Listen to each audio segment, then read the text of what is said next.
Good morning from the International Space Station Flight Control Room at the Johnson Space Center in Houston, Texas. I'm NASA's Sandra Jones, and we're bringing you live coverage of a spacewalk outside the International Space Station today to repair a wrist joint on the Canadarm2. Today's spacewalk will be conducted by NASA astronauts Chris Williams and Jessica Meir and will be the 280th in support of space station maintenance, assembly, and upgrades. There on your screen you do see today's spacewalkers. NASA astronaut Chris Williams will be serving as EV-1 and is wearing the spacesuit with the red stripes. NASA astronaut Jessica Meir is serving as EV-2 and will be wearing the unmarked spacesuit. The Canadarm2 has been critical to the assembly and ongoing science and research of the space station and its continuous occupancy for now over 25 years. The arm arrived at the International Space Station in 2001 and is showing signs of normal wear and tear after 25 years of operational use. There is a spare joint on orbit that Williams and Meir will work together to install today. Crew is running a bit ahead of schedule this morning, and as you can see, they are already suited up in their spacesuits. NASA astronaut Jessica Meir is on the left of your screen, and NASA astronaut Chris Williams is on the right. Assisting with suit up today is European Space Agency astronaut Sophie Adeneau, as well as NASA astronaut Jack Hathaway.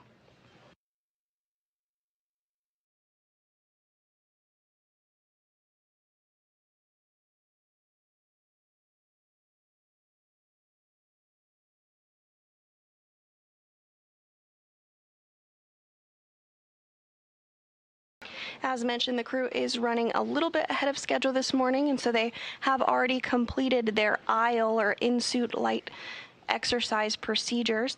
Those procedures do help to purge any excess nitrogen from the blood, as the crew does pre-breathe 100% oxygen as part of their suit-up procedures. But that has already been completed. All went smoothly regarding the aisle procedures, and now the crew is continuing to step through the procedures ahead of getting into the airlock, completing depressurization, and exiting the space station hatch.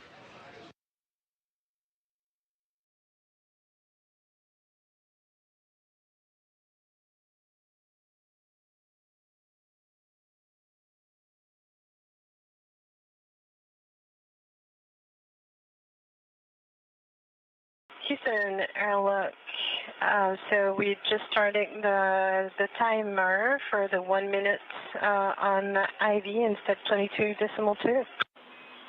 Copy that, Sophie. While I have you, could I please get your times in step 11 and 21?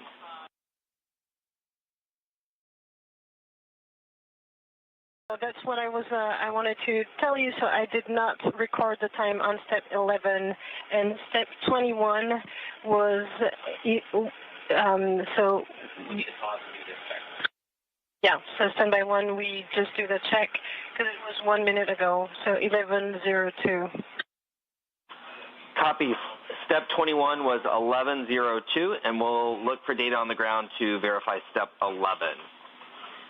Also, we are finished with step 7 with the HECA checkout. So in the original procedure 1.225, we are ready for step 8, which is to turn off the HECAs.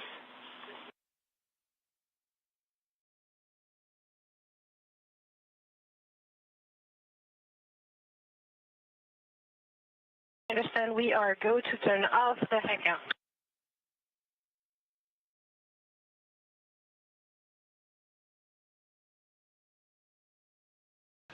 And that was European Space Agency astronaut Sophie Adeneau continuing to step through procedures as she assists Williams and Meir in the suit up. In particular, they were discussing the HECA or helmet cameras and getting those configured for today's spacewalk.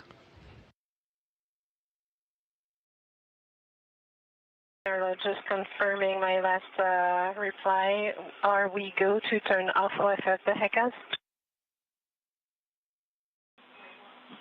Yes, you have a go to turn off OFF the HECAs.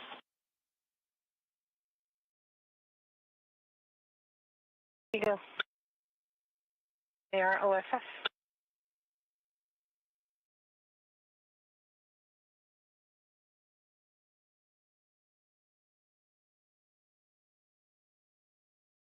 Here's an airlock. We did, so on step 22.2, the manual leak check is complete and all nominal. Copy, Sophie. Good news.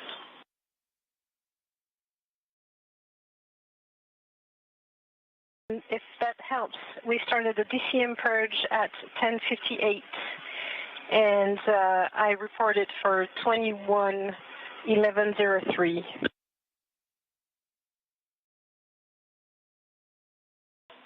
Okay, copy. 10:58 for DCM purge valve, and step 21 was 11:03.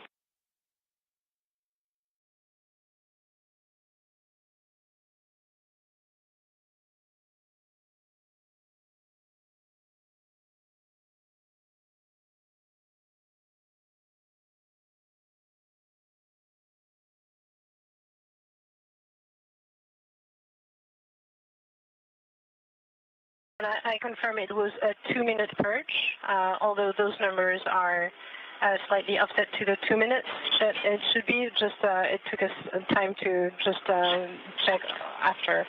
But the purge was indeed 2 minutes.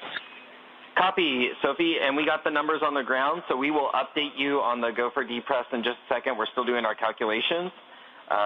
You have concluded step procedure 2.120. And now we are moving back into the original procedure 1.225 EMU pre-brief, step 17.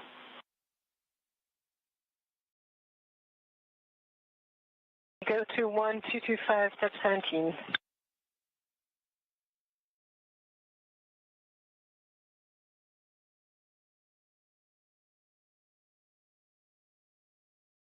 And you will continue to hear communications from the crew on board the International Space Station to the ground. At this time, the Orbit 1 team is on console, but we are starting to begin a handover to the Orbit 2 team, which will serve as the prime team on console during today's spacewalk. But those communications you heard up to European Space Agency astronaut Sophie Adeneau came from Capcom Alex Kanelkos. He is the Orbit 1 at Capcom. During the Orbit 2 today shift, we will have JAXA, or Japan Aerospace Exploration Agency astronaut Aki Hoshide, serve as the Capcom. The Capcom, or capsule communicator, is the point of voice that the crew on board the International Space Station communicates to the ground.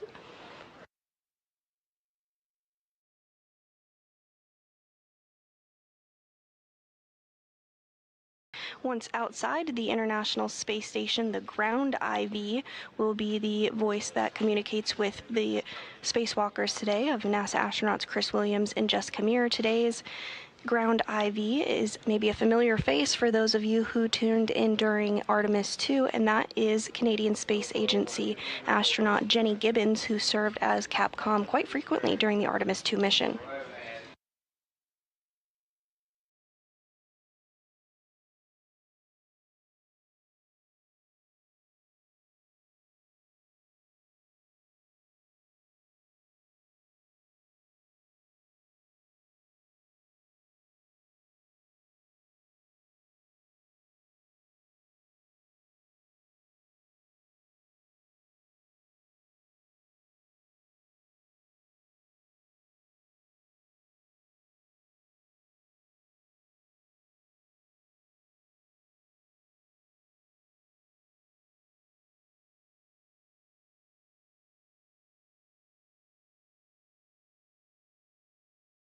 Now floating into view, being carried by European Space Agency astronaut Sophie Adeneau, is the SAFER, or Simplified Aid for EVA Rescue.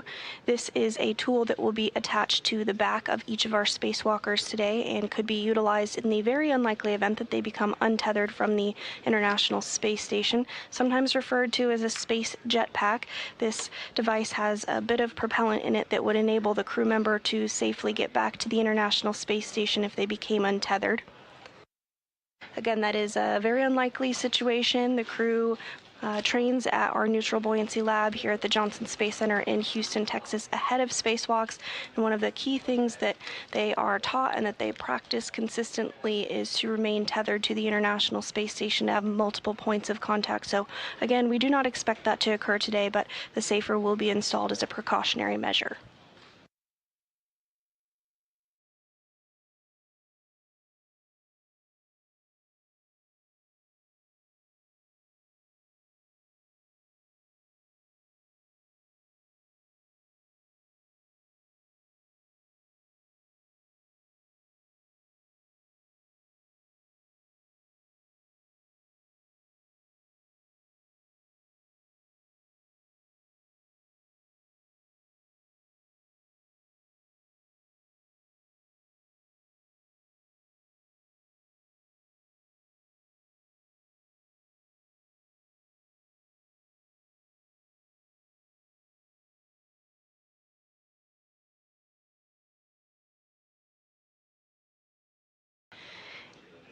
Adno and Hathaway are working together to get that SAFER simplified aid for EVA rescue installed onto NASA astronaut Chris Williams' spacesuit.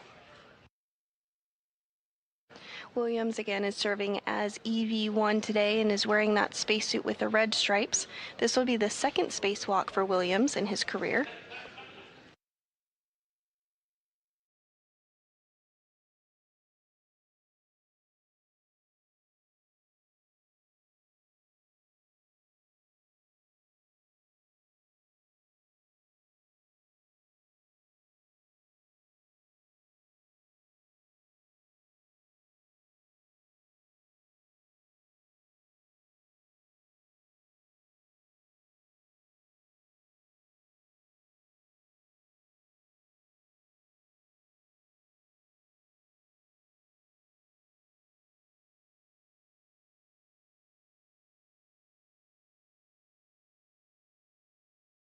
Williams arrived to the International Space Station last November and will soon be returning home later in the summertime, in the July timeframe, just next month.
And we are in a brief handover between our satellites, but we do expect to get communications here shortly back with the crew, as well as video. And here you are seeing a shot inside of Mission Control Houston, inside the International Space Station Flight Control Room.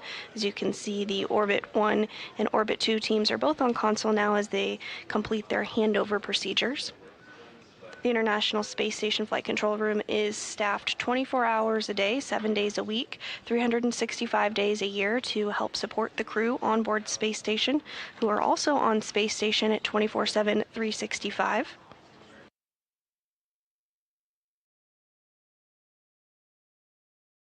The flight director that will be leading the team during the Orbit 2 shift today and will be the flight director during the spacewalk is NASA Flight Director Fiona Ankoviak. You can see she's completing handover procedures from the Orbit 1 flight director, Diane Daly.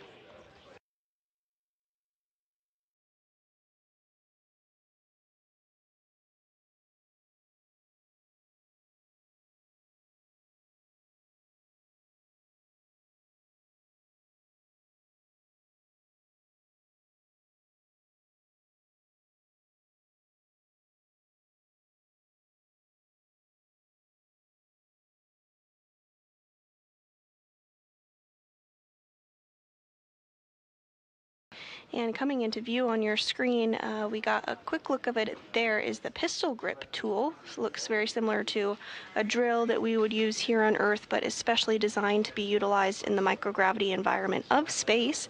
This will be used throughout today's spacewalk, primarily to uninstall bolts on the wrist joint to remove it, as well as to reinstall the spare joint that is already on orbit.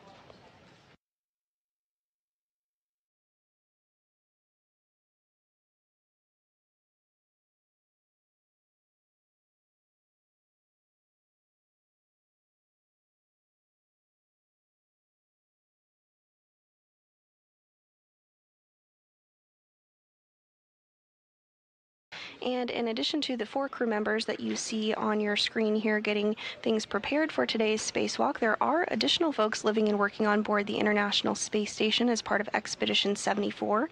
There are currently 7 human beings living and working on board the International Space Station.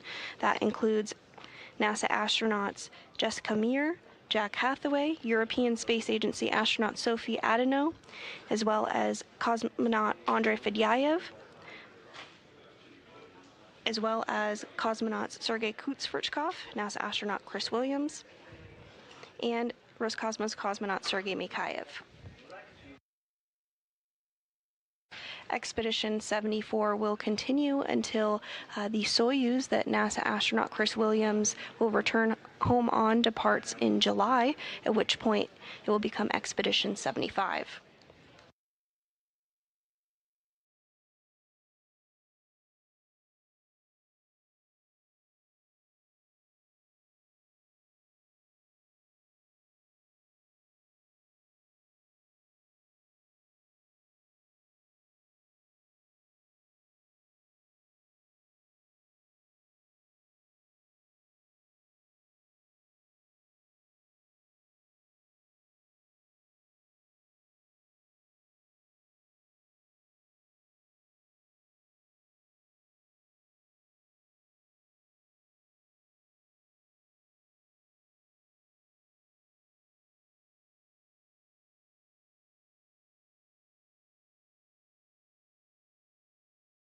And you can see on your screen there that NASA astronaut Chris Williams was moved over into the crew lock portion of the International Space Station following his safer, simplified aid for EVA rescue being installed. Next up, Adeno and Hathaway will work to get Meir's safer installed and do the same with her.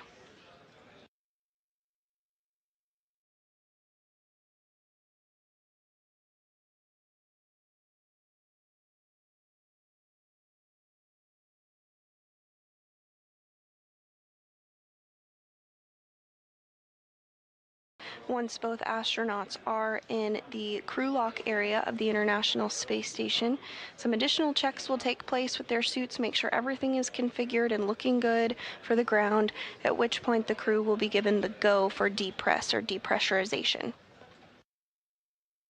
The crew lock will be depressurized down to 0 pounds per square inch, or also known as vacuum. Once at vacuum, the crew will get the go to open up the hatch and float out into the vacuum of space.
And if you're just joining us, we are continuing to bring you live coverage as two NASA astronauts prepare to begin a spacewalk outside the International Space Station to complete a wrist joint repair on the Canadarm2.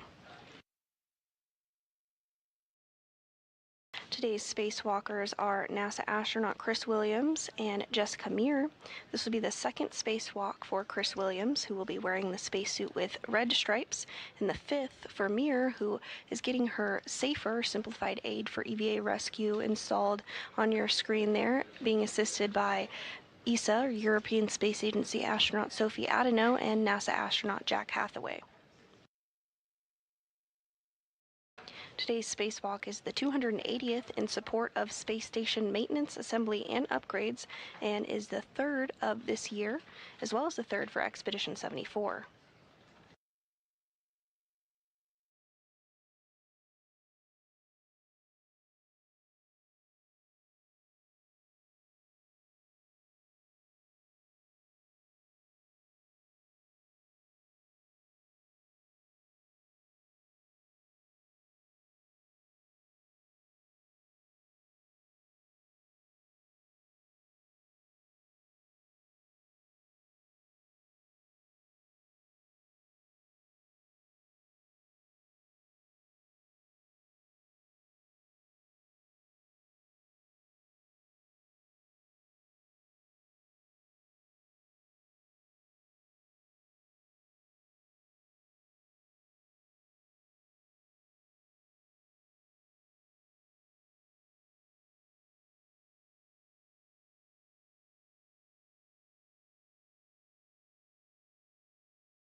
Adano and Hathaway continuing to work together to get Meir's safer, simplified aid for EVA rescue installed onto her spacesuit. This is a device that would allow a crew member to get back to the International Space Station in the unlikely event that they were to become untethered.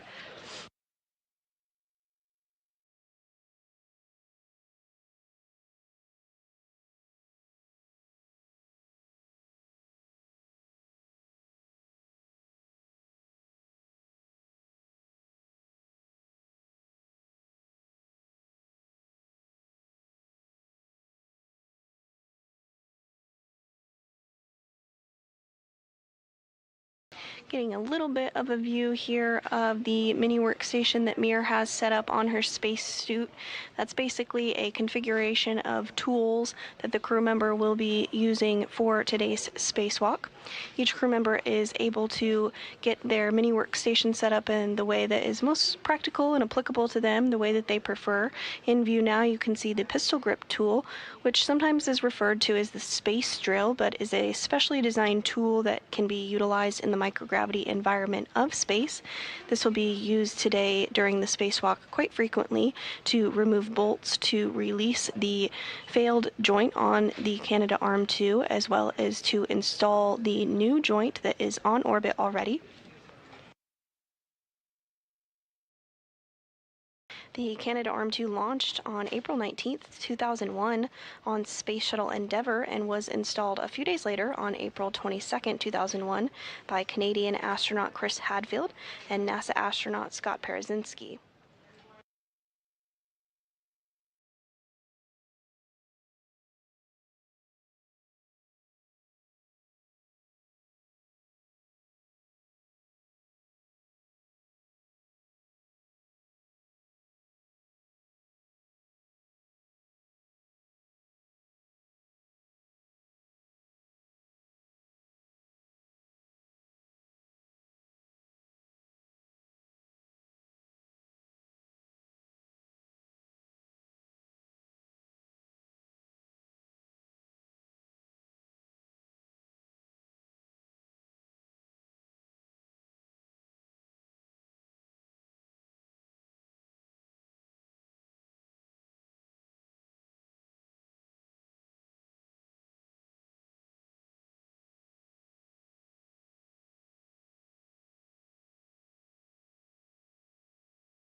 You're looking at a live view from inside the International Space Station as two NASA astronauts are suited up in preparation for the start of the 280th spacewalk in support of space station maintenance, assembly, and upgrades.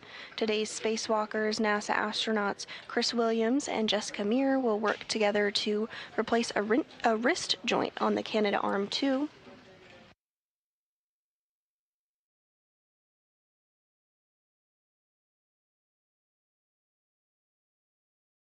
Today's spacewalk will be the second for Williams and the fifth for Meir.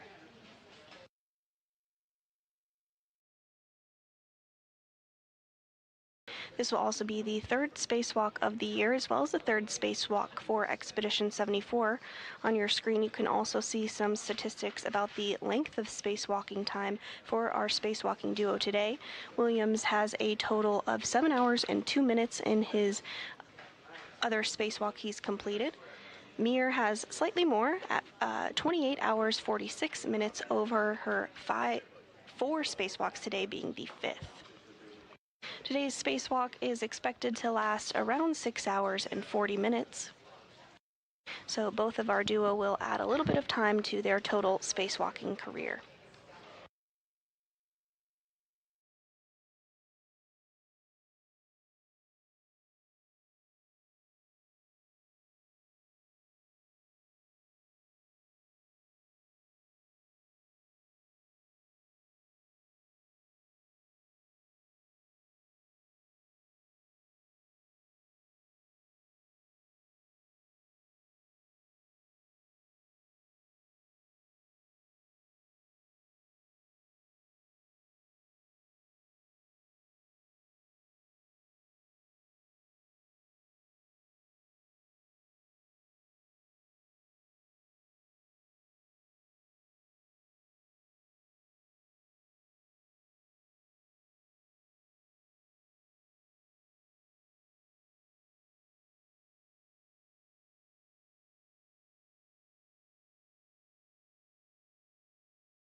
As the crew continues to step through those procedures to get the simplified aid for EVA rescue installed on NASA astronaut Jessica Meir's spacesuit, a little bit about the spacesuits that the crew members are wearing today. This spacesuit is called the EMU, or Extravehicular Mobility Unit, and it's essentially an individual human-sized spacecraft which contains all of its own portable life support systems.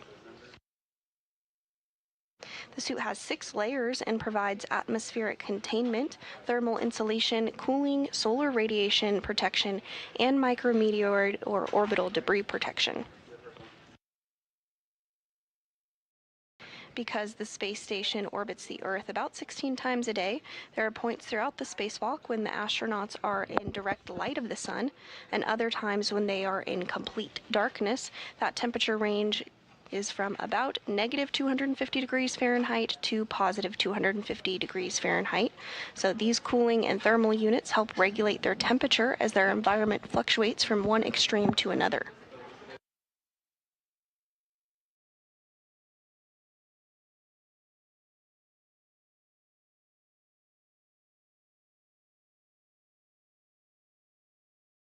You may wonder if a crew member is able to eat or drink during the lengthy spacewalks that they have. Again, today's spacewalk is scheduled to last about 6 hours and 40 minutes. While they can't eat during that time period, they do have an in-suit drink bag, which is a plastic water-filled pouch which attaches the inside of the hard upper torso using Velcro. A plastic tube with a valve sticks out of the bag, and the tube and valve can be adjusted to be near the astronaut's mouth. Biting the valve opens the tube so the spacewalker can take a drink, and releasing the bite closes the valve again.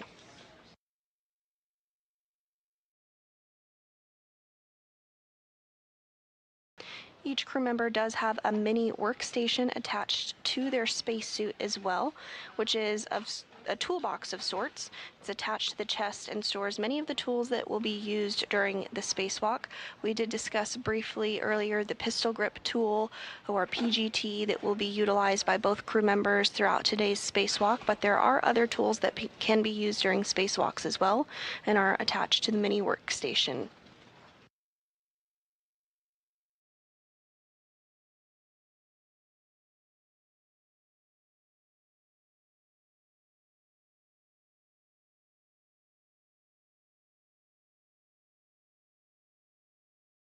Crew members also keep the procedures for any given spacewalk attached to them above the mirror on their arm for the crew members to reference during the spacewalk rather.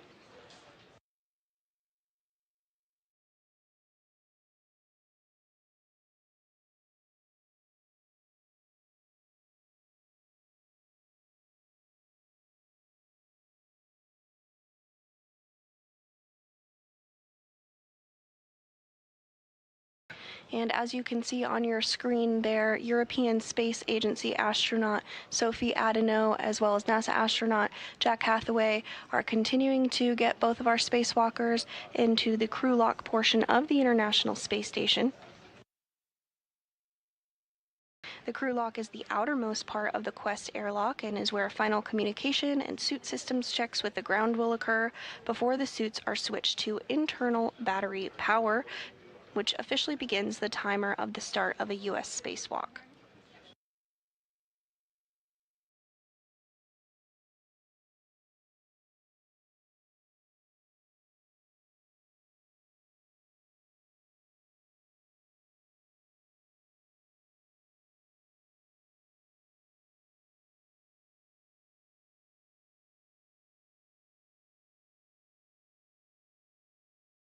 As discussed, the spacesuits are essentially mini spacecraft that help keep the crew healthy and safe in the vacuum of space. At nominal pressure, or normal pressure, the suit is about 4.3 pounds per square inch. To put that into a little bit of context, the atmospheric pressure we're used to on the Earth's surface is about 14.7 pounds per square inch, and it's very similar on board the International Space Station as well. 4.3 pounds per square inch, though, is similar to what you'd experience at about 30,000 feet in elevation. This low pressure inside the spacesuit allows much more flexibility, which is crucial when flexing the rigid gloves for the 6.5 to 7 hour spacewalks that crew members take part in. Before starting a spacewalk, crew members spend a lot of time pre-breathing to purge the excess nitrogen from their bloodstream and maintain a 100% oxygen environment.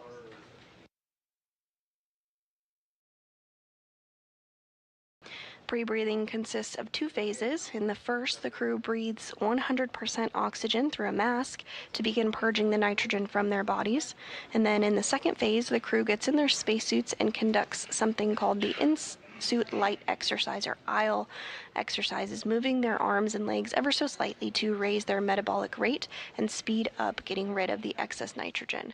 That has already taken place for our spacewalking duo today. All went as planned, and as you can see, continuing to step through procedures ahead of today's spacewalk. Our spacewalk will officially begin when the crew switches their suits to internal battery power after final communication and suit system checks with the ground.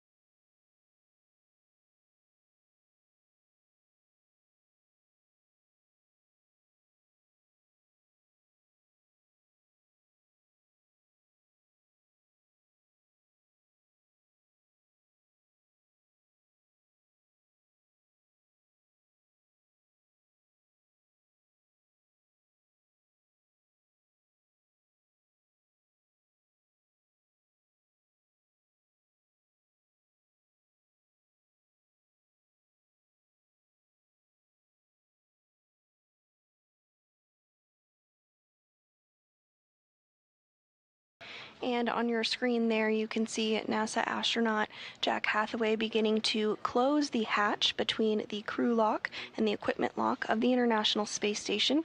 This particular hatch will remain closed throughout the duration of the spacewalk until the crew lock is repressurized again following the end or the conclusion of the spacewalk today.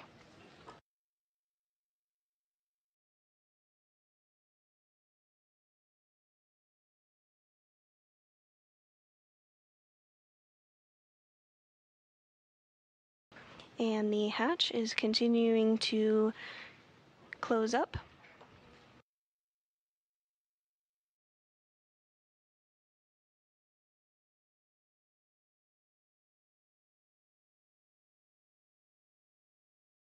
The next major milestone that we'll look ahead towards this morning is the go for our crew members to begin depressurization.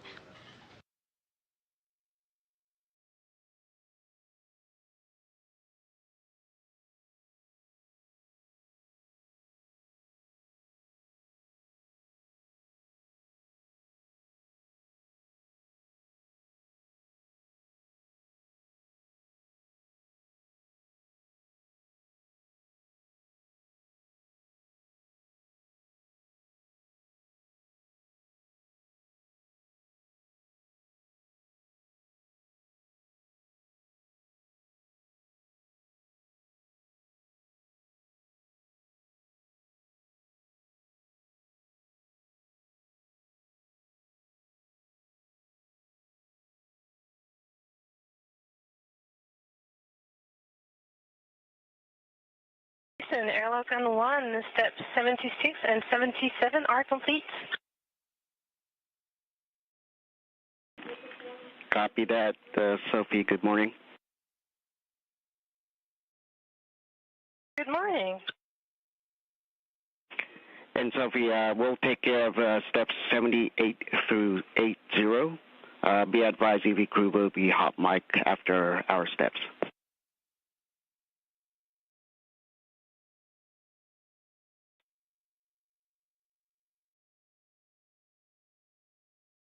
Crew copies, and I understand you performing 78 through 80, and they will be hot mic. Good copy.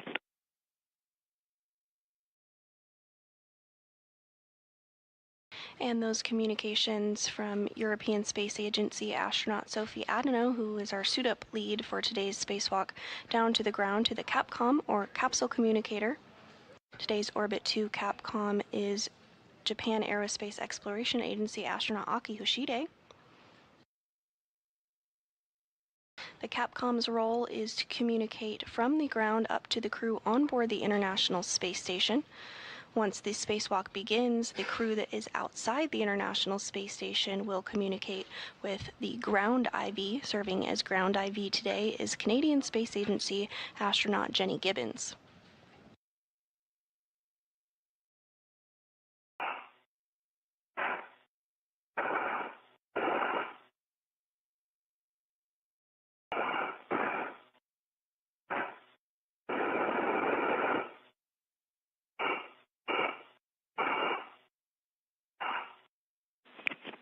And good morning, Jessica and Chris. You guys are hot mic on Space Ground 1. Good morning, Aki. EV1 copies. Good morning, Aki. EV2.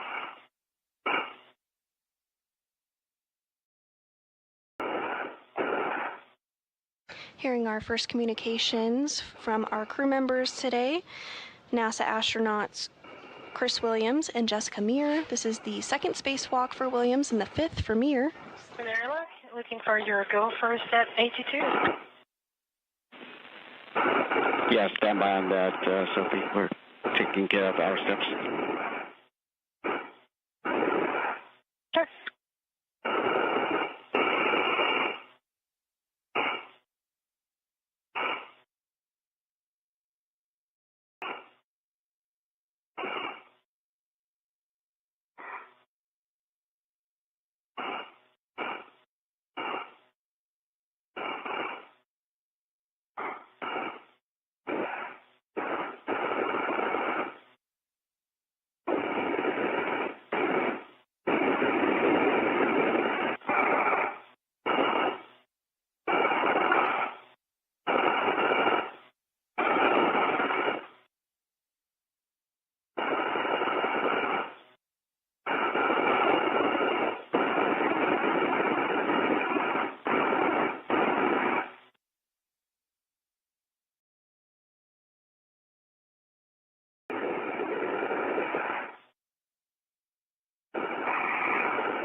If you're just joining us, we're continuing to bring you live coverage ahead of the start of the 280th spacewalk outside the International Space Station in support of space station maintenance, assembly, and upgrades. Today's spacewalk prime goal is to replace a wrist joint on the Canadarm2, which has been on board the International Space Station since 2001 and has been on one. We've completed our step. You go to pick up in step 81, and the go for depress clock has expired, so you can continue with the crew lock depress cue card. You go in step 81 and then continuing with the crew lock depress cue card.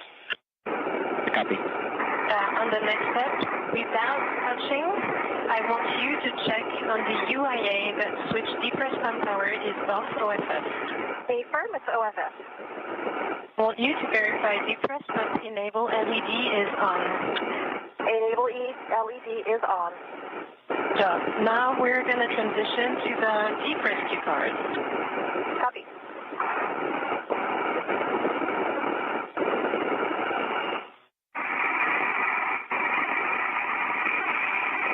Jessica, now action for your side. On the UIA, I want you to take the switch depress pump power to on. Press pump power is on. In 10 seconds.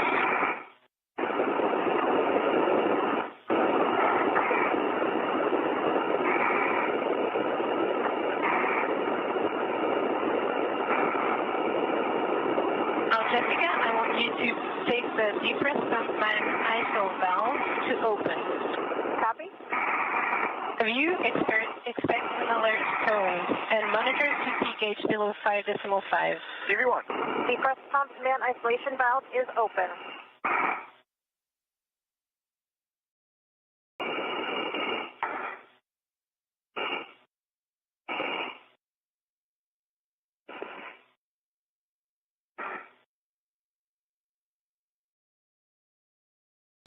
And depressurization is now underway. NASA astronauts Chris Williams and Jessica Meir are inside the crew lock portion of the International Space Station's Quest airlock. Inside the equipment lock portion are European Space Agency astronaut Sophie Adeno and NASA astronaut Jack Hathaway, who helped get our spacewalking duo suited up for today's spacewalk.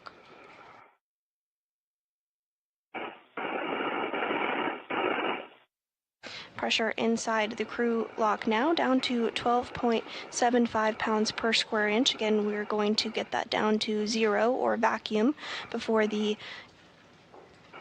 airlock is open to the vacuum of space.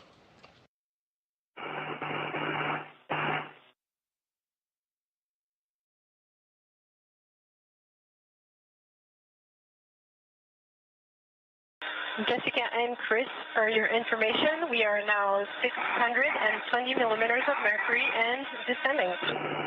TV1. EV2. And quick question for you, did you experience the same intensity of noise as last time?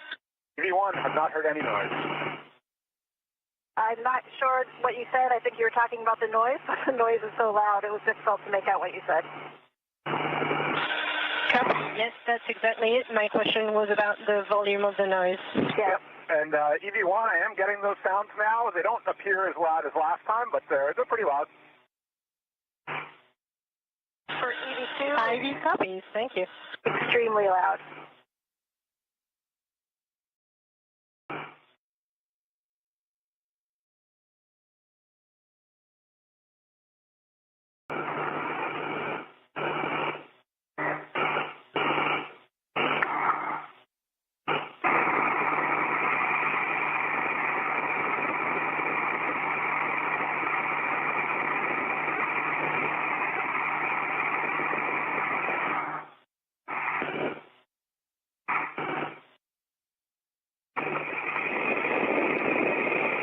Jessica and Chris, the crew lock pressure is now 530 millimeters of mercury and descending.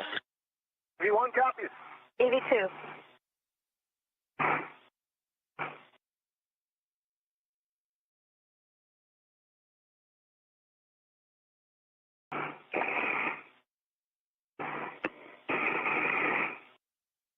Pressure inside the crew lock now approaching 10 pounds per square inch of pressure. In the crew lock, NASA astronauts Chris Williams and Jessica Meir continuing to step through procedures during depressurization. Once pressure inside the crew lock has reached zero, the duo will switch their suits to battery power, officially marking the start of today's spacewalk. They'll then be given the go to open up the hatch and float out into the vacuum of space.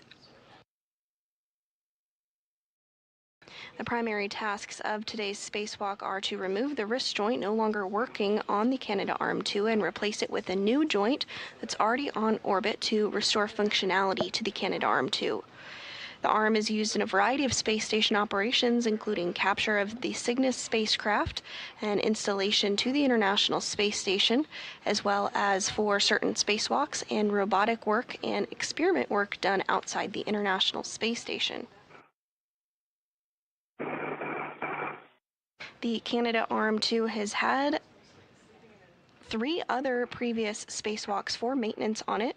The first on June 13th, 2002, during STS-111 by astronauts Franklin Chang Diaz and Felipe Perron, who replaced a wrist joint as well. The crew lock pressure is now 450 millimeters of mercury and still decreasing. 81. 82. The next spacewalk on the Canadarm2 occurred on October 5th, 2017, and was done by NASA astronauts Randy Bresnik and Mark Vande Hei to replace one of 2 redundant latching end effectors, or hands, on the Canadarm2. And the most recent spacewalk was January 23rd, 2018, by Vande Hei and NASA astronaut Scott Tingle, who replaced the second of 2 latching end effectors, which exhibited degraded snare performance. Quick briefing. In a couple minutes, I will ask you to put the depress pump man alpha valve to close, but not yet, only on my go. Copy.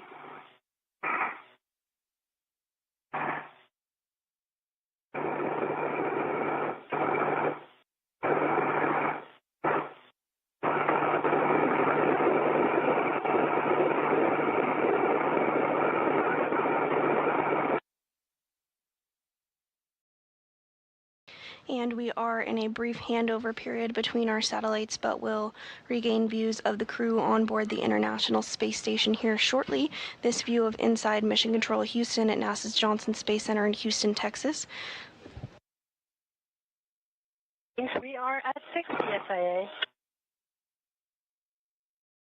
The Orbit 2 team is being led by NASA Flight Director Fiona Ankoviak. And serving as Capcom, or capsule communicator, today is JAXA astronaut Aki Hoshide. Our ground IV during today's spacewalk is Canadian Space Agency astronaut Jenny Gibbons, and will be the prime voice that Williams and Meir hear once they are outside the International Space Station and stepping through the procedures to repair the wrist joint on the Canadarm2.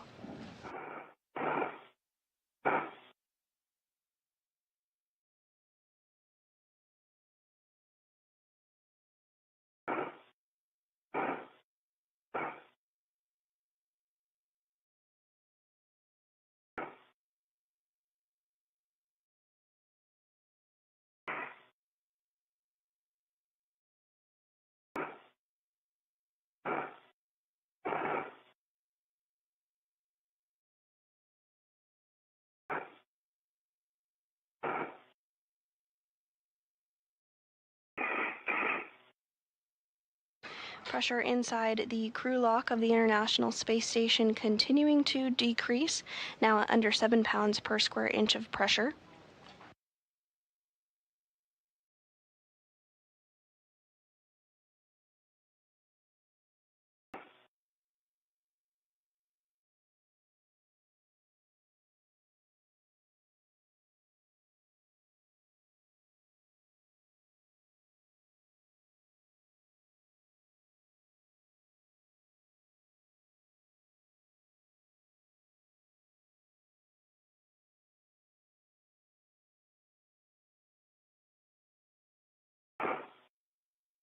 Today's spacewalk is the 280th in support of space station maintenance, assembly, and upgrades. It's the 3rd of 2026, as well as the 3rd of Expedition 74. And our spacewalkers today are NASA astronauts Chris Williams and Jessica Meir. This will be the second spacewalk for Williams and the fifth for Meir.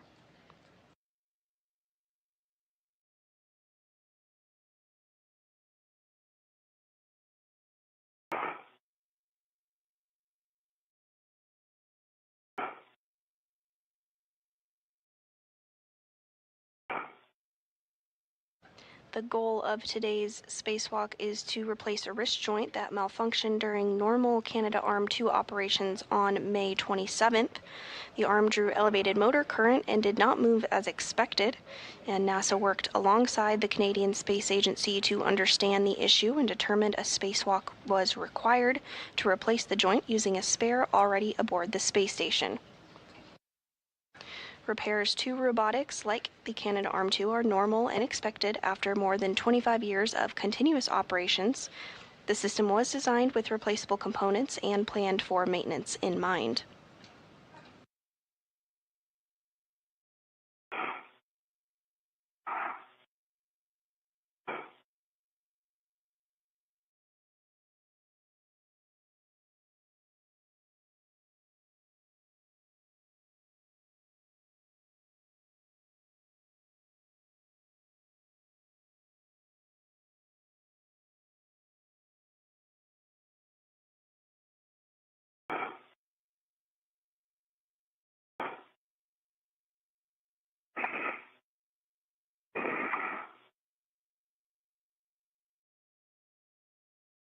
Jessica, in about 10 seconds on my go, you will put this depressment mine also valve to close. Copy. 5 seconds.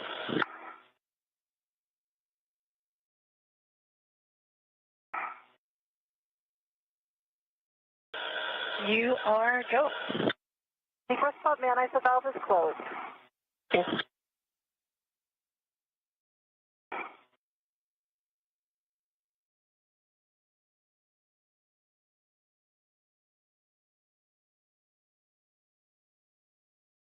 At this time, pressure inside the crew lock is 5 pounds per square inch of pressure and has been paused as expected as system checks of the spacesuits are underway. To switch your disk to status until leak check question mark is displayed. EV1. EV2 leak check. And long yes. EV1, leak check, wait. EV2. Copy.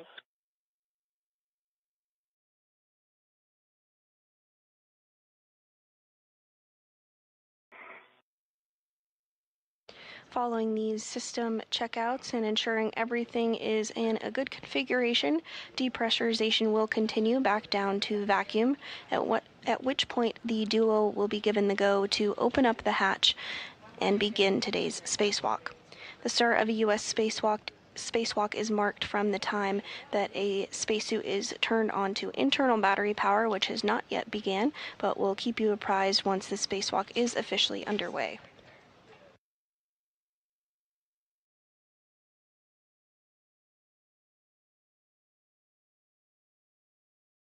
Check complete EV2 to option EVA. Copy. Leak check complete, EV1. Set O2 EVA and work.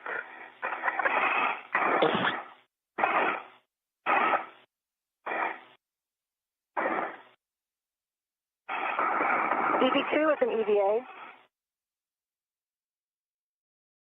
Copy EV2, your O2 actuator is an EVA.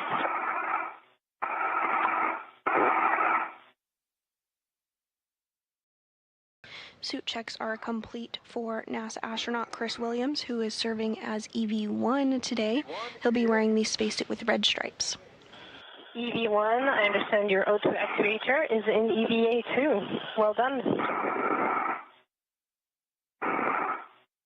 Jessica, I would like you to depress my ISO valve to open and expect both of you alert tone. Copy. And ISO valve is open. Copy.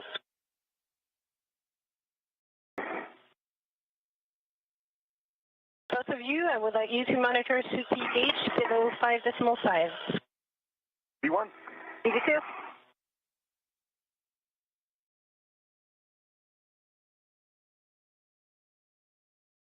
And 2 good suit checks. Depress is now continued back inside the crew lock. Pressure now under 5 pounds per square inch.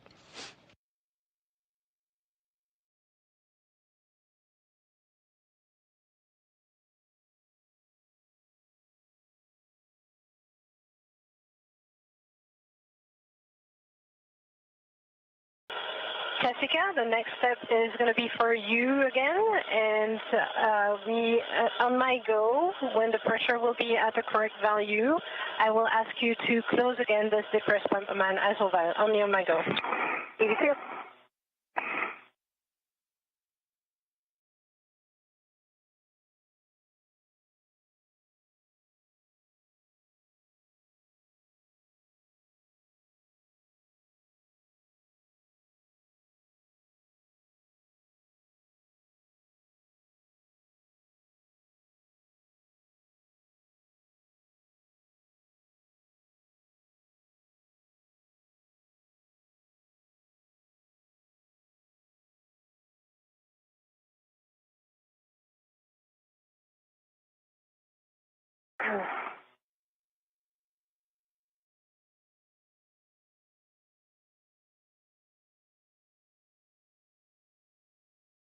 And if you're just joining us this morning, welcome. We are continuing to bring you live coverage as we complete preparations for a spacewalk outside the International Space Station by 2 NASA astronauts, NASA astronaut Chris Williams and NASA astronaut Jessica Meir.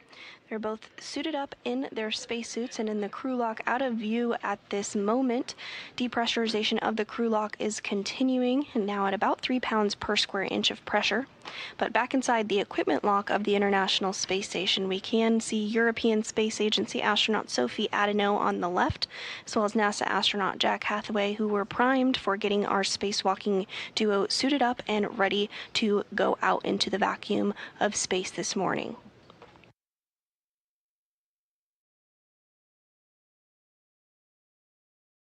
Once pressure inside the crew lock has reached 0, the duo will switch their suits to battery power, which will officially mark the start of today's spacewalk.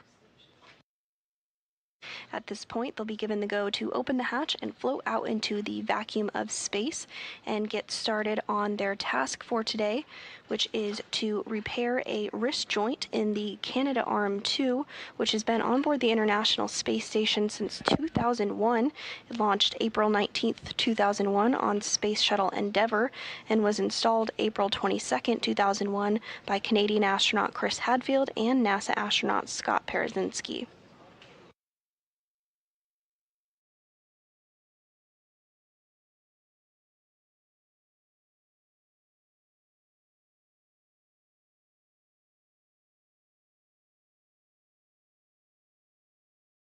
Today's spacewalk is the 280th in support of space station maintenance, assembly, and upgrades, and is the 3rd of this year, as well as the 3rd for Expedition 74. Today's spacewalk is the 2nd for NASA astronaut Chris Williams and the 5th for NASA astronaut Jessica Meir.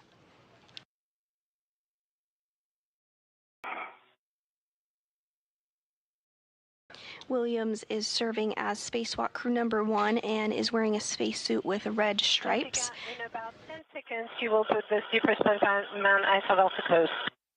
82.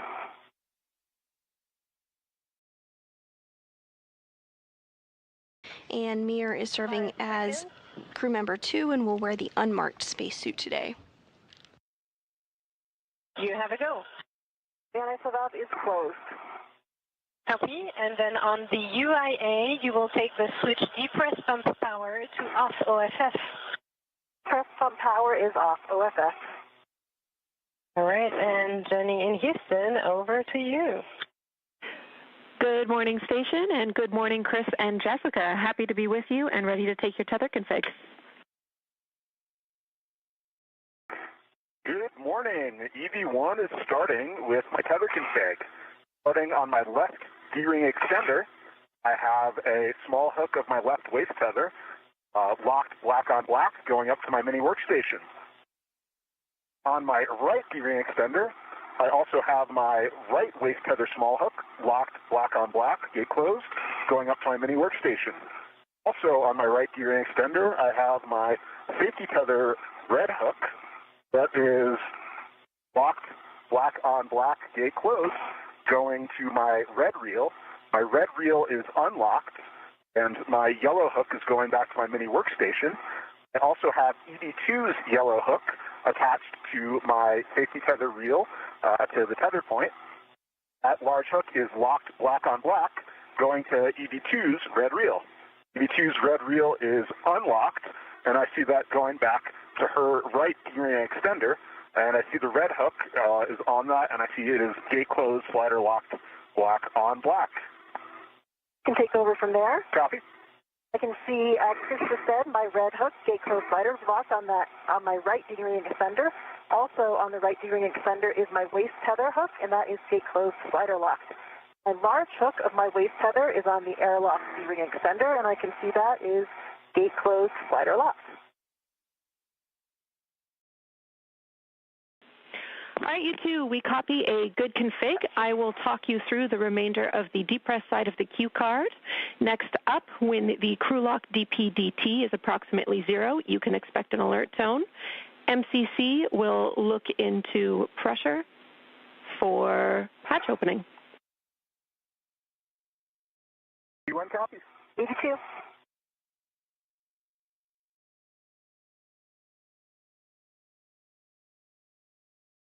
And you are hearing a familiar voice now communicating with Meir and Williams. That is Canadian Space Agency astronaut Jenny Gibbons, who you may recognize her voice from the Artemis II mission, where she served as Capcom and communicated with Reed, Victor, Christina, and Jeremy quite frequently. Today she'll have the prime task of communicating with Williams and Meir as they step through procedures to repair a wrist joint on the Canadarm2.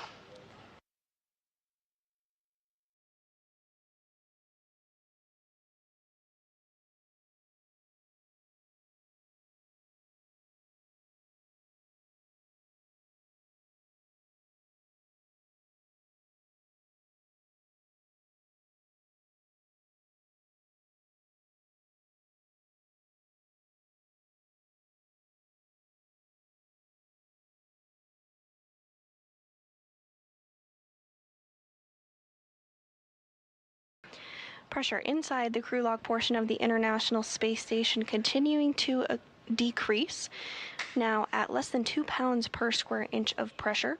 Once completely down to vacuum, the crew will get their go to turn their spacesuits on to battery power, which will mark the official start of today's spacewalk.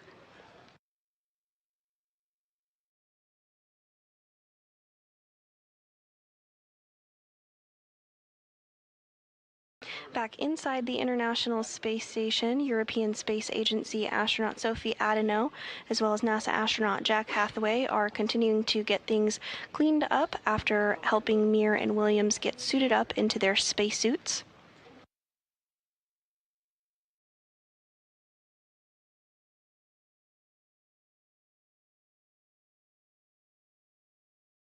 This portion of the International Space Station that you're seeing on your screen is called the equipment lock, rightfully so.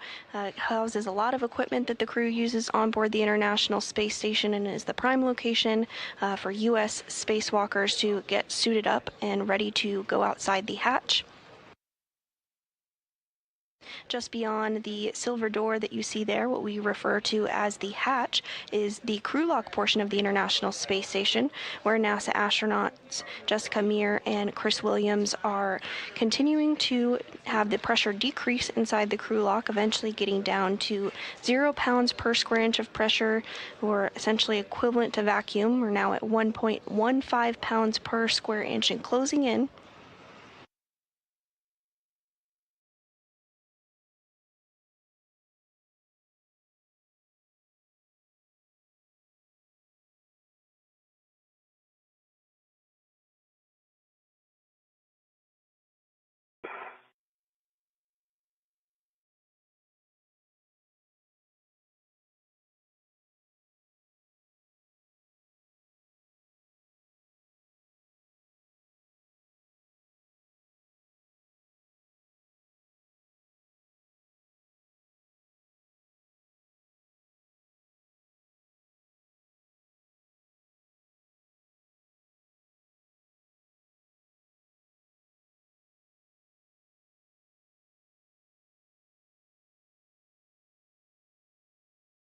It looks like when the crew does exit the airlock this morning, it will be during a day pass for the International Space Station.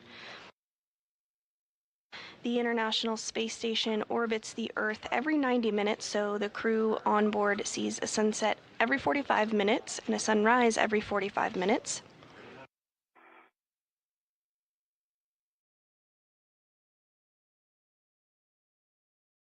The International Space Station flies about 250 miles overhead at a speed of 17,500 miles per hour and has been continuously occupied since the year 2000.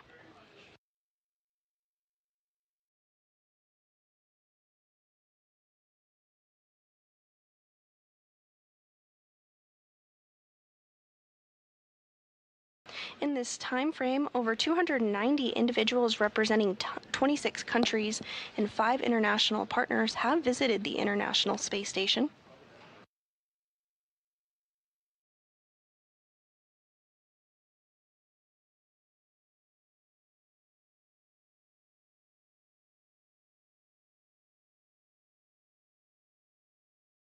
Pressure inside the crew lock portion of the International Space Station now less than 1 pound per square inch, approaching the 0.90 pound per square inch mark.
Chris and Jessica, the crew lock is at 0.75 psi. We're expecting around 5 more minutes.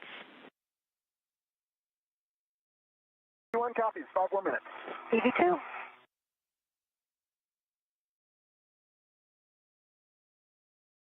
And this view from outside the International Space Station, you can see the airlock portion of the Quest airlock where the crew lock is located, and the crew members are suited up inside their spacesuits as pressure has now reached 0 pounds per square inch.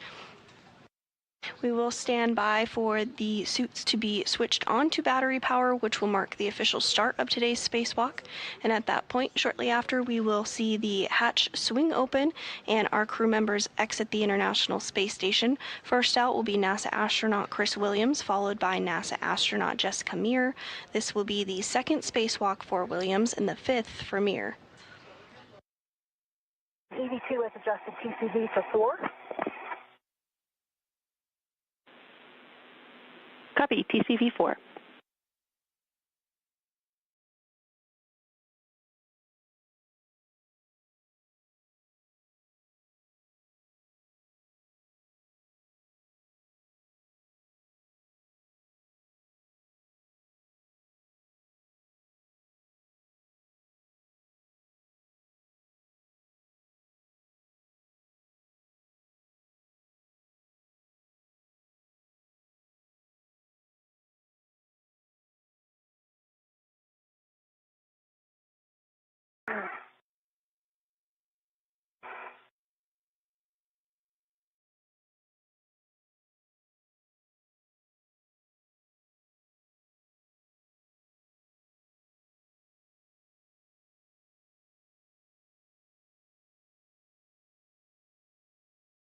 At this time, the International Space Station is flying 260 statute miles over the northeast coast of South America.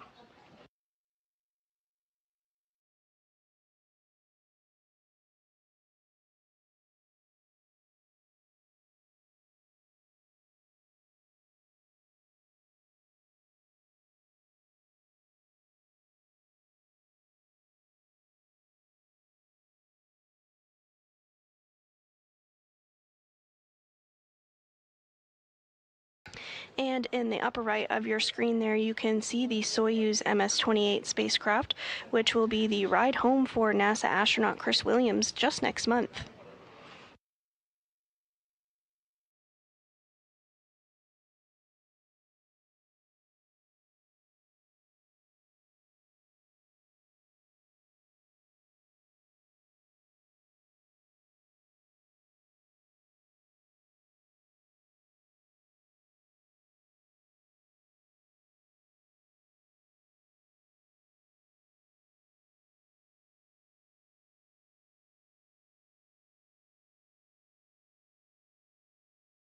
Pressure inside the crew lock continuing to tick down slowly but surely, now at 0.58 pounds per square inch of pressure.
Once outside the International Space Station, the first task for our spacewalking duo will be to get their work site set up and prepared, get everything in a good configuration, and then they'll work to retrieve the spare joint that is temporarily stowed on board the International Space Station.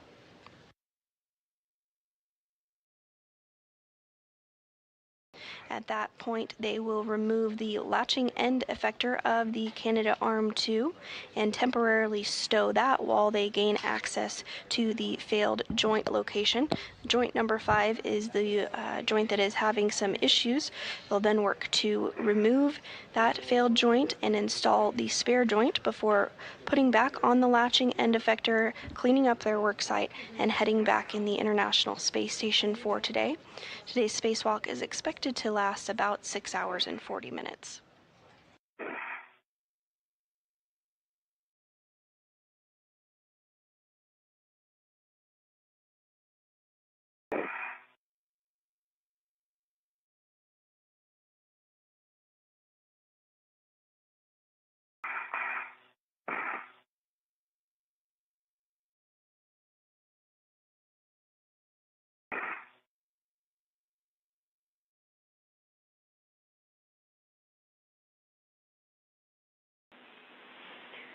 Chris and Jess, all our data looks good. We will have you verify on the EV hatch gauge a pressure less than 0.6 psi.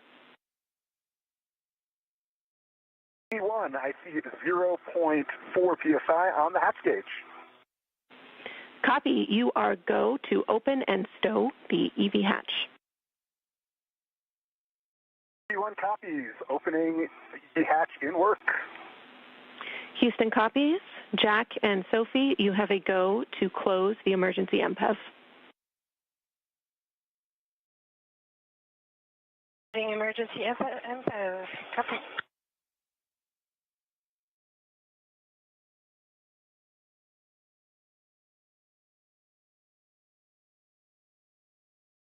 And everything continuing to go smoothly here ahead of today's spacewalk, which will be the 280th in support of space station maintenance, assembly, and upgrades.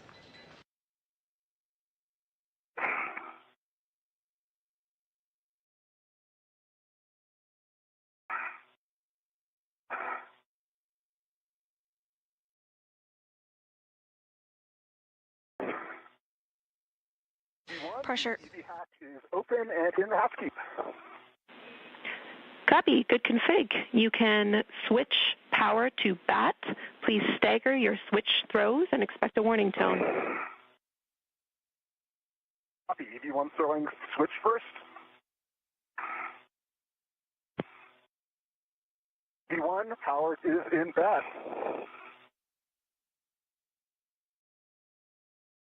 Power to BAT. Copy both. Switch display to Pro to verify a functional display.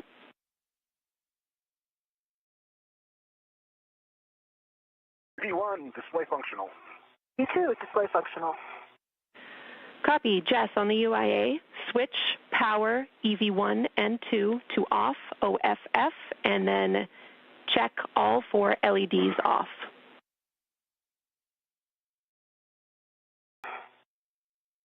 I see power off, EV1 and EV2, and I see all 4 LEDs are off. Disconnect your SCUs from your DCMs. Install your DCM covers and stow your SCUs in their pouches. EV1 copies and work.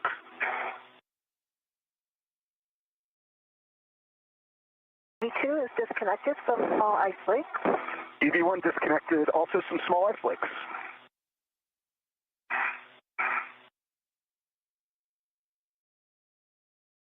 Copy. Expected suit P high message for EV2. Yep, EV1 also has suit P high. Expected. EV2 SCU is in the pouch, and the DCM is also covered. Copy for EV2, and we copy your messages. No action.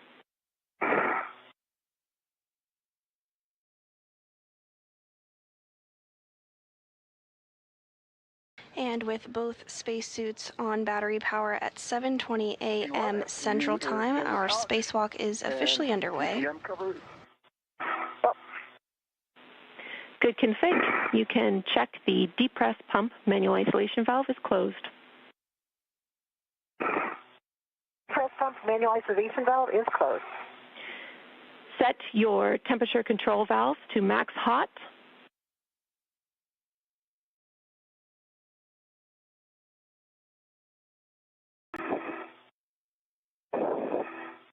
EV2 max hot.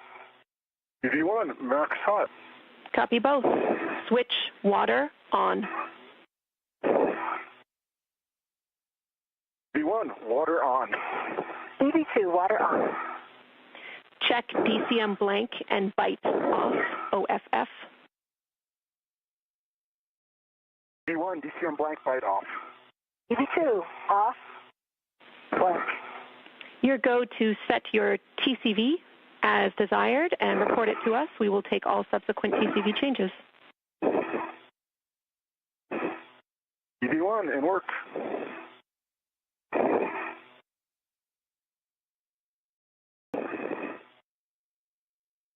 EV1 TCV at 5. EV2 is set at 4. Copy. Settings 5 and 4. Report your suit pressure gauge.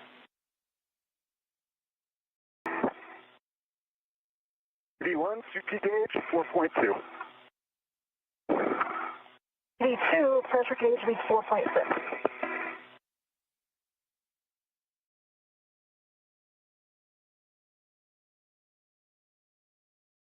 Higher than norm. Copy 4.2 and 4.6.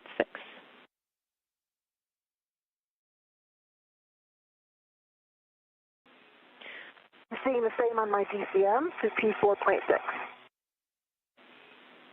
Copy. We are in the middle of a day pass with over 20 minutes till sunset. Set your visors as required. One copy. Jenny, no words on my slightly higher than normal sea pressure. We have no concerns, Jess. It will breathe down, and it's within the range that we were expecting. Okay, 82 copies.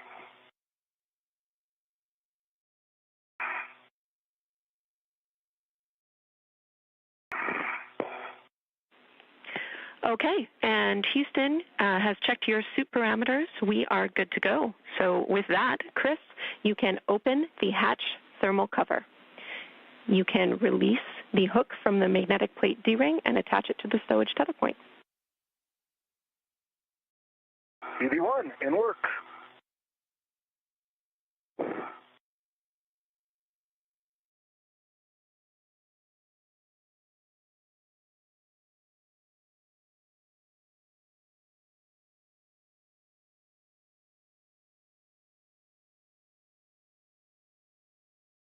Thermal cover is released.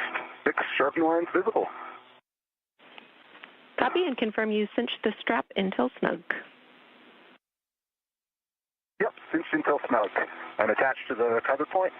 Good config. Chris, you can egress the airlock, and you're looking to attach your hook to the forward starboard curved handrail D-ring. And we are seeing the thermal cover of the Quest airlock now open. Here shortly we will expect to see first NASA astronaut Chris Williams float out of the hatch, followed by NASA astronaut Jessica Meir.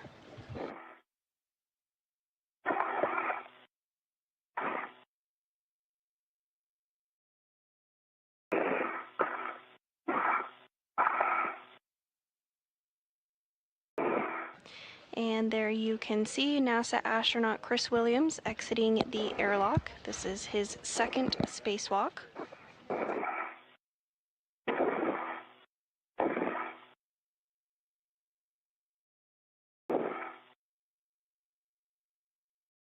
BB1, my yellow hook is attached to the forward starboard curved handrail. Copy. I'll take your checks. Copy, closed, black on black.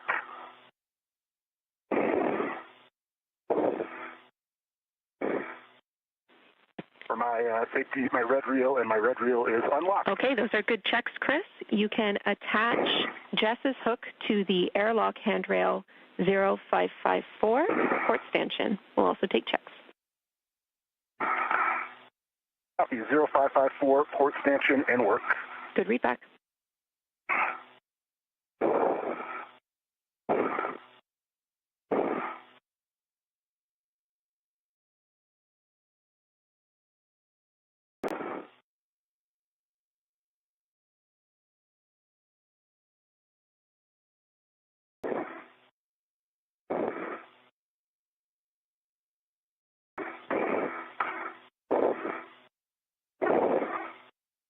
And as Williams continues to make his way outside of the Quest airlock, you did hear him communicate with the ground IV Canadian Space Agency astronaut Jenny Gibbons about some hooks as well as tethers. He's getting everything configured and in a good spot before he continues on his way to the work site today.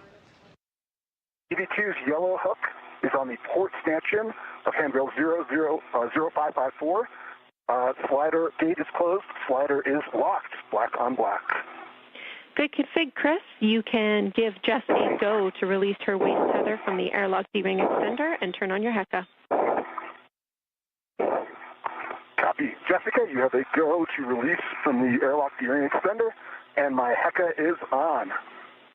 Copy go. I have released my waist tether, and I have the crew lock bag ready whenever you're in position. Stand by. Maneuvering back under. Houston, copies all.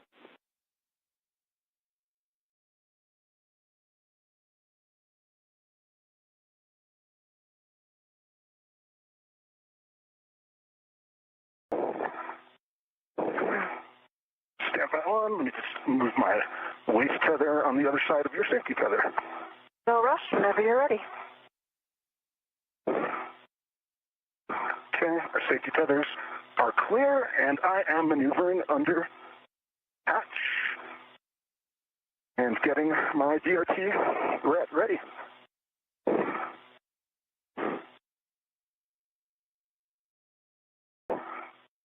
And I see your tether just behind your helmet. Copy.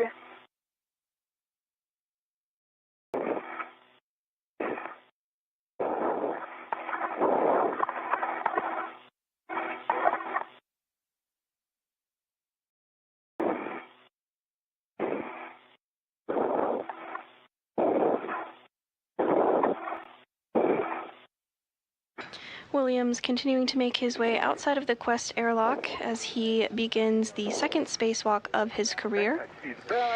Next up will be NASA astronaut Jessica Meir, who is completing the fifth of her career. Today's spacewalk is the 280th spacewalk in support of station maintenance assembly and upgrades. Short handover. Okay, I have the handrail of the bag.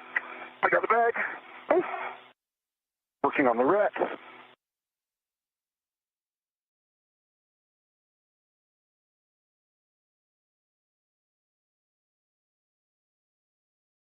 The goal of today's spacewalk is to replace a malfunctioning joint on the Canadarm that observed a elevated motor current on May 27th and did not move as expected. NASA worked alongside the Canadian Space Agency to understand the issue and determined today's spacewalk was required to replace the joint using a spare already on board the space station. Copy that. Gonna clear this bag from my safety tether and get it secured. Jenny, the crew lock bag ret from the airlock. The small hook is now on the UIA. Houston copies. We're back with you after the handover. Chris, when you're ready, you can give Jess a go to egress the airlock. Copy, Jess. You have a go to egress. I am on the forward side. Copy.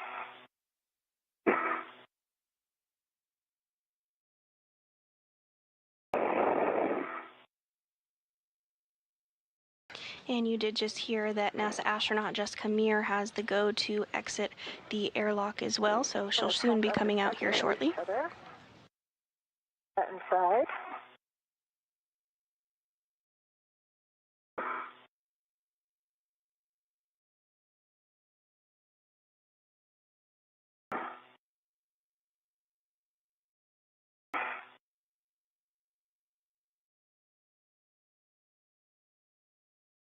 You also heard that Williams got the go to turn on his HECA or helmet camera because the space station orbits the Earth every 90 minutes as it's traveling 17,500 miles per hour. The crew sees a sunset and a sunrise every 45 minutes, so those helmet cameras are particularly important during a night pass, but can be useful during day passes too as the crew prepares and does their work aboard the International Space Station.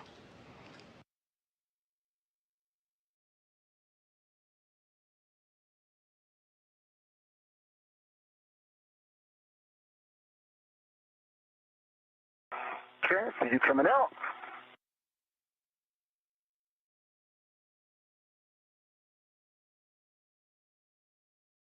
Move to the outside.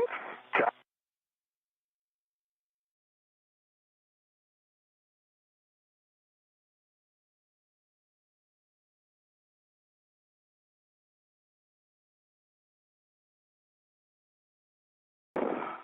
And Johnny, I'm out of the airlock, and I've got a waist tether down. Houston copies. You can turn on your HECA and work together for buddy checks.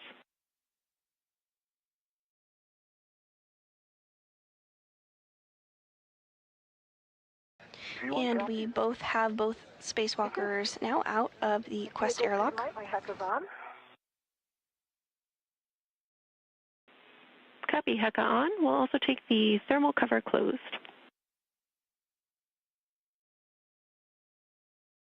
V1 in work.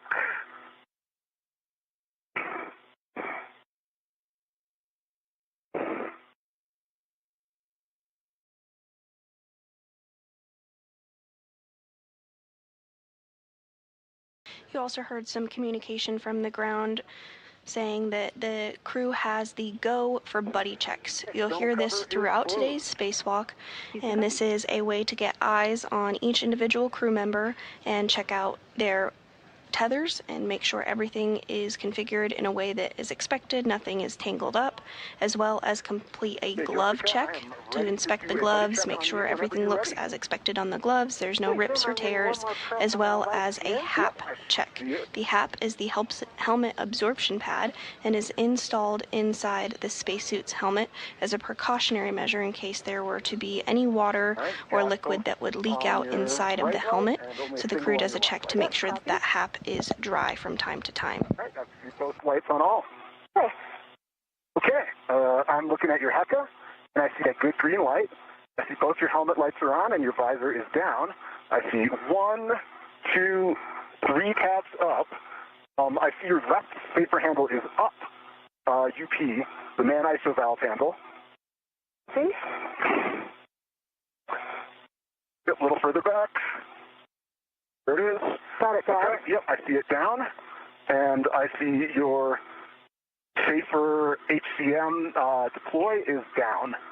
See. All right, I see you've got your tether in a good config. I see it not tangled with anything. And I see your BRT is good. You look like you're in a good config. Okay, copy, and I can report that my HAP is dry, and I have a knob. Copy that. And I also have a dry HAP. And I'm going to glove check. Okay, I'm looking at your I see your lights are on. I see 1, 2. Can you turn towards your left a little bit? I see 1, 2, 3 tabs up. Can see both of your safer handles are down. And I would suggest getting that bag a little bit tighter. Yep. Maybe off to your left side a little bit more and then tighten. Yeah, that looks good.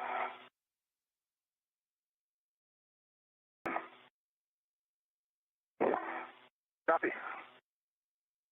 All right, I see your tether looks like it's in a good config. And I think that completes a good buddy check for you. Copy, good buddy check. Houston copies good buddy checks. Great job, you two. With that, we are ready to start our translations.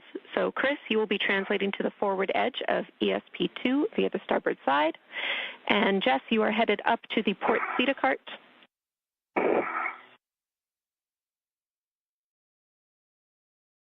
EV1 copies. EV2. I'm just going to move up onto the toolboxes and then reach across.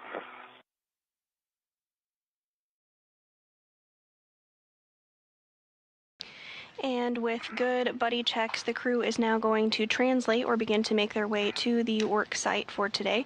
The work site is fairly close to the airlock, so they don't have too far to go. During today's spacewalk, you'll be able to tell our crew members apart by the stripes on their spacesuits. Across. So NASA astronaut Chris Williams will be wearing the suit with red stripes, and NASA astronaut Jessica Meir will be wearing the unmarked spacesuit. You are 10 minutes up, and Jess, a caution for you: avoid inadvertent contact with the deployed test cable.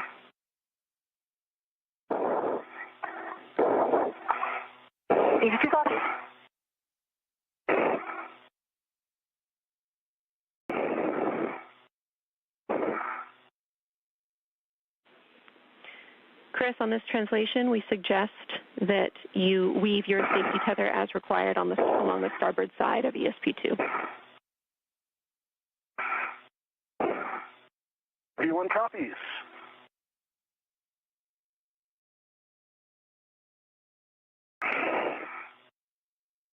And as the duo continues to make their way to their work site, we are getting some views of the Earth below as they do so. The International Space Station is currently flying 268 statute miles off the coast of Antarctica, off the southern tip of Africa.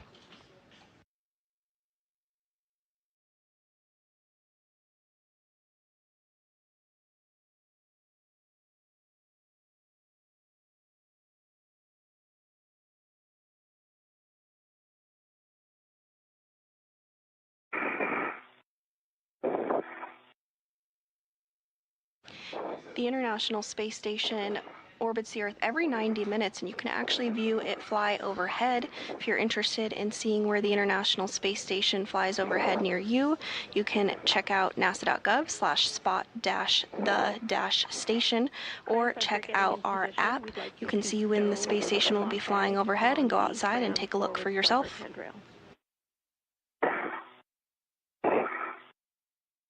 Copy, Fram, forward, starboard, handrail, 3V1. Stay firm.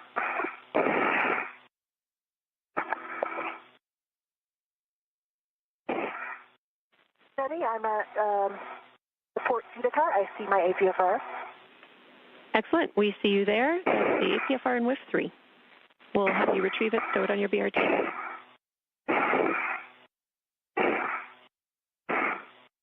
Thank you.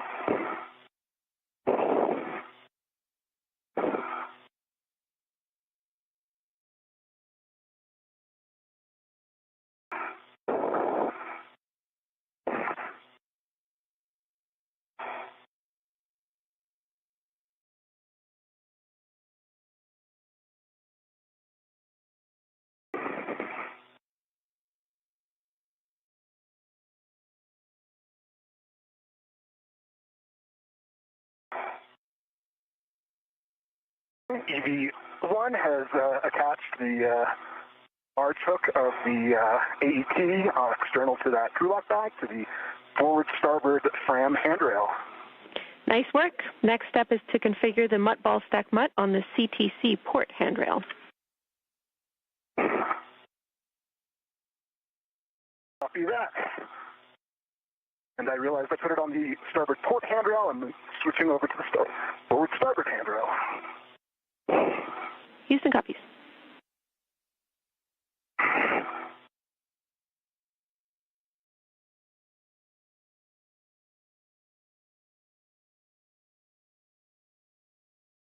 And here you're seeing a split screen view of our two spacewalkers today. On the left, NASA astronaut Chris Williams' helmet camera. You can see that tool bag box item kind of in the center of the screen. That's his mini workstation, which we discussed before, carries the tools and tethers and all the equipment that he'll need for today's spacewalk. And on the right hand side of your screen there, you see NASA astronaut Jessica Mears' helmet camera.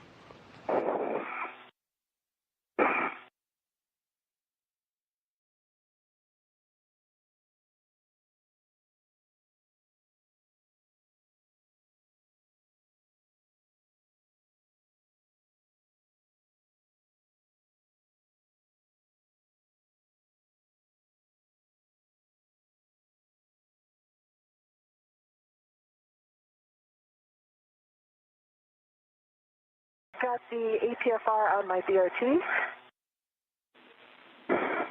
Copy, Jess. You can translate down to ESP2 via the lab strut and the gap spanner. We'll take a double press of the port Cedar-Cart brake release and poor man's fair lead on the lab.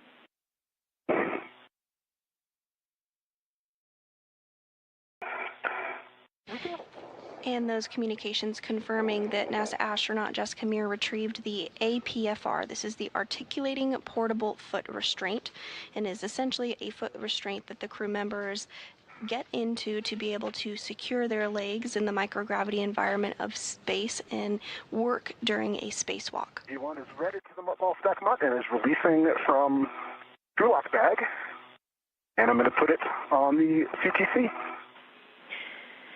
That's a good readback, Chris.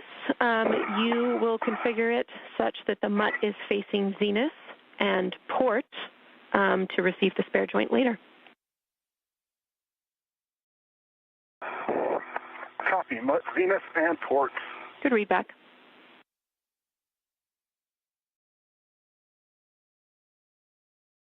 Okay,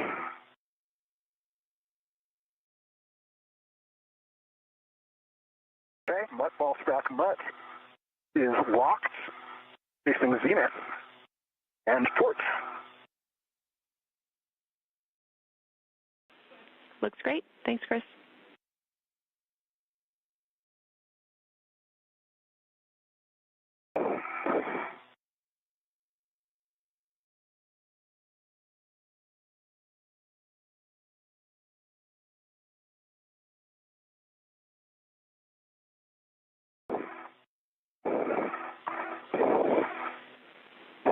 Chris, with the speedy work you made of the mutt ball stack mutt, we will have you get a head start on attaching the mutt ball stack mutt ret to the spare joint MLI and getting a head start on releasing the MLI from the spare joint. Copy that. We'll start getting attached to the spare joint MLI. Good readback. And I'm on the lab, Jenny. I'll do my four-man ferry lead. Copy. And this view of NASA astronaut Chris Williams in the center of your screen. Again, he's going to be wearing the spacesuit with the red stripes today. He's EV1. He's been given the go from the ground to begin to remove MLI. MLI is multi-layer insulation and is used outside the International Space Station to protect a lot of items that are going to be exposed to vacuum for a longer period of time. So he's going to work to remove that MLI from the spare joint that is already outside the International Space Station, staged and ready to go. This spare joint will be installed on the Canadarm2 today as part of the Spacewalk. 20 seconds to a short handover. Copy.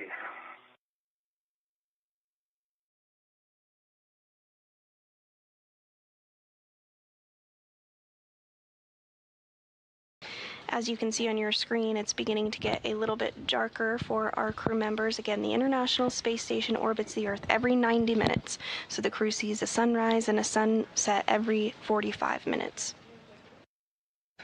We're in a brief handover between our satellites, but you are looking at a view inside Mission Control Houston at the Johnson Space Center in Houston, Texas. The team of flight controllers here on the ground is being led by NASA Flight Director Fiona Ankoviak. And today's ground IV, which is the prime voice that you hear communicating to our spacewalkers, is Canadian Space Agency astronaut Jenny Gibbons.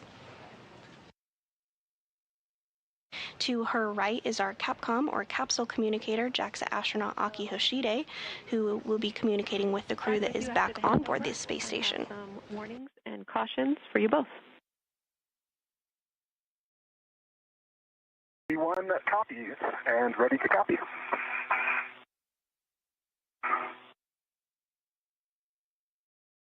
And EV2. All right, avoid electrical connectors, grounding tabs, and sensitive interfaces on the temp stow and primary FSE rings, and sensitive areas on the joints, SLE and CLA. We're also coming up on our EDF work, so avoid pulling too hard on the EDF lanyards and side-loading the EDFs.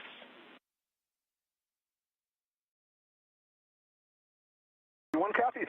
EV2. For EV1, quick question on our RET choreography here. Right now, I still have a RET going from the crew lock bag to the mutt ball stack mutt. Is that one eventually coming down to the FSE?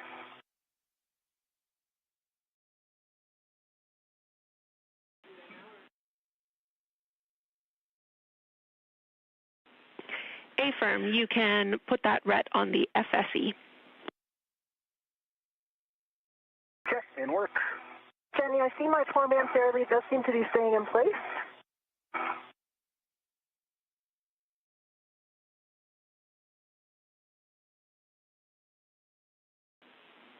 Copy.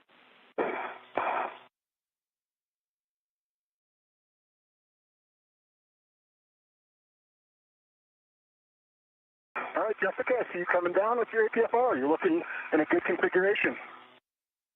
You too. Seaward 6.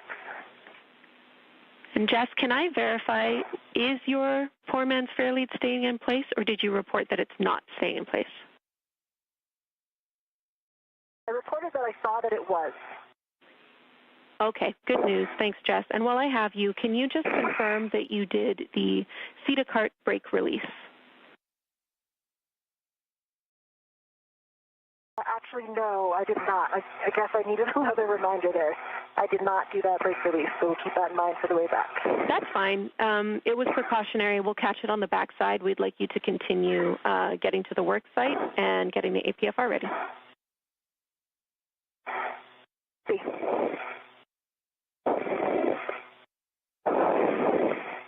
And on the left hand of your screen there, you are seeing NASA astronaut Chris Williams' helmet cam as he removes that MLI multi-layer insulation from the spare joint that is staged and ready to go outside the International Space Station. Meanwhile, NASA astronaut Jessica Meir is continuing to make her way to today's work site and get her articulating portable foot restraint installed. I think I might need to go around to the other side to get the Velcro on the back of it. Okay, copy. It is attached to, you have a ret going to the D-ring on an adjustable from the ball stack mutt. One end of that adjustable is attached to the tether point on that. Copy. And Jenny, I'm going to put this at a clocking of 3. Affirm, clocking of 3. Would you like your additional settings? Not quite yet. Okay, copy. I can confirm clocking of 3. And nice work, Chris. You can translate around ESP2 to the aft side of the spare joint. Copy. Heading around to the aft side.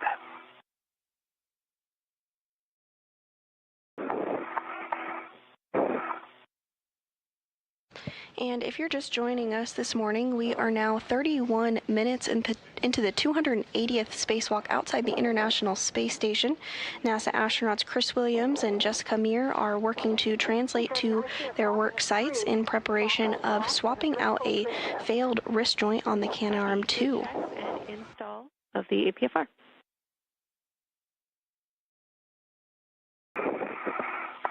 Jess, your next task is to continue with the stowage of the MLI on the ball stack mutt. Sounds like Chris got it tethered for you and potentially released the quarter-turn fasteners. Once he can release on the aft side, you can bundle the MLI using the adjustable.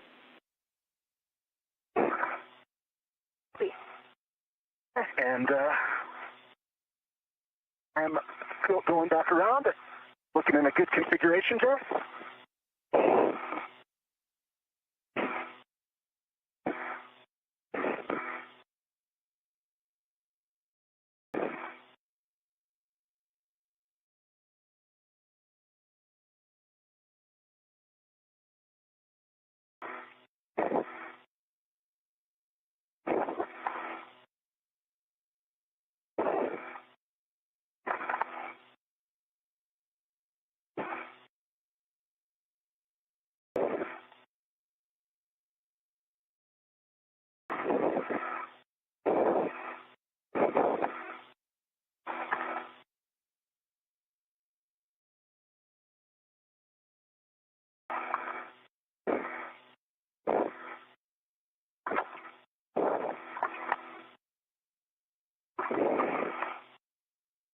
At this time, the work site is successfully set up and prepared for today's spacewalk.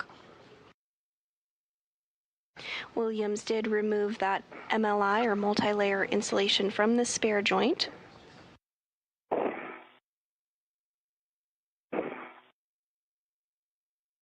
Next up, our spacewalking duo will work together to utilize the pistol grip tool, or PGT, to remove bolts on the spare joint fasteners.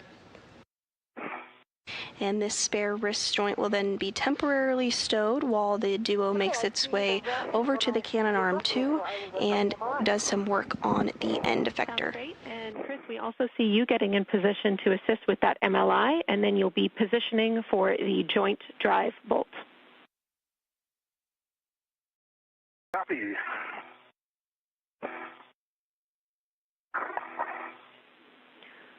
You guys are doing great, making up good time. Just a reminder, our workspace is really tight today, so we're keeping a close eye and also want you to be wary of any sort of helmet or visor bumps in your workspace today. Thank you.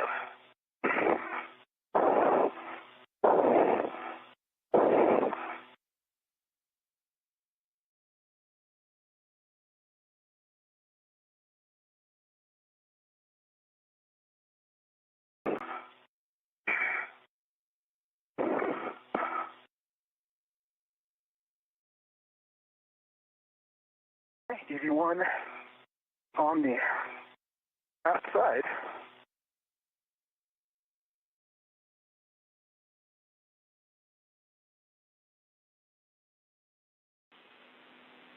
Copy. And in this view, we do have a view of both of our crew members, our spacewalkers today. On the upper left portion of your screen is NASA astronaut Jessica Meir. She's wearing the unmarked spacesuit. On the right is NASA astronaut Chris Williams wearing the suit with the red stripes. I'm going to fix that. I took off a little piece, the joint MOI. Copy. It's hard when we make everything the same color. Yep.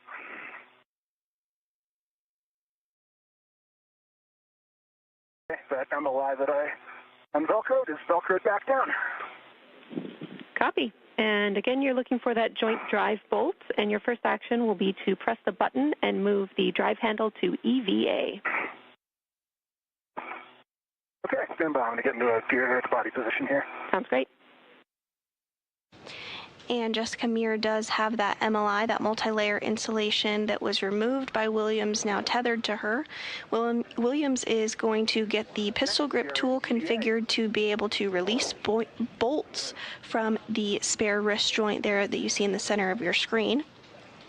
Eventually, this will be installed on the Canadarm 2 as part of today's spacewalk.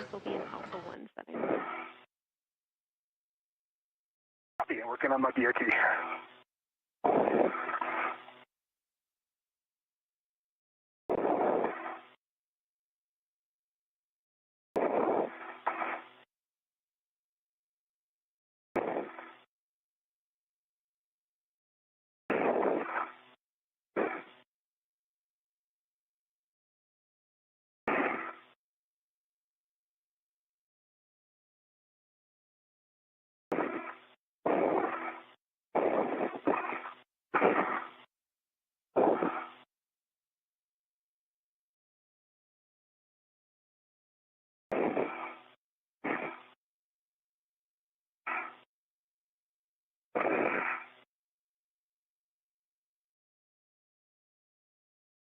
I have the MLI bundled. Nice work. That looks great to us, Jess. You can tend it above the CTC and take the square scoop from the mutt ball stack mutt.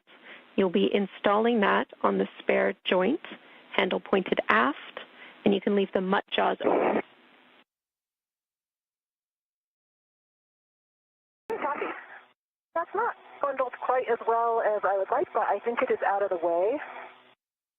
I think we can leave it where it is for now. I'll work on the scoop. Copy, and we are happy with that MLI config. Thanks, Jess. Right.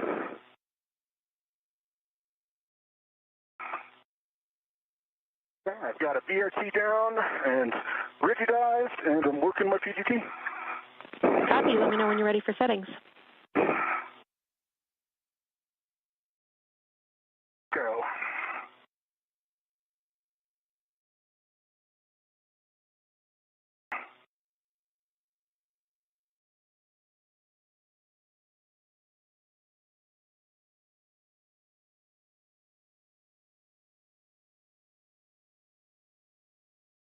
Jenny, that's handle pointing aft, correct?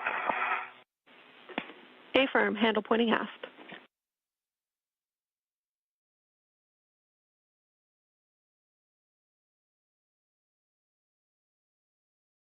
You may have heard the acronym BRT That stands for body restraint tether, and that is a way in which the crew members attach themselves to the International Space Station.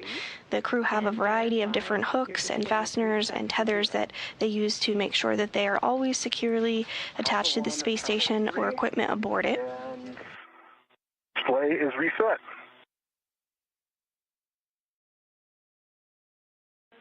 Good readback. All right, Chris, we are ready for you to drive this joint drive bolt. This will be 225 turns.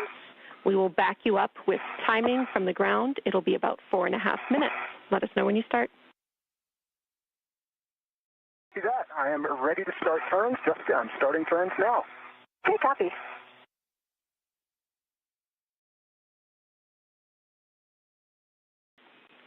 And Jess, when you are able, we will take a visual check on the direction of the joint drive. We're looking for counterclockwise from your perspective.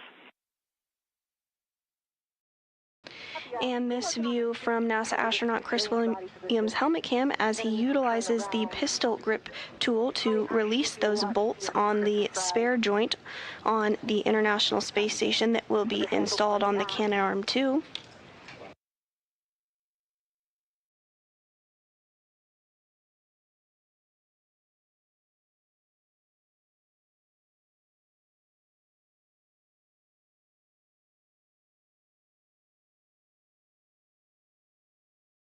Turns.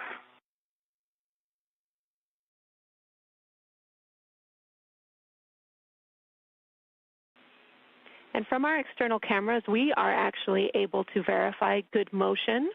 So, Jess, we no longer need that check from you, and we are comfortable waiting for the scoop install until after the bolt, if needed.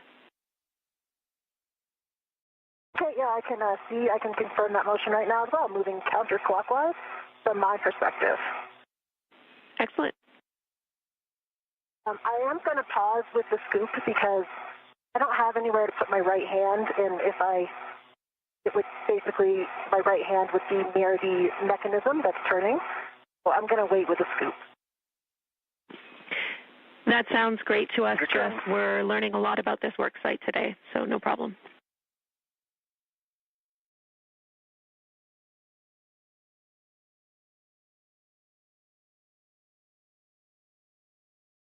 I can say that I can give a very good inspection right now of the spare.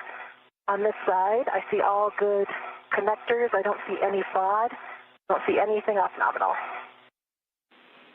Good news. Thank you.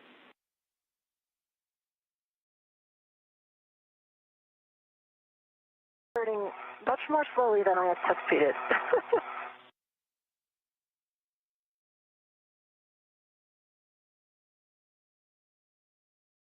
And Williams continuing to drive those bolts. As the ground stated, this will take about 4.5 minutes.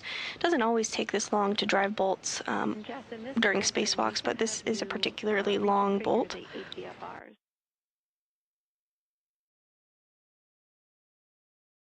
I have a scoop in my hand. Let's see if I can throw that somewhere.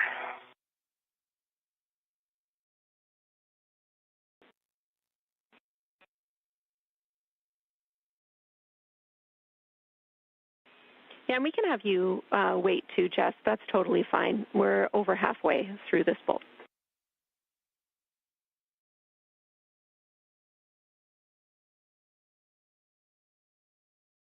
Okay.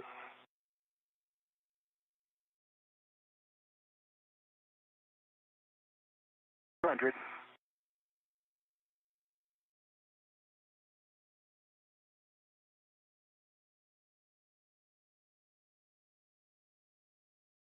Firm 225. Copy. 225 turns.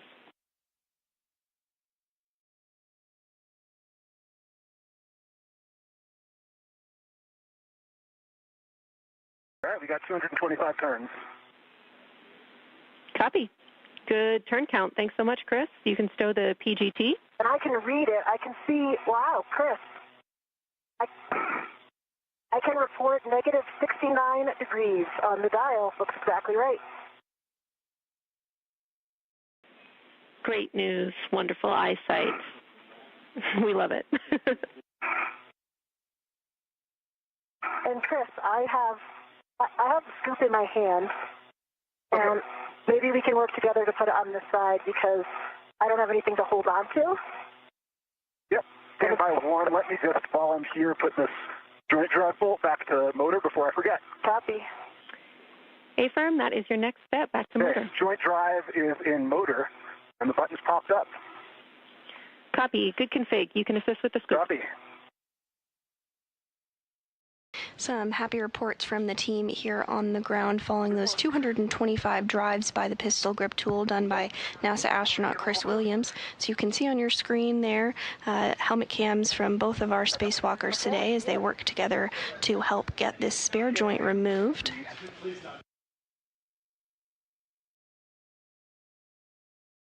I think it should be a lot easier from that side. That's the correct orientation. And I will start looking at the ATFR. So, Jenny, first I'm going to move Chris's from 5 to 4. A-firm, but we do have a step to move the scoop rets to the starboard fram handrail. I want to make sure that you can do that as well.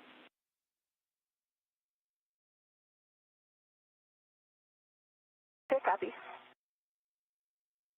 Okay, scoop is on and locked. The handle pointing aft. Okay, well done. I will grab the other end and get the tether on the starboard handrail. Copy. Let me... And the jaws ended up closing, so I will reopen them. Copy. Release the ret from the scoop? Oh, no, leave the ret. Firm. I'm going to release this end.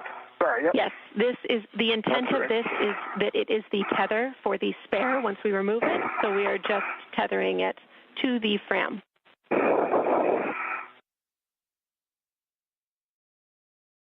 Yep.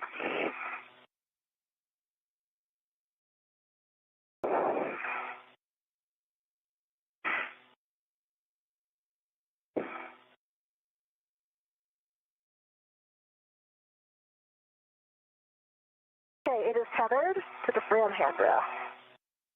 I think one of the things we might want to consider is, well, I guess the crew lock bag will be gone. Having the crew lock bag right here has made it a little bit more difficult. Yeah. But I think it'll be gone when we're back here. I concur with that. It is kind of in the way, but we'll, yeah. All right, Houston copies all. We concur. It should be out of the way soon. I'm going to check on this mutt because...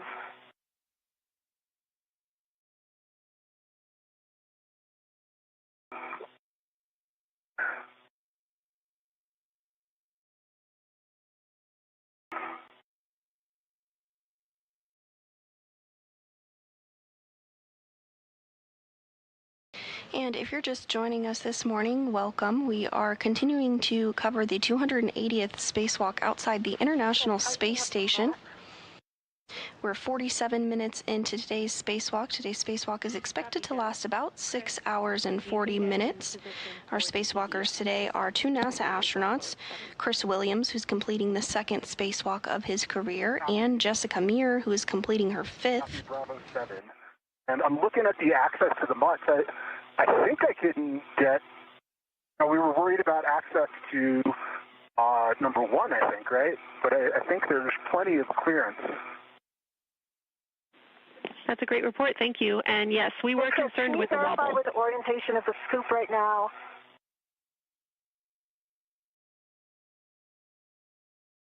Yeah, I might need to do a different body position. I'm sorry, go ahead, Jess.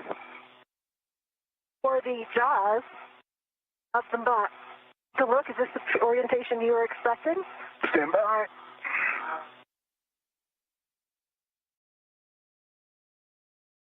Oh, sorry, I can't quite see. Yeah, I think this makes sense for how the scoop is.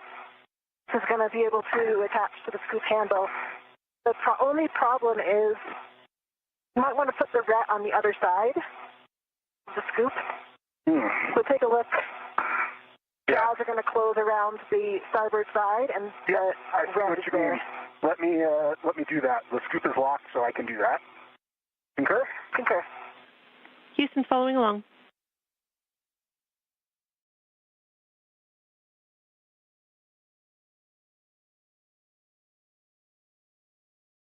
Right, this MDSU is rather inconvenience. Yeah. Well, notes on the worksite, Jenny. For me, like positioning that scoop, the one thing that would be good to hold on to the body position is that other temp stow ring that has the sharp edge concerns. So, and then the bag is right there as well. So I think it works really well to have Chris get the scoop from the aft side. All right, I copy the report, Jess. We do believe you could hold on to the edge of that spare ring, just not the grounding tabs. Those are the sharp edge concern locations. Okay, copy. That's good to know. And I can see those grounding tabs. Copy. And the main task of today's spacewalk is to replace joint number 5 of the wrist joint on the Canadarm2, which malfunctioned during May 27th normal operations. An elevated motor current was experienced and the arm did not move as expected. There is a spare joint on board the International Space Station that Meir and Williams are working to release as we speak that will be installed into the Canadarm2 today.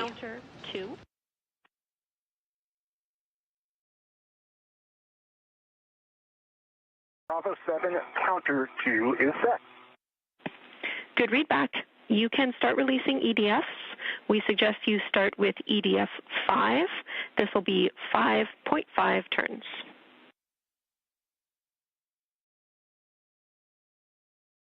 Copy. EDF 5, 5.5 turns. I see it, and I'm briefing and getting that in work. Copy.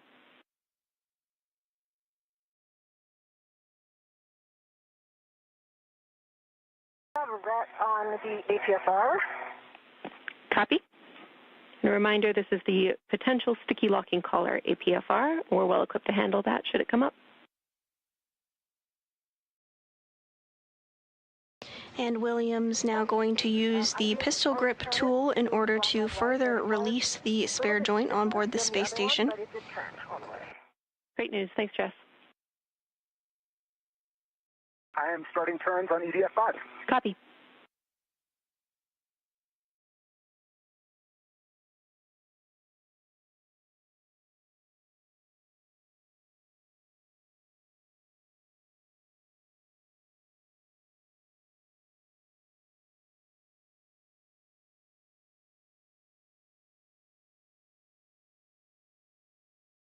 That's 5.5 turns on EDF, and started pulling out when I took the PGT off. That's a good sign. Copy. 5.5 turns on EDF 5, and it started pulling out. Confirm you can pull it all the way out with the lanyard.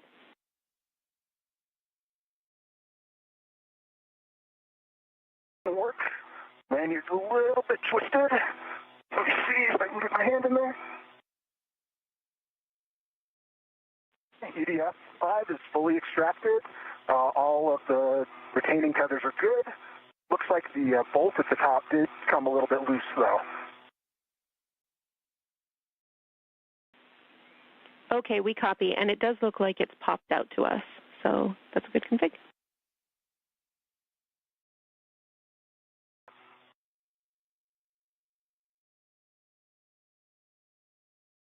And Jenny, a clocking of 9, correct? And with that first fastener successfully removed, Williams is now going to work on removing the remaining 5 on the spare joint. Is the stickiness of... Oh, Or 1. Go ahead, Jess. The EDF 6. I have a black on black and a good pull test, but I'm not passing the phone port test.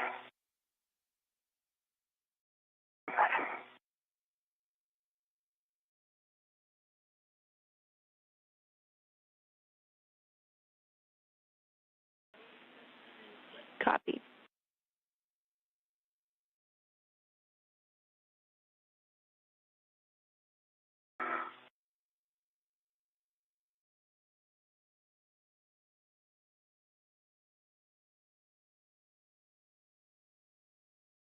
I'm starting turns on EDF 6.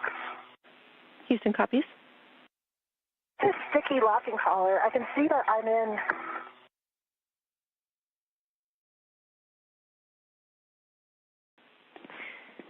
I think what's happening is it's not going to black on black. All right, we copy. And now that I'm in the width, it's not turning all the way to.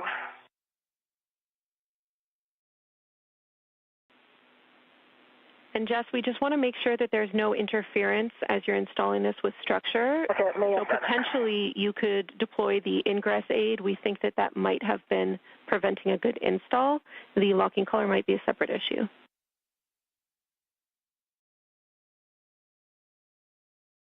I'm watching the ingress aid. I can see it's coming close to the SP2, but it's not impacting. And I actually got it now. I have black on black locking of 9 and a good pull twist test. Okay, excellent. Your other settings are Fox Fox Charlie 6.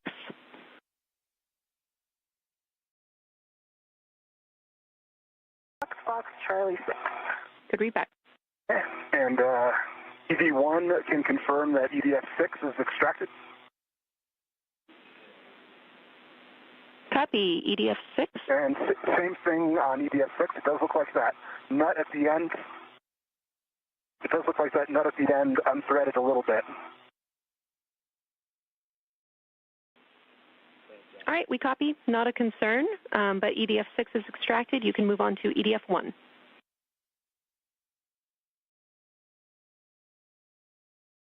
Copy, EDF1 in work.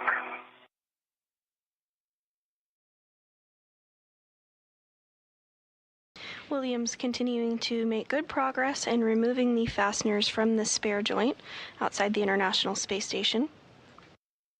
And Jenny, I've increased my cooling to 7 for the time being. But I think with this one, I know that we thought it had the collar. I think it's actually the pitch knob, my old nemesis, that is very sticky. You can see that it is totally locked. Now I can push it in, but I'm unable to turn it. Oh, wait, there it goes. What's turning? We copy.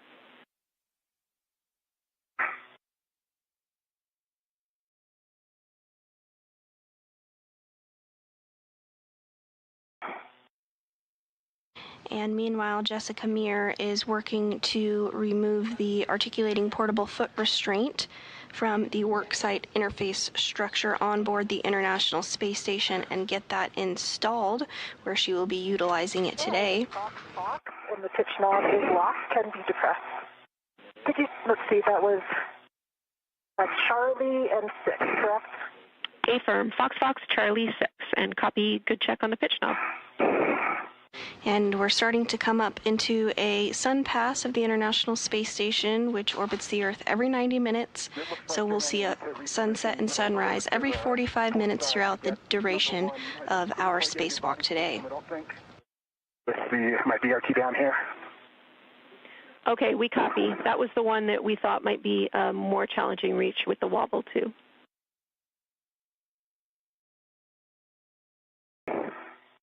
Yeah, if you had the shorter one, I think it would have been doable.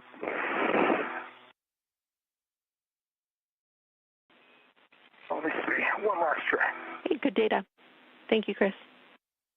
I have Charlie 6 that as well. Copy. Those are good settings. We are ready for you to reconfigure the port APFR. We're looking for Fox Fox Lima 6.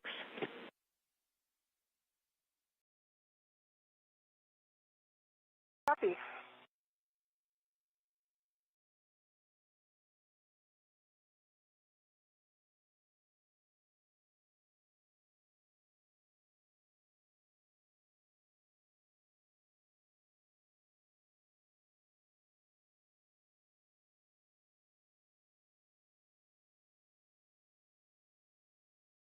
I'm going to try Bravo 7 counter 2 on EDF6. Good settings. For 1, sorry. And that should be EDF1, A-firm.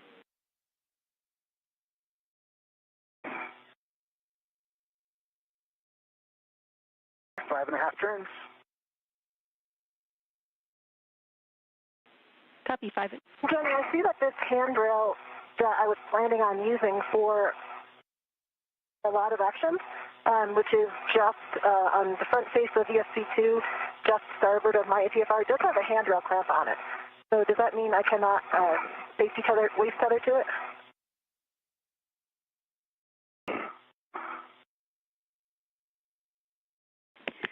Good question, Jess. You can use that as a local tether point. Obviously, we don't want that to be your prime load path, but it's legal for a local.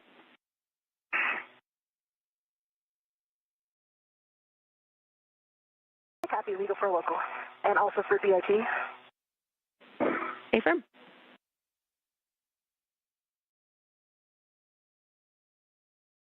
Copy.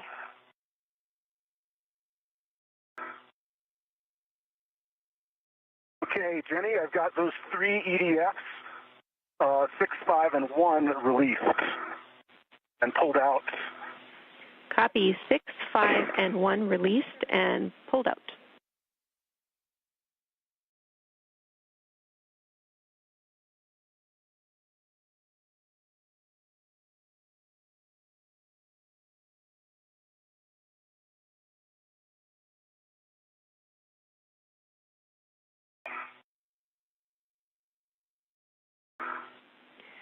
And Chris, next steps for you are, as written, to maintain control of the joint for Jess's bolts to be released. But since you have a little extra time here, if you can reach EDF 4, that's the one under the scoop, we would also like you to attempt to release that one. And we are getting some really great views of our spacewalkers today now that we are back in a day pass. NASA astronaut Chris Williams is wearing that spacesuit with the red stripes on the top of your screen, and NASA astronaut Jessica Meir is on the bottom left of your screen. You can just see her legs and feet there, but she is wearing the unmarked spacesuit today. In the center of your screen is the spare joint that our duo is working to remove from its temporary stowage location and get it in a configuration to eventually be able to install later today on the Canadarm2.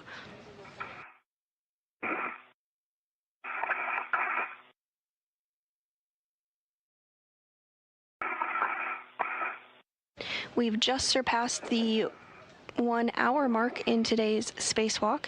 The crew is continuing to make good progress and is running about 20 minutes or so ahead of the timeline. Today's spacewalk did begin at 7:20 a.m. Central Time, so we are 1 hour, 1 minute, and 30 seconds into the 280th spacewalk in support of space station maintenance, assembly, and upgrades.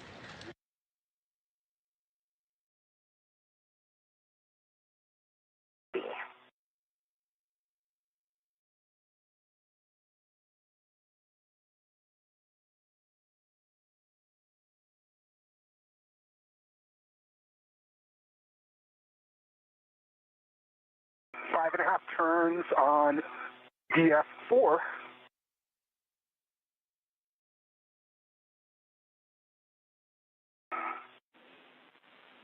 Copy. 5.5 turns, EDF4.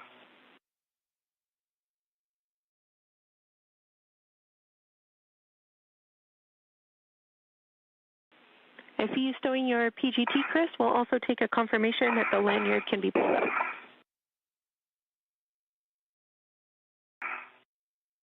Yep, stand by. I need to, I think, get down there a little bit more to get in position for that. Copy. And NASA astronaut Chris Williams is working to stow that PGT or pistol grip tool for now, but it won't be the last that we see of it today, certainly. It will come into play quite a bit during today's spacewalk. Also in view just above his head there is the mini workstation, which has a variety of tools and tethers and items that will be utilized during today's spacewalk. After 5.5 turns.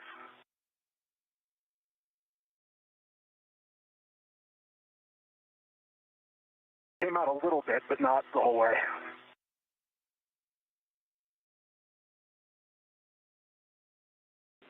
Copy, we're talking it.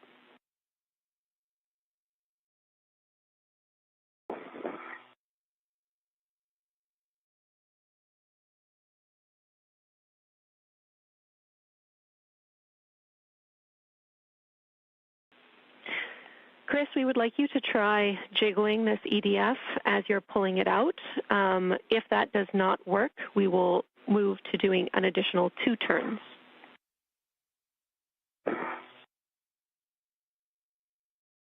Copy. Let me, if I can get a better position here.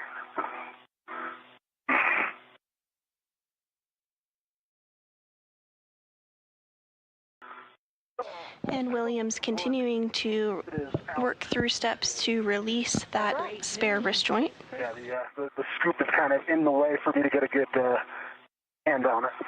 All right, my APFR is set in Lima 6. Copy. Good APFR settings. Thanks, you two. Now we will get Jess to reposition for releasing EDF 2. And the last EDF we'd planned for is EDF 3.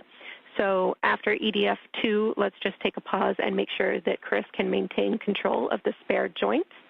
And I have consumables updates when you're ready.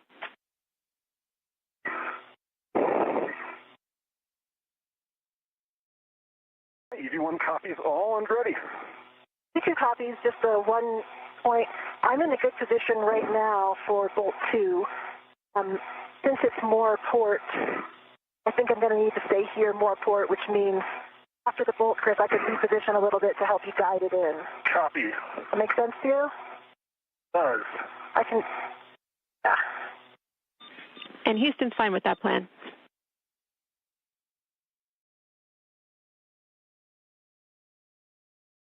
And if you've been following along, Williams has released several of the fasteners that are securing the spare joint to the structure outside the space station.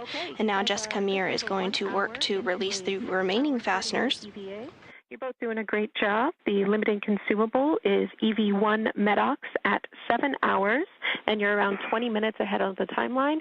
But I think a lot of the dev you guys have done in the past hour will really pay dividends for the rest of the EVA. Great work.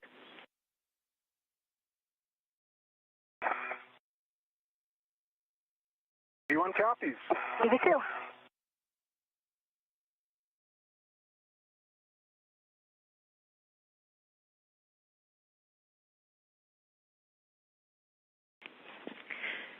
Jess, this PGT setting will include Bravo 7, so we'd like you to brace appropriately.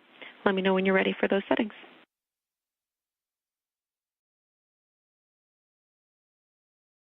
Okay, and I'll give you a cow first. And outside of Jessica Meir's helmet camera on the right hand of the screen, we are seeing a view of the Earth below. The International Space Station orbits the Earth every single 90 minutes and is currently beginning a pass into the United States. It's just flying over the Pacific Ocean now, but soon will be passing along the coast of Olympia, Washington, and will be flying over the entire United States, essentially, including directly over Houston, Texas, here in just a couple of minutes. We'll let you know when we're overhead in Houston, but as of right now, the International Space Station is just currently over Olympia, Washington, and so here shortly, just a couple minutes from now, it will be over Houston. That's how fast the space station flies, 17,500 miles per hour. If you want to see when you can spot the International Space Station flying overhead, you can check out our app, Spot the Station, as well as our website, and you can enter in your location where you live and see when the International Space Station will fly overhead.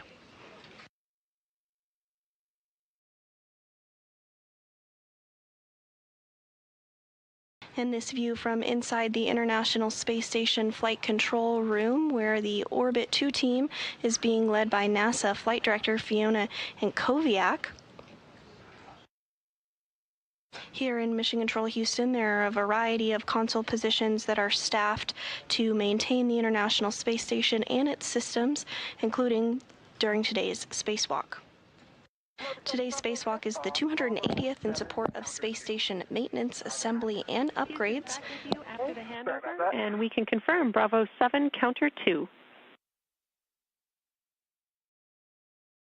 Bravo 7, counter 2 is set, and I'm looking for 5.5 turns. Affirm, and we have it down that this is EDF 2. I am on EDF 2. Copy. Okay, I'm starting turn.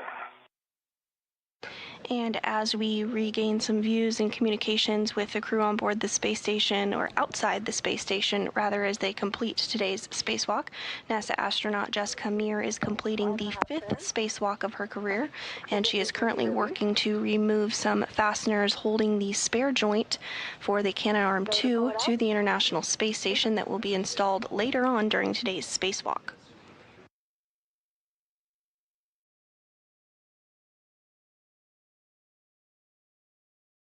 It's all the way out. We see a great view of that. All right, we have one EDF left. We are tracking that is EDF 3. So we would like Chris to maintain control of the spare joint and give Jess a go to release EDF 3 when she is in position. Let me know when you're ready for one caution. Chris is ready, and I have a hand on the scoop. I have control. So I'm going to switch to the other handrail for this. Copy. Houston copies. And this view of NASA astronaut Jessica Meir in the unmarked spacesuit on the lower portion of your screen as she works to remove that final fastener securing the spare joint to the space station. Above her is NASA astronaut Chris Williams in the spacesuit with the red stripes. He's serving as EV1, or extravehicular member 1, and Jessica Meir is serving as EV2 during today's spacewalk. Yeah, exactly. That's my thinking. Yep, I love it.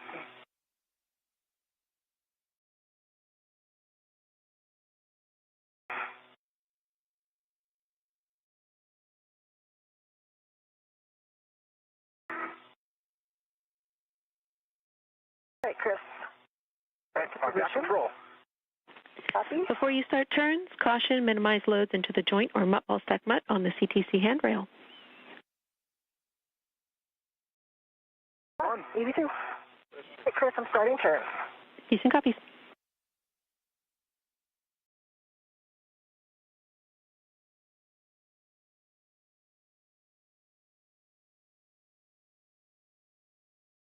.5 turns. It looks as if it's loose.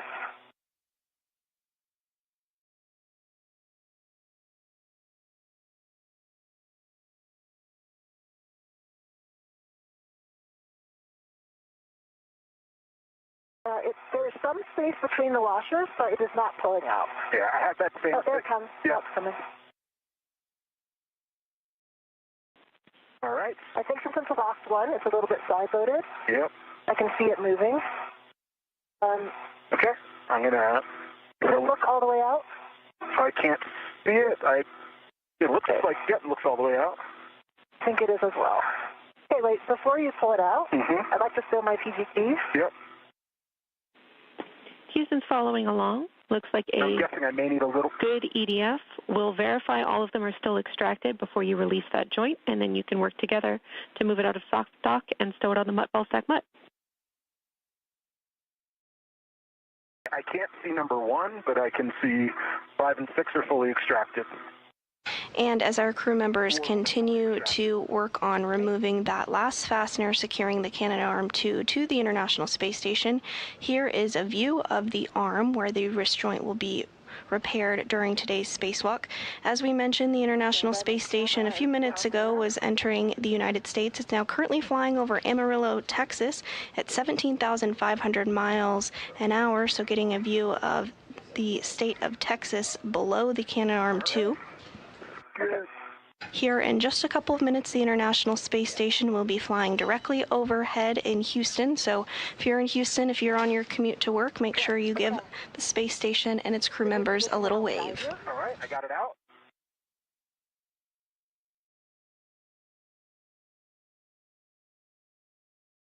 Okay, this red is kind of in the way. Yeah. No matter what side it's on, it's kind of in the way there. Okay, come on.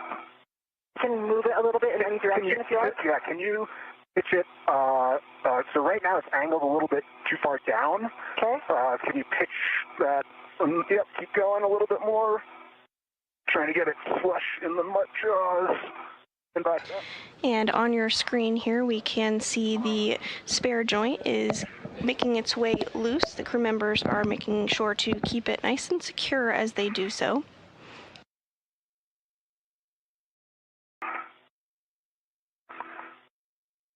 Use the tether point to kind of wiggle it a little bit to get these paddles out. I can't hold on to anything except for like the edge of the front face here. Okay. Yeah, I think these paddles are not popping out. You just make sure. Okay.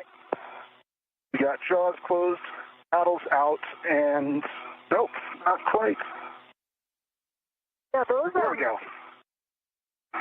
Jaws closed, paddles out, and locked. Yeah, I see it. Copy. That is a great config. Good work, you two.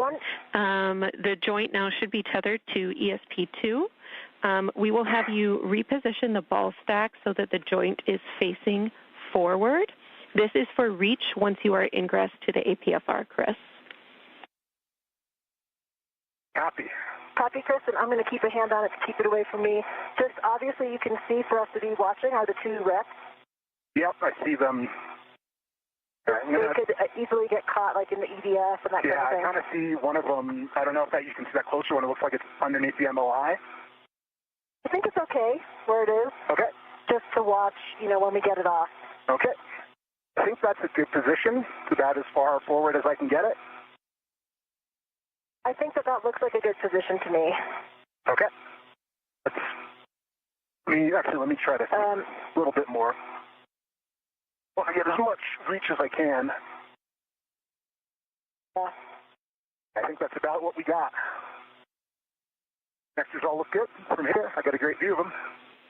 All right, nice work, you two. We agree that is a good config and a good position of the spare joint. I will take a glove inspection and HAP check from you both while we prepare to ingress the APFRs.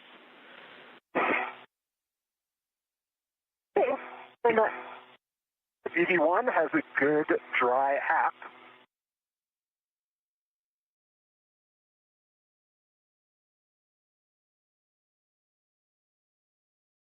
And we do have confirmation that that spare joint was removed and stowed as expected temporarily while the crew continues the procedures in order to remove the old joint and eventually swap it with the spare joint. At this time, the crew is completing those buddy checks, the glove and HAP checks, ensuring that their HAP is dry, their gloves are looking good, all their tethers are as they should be, and their mini workstations have the items that they're tracking in them. Following this, the crew will get into their APFR, or Articulating Portable Foot Restraint, one of which NASA astronaut Jessica Meir removed from another location and brought over to be utilized during the next portion of the spacewalk.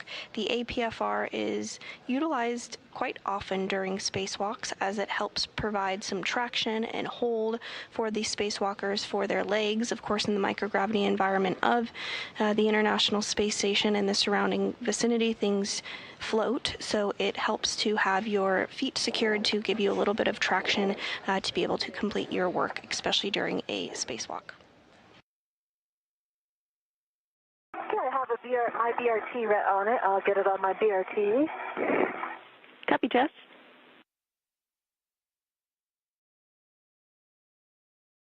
I'm getting back to the forward side, picking up my local. Copy. I have cautions for both of you. Let me know when ready. And a great view now of our spacewalking duo and the Canada Arm 2, which will have that spare joint swapped out on it today. So one at a time with ingress aids only. No impulse or cyclic loading into the arm, please, and confirm that there is no motion before you do load the arm. The International Space Station is currently flying 260 statute miles over the Caribbean Sea.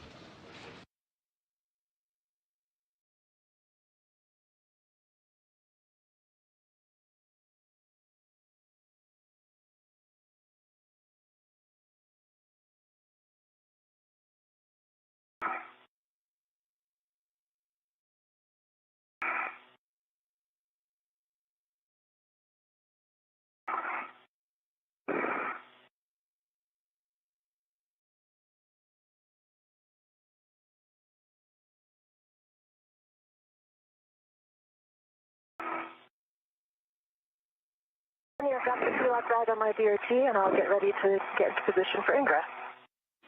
Copy.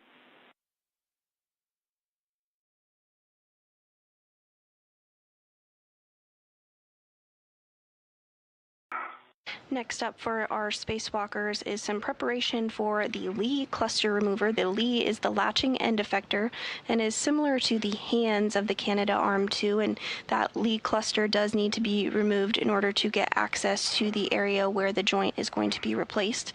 It is joint number 5 that the crew is going to be removing and swapping out today. We suggest that you put a waist tether down on the CTC so that you can control your role in the APFR later on. And we also want to let you know we had to power off your HECA for a couple of minutes for thermal reasons. Copy that. And I'm working on my left waist tether on the CTC. Copy.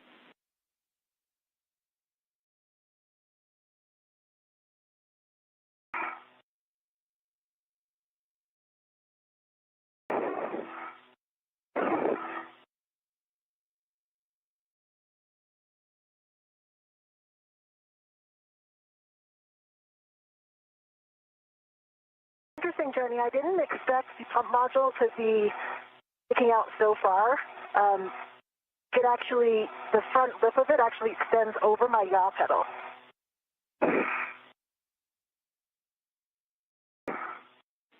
Copy.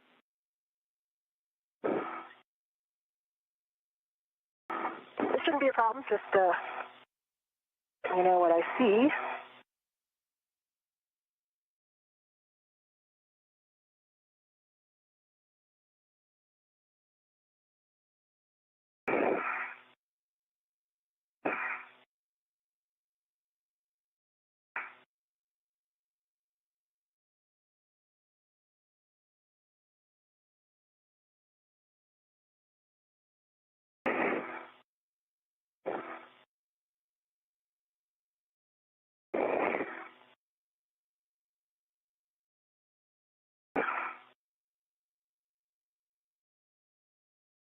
And Chris, I'm going to start ingressing. Copy, starting to ingress. Copy, we see it.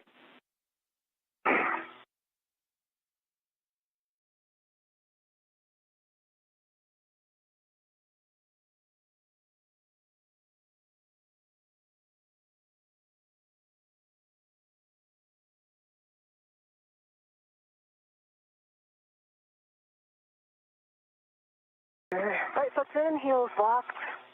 Looks good. Nice work, Jess. You can verify your ingress 8 is tucked in. Left foot's in, heels locked, and my ingress 8 is tucked. I gotta watch that.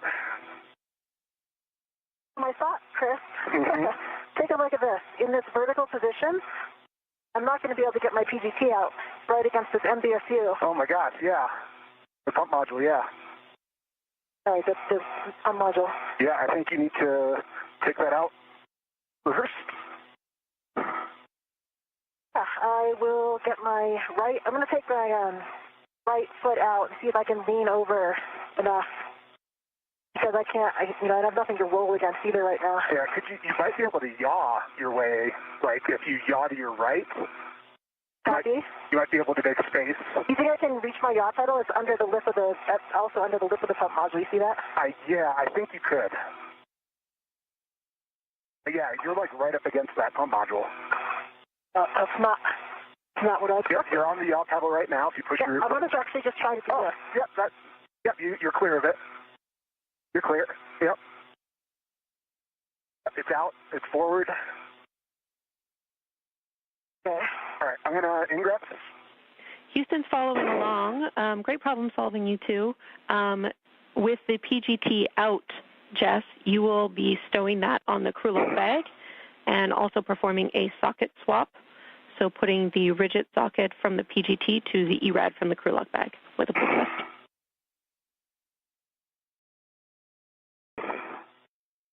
Easy, 2 copies, yeah. So basically what I did, Jenny, I was able to take 1 foot out, lean over, get the PGT in front of me, and now both feet are back in and locked. Nice work.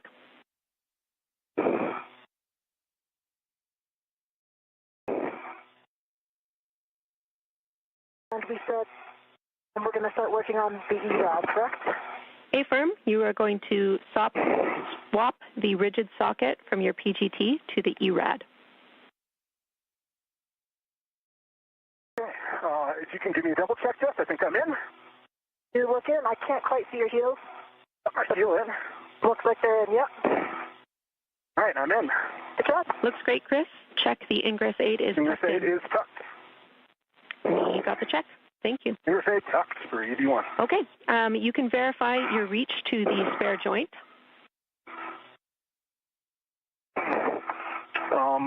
Yeah.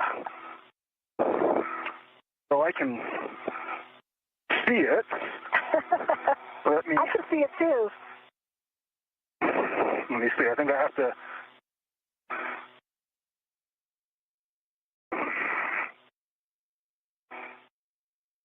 I can definitely feel the SC2 moving when you move.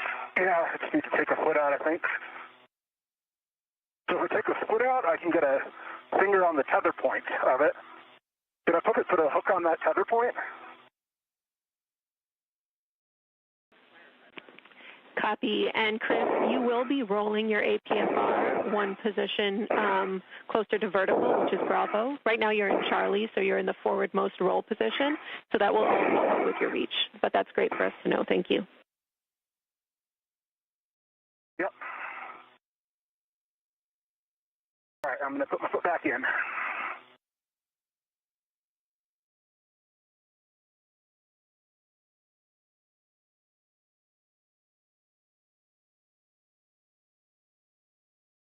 All right, I'm back in and tucked. Copy.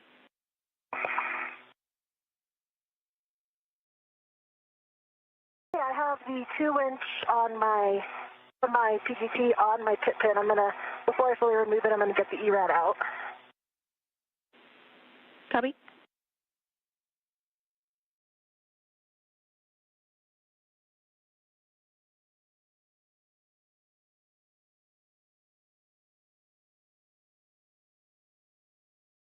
And this view of NASA astronaut Chris Williams as he does a little bit of in-space photography of NASA astronaut Jessica Meir, who is continuing to get things in a good configuration on her mini workstation. You are ready.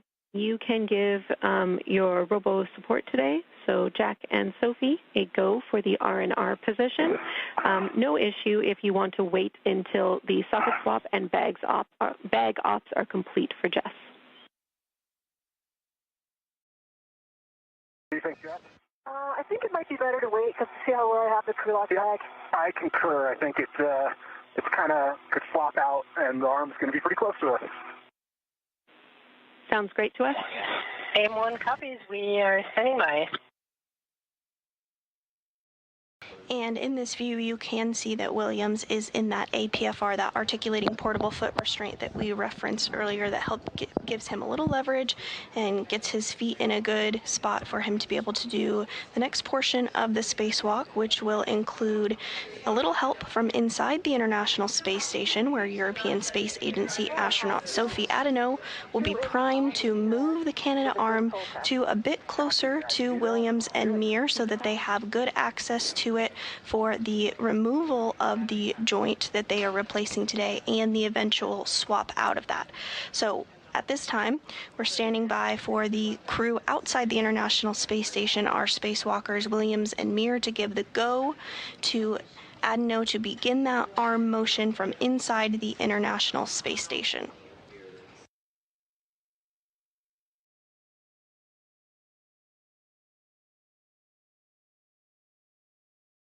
A second of downtime for our crew while they make sure they're in a good config for that. The International Space Station currently flying 260 miles over Brazil. Yeah, do you want to put it on the handle? Exactly. Copy. Good pull test.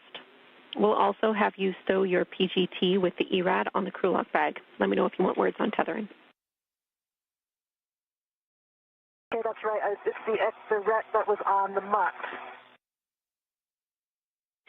Affirm, it is the external small ret. It was on the mutt ball stack mutt. Okay, I don't see... I think we must have taken that off. when you've deployed the MUT, detach that one. That one was supposed to stay. Okay, Yeah, because right now we have I see one ret is going from the MUT to the, that was supposed to be the one that stayed on the bag. Okay, sorry, I thought I asked you about that one, and, okay. All right, well, let's, So what about the ret that I just used that has the red, the pit pin ret? Yeah. Coming out of the bag. There's also the integral ret that's on the outside of the bag. Houston's preference is the pit pin ret. Copy. All right.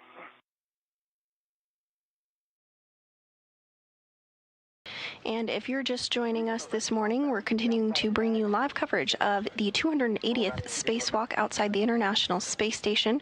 We are now 1 hour and 30 minutes into today's spacewalk, where NASA astronauts Jessica Meir and Chris Williams are working to repair and swap out a joint on the Canadarm2. That spare joint that was outside the International Space Station has successfully been removed at this point and has put in a temporary stow location. The crew is now in their articulating portable foot restraints and getting everything set up ahead of the movement of the Canadarm2 from inside the International Space Station that will take place by European Space Agency astronaut Sophie Adeneau. Yeah, and A-firm, we do want it on a ret so that it reaches between you two when you're doing your operations at the arm, but you can, of course, put the tethered end of that ret on the adjustable D-ring if you want. That makes sense. Right now I have, Chris, I have the tethered, and so I have it on the handrail, pit pin side, so I'm going to detach the other side, and I'm going to use the other side on my TG. Hit and copy and concur. And conveniently, it looks like it's one of the ones that's really close to the top, so this won't be too bad. Sounds like we're headed to a good config.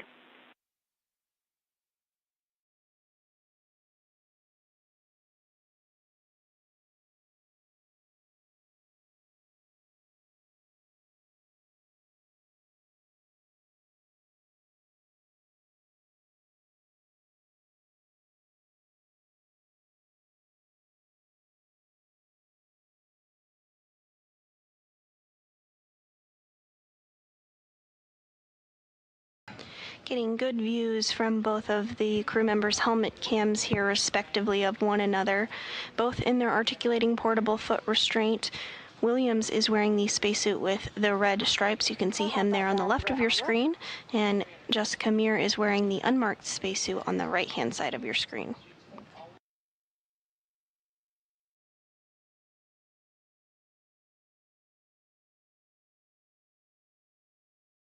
And Jenny, just a reminder, I'm putting the hook that I released from my end that goes down to my swing arm on my right bunny ear, in case I need a reminder on that. Copy. We'll track that. Thank you.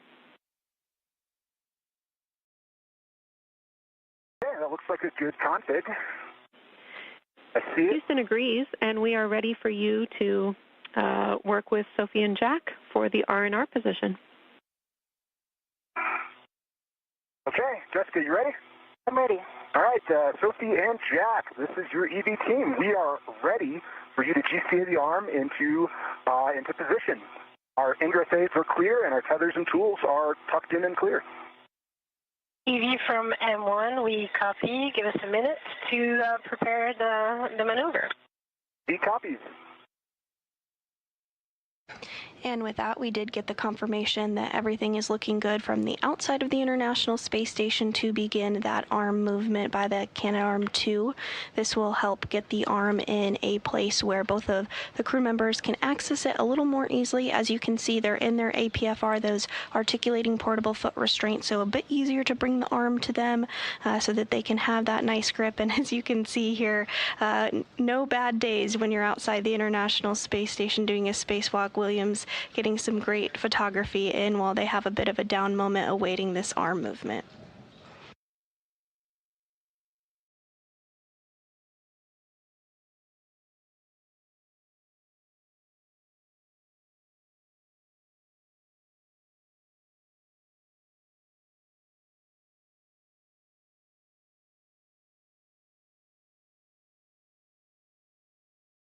TV from M1, we are ready for the motion of the arm. Any copies? We have good visuals of the arm and good visuals of arm clearance. You are go to start motion. Go to start motion, and we'll let you check the clearance of the please. Yep, just watch your And you can see the Canadarm2 beginning to come a little bit closer there on the top of your screen there. That, again, is being controlled from inside the International Space Station by European Space Agency Sophie Adeneau. NASA astronaut Jack Hathaway is also helping to support those maneuvers. I'm watching the clearance here for the spare joint as well. That might get a little bit close. We're a third of the way. Copy. I have a good view of that, Chris. Copy.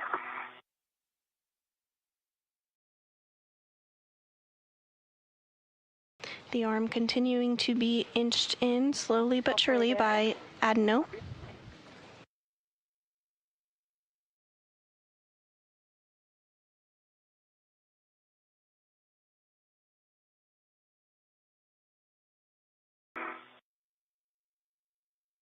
Almost there. Copy. Slowing down. Copy. You have good clearance. Copy.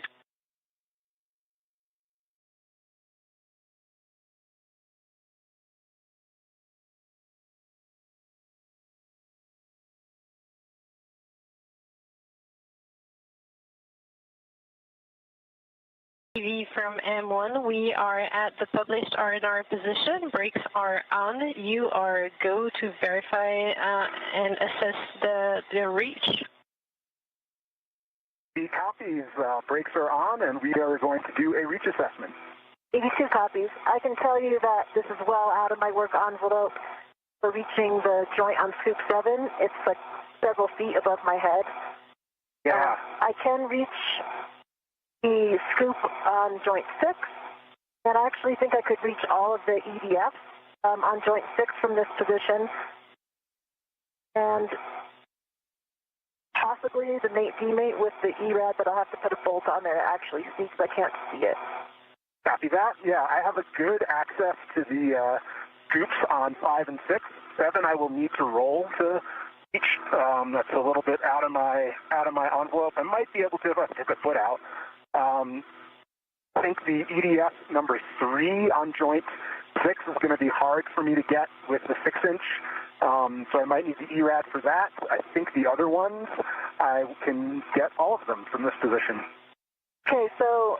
And following some excellent maneuvering of the Canadarm2 by Adeneau, we now see the arm is positioned perfectly between our two spacewalkers, NASA astronauts Chris Williams and Jessica Meir, to gain access to that joint in order to swap it out with the spare joint they've since removed from the International Space Station, now 1 hour and 37 minutes into the 280th spacewalk in support of space station maintenance, assembly, and upgrades. You know how the arm is like canted towards canted you? Towards me, yeah. Yeah. So that's what's going to make it difficult reach because I'll be getting close, you know, like Jenny had said, to joint 6. Yeah. I can lower my workstation so that that's not in the way. But I mean, if you can, I can show you where the scoop is. Look, where can you see where my ERAD is? Your ERAD, yeah, I can see that. It's at the tip of my ERAD up here. The other thing we can do that might be helpful, this will make it harder for me to reach ERAD, or sorry, number 5 on joint 6, but we can come a little bit towards you also. I don't think you can come toward me very much because of joint 6, because of that angle. Like, I'm actually only a foot away from joint 6 right now. Okay, copy. Because it's canted again, you know, toward me and away from you. All right. Well, why don't we bring it down 30 centimeters and see where that puts us? Do you think we need to do significantly more?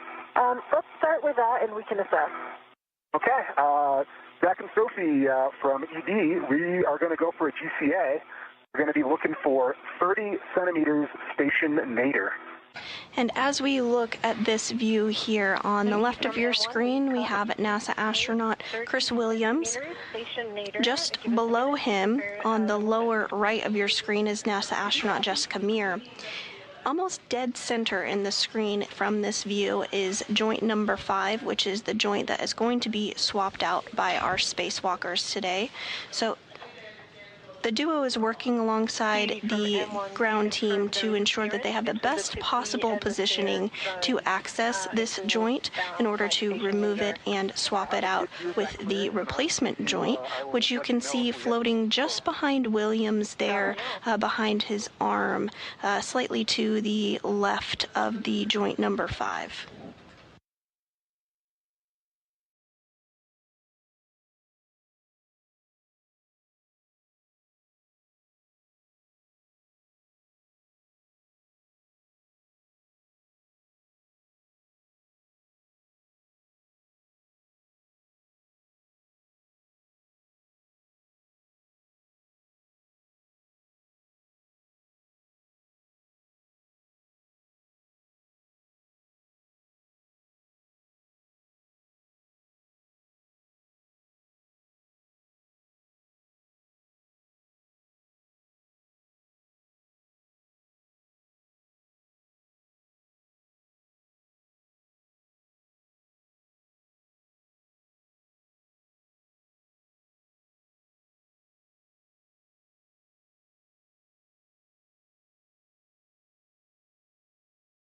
From M1, we are ready for the motion. Are you?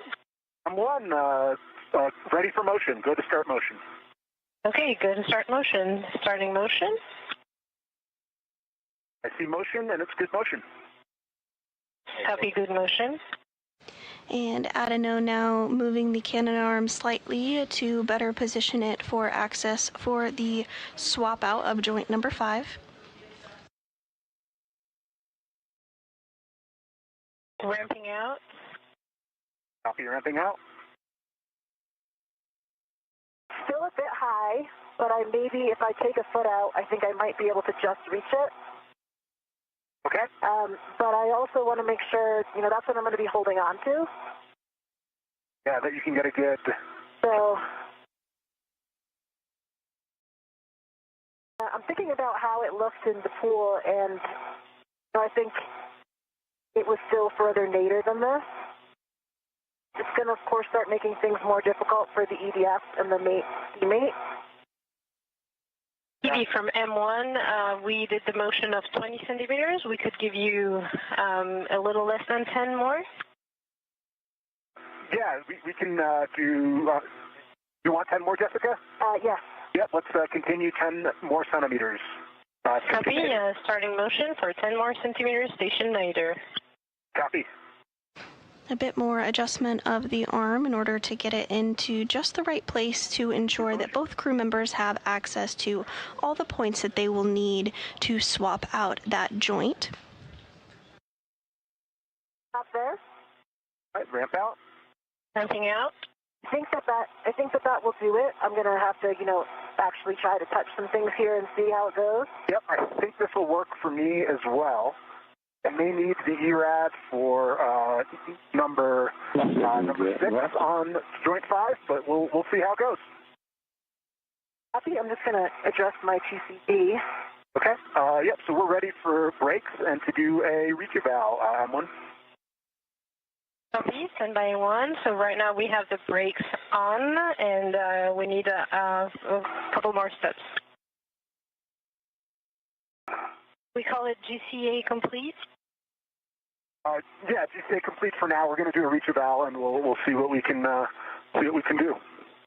Copy. Then assessing your reach. Houston, EV2 is at a TCD setting of 2.5. Houston copies. And Houston, EV1, TCD is 3. Houston copies.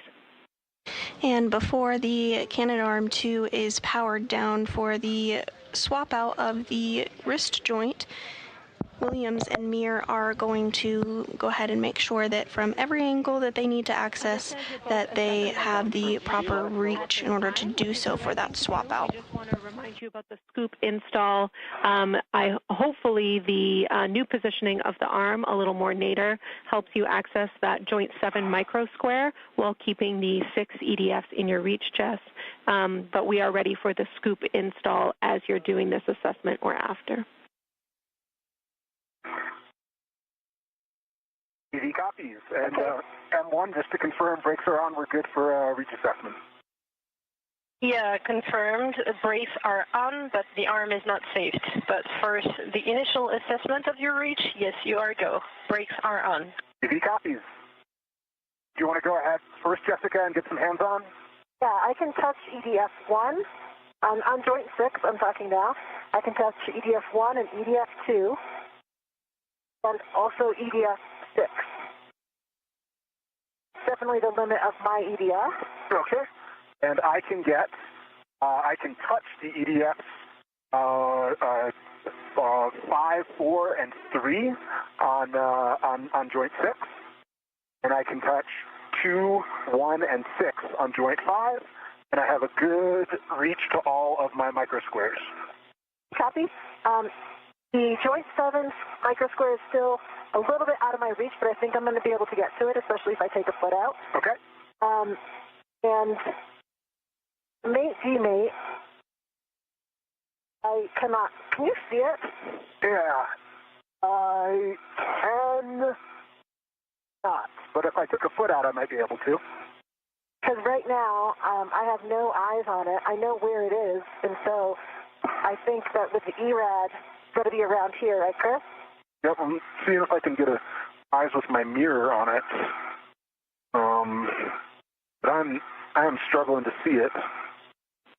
If you're just joining us this morning, we are 1 hour and 45 minutes into today's spacewalk outside the International Space Station, the 280th in support of space station maintenance, assembly, and upgrades. Thus far, our spacewalkers, NASA astronaut Chris Williams and Jessica Meir, have successfully removed the spare joint from its location on board the International Space Station and have temporarily stowed it.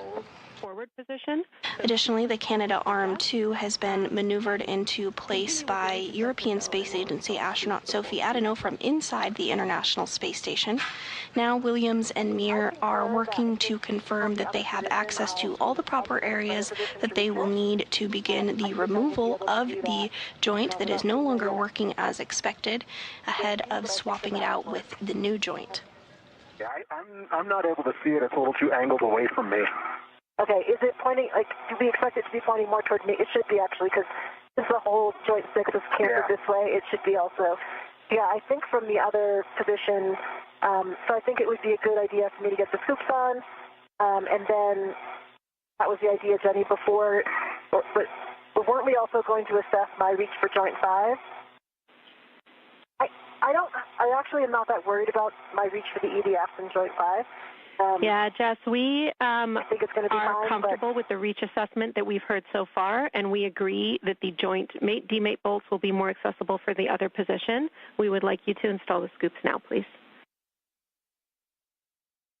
Okay, copy. Thank you.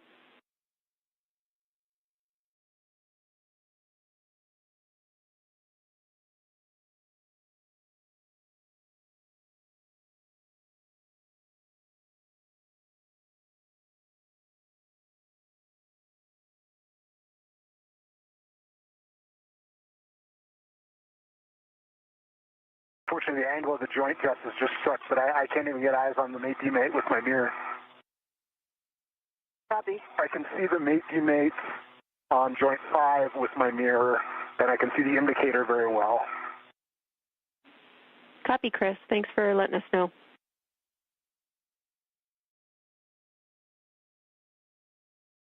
Hey, Jenny, I know that we talked about the scoop on joint 7. It's going to be handle nadir. Affirm.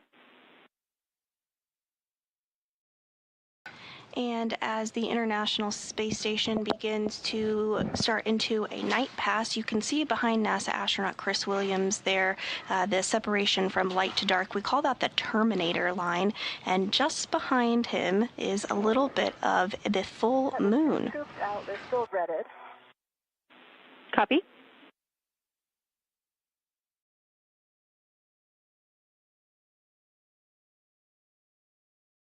I'm going to put the one on joint 6 first because I think it might help me get the one on joint 7.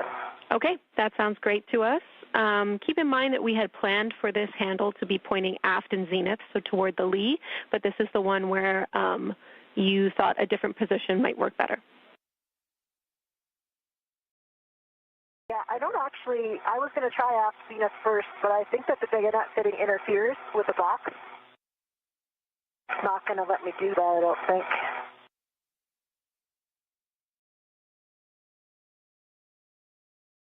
Now I have it directly Zenith. The bayonet fitting is actually on top of the box. Which part I mean, where the little radiator box is.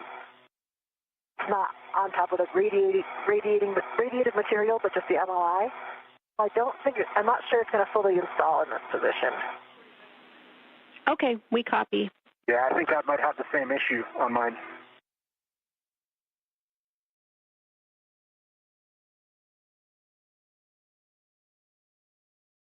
I think I might have to go Zenith forward, or like I had said,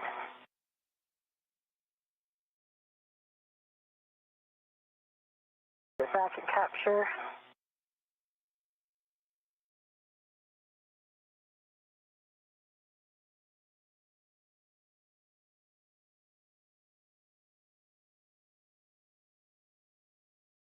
I think Zenith is going to be easier for reach.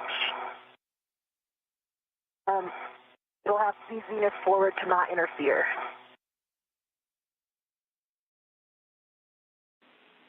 We copy.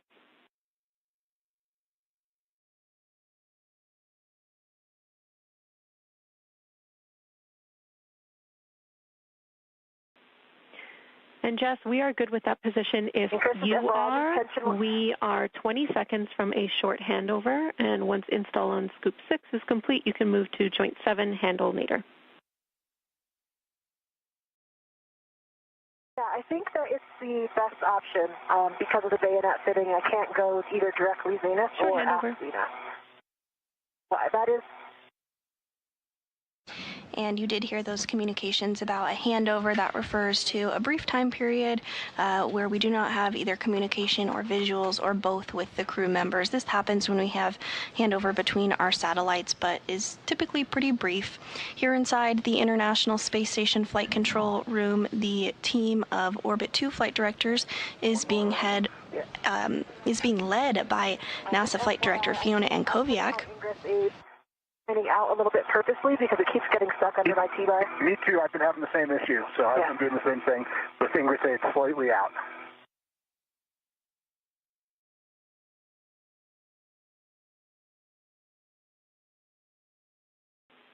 Houston's back with you after the handover.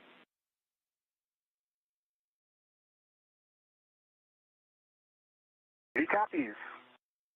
And there in the center of your screen, there is our ground Ivy, who is the lead for communicating with our spacewalkers today.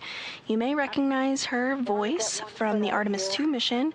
That is Canadian Space Agency astronaut Jenny Gibbons, who played a key role during the Artemis 2 mission and is playing a key role again today during today's spacewalk, the 280th in support of space station maintenance, assembly, and upgrades.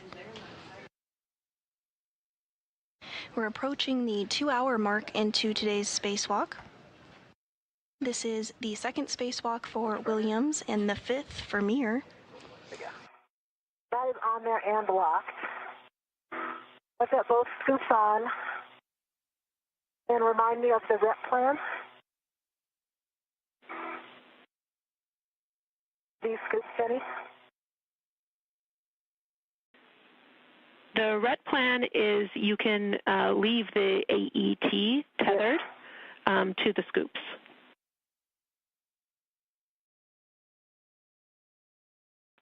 Okay, and I'll remove the RET to the bag. Affirm. You'll be removing the RET to the bag. After you do that, you can hand off the whole crew lock bag or just the scoops to Chris. Chris will be installing his scoops and also stowing the crew lock bag on the boom tether point.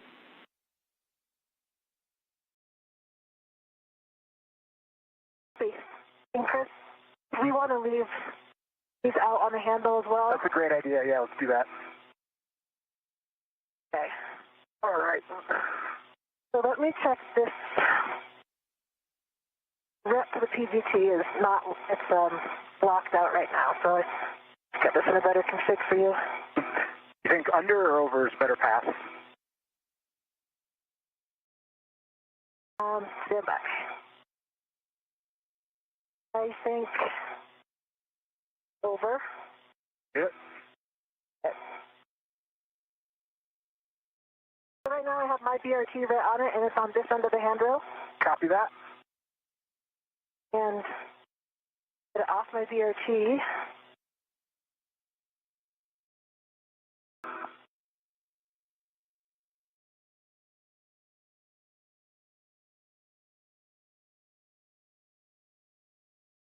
Okay, coming over to you. Copy. Wait, stand by one. I still don't have a handle. Okay, don't pull yet because I have one more hook to remove. Copy.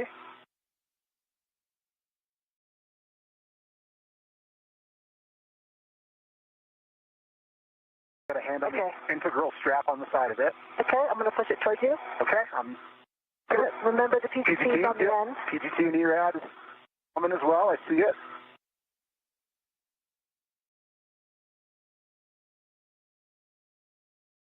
And we just had a good view of NASA astronaut Jessica Meir handing over the mini workstation as well as that pistol grip tool that has been utilized throughout today's spacewalk over to NASA astronaut Chris Williams. Okay, it's on the tether point. I'm going to release your BRT rep. Copy. I'm ready for it. Nice work, you two. Okay, there it is. Coming back. Oh, it's not locked. Oh, it's not unlocked. There it is. Not going to retract. Jess, we see you with that red batch. Once you're all cleaned up, you will be rolling 2 clicks station forward to Juliet for a continued reach assessment.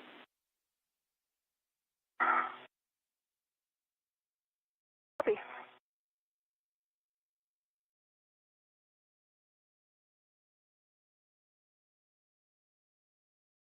That's in work.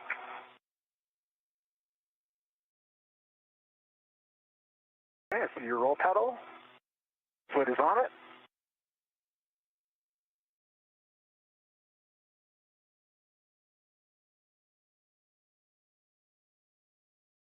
Okay, I think you need to push the pedal a little bit more down. There you go. Just rolled 1 click. Okay. Feel it? Yep. You're 1 click over from where you were.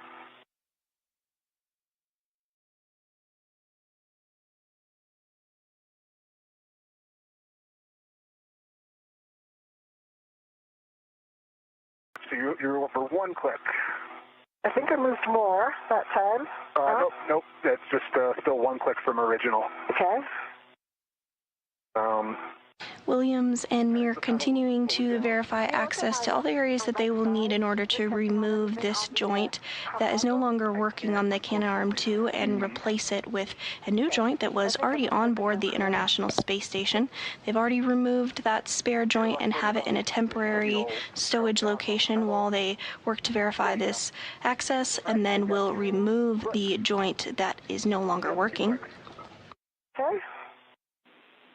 Nice work. This wrist joint malfunctioned during normal Canadarm2 operations on May 27th, and the arm drew elevated motor current and did not move as expected. NASA did work alongside the Canadian Space Agency to understand the issue and determine today's spacewalk would be needed to replace the joint. Copy that. I'll start working on my scoots. The Canadarm2 launched on April 19th, 2001 on Space Shuttle Endeavour and was installed on April 22nd, 2001 by Canadian astronaut Chris Hadfield and NASA astronaut Scott Parazynski. 4 and 5. I can easily touch those.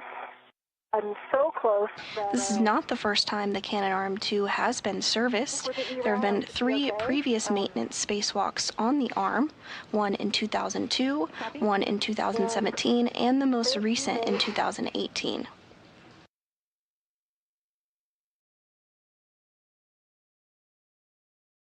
Repairs to robotics like the Canadarm2 are normal and expected after more than 25 years of continuous operations, and the system was designed with replaceable components and planned maintenance in mind.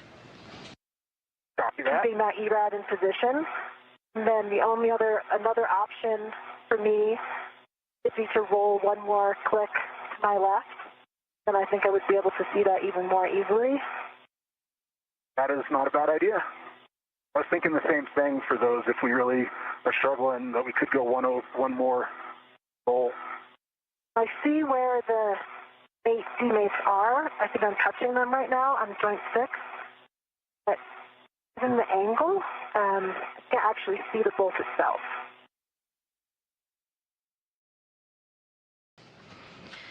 At this time, as we surpass the 2-hour mark in today's spacewalk, Meir and Williams are continuing to make good progress in the 280th spacewalk in support of space station maintenance, assembly, and upgrades. NASA astronaut Chris Williams can be seen on the top of your screen wearing the spacesuit with the red stripes. Jessica Meir is below him in the unmarked spacesuit. This is the second spacewalk for Williams and the 5th for Meir. Jenny wanted to confirm I'm good to install these scoops. Affirm. We want scoop 7 with the handle Nadir and scoop 6 handle Zenith.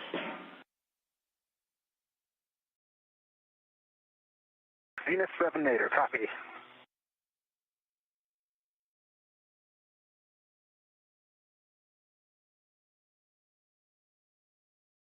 Chris, if you can push the PGT over here, I can do some reach assessments with it. Copy. Stand by 1 sec, and I will be right there. Okay,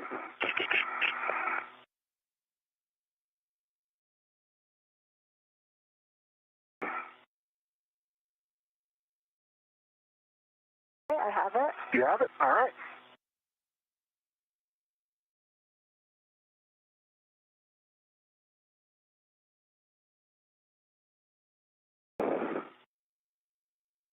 Okay, I've got my joint 6 scoop locked. Working on joint 7 scoop. Copy.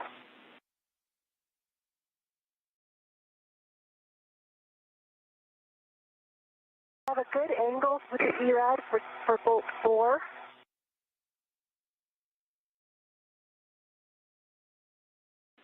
Houston copies.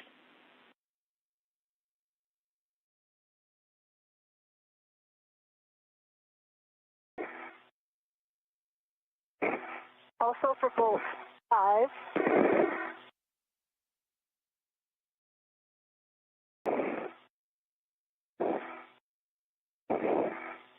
And for bolt 3. Copy. We'll take a test for the mate-demate bolts.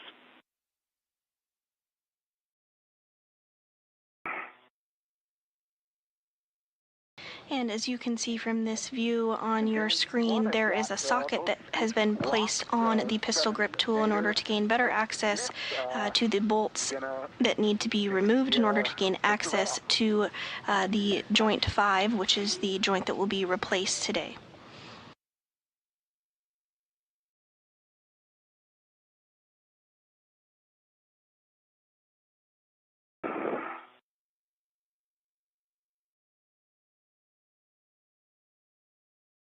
I think I'm in the area of the mate-demate bolt right now. Chris, do you think that if you were able to get more forward, you could... Actually, I think I might try that roll because I can't see it. Okay. Unless you can see it. Not great. The mate-demate is right. Should be right near it, right? Yeah. Either here or here. You're right in the spot. Yeah. I can't see it with the shadow, or with the lack of light. Let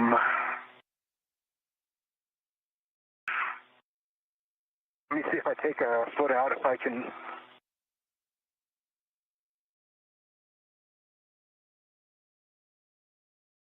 I have a pretty good position with the ERAD right now. Yeah. So if I could get the bolt, if I can get it on.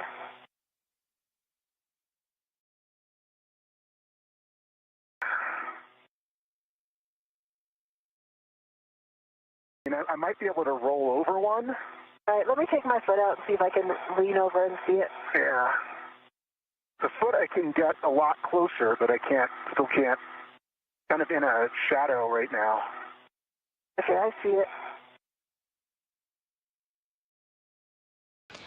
Williams and Meir working together to make sure that they have good visuals on the joint before working to remove that. It's all the way flush.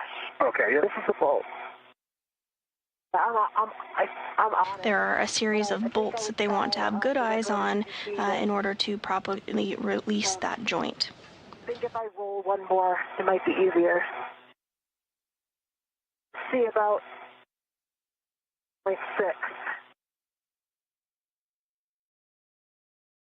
Pull the bag over to you a little bit. It's in my. Yep. Stand by. Pulling the bag. Got it.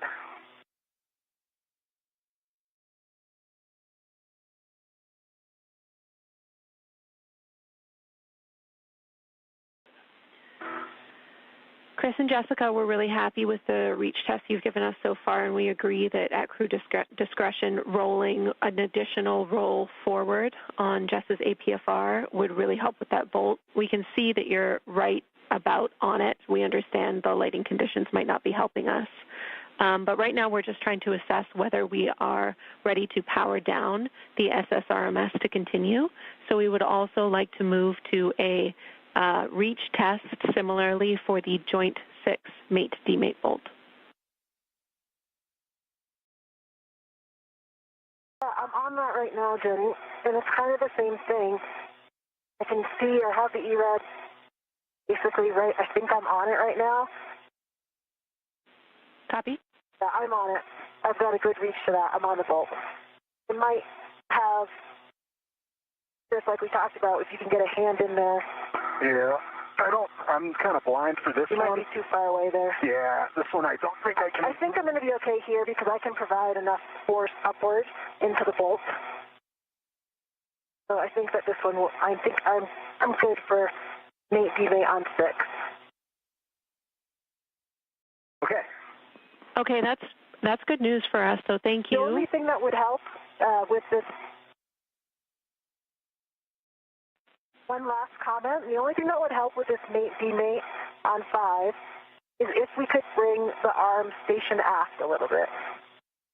I think with my roll, with one more roll, it'll help, but it'll be close. But what do you think our clearance for coming station aft, even like 5 or 10 centimeters? From my perspective, I think that would work. I don't think it would make anything else worse. I think it would make that one better. Yeah, that works for me. Would you guys be good with that plan? Houston would be fine with that plan. We also want a check on the indicator for joint 6 mate-demate.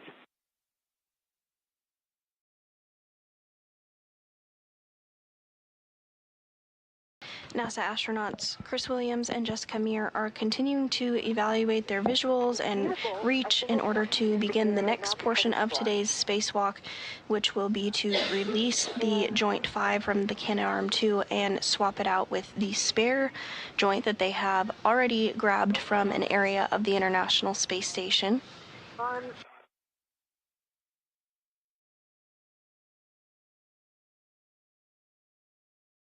On joint 6, the indicator on my side or Chris's side of the bolt? Chris's side.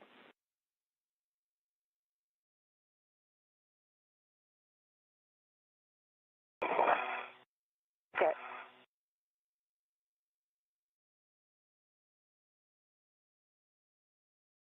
It's on my side, and I see it. Yep. Yep, I see it. Okay.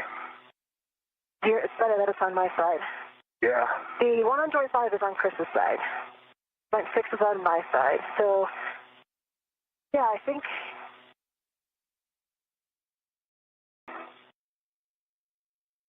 EV from M1, we are following along, and it seems to go as well on our side.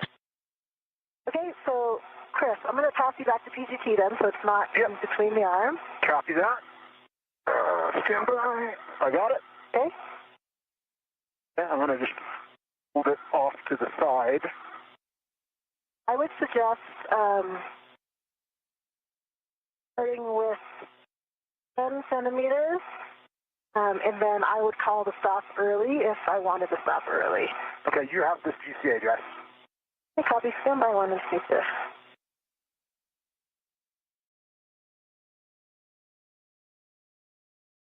Okay, I am ready for that. So, Jack and Sophie, we would want 10 centimeters station aft.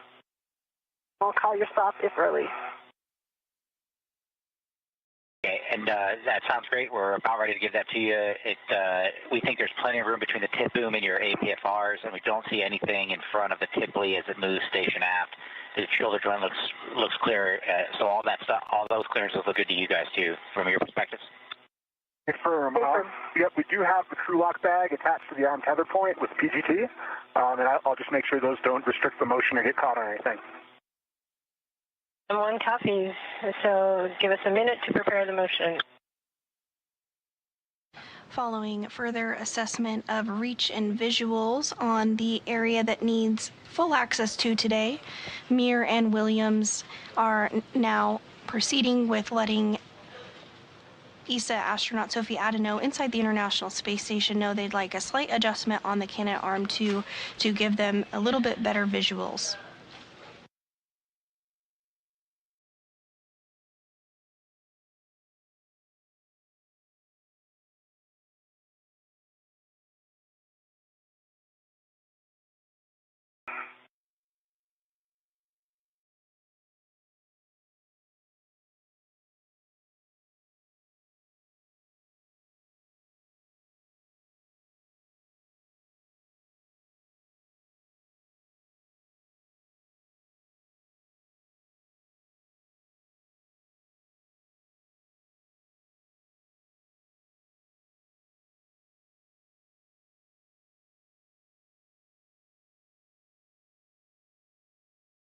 TV from M1, we are ready for the motion. Copy, and I've got this one, so you are go for motion. Go for motion and start your motion in 3, 2, 1, starting. Motion continue. Motion continuing. And a little bit of adjustment taking place there in the location of the Canadarm 2, as you can see on your screen. Got good view of the bolt and the indicator now on joint 5, and I think that it has not affected my view of the mate demount for joint 6. So I think we are in a good position. Yep, I concur. And hearing good call-outs from Mir that little adjustment might have done the trick, better views of the access point that they need. Feel free to continue your assessments. Brakes are on right now. Copy, brakes on. I'm going to pass you back the PGT. 1 second. I'm going to just make sure I can still touch all of these. I'm leaning over. I can see that well. The EDFs on point 6, I can almost touch them all. One easy little roll if I have to on one of them would be okay. Yep, I can touch. I feel good about this position, Chris. Yep, I concur. Yep, this will work. Okay, Houston's following along. Great work, you two. We want to double check with you that you are ready for SSRMS to power down.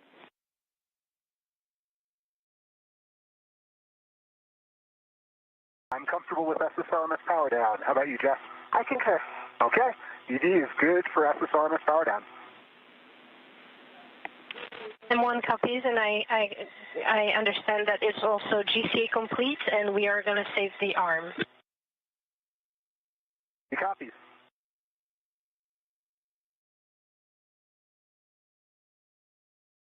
Arm is saved. Copy, safe. Copy, the arm is saved. We will take the power down from the ground. We are going to wait for the joint 6 mate demate bolt until the power down is complete. But, Jess, you can ready the PGT with the ERAD. This will be the joint 6 mate demate bolt.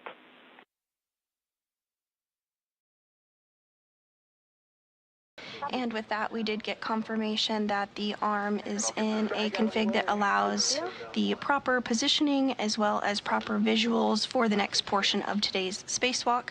You did hear the go for power down. Power down actually happens from here on the ground inside Mission Control Houston from our robo flight controller. So they'll step through procedures to power down the arm. That will take about 5 minutes or so. Will also involve your PGT for the EDF on Joint 6. Copy, yeah, I'll get my settings set. Use a third hand for this ERAD. Yeah.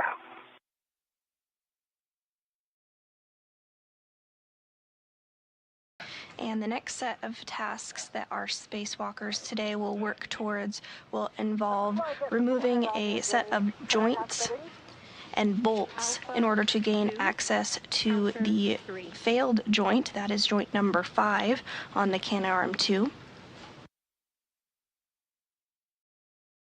Once they have access to joint number 5, they will work to remove the joint and then swap it out with the spare joint that they retrieved earlier today.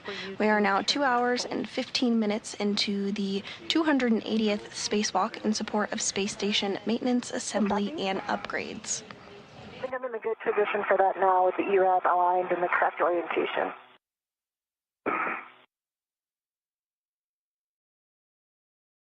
And Jenny, my PGT got inadvertently turned off, so I turned it back on. Good cow.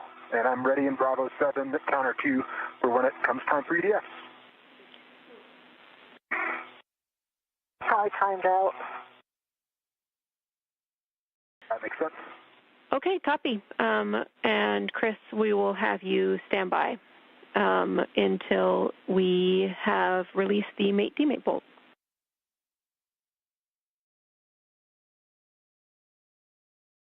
B1, copy all. Are you saying that's a go to release it, or are we still waiting? We are still waiting. Okay, copy.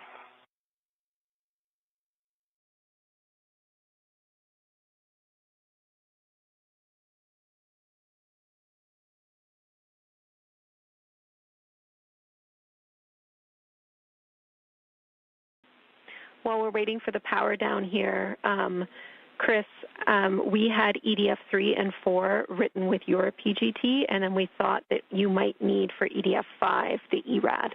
Do you agree? I agree with that. 3 and 4, my PGT will work. 5, definitely need the ERAD. Jessica might also be able to get 5 just as easily. I'm not sure. 5 I can easily get. Yeah, that's the one on the, yeah. Okay. This one right here. 5 on joint 6. Oh, on joint 6. That's good to know. We'll keep that in mind when we get to it. I'm not sure if you can or not, but no. I can't even see 5. I can just see 6, 1. But, yeah. See 6, 1, and 2. Okay, yeah. Then I can take 5 with the ERAD. Copy all, you two. SSRMS is powered down. So with that, Jess, you have a go to release that Joint 6 mate-demate bolt. This is 35 turns at the bolt, 70 turns on the ERAD at the PGT. Okay, Jenny, I'm going to count turns on the PGT, and I'm going to try to get lined up here. Copy. We'll expect 70. That's 70 turns.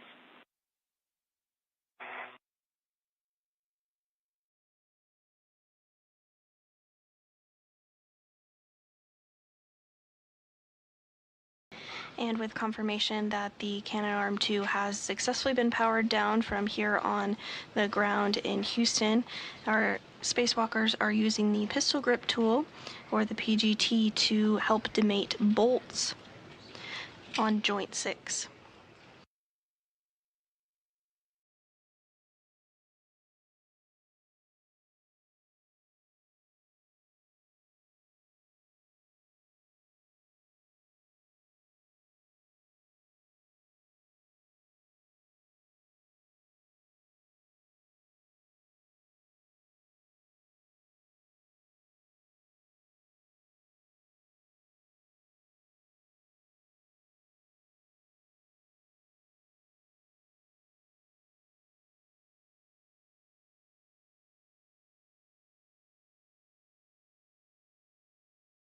quite able to get it on there yet.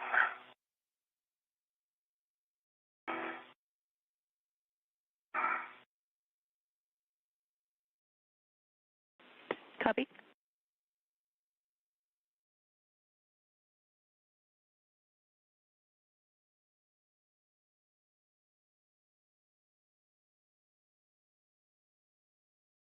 And from this view on your screen here, we can see today's spacewalkers as they work to remove that bolt on the joint to gain better access.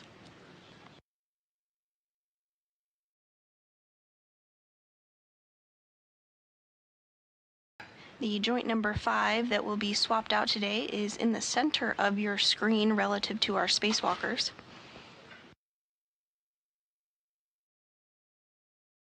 I'm on the bolt. I'm going to start turn. Houston copies.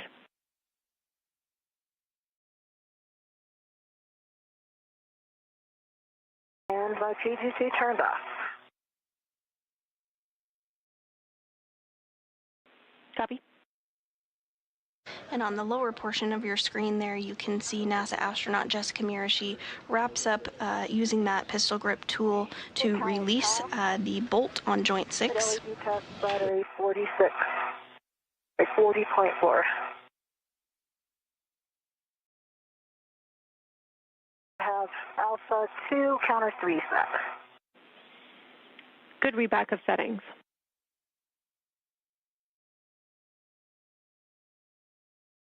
On the bolt, starting turn. Copy.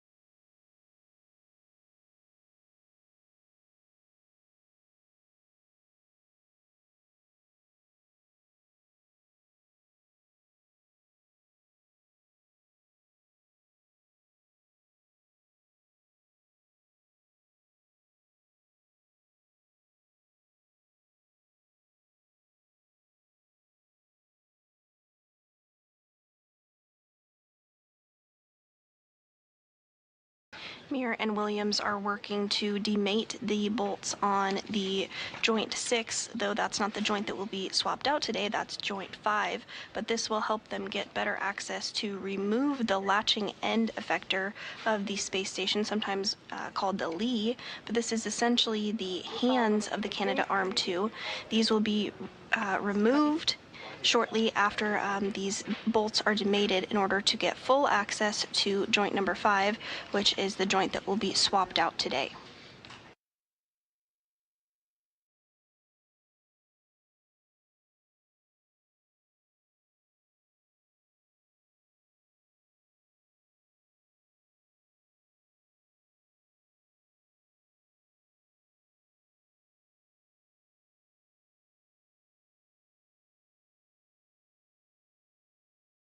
Came to a hard stop at, I counted 69 turns.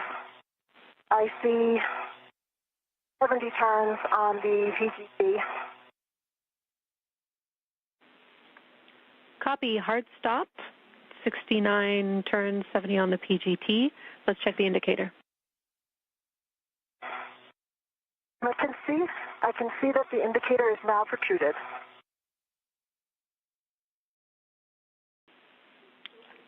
Okay, that is good news, Jess. A very difficult position. Yeah, we understand. You did a great job there. We will have you roll your APFR to Lima to a more vertical position. Your next step will be to drive the EDFs for release. And Chris, if you are in position, we will take a verification. I think I'm going to... Go ahead, Jess.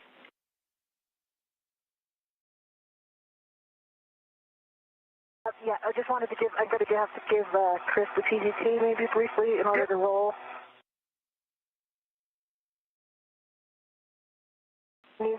Okay, and once you are rolled appropriately, you will be releasing EDFs.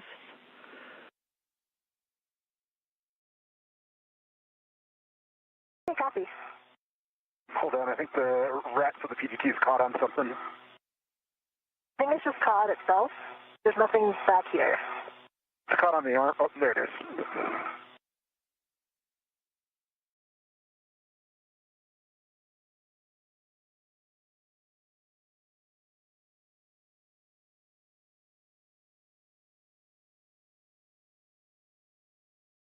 And Chris, am I on the roll pedal? You are a little bit inboard. If you go a little bit wider out, you'll be there. There you are. Yeah, I saw you move up a clip. Yeah, I'm in a good position. And we are in a handover between our satellites here and do not have visuals of the crew members as they continue work to remove those bolts to get better access to joint number 5 ahead of the eventual swap of that joint with the spare that they retrieved earlier today. But we do still have voice communications with the crew aboard the space station. That looks like vertical. Oh, no, you're not. You're not clicked in. You're not clicked in. You're one click off vertical still. One more outboard. I'm hitting the pump module.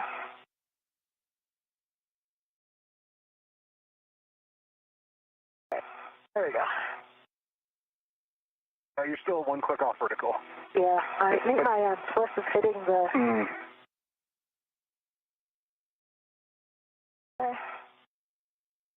Hey, it looks like you're on the pedal. I think you might not have been on the pedal for it.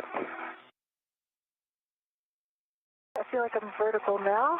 You're still one click off, but if that works for you, that works.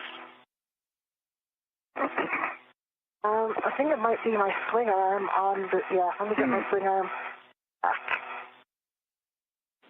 Chris, understand you have eyes on this APFR roll, but we do want you to get ready to release the EDF. I do.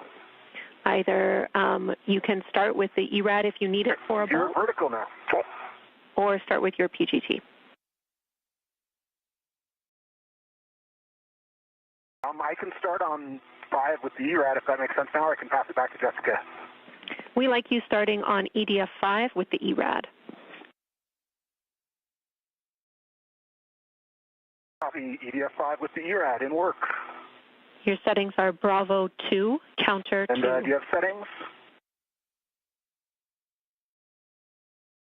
Bravo 2, counter 2 with the ERAD. Affirm. Bravo 2, counter 2 is set. Copy, set. For EDF 5, we're looking for 11 turns at the PGT. Copy, 11 turns at the PGT. Starting turns on Joint 6, EDF number 5. Good words. And as Williams continues to use the pistol grip tool to remove that fastener, we are getting a view from here inside Mission Control Houston of the flight control team that is being led by NASA Flight Director Fiona Koviak. Today's ground IV is Canadian Space Agency astronaut Jenny Gibbons, and our Capcom, or capsule communicator, which has been communicating with the crew onboard space station, is JAXA, or Japan Aerospace Exploration Agency astronaut Aki Hoshide. Check on EDF 5. When Jess is ready, you can hand the PGT back to her.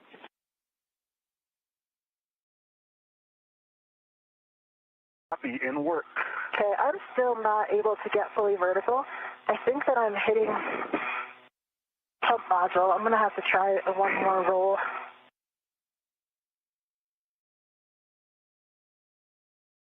On the pedal now? No, negative. You're on the foot loop. A little more outboard. Yep, you're on the pedal. Yep. You're on the toe, the heel clip, so a little bit more outboard still. Now you're on the pedal.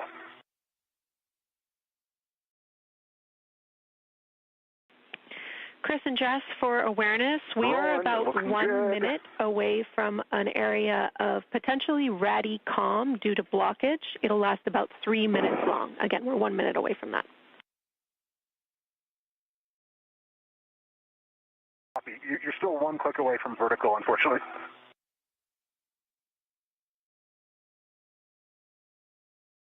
I feel like I'm hitting the module. Yeah. I think I'm going there, and then it doesn't lock because I'm hitting the module. You're like super close.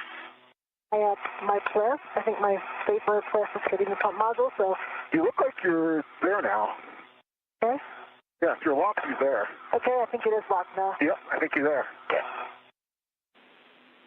All right, great job. Jess, you can take the ERAD PGT.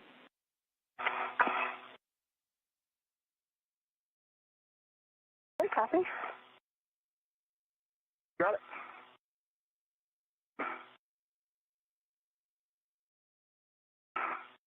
Have it. Okay, copy that. Crew lock bag kind of came with you. Hopefully it's not in the way. So why don't we lock this out a little bit? For the rat? Yeah. Well, it's okay right now. Okay. And I am good for any of these EDFs, or I'm going to save one for last. Yep, that's what we So have written. 2 or 6. You can do EDF 2 or EDF 6. Your settings are Bravo 2, Counter 2.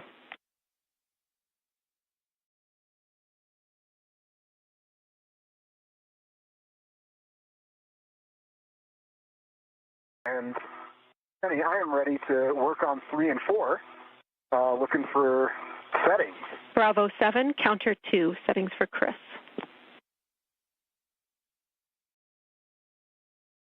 Settings for Chris, Bravo 7, Counter 2 set. And that was Bravo 2, Counter 2 for Jessica? Affirm.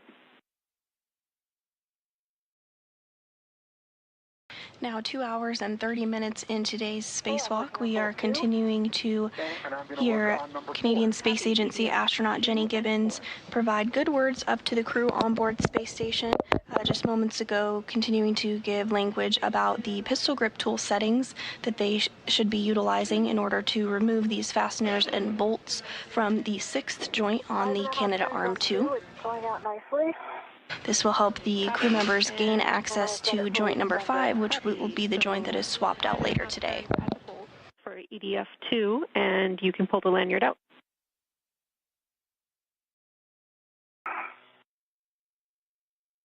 Actually, Jenny,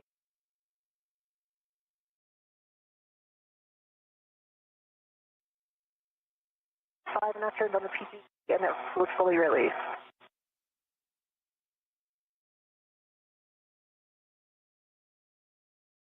And it does look like we are in that expected period of communications where we don't have perfect communications. This happens from time to time when we have handover between our satellites, but we don't expect it to last long, just about 3 minutes or so. Then we'll have communications restored with the crew that is outside the International Space Station currently, as well as to the ground. We might hear intermittent communications between now and then as well. Released 5.5 turns and pulled out fully. Okay, Houston's back with you. Okay, I'm going to get into a position That for was 6. some Radicom. We copy EDF 4 released and pulled out. Jess, I missed your clarification on EDF 2.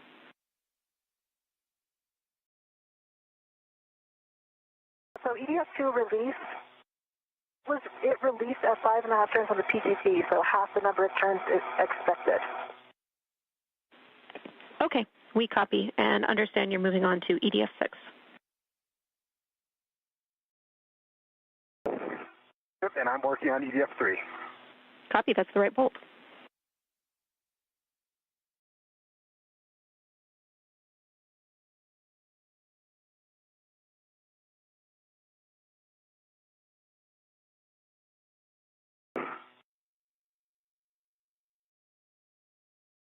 Starting EDF 6. Copy.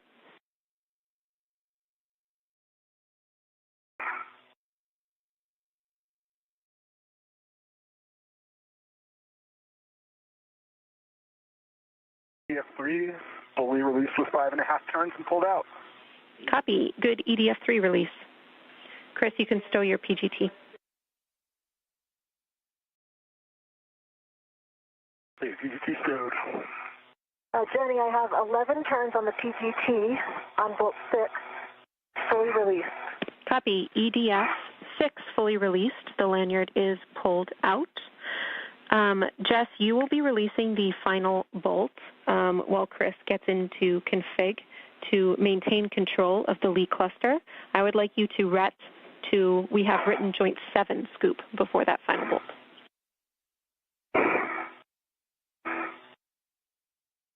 Okay, copy, and that was just with a mini workstation wrap. Affirm. 25 seconds to handover.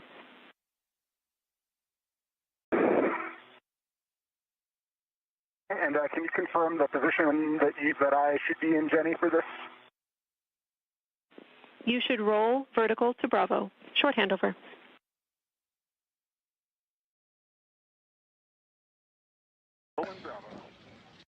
If you're just joining us today, we are 2 hours and 34 minutes into the 280th spacewalk outside the International Space Station. NASA astronauts Chris Williams and Jessica Meir exited the Quest airlock at 7:30 a.m. Central Time this morning and are working to replace a wrist joint that malfunctioned during normal Canadarm2 operations on May 27th.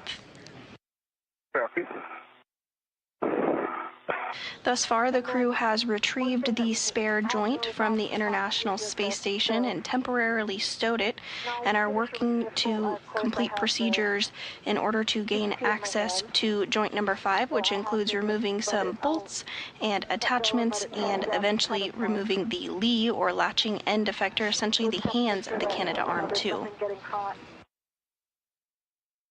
Anywhere on the PDF or anything. Copy.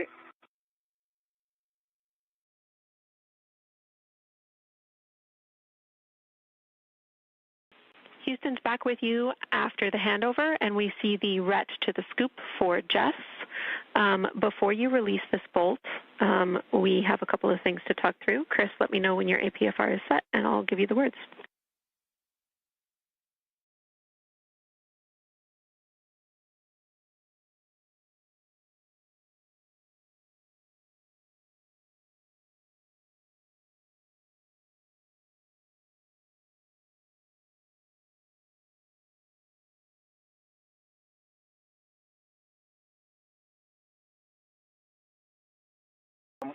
And just one quick thing, we need to move the spare point. It's kind of in the way of this.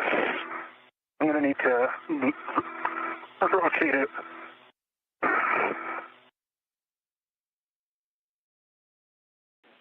Copy, we see that.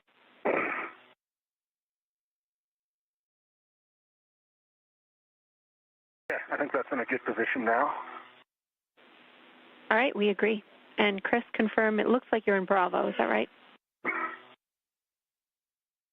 I can't see my flicks on my... I am more vertical than I was. You're not as vertical as me, so I think you're one vertical, you're not vertical, you're one forward. Mm-hmm. All right, and we think this is a sufficient position to release the last bolt and maintain control, is that right? Yep, I concur. I have a good hold on both scoops. Okay. I think I'm going to have to change my scoop on joint 6 because it's interfering. It is interfering, unfortunately, with the ERAD. I didn't think it would, but given the multiple angles here, it will. So I think I'm going to have to put it pointing forward later, but then I need to assess that reach.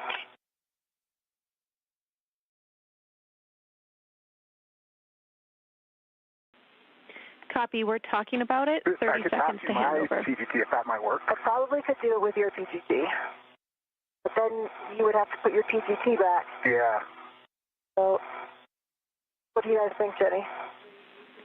Short handover.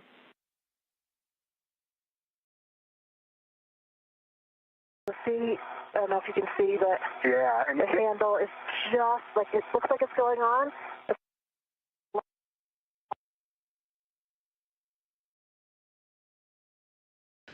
And we're in another brief handover period between our satellites, but we'll regain those communications and visuals here shortly.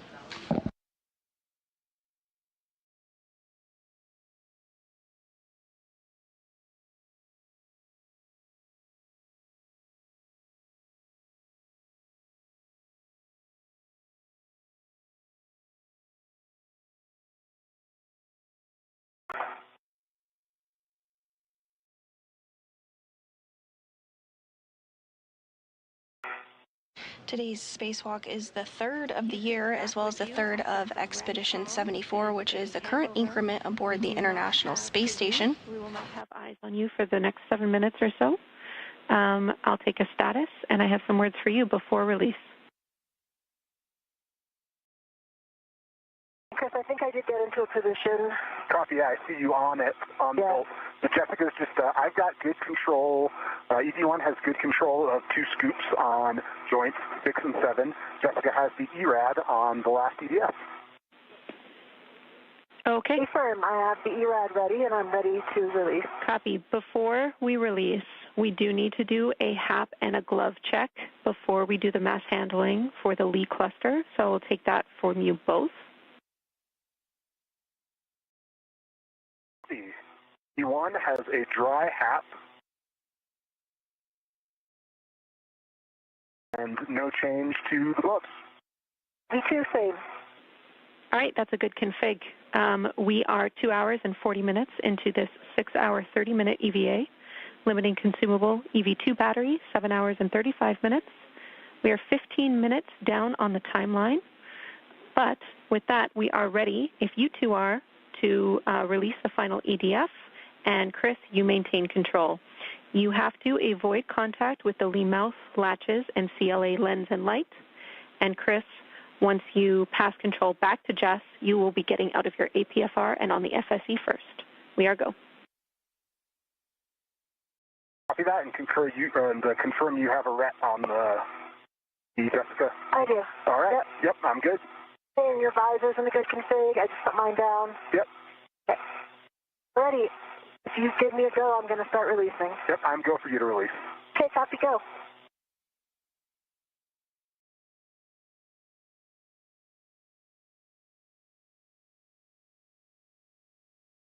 And with that, we did hear a bit of communication between the ground and our spacewalkers, NASA astronauts, Chris Williams and Jess Camere. We heard a glove and a HAP check. That, again, happens from time to time throughout the duration of every spacewalk that we do. The crew takes a look at their gloves, makes sure there's no cuts or tears in the gloves, as well as does a HAP, helmet absorption pad check. This is a absorbent pad that is inside the helmet of every crew member when they do a spacewalk to help absorb any liquid should it become loose during a spacewalk. Both crew members reported good gloves, good HAPs, and have the go to remove the last attachment on the Lee cluster, that latching end effector cluster, essentially the arms of the hands rather of the Canadarm2.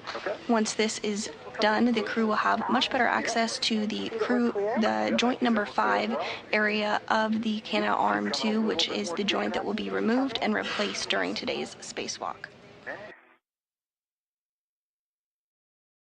And maybe a little bit more station aft, and then we can start this rotation. Copy. Ready to start the rotation? Yeah, I'm ready. All right, we'll watch the clearance of this joint, and we'll start a gentle roll. Okay, coming slowly. Yep. Okay, we're going to need to come a little more station out. See that? Okay.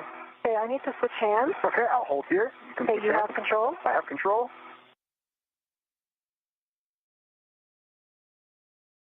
Yeah, back on. Okay, if you're back on, I'm going to switch hands. Okay. All right, I'm switching hands. I have control. You have control. Okay, we're going to need to come more station aft. I'm back on. Okay. Can't see the clearance anymore to my left because my arm's in the way. We don't have any. We need to move a fair bit station aft. Can you take control with both hands? I need to get myself more vertical, I think. I have control with both hands. All right, you have control with both hands. I'm releasing. And I am working to get myself fully vertical.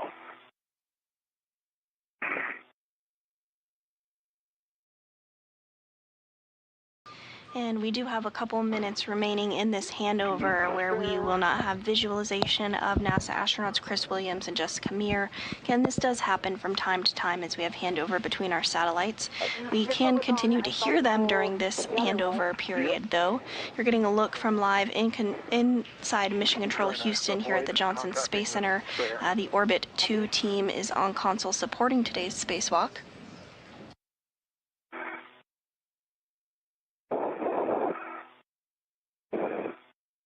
I'm in a comfortable position, so take your time.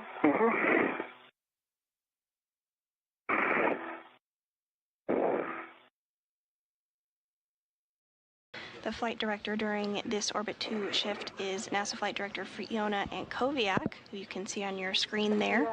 Today's ground IV, who has been communicating with the crew during the duration of today's spacewalk, now approaching 2 hours and 45 minutes, is Canadian Space Agency astronaut Jenny Gibbons. Repositioning with spare, which is right in my workspace. So you're above the total? Yep. Thank you. And we should be getting visuals back of the crew here momentarily.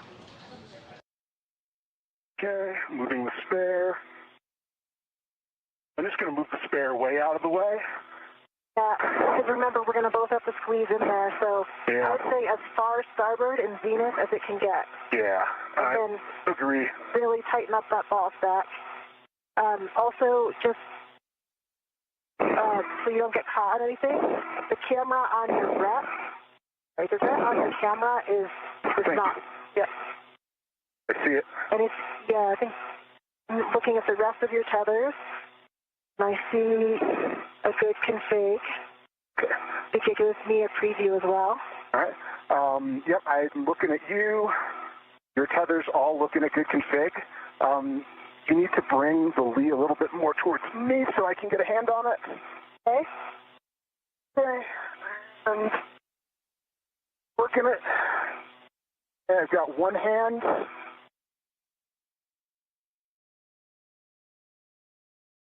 I still have two hands, and I got two hands. So we are touching the joint 5, which is okay. It's just the MLI is touching the MLI, but we can't come any more nadir. Yep, let's come station aft.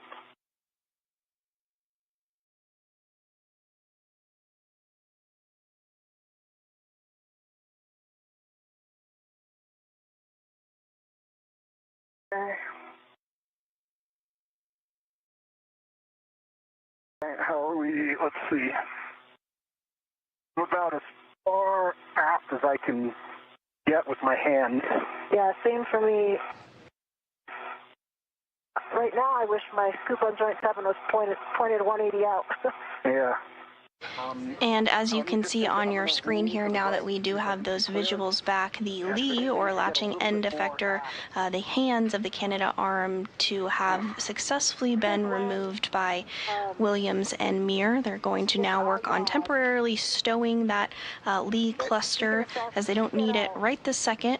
They'll next move towards replacing the joint number 5, but then once that is complete, they will need to reinstall this Lee that they just removed to ensure functionality of the arm has fully returned. Okay, so we need to come more aft.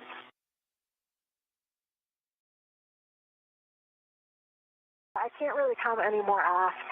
Okay, I think I need to hop out then and get my BRT on the FSE. And I might be able to come up high enough to grab this, I think. Okay. Okay. And I can definitely get it down, I think, toward you. Yeah. Okay, you have it held? Stay firm. I have good control. Okay, I'm releasing control. I have control. You have control. Houston's following along. We agree with the plan. Chris, once you are down on the FSE with your BRT down, and you are close enough to one of the scoops, you will be putting down a RET for a RET swap. Copy that. I have egressed, and I'm down the FSE. One thing to remember that when we get in and out of the APFRs, you can feel it move. Yeah. So, extra tight grip because everything moves, including the Lee in your hand. Yeah. I'm going to roll this APFR. And a pretty breathtaking view here of NASA astronaut Chris Williams from his helmet camera as he peers down at the Earth below as it flies just off the coast of Baja, California. You can see the arm 2 extended out as the duo works to repair that joint number 5 in the Canadarm 2, which launched on April 19th, 2001 on Space Shuttle Endeavour and was installed on April April 22nd, 2001, by Canadian astronaut Chris Hadfield and NASA astronaut Scott Parazynski. The arm has been an absolute workhorse for the assembly and maintenance and upgrade of the International Space Station. It's played a key role during a number of spacewalks throughout the over 25 years of continuous human presence on board the space station, and also is utilized to move experiments around outside the external portion of the International Space Station, and is used to capture and berth the Cygnus cargo spacecraft.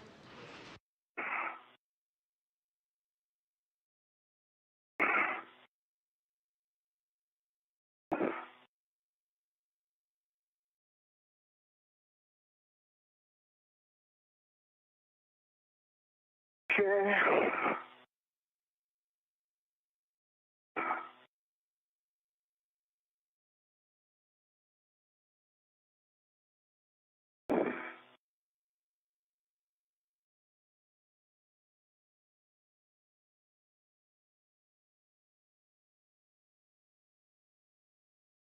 At this time, we are continuing to get those helmet views of NASA astronaut Chris Williams as he moves his way over to temporarily stow the latching end effector that Meir and Williams just removed. You are beginning to see a little bit of a view on his wrist there of his procedures. That checklist is utilized by the spacewalkers throughout the duration of their spacewalk, as well as when they are depressing and repressing, alongside teams on the ground who are following very closely with those same procedures here in a little more detail, but the crew members do have access to that throughout the duration of their spacewalk.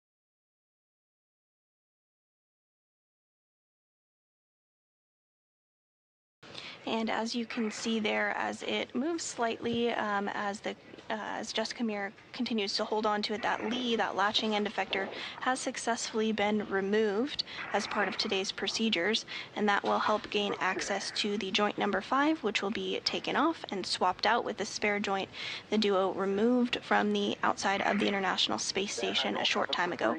But first, that Lee needs to be temporarily stowed in a location just slightly out of the way to allow access to joint number 5. Just put your legs on the port side of your boot plate. Yeah, and have the APFR behind you might actually help stabilize you.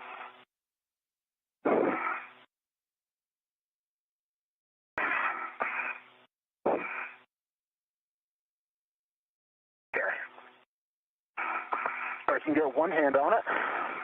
Okay, and use your PRT as tight as you want. Tight as I can get it. Okay. The other joints as well? Yeah. Okay. All right. All right, I've got one hand. Okay, copy. All right. I need to come towards... You want me to push let's talk about the plan. Push it toward you? Yeah, push it towards me. Okay, pushing toward you. I have 1.5 hands on. Okay. Got 2 hands. Okay, you have 2 hands. Okay. I've got it. Stable? It's stable. Okay. And what about a rep swap first? Yep, can you hold it? I can hold it here. Yep, you got it held? I have it held. All right, I'm getting a rep. Good job, you two. We're following along.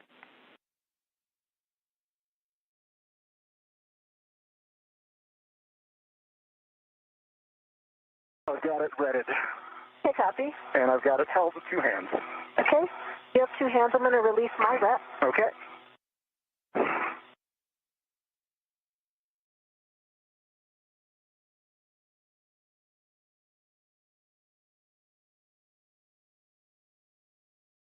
I've released my rep. Copy. I think at this point the idea would be for me to egress. Affirm. That's right, Jess. We have you repositioning to the forward port corner of the FSE. Okay, and I don't have a lot of clearance, just so you know, Chris. Like you want me to bring it a little towards me? Yeah, as close to you as you can, comfortably. All right, this is about as close as I got. Okay.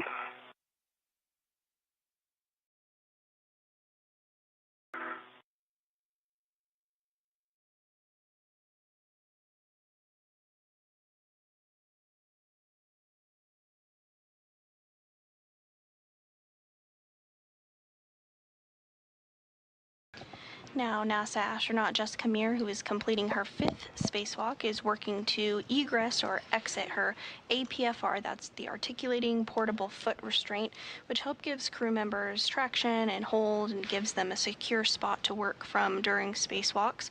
So she's going to get out of that APFR and then help Williams, who is now holding on to the latching end effector that has since been released. She'll help him secure it to a temporary stowage location, enabling them to have good access to joint number 5, where they will remove it and replace it with the extra spare that it has been retrieved from outside the space station.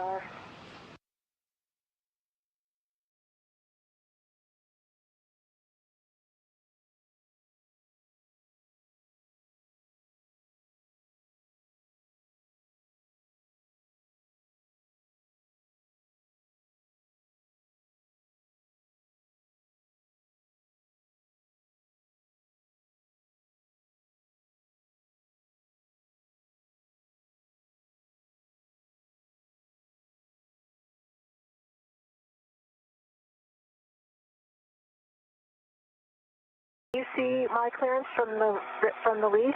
I can see that you're clear. Okay. You're going to be close when you come up, but you're going to make it.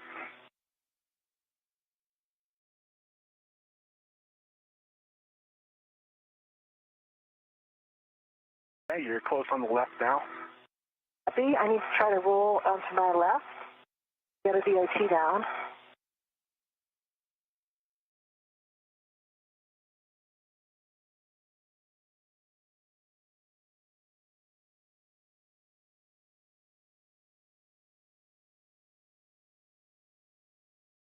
And this view on your screen of NASA astronaut Jessica Meir on the lower portion of the screen as she continues to make her way around in order to help Chris Williams temporarily stow that Lee cluster. Yep. I like the reel got back.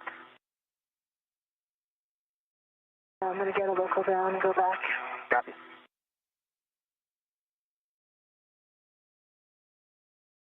We're also getting a good view of the Earth in the background just behind the Canadarm2, where our spacewalkers are completing the 280th spacewalk outside the International Space Station.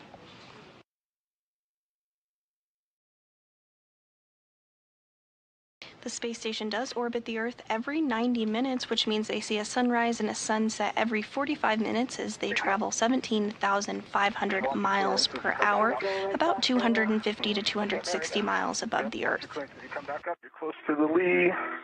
Okay.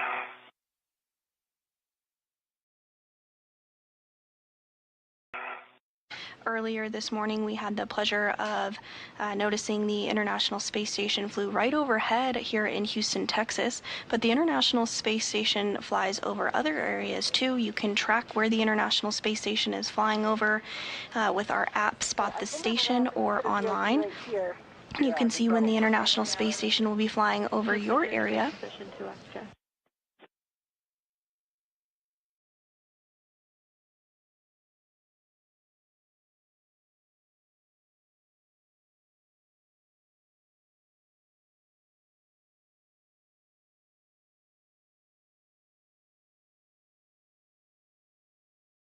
The International Space Station has been continuously occupied for over 25 years, since the year 2000, and in that time, 292 individuals from 26 countries have visited the International Space Station. And right now, there are currently 7 human beings living and working aboard the International Space Station and completing key scientific research that will enable our return to the moon and on to Mars. I've got one hand on it. I've got 2 hands on it. Copy. Let me see if I'm stable. Yep, my BRT is getting bent a little bit. Okay, I feel stable, and I have a handrail that I can grab as well. Okay. If I need to let go of the scoop. Copy. So I need to do a ret swap. A-firm, ret swap. A-firm. Ret swap to your mini workstation, Ret. 2 hands still? I have 2 hands. I've got it controlled. Okay. And Jess, whatever is easiest for your ret swap, reminder, you will be removing joint 6 scoop later, so that would be more convenient if it's within reach.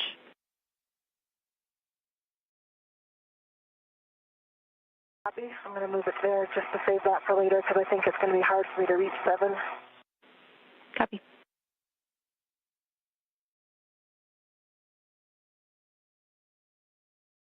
Okay, that is 7. Add it on 6. Okay. I've got it on the joint 6 scoop. Have a good rat, Chris. You can release your rat. Copy. I'm taking one hand off and releasing my rat. You have control. I have control. You have control. Houston's following along. Watch motion later. Yep.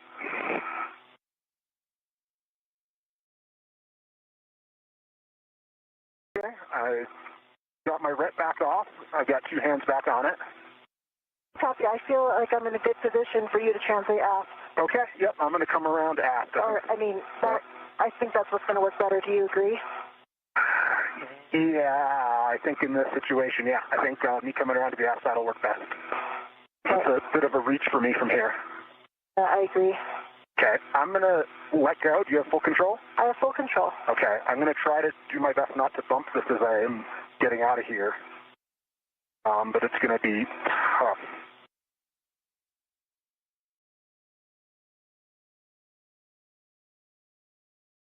I have good control. It's also braced against my CRT a little bit. Copy. Then a reminder, the spare is behind you and the zenith. Copy. Yep. So stay low on ESP2. Yep, I just need to get my CRT off, which...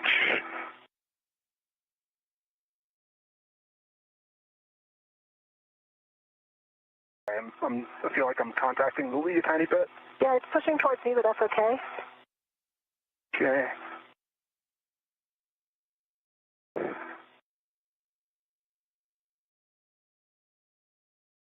At this hour, we have now surpassed the 3-hour, 2-minute mark into today's spacewalk, the 280th outside the International Space Station. Meir and Williams have successfully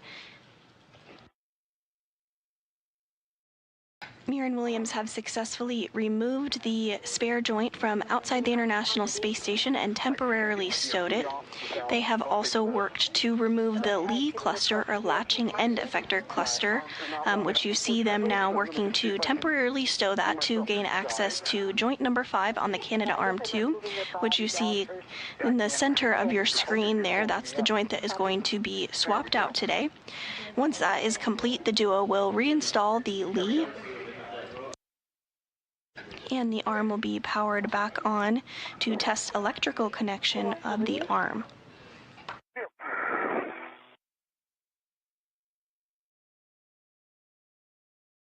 Okay, and I am translating around aft. Okay, I have good control. You have good control. Nice work, Chris. We see you on the move.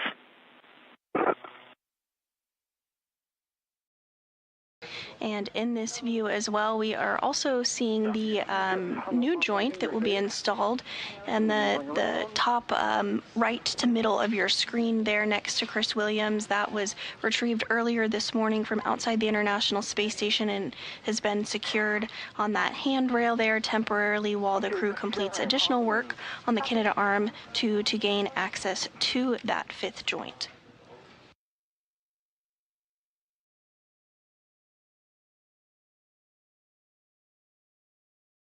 Okay, I've got some frets from the mutt caught on my helmet. Looks like they're on your left side. Yep.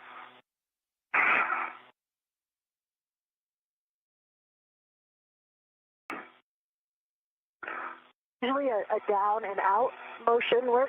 Yep, I got him. Okay, good job.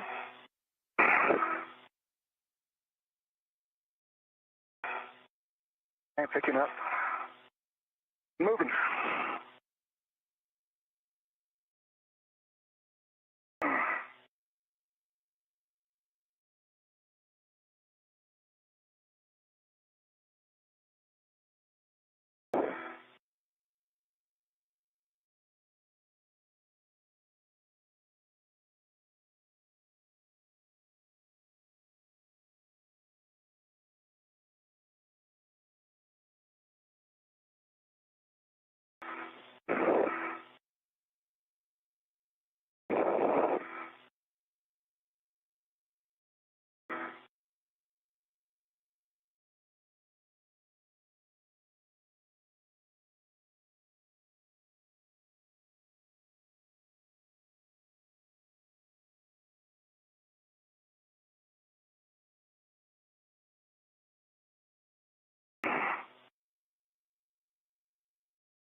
Just an FYI for later, Chris, that vet got locked. Yeah. When we pick it up, it's okay. Just watch it, it doesn't get caught in something else. Copy that. And from this view, we can see NASA astronaut Chris Williams in the spacesuit with the red stripes as he continues to translate. And then NASA astronaut Jessica Meir, who's in kind of the upper middle portion of your screen there. She's wearing the unmarked spacesuit. This is the second spacewalk for Williams and the fifth for Meir.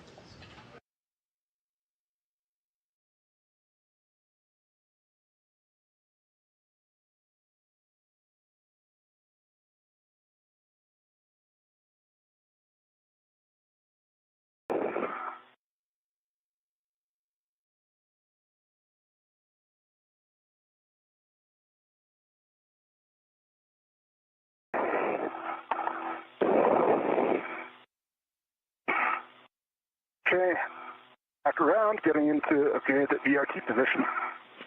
Okay, and what I'm hoping is we can actually make this the whole maneuver to soft dock. I concur.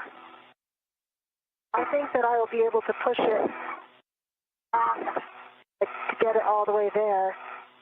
And then as soon as you can get a hand on it, I think we can help get lined up. Copy that. I see the barber pole on my side, and I see the barber pole over here. Basically, I will just have to rotate it a little bit.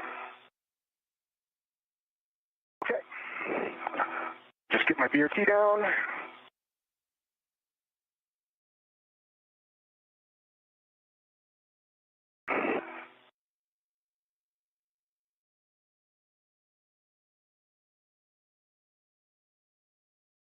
Watch your head and the... Okay, let me get rigidized, and I will be right with you. Are you going to be able to pull it after and not pull it into you? With one hand, yes. Okay. Yep. Okay, I've got not a great grip on the scoop, but I can move it out. Okay, I'm ready to move out. All right, let's come out. Okay, slow. Slow. Slow. Okay, I think that seems pretty close to the line. Okay, no, it's not. Okay. The barber pole needs to come... Oh, I'm losing grip. So, basically, we need to rotate it towards the aft a little bit. We're getting close now. Okay. And a little bit more. Okay. I think I see soft dock lined up. I see you lined up. Try to come down. All right, come down.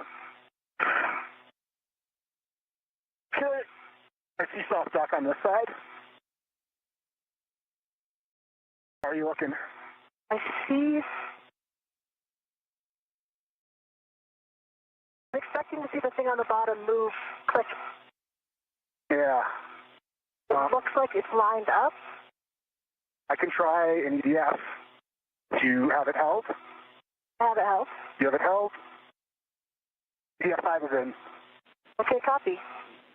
Okay, Great work. I can see. Okay, I can push 6 in as well. Haven't sure both pushed in? Hey, do we want to do 3 on that side then, if it's easier? Yeah, let's just do it. Because I have all this stuff, like releasing them will be harder on this side. Yep, I can do 4, 5, and 6. Great job. Yep, we agree. Very, very well done, Okay. both of you. We are expecting EDFs 4, 5, and 6, and those are also the ones that we can drive with Chris's PTT from the aft side. And getting ready. And we're getting a good view now of NASA astronaut Chris Williams as he prepares his pistol grip tool in order to secure the latching end effector that has been removed from the Canadarm2. This is going to be temporarily stowed in this location to allow access to that 5th joint that's going to be swapped out today. And then they'll put the latching end effector back on the arm after the joint has been swapped out. So we'll do the same thing in a reverse later on. Looking for PTT settings. Bravo 7, clockwise 2. Bravo 7, clockwise 2, set. We're looking for 5.5 turns, and then we'll take your PGT good words, and then you can re-trigger each bolt until you get less than a quarter turn. Copy that. 5.5 turns, and then come back and re-trigger the less than a quarter. Okay. Starting turns on. Now let me get a better position.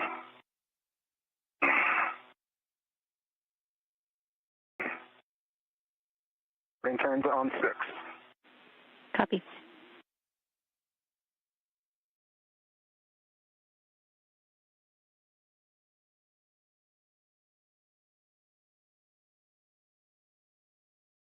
Okay. That was 5.5 turns. I did get low torque at the end of 5.5 turns.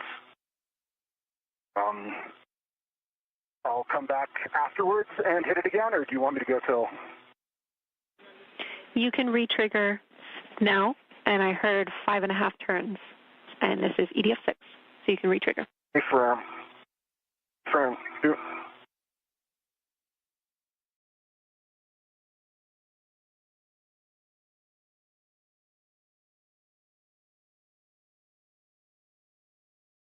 Re-triggered, did not turn, and I got green light. Copy. That is.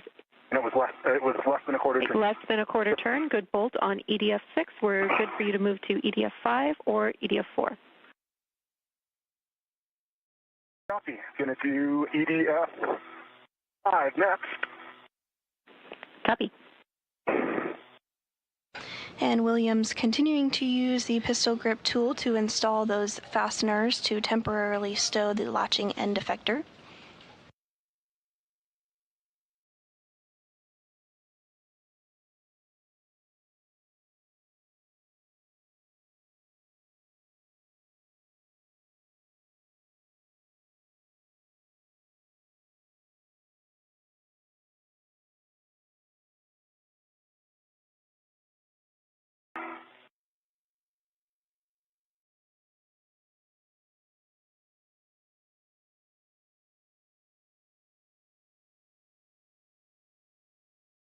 Starting turns on 5.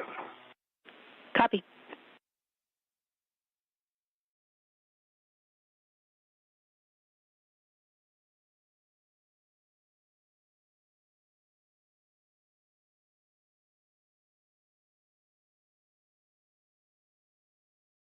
Okay, that was 5.5 turns, and it worked out with a green light. I'm going to retrigger on it. Copy. 5.5 turns, torqued out, green light, waiting for the retrigger. Okay, retrigger, no turns. Copy. That's EDF 5 complete. You can move to EDF 4. Copy.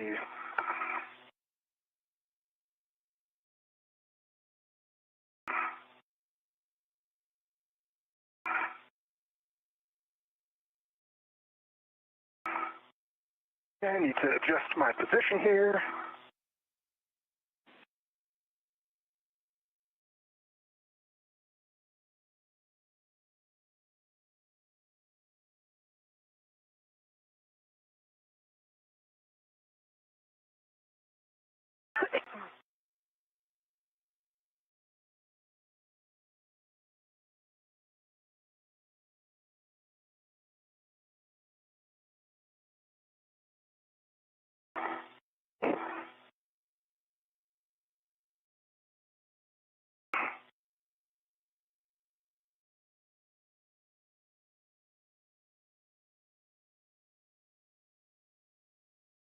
We are now 3 hours and 15 minutes into the 280th spacewalk outside the International Space Station in support of maintenance, assembly, and upgrades.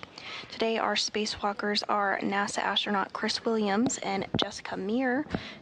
This is the second spacewalk for Williams and the fifth for Meir.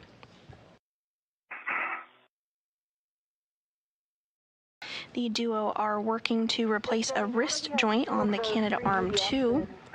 Should I start repositioning, or do you want me to still stay here with a hand on it?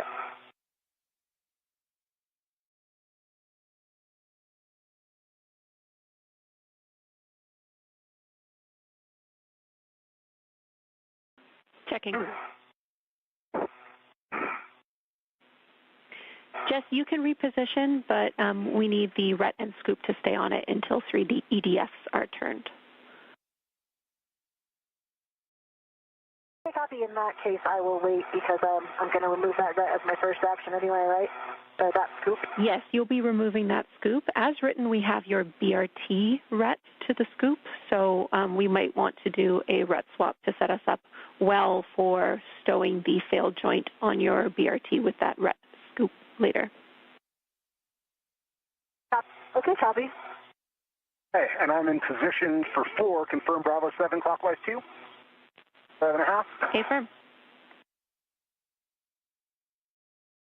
Bravo 7 clockwise 2 is set.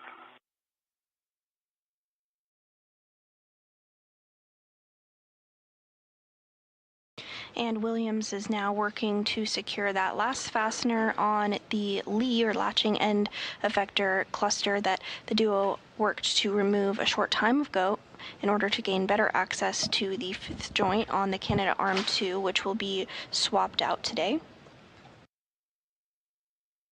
Get a slightly better BRT rigidization.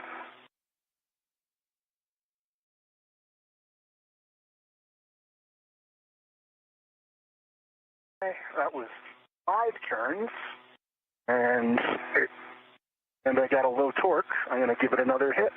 Copy.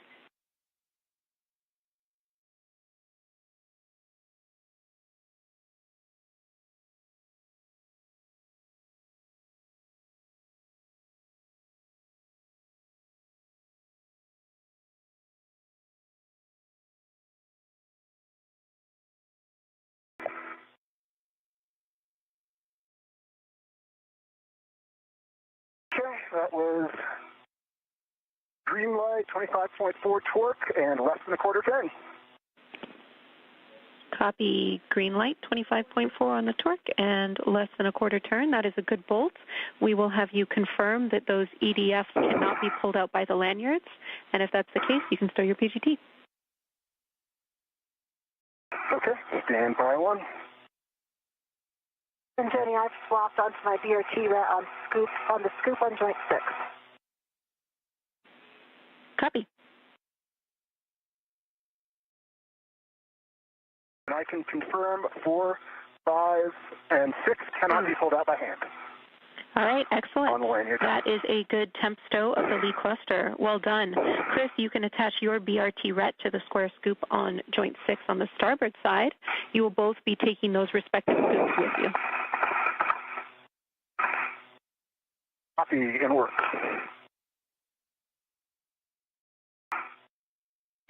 And I've got my ret off of joint 6. Sorry, my scoop off of joint 6. Copy. You can temp stow it on your mini workstation and make your way out of your hidey hole. We will take a glove inspection, hat check, and safer handle check. Copy.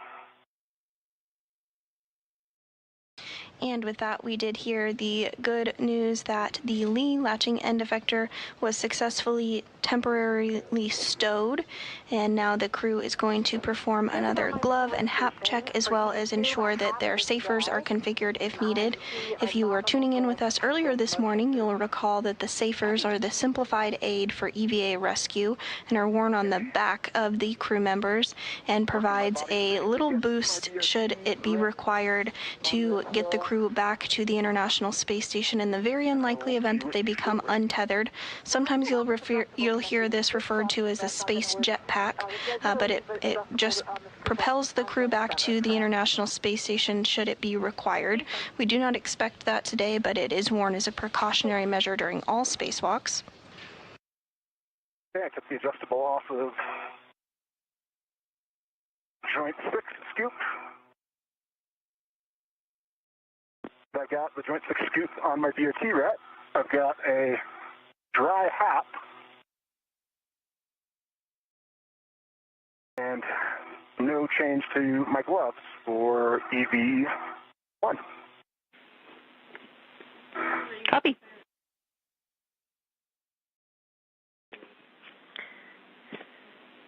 When you both are clear of your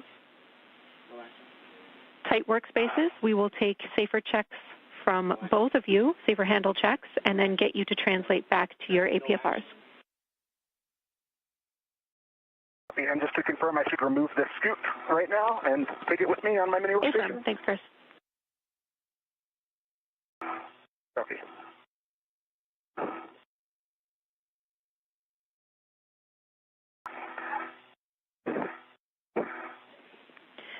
Jess, after the safer handle check, we will have you roll your APFR from Lima to Juliet. Okay, copy. Not in a position right now to do a safer handle check, but I can do it in just 1 minute. Sounds good.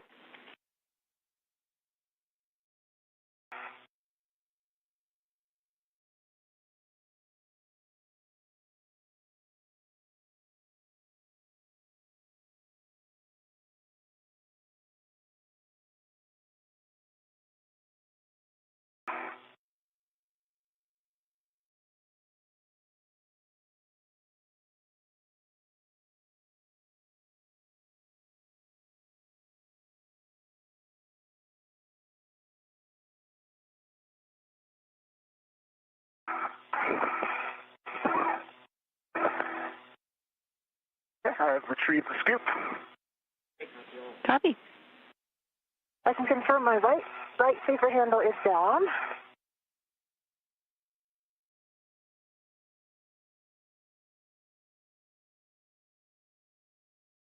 And left handle's down.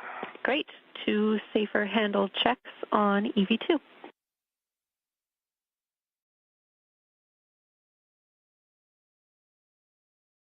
And with that, good confirmation for both of the crew members' safers, as well as for their helmet absorption pads inside of their helmets and their gloves as well. Rolling this APFR to Juliet, which is the forwardmost position, to Juliet. Affirm before you ingress, and that is because our next action is going to be the joint 5 mate demate bolt.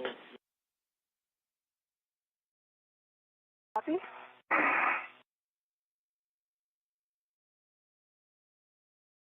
I am in Juliet. Copy. Good roll.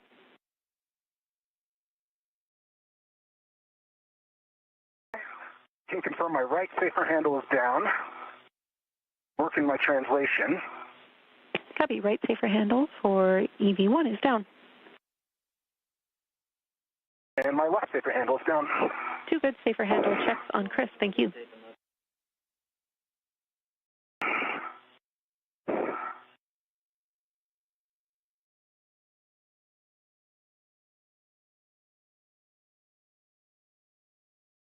Beautiful moon right now.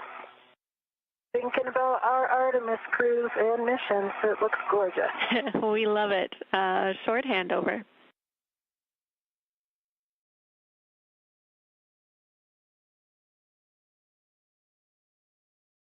And some good words there from NASA astronaut Jessica Mears. She reflects on the full moon that they have a great view of from the International Space Station.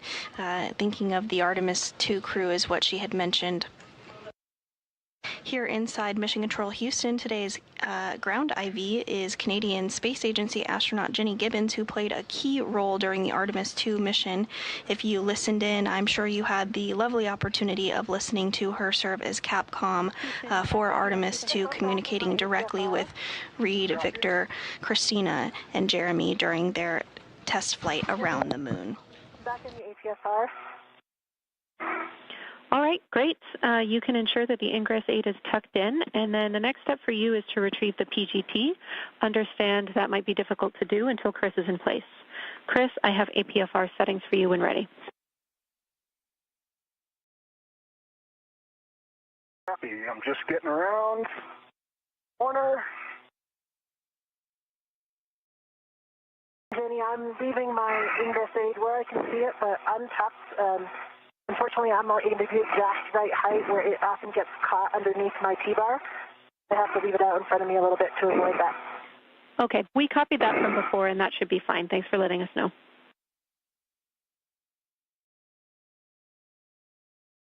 And just to note, it does happen. It happened several times where I got it caught and had to reposition, you know, when you're moving around in the APFR. Copy. But I was able to get it out, obviously, each time, so...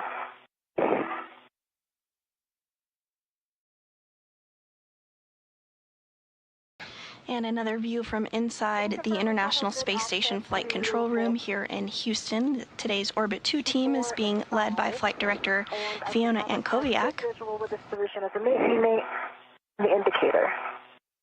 Copy.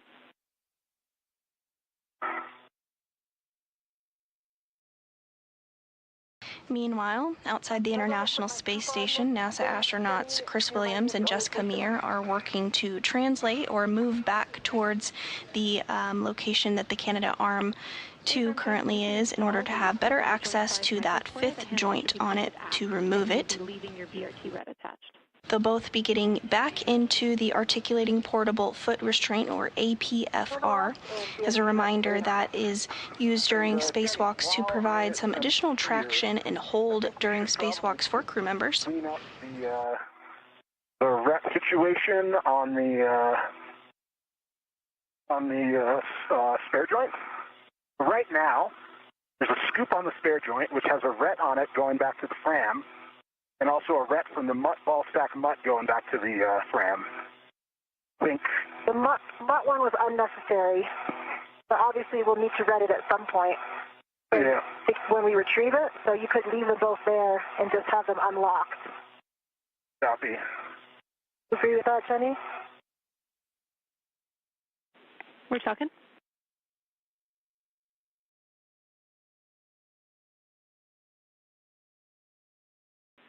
All right, we suggest... I'm ready for APFR settings. Okay, just to finish the thought on the mutt ball stack mutt, we would suggest that you move the ret, which is on the mutt ball stack mutt, so that it's completely on the mutt ball stack mutt. So that is the one that's on the fram, goes also to the mutt ball stack mutt, because as you say, it's not required. And if you do want your APFR settings now, we're expecting Charlie and 6 prior to your ingress. Copy Charlie and 6, and I'm working this ret situation. Copy all. And I have the scoop on joint 5, handles pointing off, and it has a good lock. Copy, good config.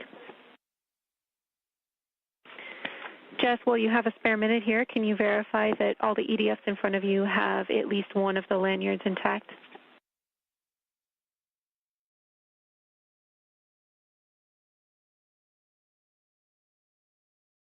Or, yes, I can confirm that.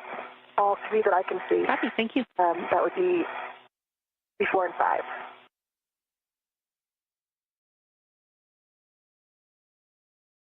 Brett is back on the ball stack mutt.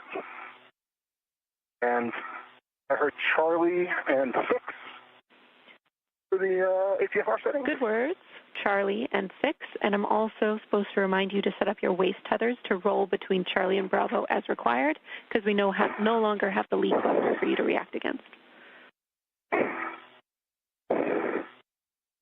Copy that. Yep, I got my waist tether set up.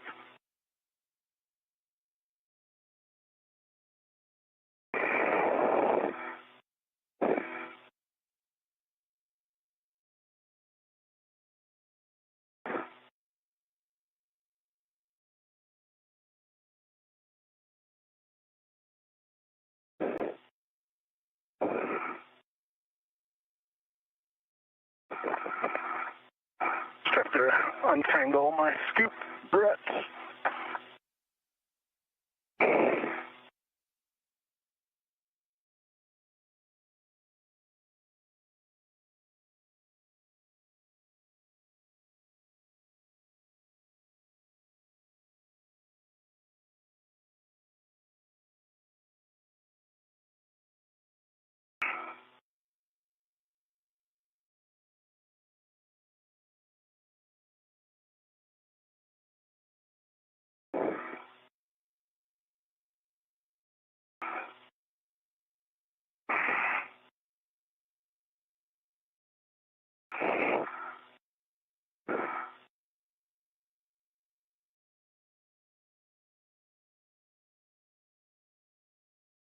Okay, roll of Charlie is set. Copy.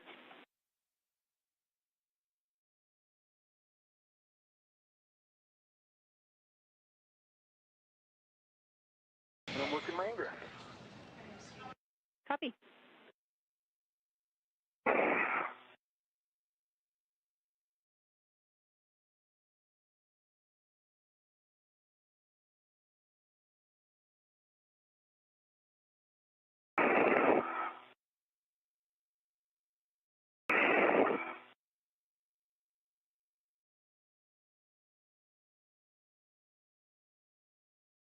And here on your screen, we are continuing to see our spacewalkers today. NASA astronaut Chris Williams on the top of your screen and NASA astronaut Jessica Meir on the lower portion of the screen as they return to the Canadarm2. They're working to get back into the articulating portable foot restraints, which will give them some traction and a bit of hold while they work to remove the joint 5, which is the very center circular looking object in the center of your screen there. They're going to remove that and swap it out with the spare joint, which they retrieved from outside the International Space Station earlier. You can see that spare joint floating just behind Williams' head. We have surpassed the 3-hour and 30-minute mark in today's spacewalk, now at 3 hours and 32 minutes.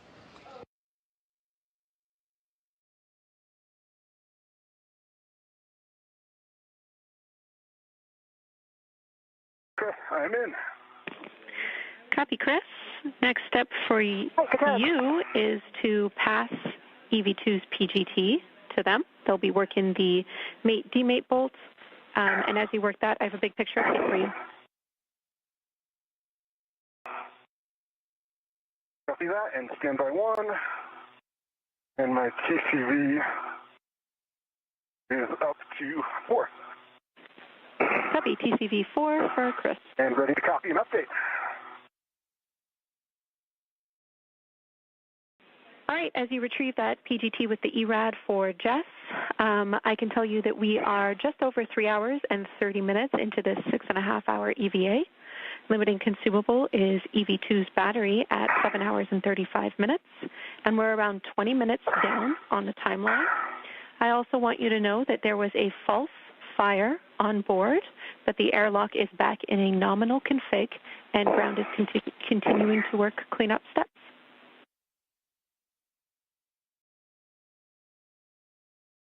Copy all. Thanks for the update. Got it. Okay, copies. I got it. Oh, watch that. Okay. Yeah. Oh, yeah. So I wonder now if you should try to keep the bag on that side. Yeah. And we lock it out so that we... Oh, this is an adjustable, so I can pull it tight? No, I just meant, with my rest. Oh, lock it out? Yeah. Sure. I'll give you some slack and lock it out.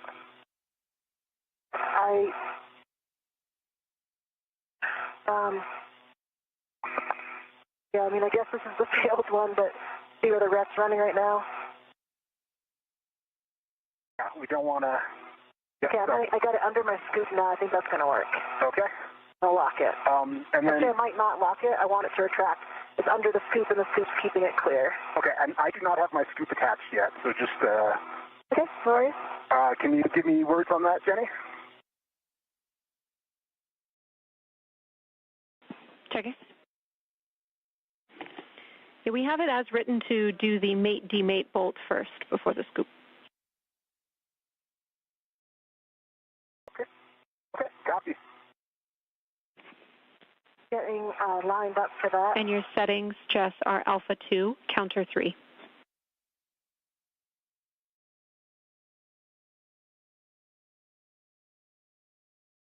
Alpha 2, Counter 3. Good words. VC's timed out again.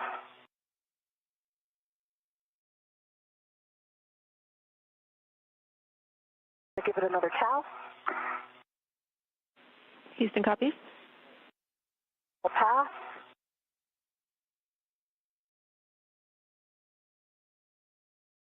Good LED test. Battery 39.9. Copy. That was Alpha 2, Counter 3.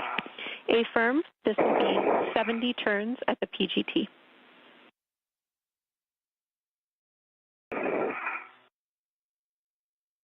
C70.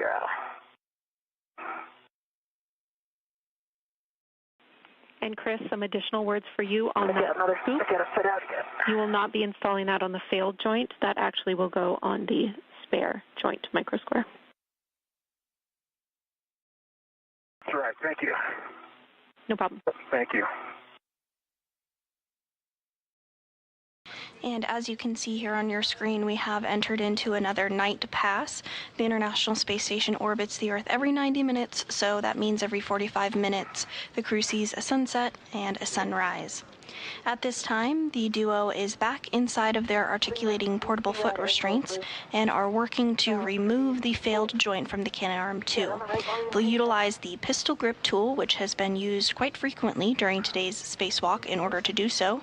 Once that's removed, they will swap it out with the new joint that they retrieved from outside the International Space Station. That spare was already on board. You think that you could... I think I'm on it now. It looks good to us.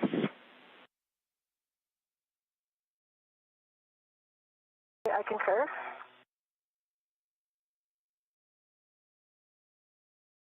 Okay, I'm going to start turns. Ready. 70 turns at the PGT.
Exactly 70 turns and a hard stop. Copy. Hard stop. PGT counted 71. I counted 70. Turns. 71 on the display. And I see that the indicator is fully out. Copy. Great work. That is a good config. Now we are ready for you both to move on to releasing the Joint 5 EDFs. Jess, you will be keeping the ERAD PGT. And Chris, you can retrieve your PGT. Before we start, Jessica, I think I need to roll one more outboard. Yes, you're not even with me. Yeah, so I'm going to just use the micro square to kind of help me.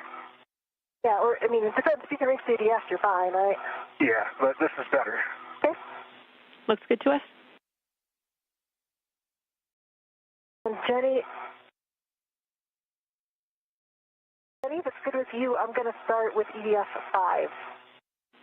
Copy. We had EDF 5, 4, and 3 for you, all with the ERAD.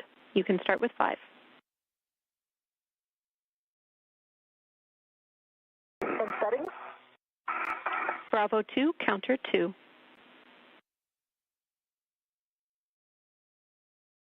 Bravo 2, counter 2. That's a good readback.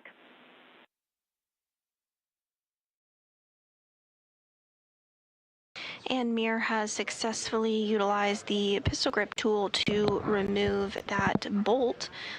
The duo will now work to remove fasteners in order to fully undock or remove that fifth joint from the Canadarm 2 ahead of swapping it out with the spare that is in the top portion of your screen there behind NASA astronaut Chris Williams wearing the red stripes, completing the second spacewalk of his career today. I'm starting turns on EDF 5. Okay, and settings for me, Jay? Copy EDF 5. Chris, your settings are Bravo 7, counter 2. Copy, Bravo 7, counter 2 set. Setting on EDF 6. Copy, EDF 6. This will be 5.5 turns to release.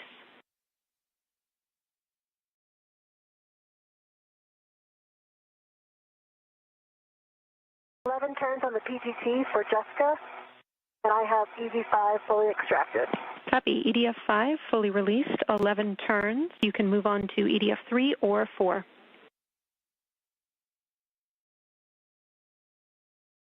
Five and a half turns on EDF 6, and it is fully released and extracted. Copy. Good. EDF 6 fully released and extracted. Chris, you can move on to EDF 2. The EDF 2. And each of our spacewalkers continuing to make good progress with the pistol grip tool on those fasteners, working to remove them together. Copy. I'm not undoing Chris is undoing the last one in this one, right? So I could do 4 first. Affirm. You are maintaining control while Chris will release the final bolt, which is EDF 1. So he has one more bolt before he does that. Copy.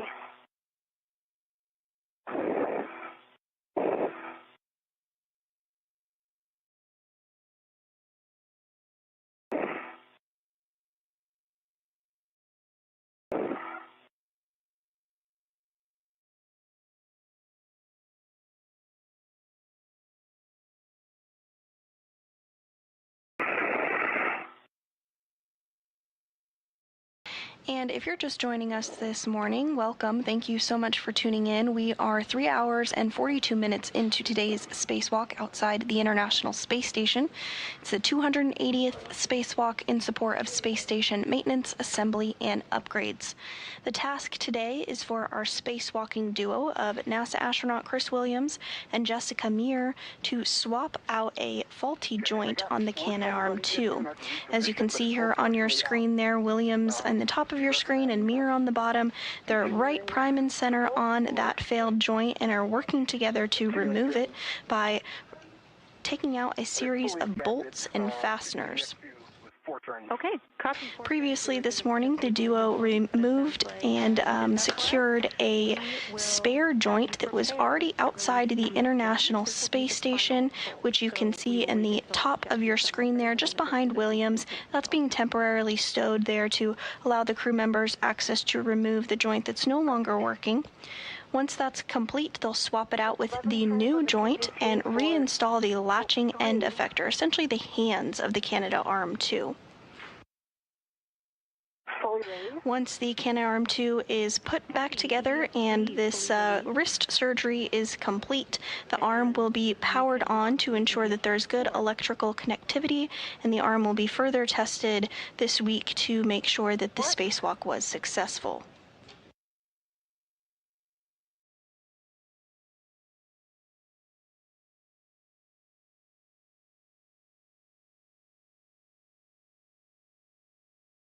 The Canadarm2 launched in 2001 on Space Shuttle Endeavour and was installed by Canadian astronaut Chris Hadfield and NASA astronaut Scott Parazynski.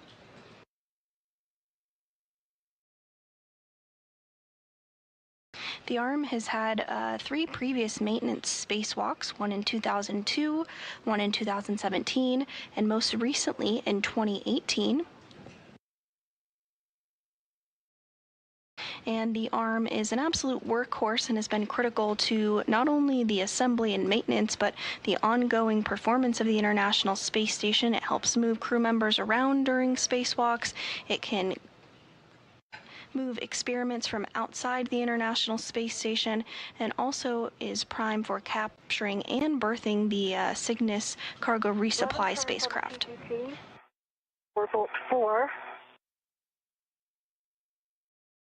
And repairs to robotics like the Canadarm2 are normal and expected after more than 25 years of continuous operations.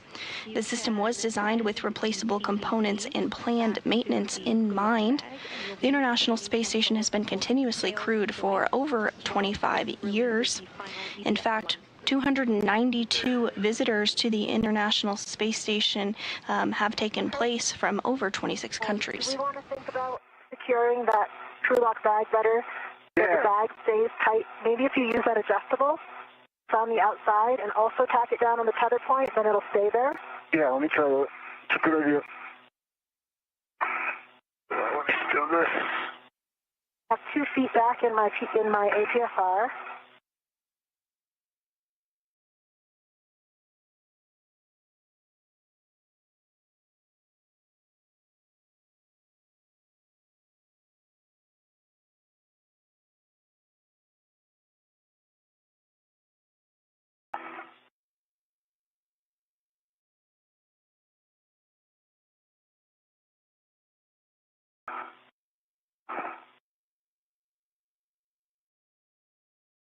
My scoop, my mini workstation is causing me all sorts of problems. It's getting caught on my ingress aid.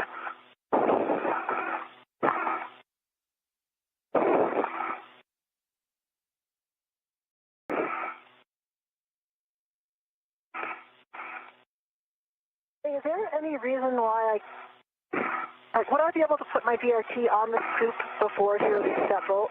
Or do you worry about side loading?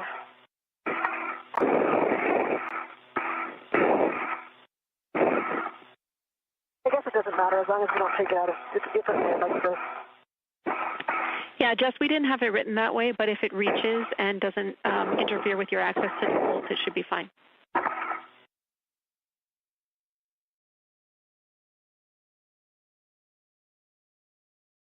What do you mean my access to the bolt? I'm done releasing bolt. Yeah, correction to my last. Just as long as it doesn't interfere with your access to control the joint while Chris releases the final bolt.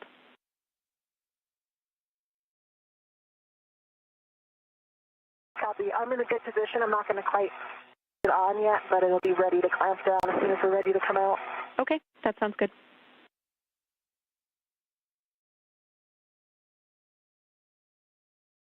I don't think I can get another hook on that, Jessica, unfortunately. Kind of clobbered. Okay. What I can do is just put the hook around. Nah, I don't think that'll do anything. Yeah, I'm just wondering if there's any way that we can keep the crew lock bag over there so that we just...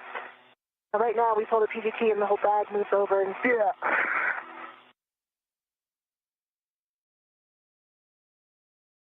locking it out could help, but then you also have a locked out ret. I don't think we should lock out the PGT. What if you put a... Yeah, I can just... Well, so can you put the other end of that adjustable on you? That's how I had the crew lock bag earlier. So basically it's like in between you and... As long as it doesn't hamper your access with getting the spare. Sorry.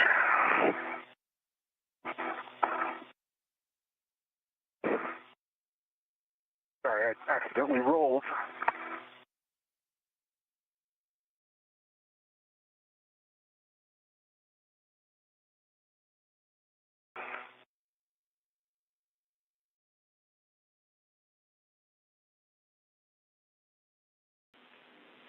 Yeah, I understand your... I do actually have my BRT on the scoop already. Okay, we copy, Jess. Chris, understand you're getting back in that APFR and in a good config. We would like to continue with the timeline with the crew lock bag stowed as it is, if you are comfortable, since we are still behind. Yeah, I think we can just manage it and be careful. Copy. Okay, thank you.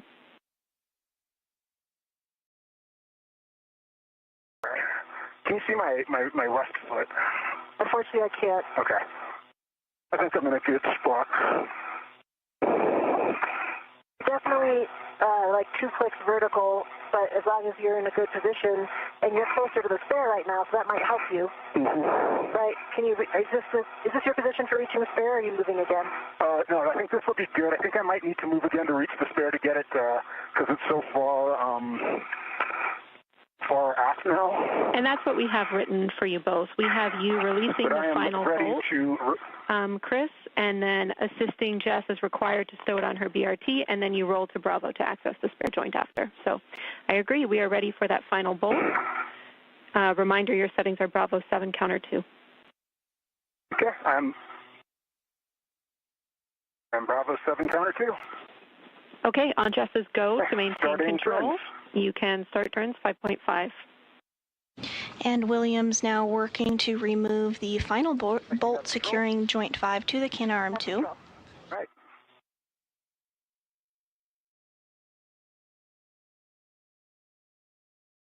.5 turns. Feels loose. And my wobble seems to be stuck on the EDF head. Yeah, mine got a little bit stuck too. You can just kind of rock it back and forth a little. The wobble kind of made it a little painful, but it also obstructed the EDF. Nice work, and we see that EDF is pulled out. You're stowing your PGT, Chris. You can verify all the EDFs are retracted and then release it from soft dock. This will end up on EV2's BRT. Jess, we suggest you lean back in the APFR for good clearance and around 30 seconds to a short handover.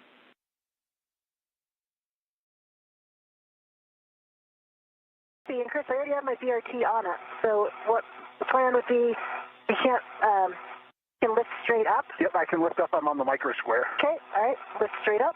Ready? That's all. Okay, all right. And with that, the joint is now off. Okay, I'm going to try to pull it this way. Okay, I'm going to let go then. Okay, go ahead. I'm letting go. You have it. I have it on my BRT.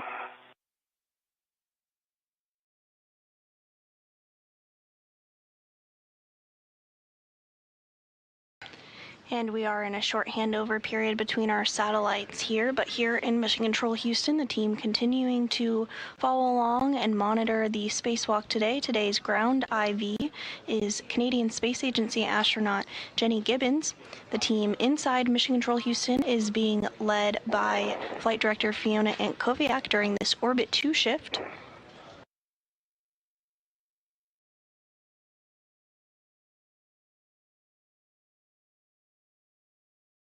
I'm going to roll towards this there. Copy? Houston's back with you. Jenny, I've got the sails on my BRT, and Chris is getting into position to get the spare. Great. Thank you.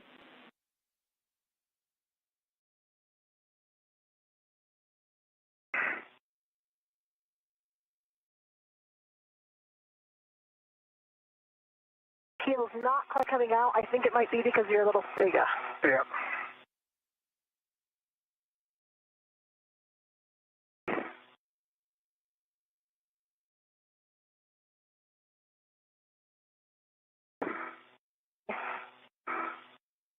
Okay, I'm over at the spare. Copy. You will be installing your square scoop on the free joint micro square, the free spare joint micro square.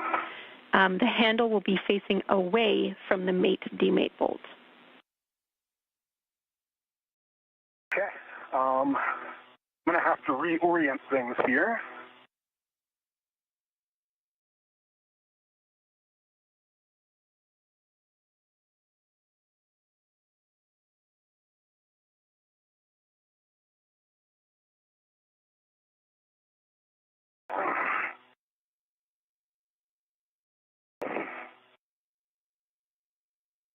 Okay, handle away from the mate-demate bolt. Good read back.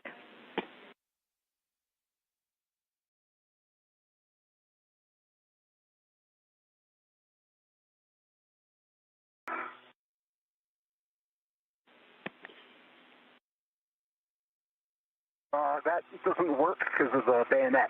Yeah, you're going to have to come. Well, I got it. It might work. I don't think it's going to lock. Yeah. Come down further to lock. That's the problem I was having. Yeah. Yeah, so I'll have to go. But that's not, is that going to clear the EDF? I think so. Yeah, it's kind of between them. Yeah, we can certainly accept a 45-degree angle if it helps with the scoop. Yeah. Yeah, the bayonet doesn't allow it to go on otherwise. Okay, if that scoop... Okay, that's locked. Copy. That scoop is installed. Now I will have some RET choreography for you. Can you please relocate your mini workstation RET to the scoop that is in the MUT, and then move that RET, which is currently on that scoop, and stow it on the ball stack? Copy. I'm going to take my RET off of the scoop I just installed, because that is locked. Stay firm.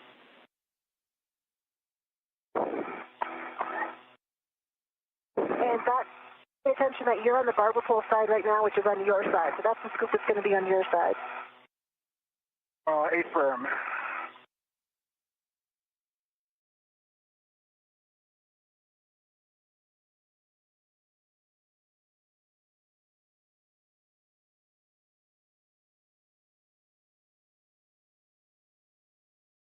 Okay. And now I am putting a mini workstation RET on this one. Following the removal of the joint number 5 that was no longer working on the Canadarm2, NASA astronaut Chris Williams is now working to get the spare joint in place for installation.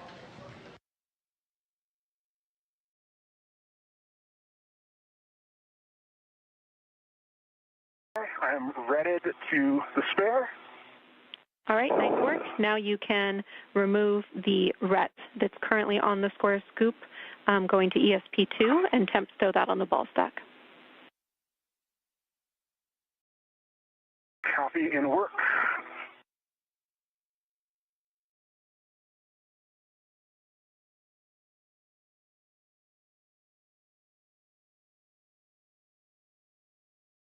NASA astronaut Chris Williams, who you see on your screen there, working to configure tethers and get things squared away ahead of the installation of joint number 5 on the Canadarm2. Actions in maneuvering this spare joint are actually for you to do an inspection on the SSRMS boom side. If you can get good visuals now, that would help us. Okay, I can, and I can even take pictures if you want. I have a really good view right now. I can see that everything has a great inspection. Everything looks pristine. All the connectors, I don't see any fog. Great news, and no pictures required. Copy. I got that RET back on the ball stack, and I am ready to the scoop on. Sorry, I think we have something reversed here. So I'm ready to the scoop that's currently I think I'm ready to the scoop that's on the barber pole side.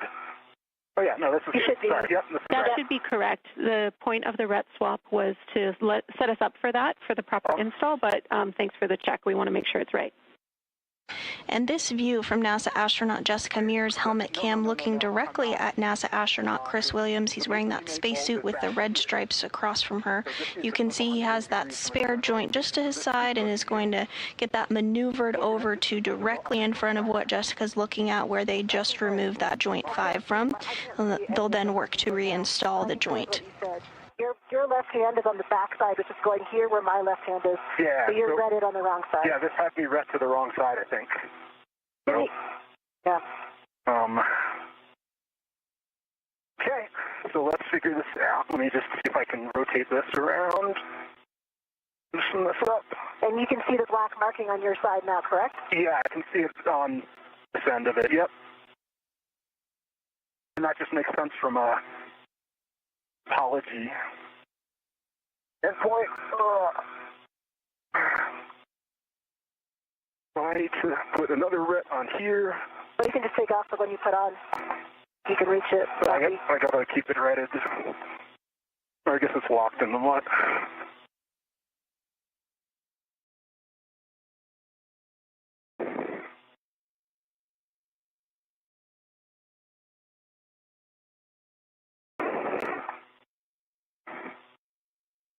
Don't let the fan move any more port.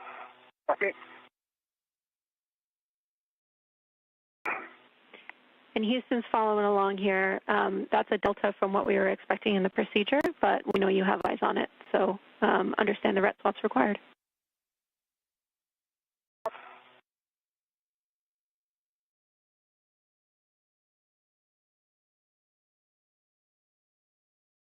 Just come forward a little. Sorry, I'm trying to avoid all of the bad parts.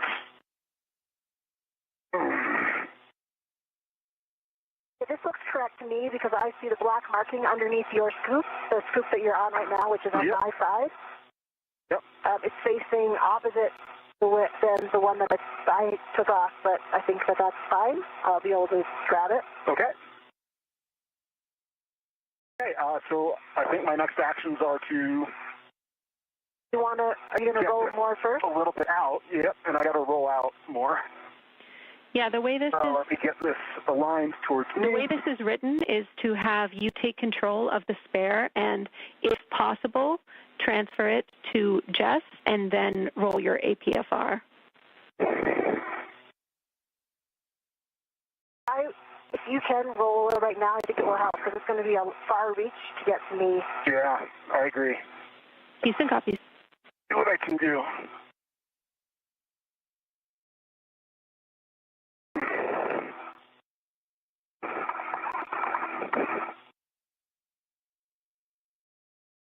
As long as you can still reach the mark, of course. Yep.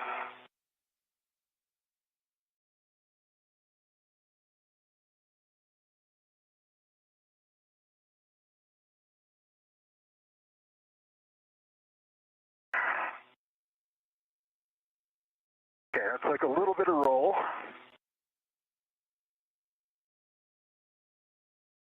This is going to be quite a reach. Yep. I think I can lean forward quite a bit. Okay. I think we can do this. I need to maneuver this to get to the mutt, though. Your left foot's not locked in. If you Yeah. want to lock in first. Yeah.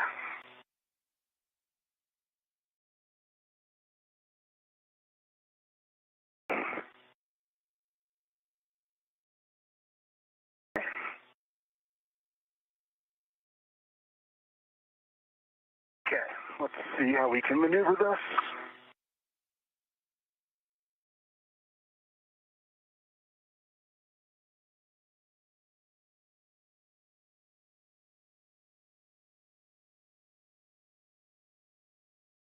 And if you're just joining us, we are now 4 hours and 3 minutes into the 280th spacewalk outside the International Space Station. The goal of today's spacewalk was to swap out the joint number 5 on the Canadarm2, which is no longer working as expected. That joint has been removed and the spare has been retrieved, which you see in the hands of NASA astronaut Chris Williams there wearing the spacesuit with the red stripes. Alongside NASA astronaut Jessica Meir, their next steps are going to be to work to get that replacement joint installed on the Canadarm2. Stand by right there. I have a good inspection of the mater side, and I have a good inspection. Both sides are passing inspection. Both sides all clear. Great inspection, both sides of the spare. Thank you. Unfortunately, the scoop is pointing the wrong way. Okay, I got it. You got it? I have control. You have control. I'm letting go. I've got control. Yep, I'm letting go. All right, I'm actually going to just start moving towards soft dock because I'm very well aligned. Yep, please go for it. Go slow. I'm ready to it.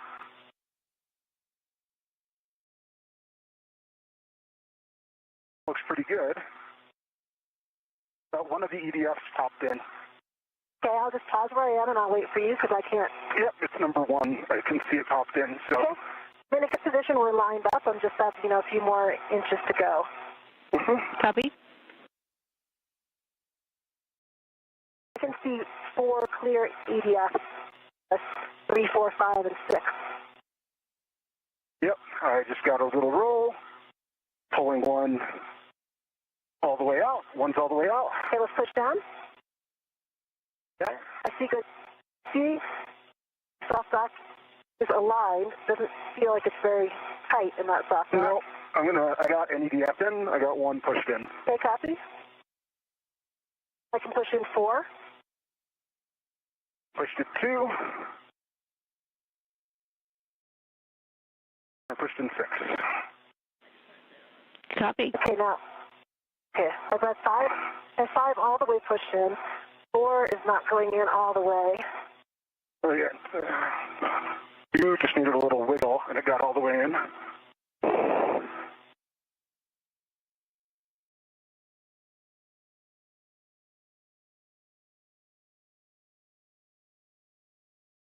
see a small gap still between the 2 washers. Copy. Okay, I think it's fully in now. All right, 5, 4, and 3 are in. All right, outstanding work, you two. I'm tracking all EDFs pushed in on both sides, correct? Stay firm. Stay firm, yep. All right. Now we'll need you to both retrieve your PGTs, and we will be driving our EDFs in a star pattern.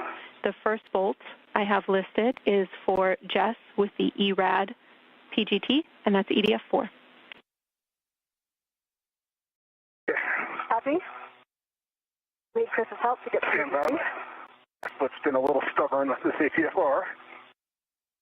And as you can see on your screen there, the joint has been soft docked to the Canadarm2.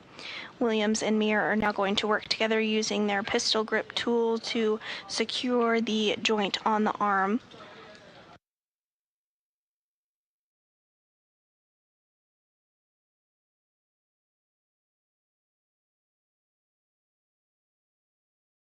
Can you grab the PGT? Almost. Okay, I got it. You got it? I'm going to control the bag here. Okay. The bag. Let me know if you think it's best to lock out the... No, let me just pull the bag over to me. Okay.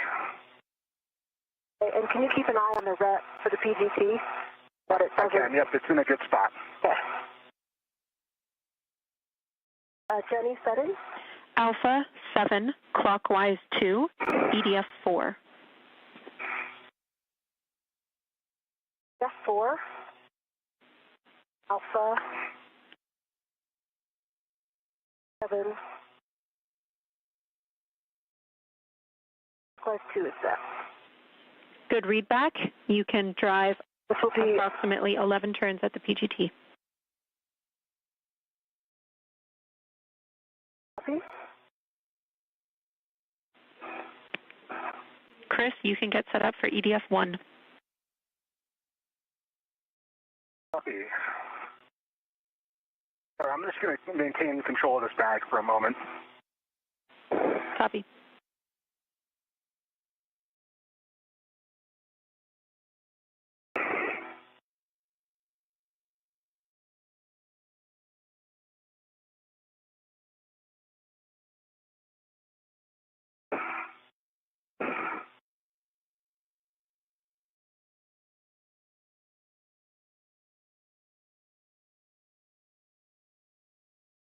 I had exactly 11 turns. I have good green light, and my torque is 9.2. 4. Copy. That was EDF 4. Good light, 11 turns, and a torque of 9.2. Next bolt is Chris's bolt, EDF 1. Let me know when you're ready for settings. I got to let go of this bag dress. I'm going to do this, or I can try to see if I can just tether it to me. Yeah, that's what I would suggest, using that outside. Yeah, I'll use the integral, and I'll just... There's a large, small adjustable, and there's an integral. Yeah. Okay, I've got my PGT, and I've got deeper settings. Bravo 2, clockwise 2.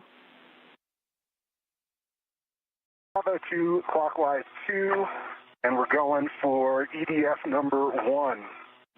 A-firm, expect 5.5 turns. Jess, you can get set for EDF 5, but do not start. All right, starting turns.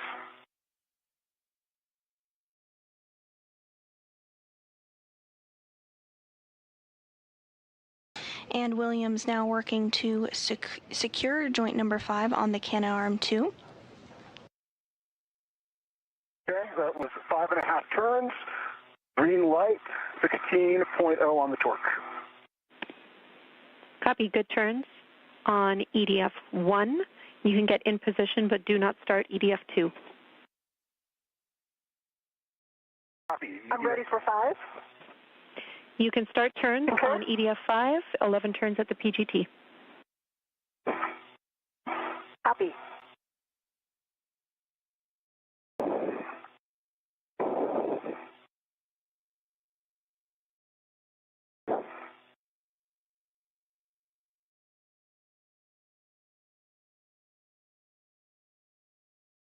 Torqued out after 8 turns on the PGT. I have a good green light, and I have 9.0.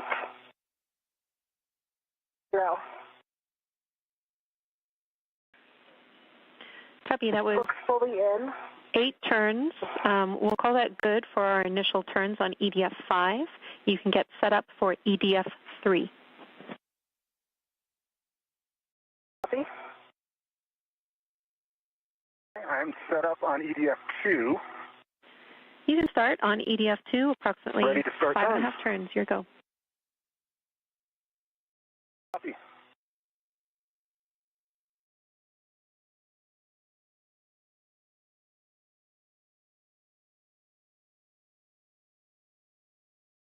That was only 3.5 turns, and I got a...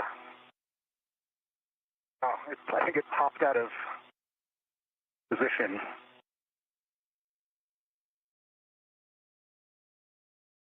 Yeah, somehow it popped into cow. Okay.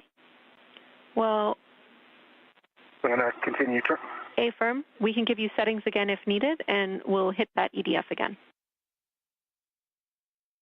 Bravo 2, counter 2. Good read back.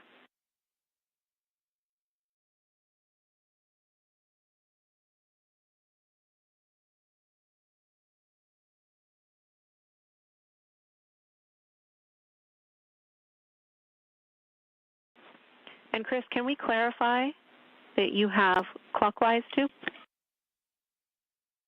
Sorry, clockwise 2, yes. Okay, and I got an additional 1.5 turns, 16 on the torque, and a green light on number 2. All right, we will call that good for now on EDF2. Nice work. Jess, we are ready for EDF3. Starting 3.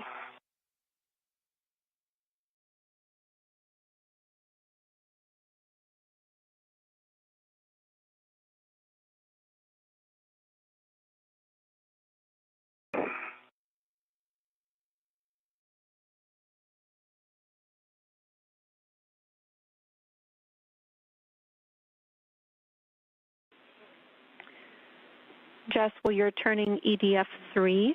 Chris, your new settings are Bravo 7, clockwise 2.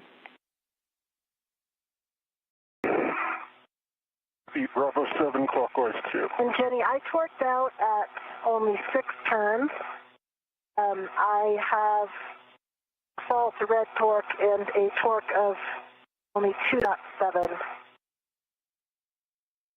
Do you see that the does look like it's fully installed? Copy. We will have you need to wait for a retorque or drive that bolt again.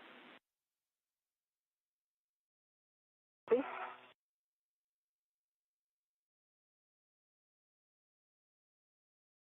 We're continuing to get some views of NASA astronaut Chris Williams in that spacesuit on your screen with the red stripes signifying that he is EV1 for this spacewalk.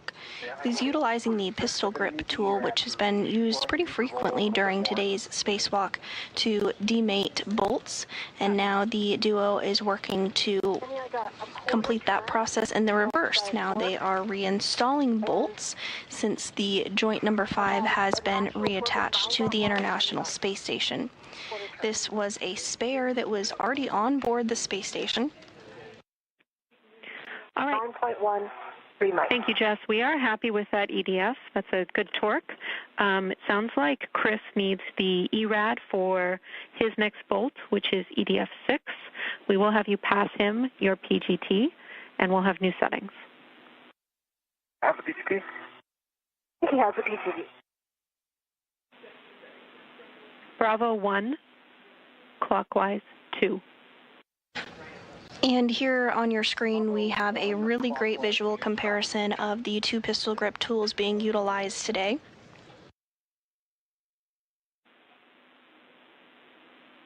One of them on the right has that special mechanism to utilize those bolts and get them removed and reattached. Correction. Chris, we would actually like this to be Bravo 2, clockwise 2. Bravo 2, clockwise 2. Copy that. Should be what was set. I've got Bravo 2.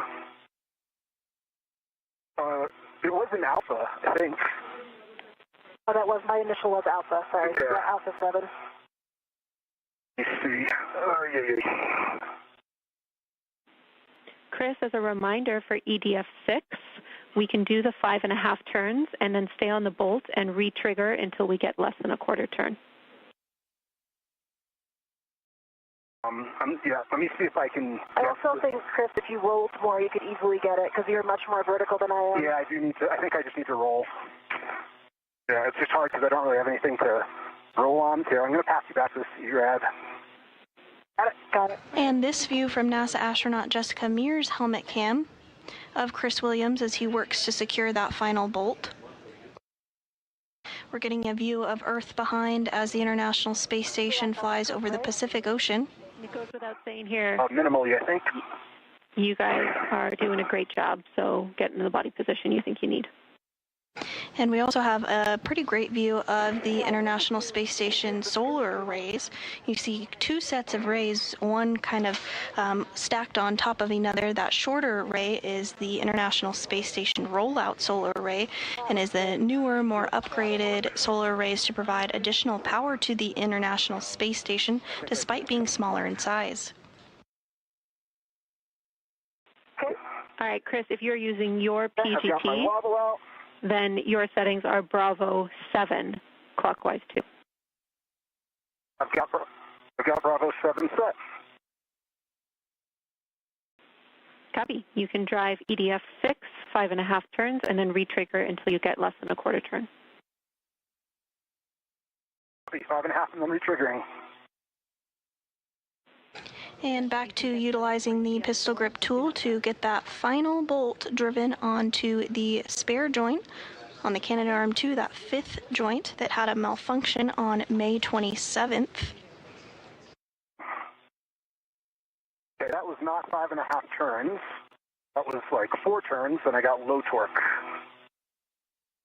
at light.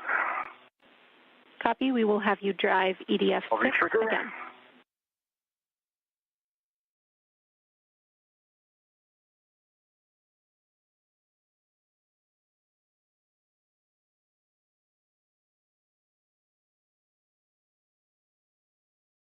What are my settings?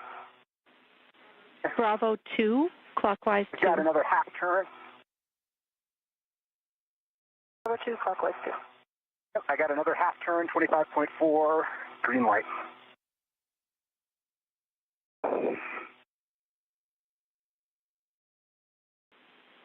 Copy, Chris. We'll have you re-trigger until you get less than a quarter turn. Copy.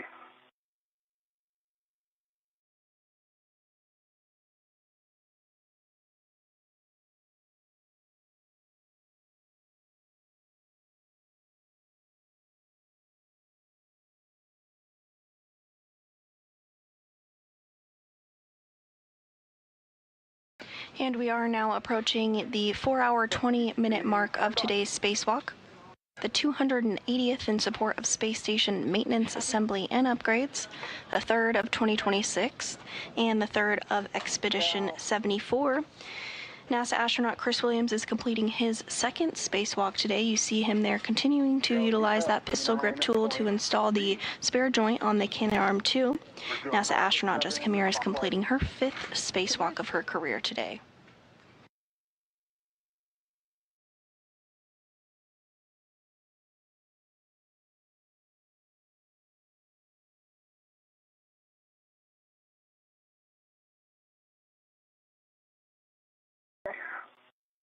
No torque. I think I got a wobble. Yeah, I think that you need to move the PGT a little bit toward me.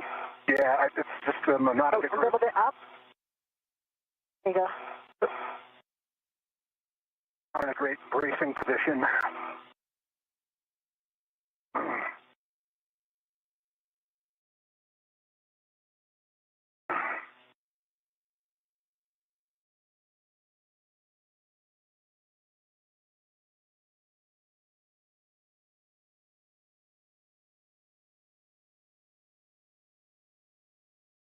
There we go. Green light, 25.4, less than a quarter turn. Great work. Jess, you can drive EDF 4. We'll expect this to be under half a turn, or re-trigger till you get under half a turn. Copy. Oh, looks like my PGC's turned off again, too. Copy. Chris, you can get positioned for EDF 1. Copy, EDF 1.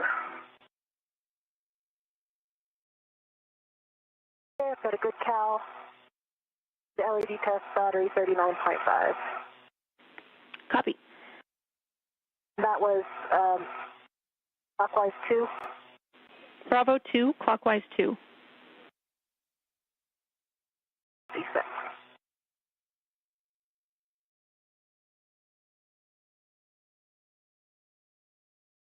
Starting turns on Volt 4. Copy. Got a half of a turn. Green light 16.3. Copy. We will re-trigger till we get under half a turn.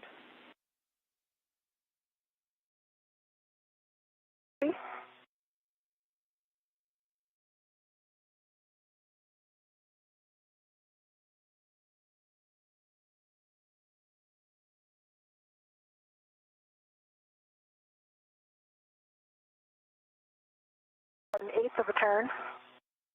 Green light 16.6.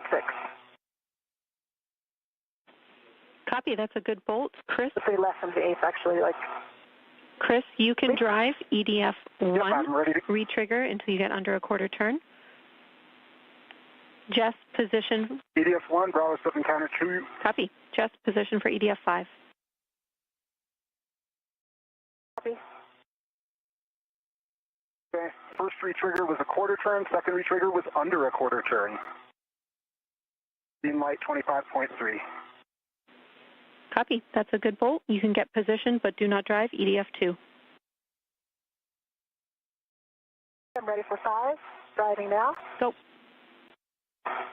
That was less than a quarter of a turn.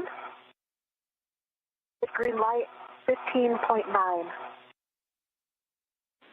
Copy. That is a good bolt. Chris, you are go to drive EDF-2, and Jess, get positioned for EDF-3. I'm working my position. I can't get it from this roll on 2, so I'm going to have to re-roll. Copy.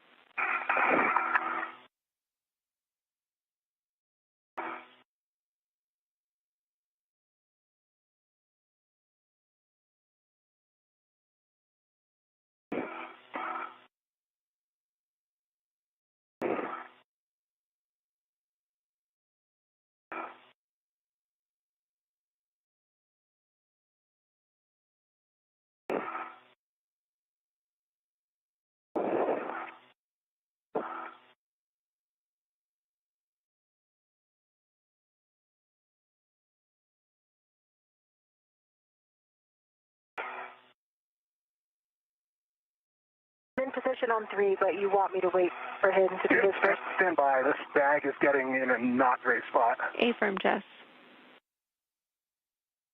Copy.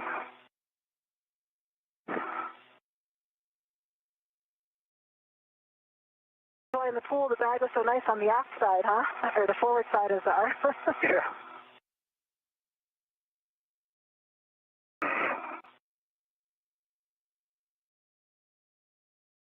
I'm trying to manage this bag and re-ingress. Okay, I'm back in. Just try to tuck the bag behind the scoop. See if that will kind of temp hold it back there.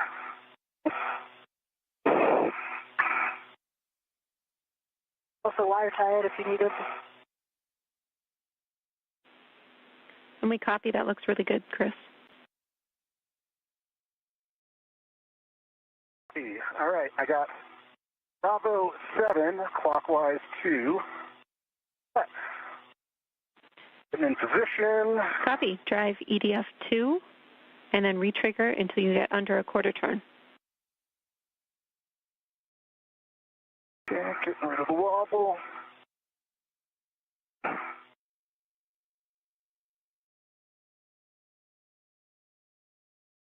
Okay, that was a quarter turn still. Retriggering one more time.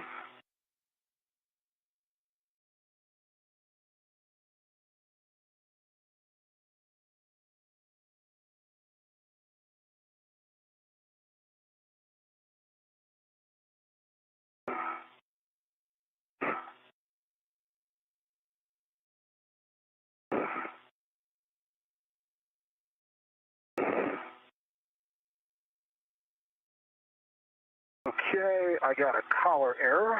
Stand by. Just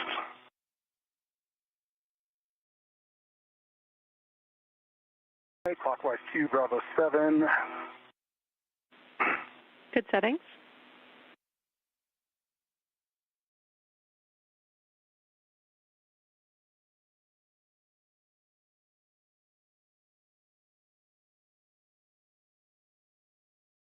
That was less than quarter turn, green light, 25.5.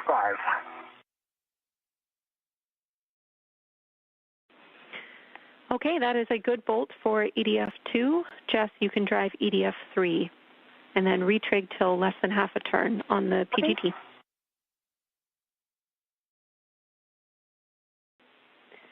Chris, you can stow your PGT and verify that the EDF lanyards cannot be extracted. Didn't work. Got about a half a turn, so I did one more, and it was less than a quarter of a turn. I did get a false red torque. All right, we'll hit that bolt again, Jess. Copy.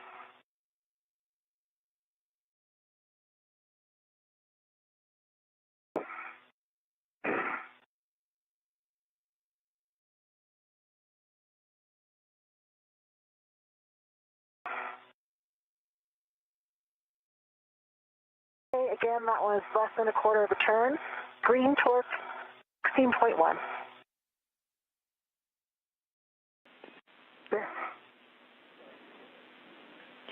Copy. That is a good EDF, Jess. We will have you do the same. Check the pull lanyards and make sure that your EDF cannot be extracted. And I got 3 good pull checks. Cannot be extracted on 6, 2, and 1. Okay, and I can verify the same for 3, 4, and 5. Nice work, you two. Jess, get in position for the joint 5 mate demate bolts. I have new settings for you. And Chris, remove the square scoop and stow it on your mini workstation. And work.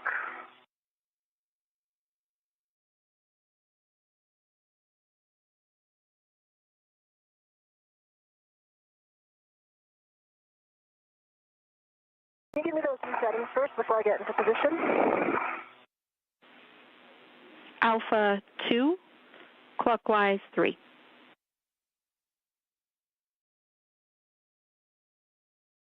Alpha 2, clockwise 3. Good readback.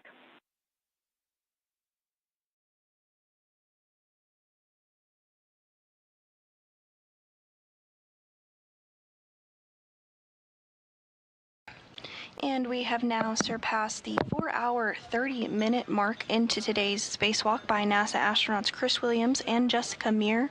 So you can tell from this view on your screen, they're continuing to work to install that spare wrist joint on the Canadarm2. Copy. Expect 70 turns at the PGT. Today's spacewalk is the 280th in support of space station maintenance, assembly, and upgrades, and is the 2nd for Williams and the 5th for Meir.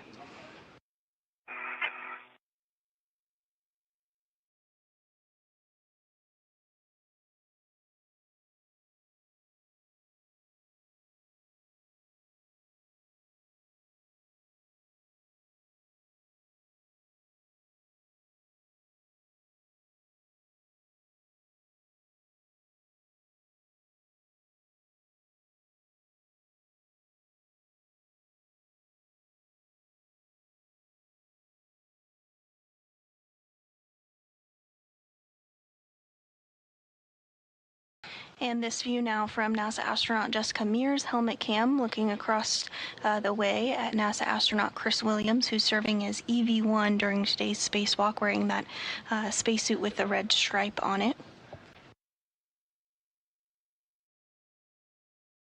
We're about halfway through a day pass of the International Space Station. The space station does orbit the Earth every 90 minutes, so a sunrise and a sunset is seen every 45 minutes. The space station flies about 250 to 260 statute miles above the Earth at a speed of 17,500 miles per hour and has been continuously crewed since the year 2000. In that time, 292 visitors have spent time on the International Space Station, living, working, and contributing to key science that is a stepping stone for NASA's Artemis program as we return to the Moon and on to Mars. All right, excellent work, Jess. You can tend your PGT back to the bag, and then you'll be removing your square scoop from the spare joint and stowing it on your mini workstation. Copy.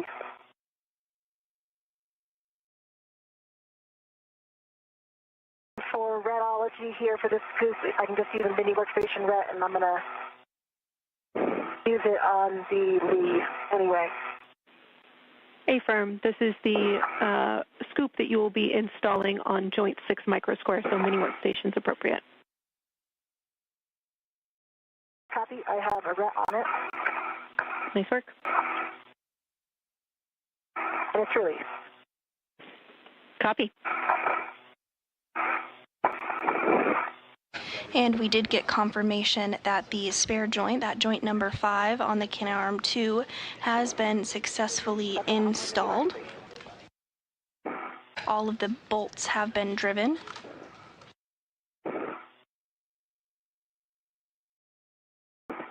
Chris, we'll think about how we're going to pass this failed. Given my body position right now, passing behind would actually be easier. Okay. But I don't know if you would need to roll to do that. Yeah, I think I would definitely need to roll to do that.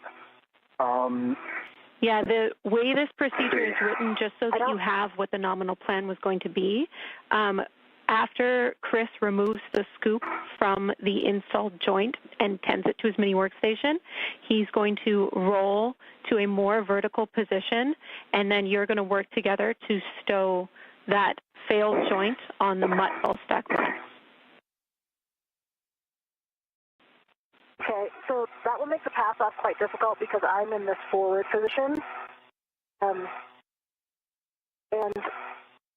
I probably don't want to take a foot out to try to get more distance when I have the nails on me. Copy. Do you agree with that? Short handover.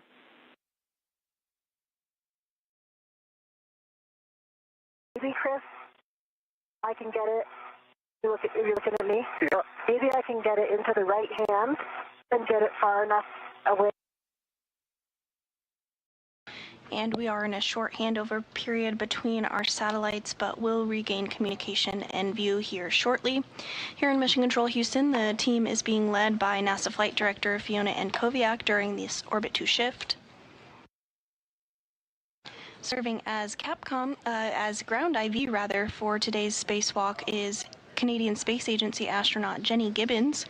You may recognize her voice from the Artemis 2 mission, where she served as the Capcom for the Artemis 2 crew. You have a scoop to put on now. Right. Let me get that ready. So, I'm going to release my DRT. Okay. Out of my DRT.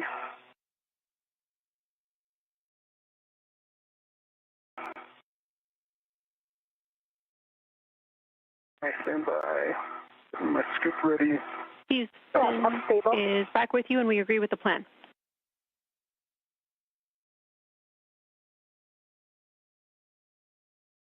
Just let me know what direction to move it toward you. Okay, let me just get this knotted.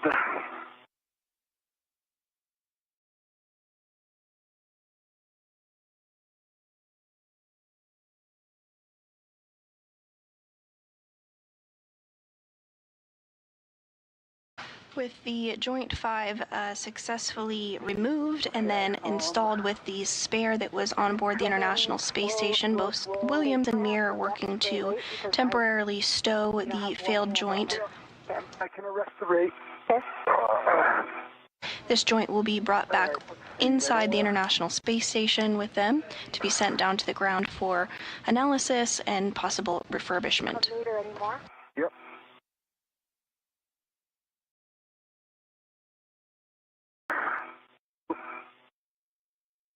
I'm getting the scoop on.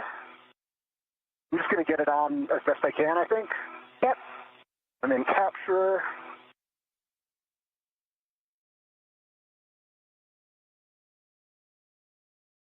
All right, scoop is on and locked.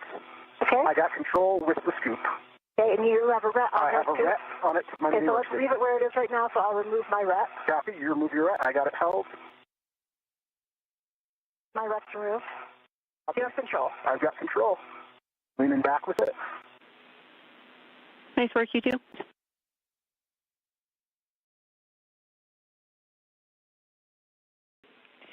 Chris, we will have you stow the failed joint in the mutt ball stack mutt. We suggest that you stow the unretted scoop in the jaws. Doing my best. Yep.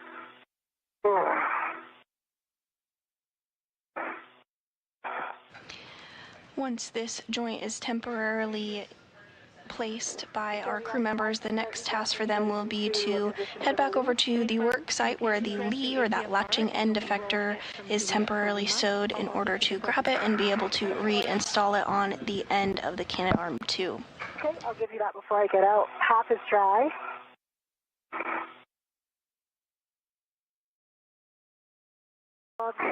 Unchanged.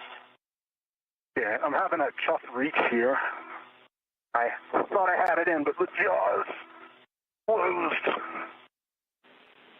Copy, Chris, and if that reach is challenging, either scoop can be in the jaws. It's just a preference.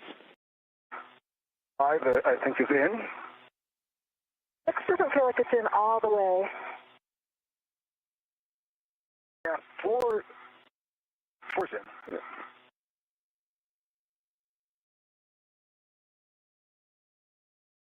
Meir and Williams will work to verify that everything is lined up properly before they utilize the pistol grip tool to secure it. The lead to the joint number 5 that was replaced earlier today. It's kind of coming in and out, but just by like a few, like less than a centimeter.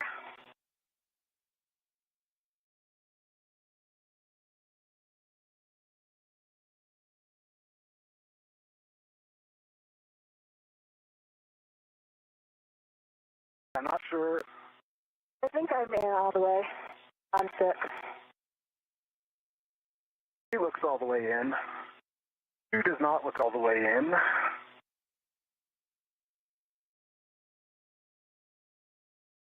I wonder, I'm going to try to reorient if it's just a hex. There we go.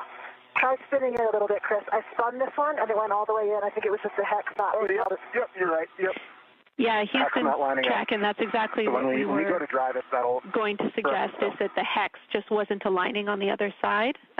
So it sounds like now we have all the EDFs pushed in. You can verify that to me, and we will get both PGTs.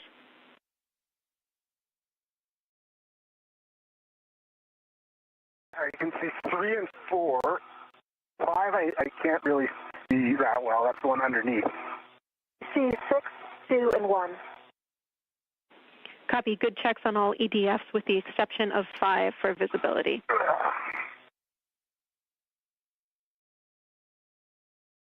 Yeah, and I don't want to pull on the arm or anything. That's just low down. Okay, we've talked about that briefly, and we're happy with this config to start driving. So Jess will have you with the ERAD PGT, and Chris, you will stay with your PGT. Chris, the first bolt is yours. It'll be EDF 4. Copy.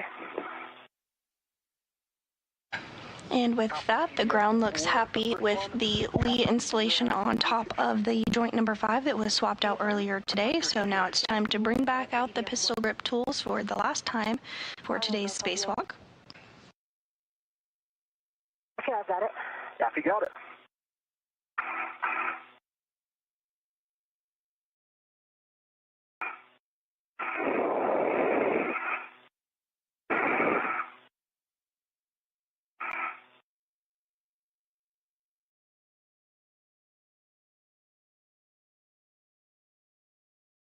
Ready for settings for the 6-inch wobble.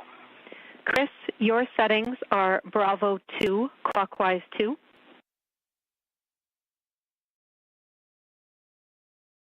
Bravo 2, clockwise 2 is set. Drive EDF 4, approximately 5.5 turns.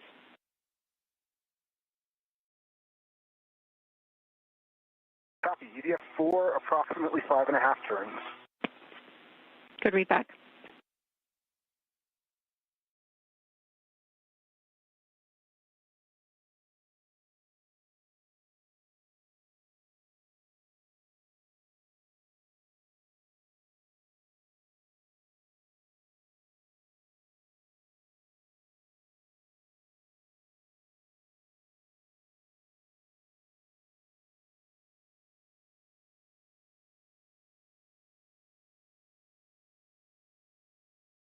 Okay, I got torqued out at 3.5 turns. Green light, 16.0 on the torque. Washers are flush. Copy. We'll call that a good initial drive on EDF 4. So, Jess, you can verify settings Alpha 7, clockwise 2.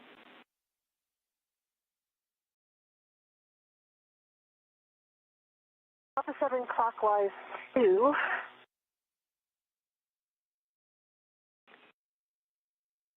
I have to recal.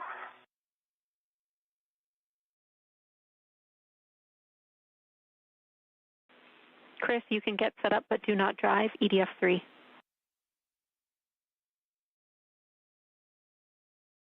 Copy, setting up for 3. Do not drive. Now pass, good LED test, battery 39 volts. Copy. And can I go settings one more time, Jenny? Jess, your settings are alpha 7, clockwise 2.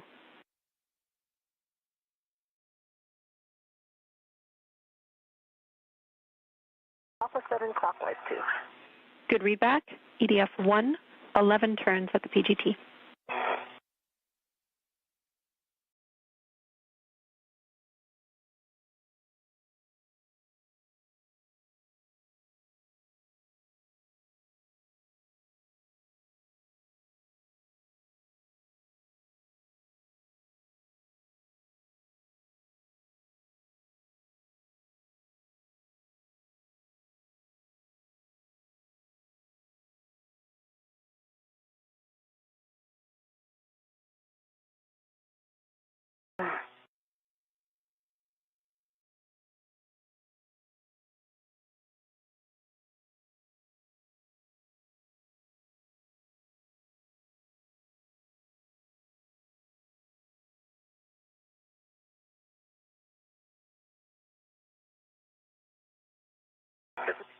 Caught in my rep and Brett caught in my PGT.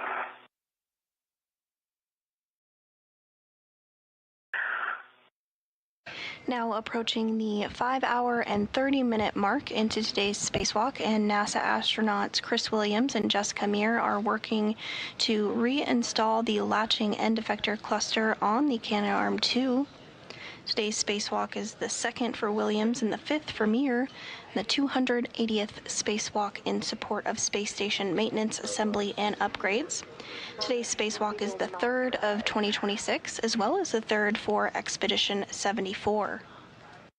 Copy, your PGT won't drive. Let's double check settings, alpha 7, clockwise 2.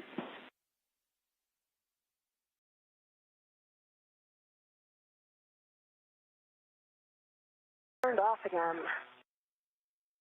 The hand is definitely nowhere near the end of it, so that's... Okay, try again.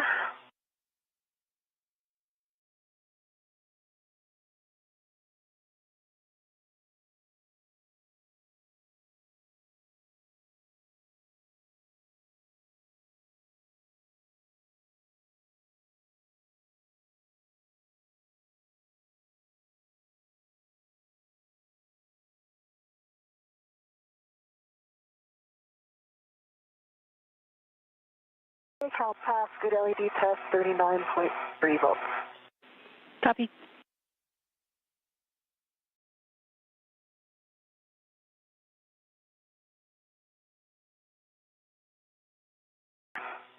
Can you pull the bag down? Yeah, let's stand by.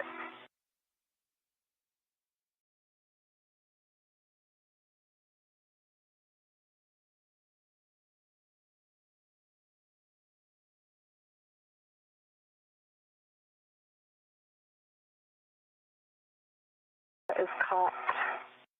The bag's usually caught up on something. So many reps here that yeah, they keep getting caught in each other.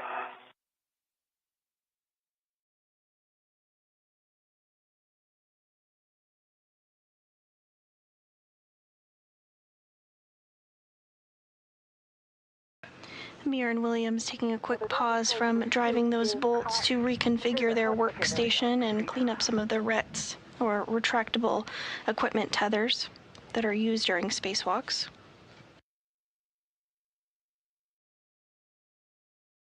I can't get the bag out of the way. It's caught on something. It should be okay for now, where it is. Okay, I'll leave it.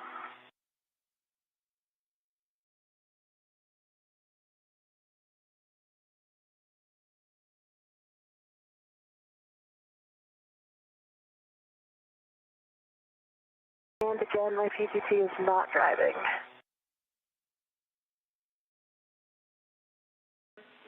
Copy, we're talking. That clockwise 2? I think it was in between two settings. Oh, yeah, clockwise 2. Yeah, the color error. Yeah. Was it clockwise 2?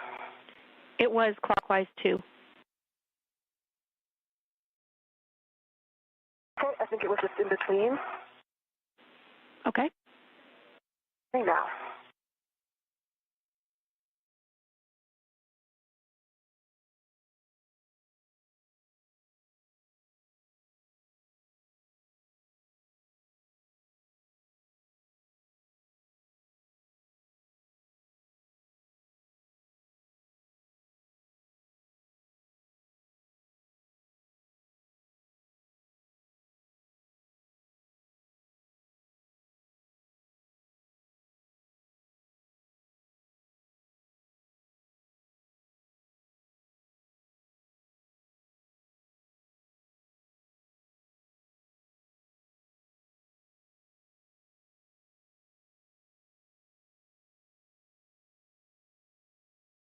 I'm well past my 13 turns. At 15, but I have not torqued out. You can see that the bolt is seated well. It looks like it's all the way in. Should I just keep driving? Let's keep driving, Jess.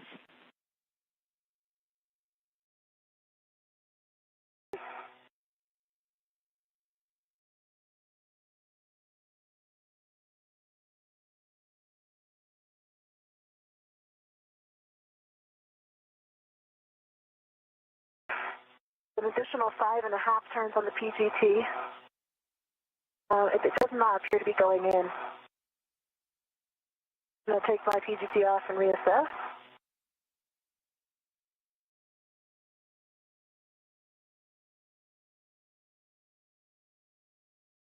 Seated all the way, but it's definitely not all the way tight. This is a very... was I not in the other body position when I drove these? In Juliet, I'm having a much harder time accessing from this body position.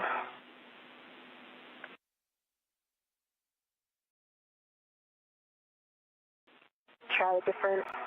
We're just checking on what position. I noticed for some of these too, where the top bolt got...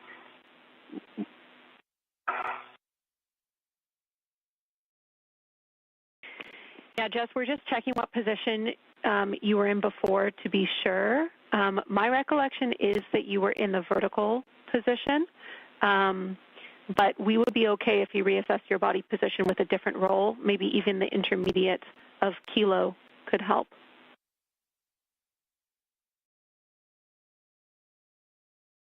I have just a different PGT position right now, so I think I'm going to try that if you're good with more turns. Affirm, we are good with more turns.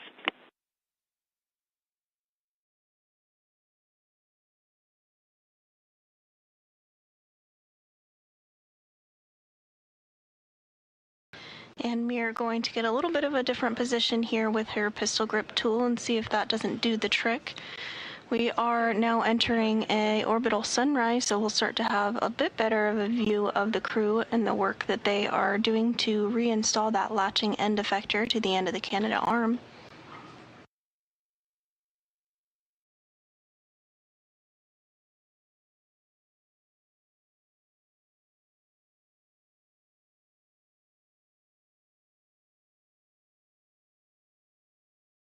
It doesn't seem, it's not going in.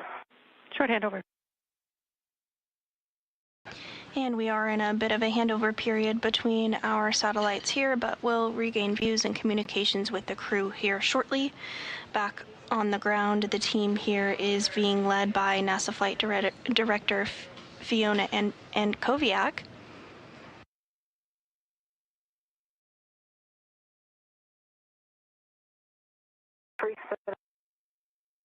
Is that like a cap nut on the top? Like, well, that's what I'm wondering. Yeah. So I'm spinning the cap nut. It's just free spinning though. I mean,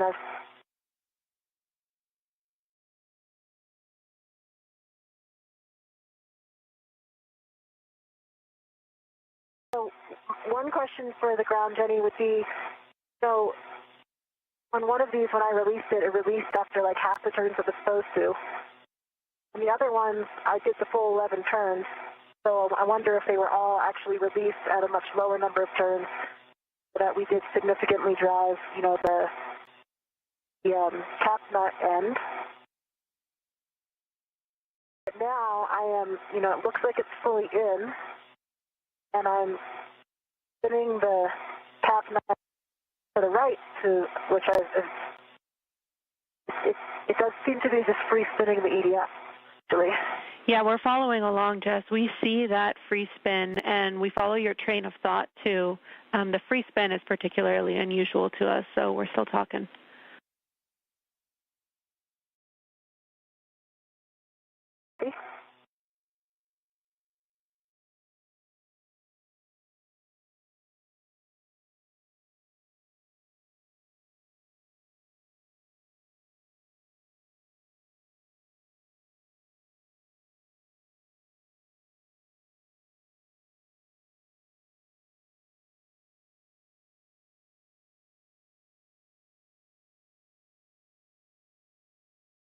We move on to another EDF and save this one for Jess, we're later. talking about that still.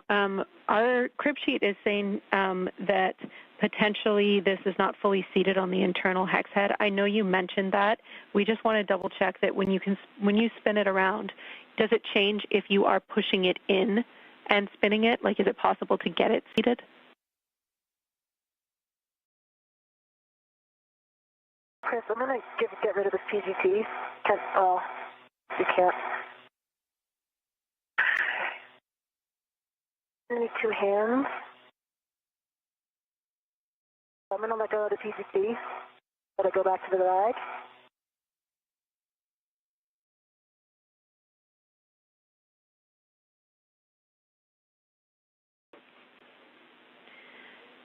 And we're talking if it is still free spinning with this check, we are going to move on to EDF 3, which is the EDF that Chris is positioned on. I mean, it's all the way in, but it is still free spinning. So, like, if I hold on to the head, try to turn it to a different position in the hex, it just free spins. So it doesn't seem to be turning in conjunction with the rest of the EDF. That makes sense? All right, we follow. Thank you, Jess. We are going to continue to talk to it and potentially come back to this EDF, but for now we will have Chris drive EDF 3, 5.5 turns. Copy. Bravo 2, clockwise 2 set, EDF 3, starting turns. Good read back, and Jess, you can get set for EDF 6. And with that, EDF number 1 not quite installing as expected. The team on the ground is going to take a look, but for now, NASA astronaut Chris Williams has been given the go to continue and drive the next EDF, that's EDF number 3, using his pistol grip tool. Maybe, I'd say stand by one for a second. I think you see the same problem with EDF 6. So I'm wondering if maybe we are off kilter here somehow. If you're also working out too early.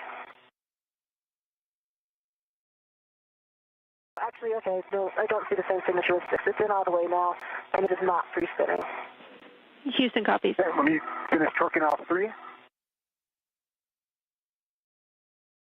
Okay, 3, I got green light, 3 turns only. 15.9 on the torque. It's flush, the washers are flush. All right, that is a good bolt. Thank you, Chris. We are go for EDF 6, Jess, 11 turns at the PGT expected. Okay, Chris, I'll need your help with the PGT. Yep, stand by.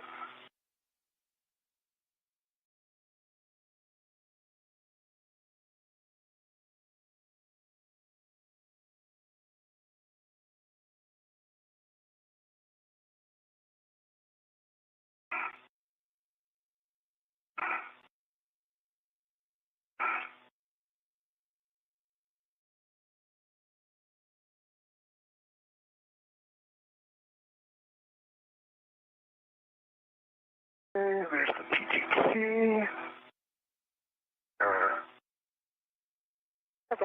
You got it. All right, letting go.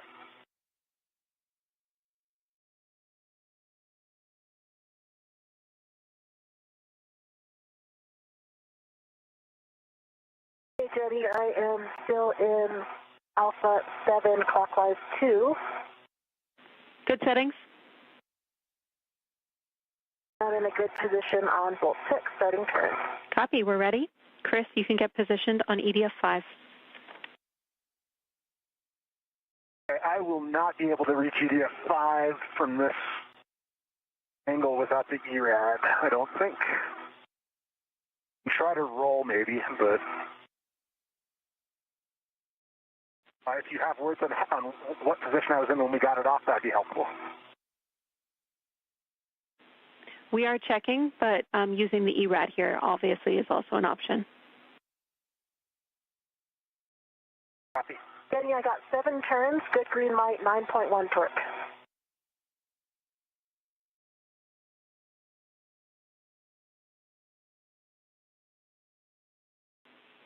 Okay, that is a good EDF 6. We recommend using the ERAD for EDF 5 as well. Coming back to you, Chris. Okay.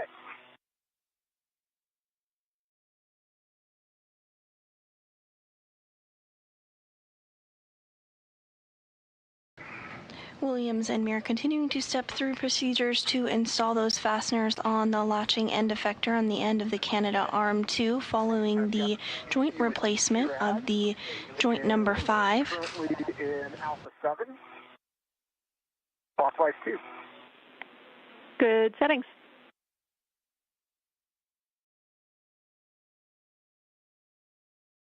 Today's spacewalk began at 7:20 a.m. Central Time and is nearing the 5-hour and 45-minute mark. Yes, I'll take your question.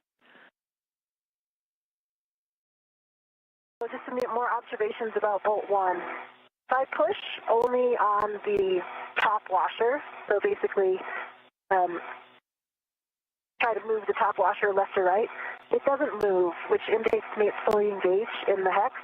So there's no gap, and I can't move it to the left or right. However, the top head is still free spinning. So it seems to me that I think, what we were expecting is correct, that the EDF itself, the washer, the hex head is engaged, but spinning the top of the bolt is not spinning the EDF. Make sense? Yeah, that's great info for us. Thank you.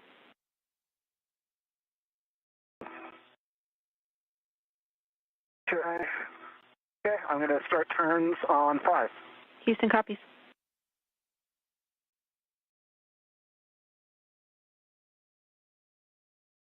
Just,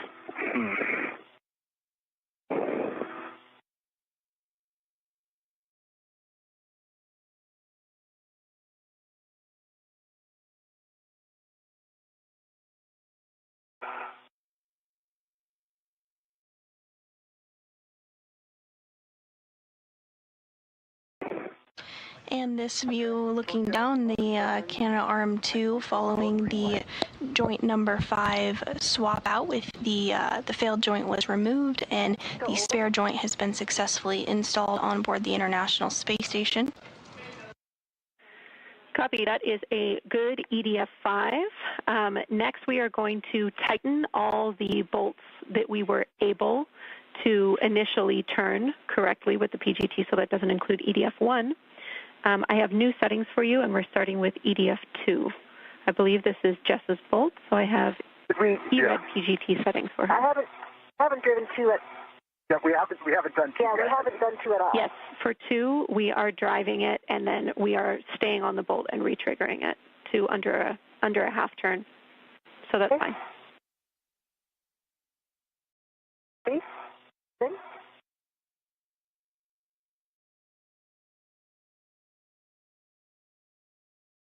Thanks, Jenny.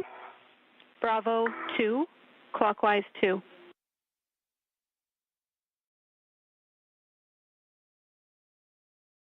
Bravo 2, clockwise 2. A-firm, you'll drive EDF 2, 11 turns at the PGT. Give me the reports, and then retrigger until under a half turn.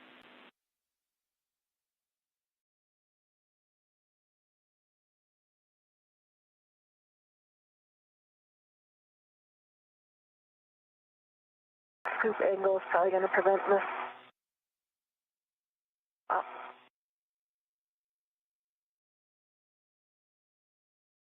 Yeah, the scoop's just right in the wrong spot. Okay. It is. Okay, starting turn.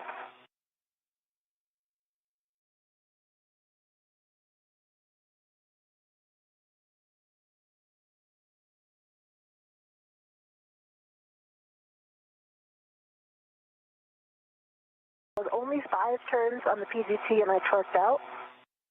So do you want to see the value or trigger again while I'm in position?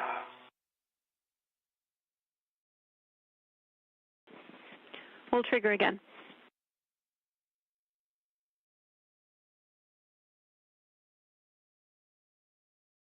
Okay, I got another half turn, so that was 5.5 turns. I see big green light, 15.8, 15.8 torque.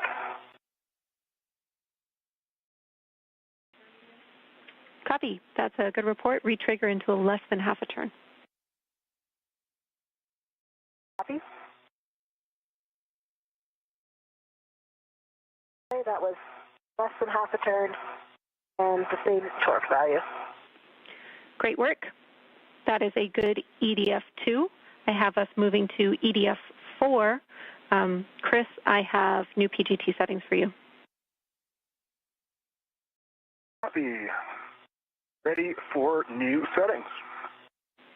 Bravo 7, clockwise 2. And you will be triggering until you get less than a quarter turn. Meir and Williams continuing to install the latching end effector at the end of the cannon arm 2 following the replacement of joint number 5 on the arm. They're using the pistol grip tool now to just drive in that last little bit of torque on the fasteners. Seated and driving. And Jess, the reason I haven't given you that next EDF yet is we are talking about if we are going to troubleshoot EDF 1 again before moving on. Took 2 retriggers, less than a quarter turn on the last one, green light 25.6 on EDF 4. Copy, report on EDF 4. Thanks, Chris.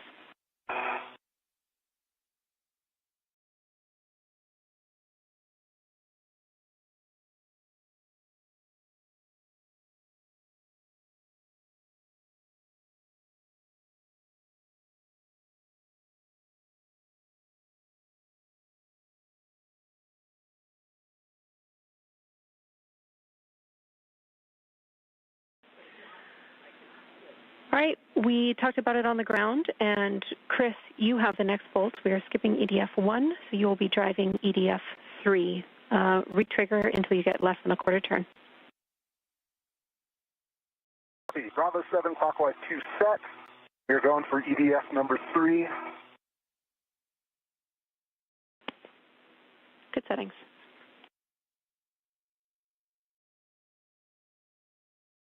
And with that, skipping over the tricky bolt that was having a bit of trouble getting fully set, but continuing on with the remainder of the bolts. The team here on the ground is continuing to take a look and assess. EDF 3. Jess, now we will have you on EDF 6, retrigger until less than half a turn. Copy, and that'll still be my same settings, Bravo 2, clockwise 2. Good settings.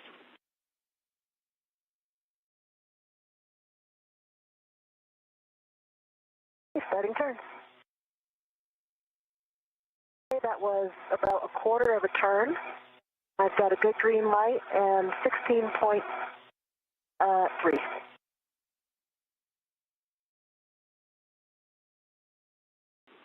We'll retrigger on EDF 6.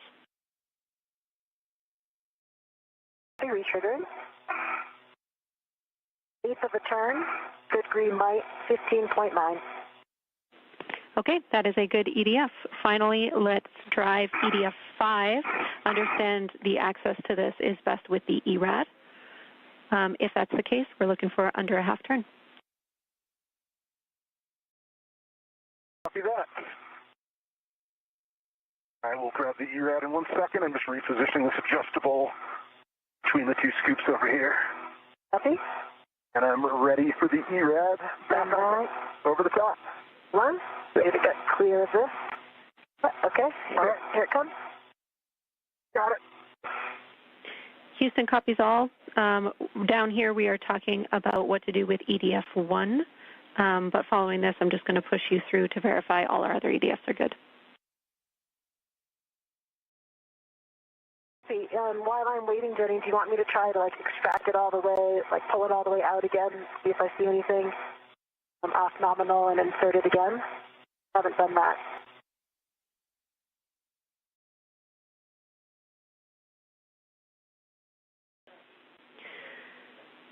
What we're thinking, the only really other thing that we have to try is to put axial force into EDF1 and try threading it or turning it again by hand. Understand that we have the previous report of a free spin, but otherwise we're thinking about leaving EDF1 as is. But the team is still talking. Copy. And I've got Bravo 2 clockwise 2 set on the ERAD. Good settings.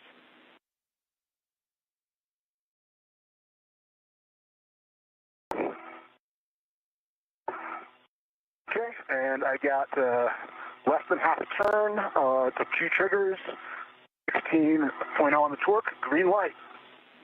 Excellent work. You have a good EDF5. You can tend the PGT back to the bag and make sure that each of the EDFs that you were able to successfully torque down don't pull out. Checking. And Jenny, I did extract the EDF a little bit to see what I saw, and I could see that when I spin the head, it is spinning around not in conjunction with the EDF. Copy. I agree that attempting axial force, maybe if it's somehow just not exactly in the position it's supposed to be, it would slip back into that position and then drive the bolt. I think that I might actually be better positioned here with Chris' PGT. I can pass it to you. Oh, actually, no, forget that. I'll just try the ERAD again. Okay, we're up to follow your lead on which you think would be better. Just let me know, and I can remind you of the settings as they're different for each PGT. I'm going to assess a few body positions here to make sure I can get the most axial load. One thing that actually might help me is to remove this scoop, which I'm assuming is fine at this point. A-firm, you can remove the scoop. The scoop. At this time, we are 5 hours and 56 minutes into today's spacewalk. For now. Okay. And just the one thing I want to bring up is that following these EDFs, our task is to connect the mate-demate mechanism, so that's driving the joint 6 mate-demate bolts. I just want to remind you, because obviously you can use the micro-conicals or the micro-squares, but you won't have the scoop to help you roll the APFR to Juliet. Okay, copy. I'm very sure that I did the mate-demate from Juliet, right? Yeah, like you said. So I can put it back on since it's only on my mini workstation for now if I need it, but I think this is going to help me with this bolt. Okay, we're with you. And I can confirm a good pull test on 345. Great news, thanks.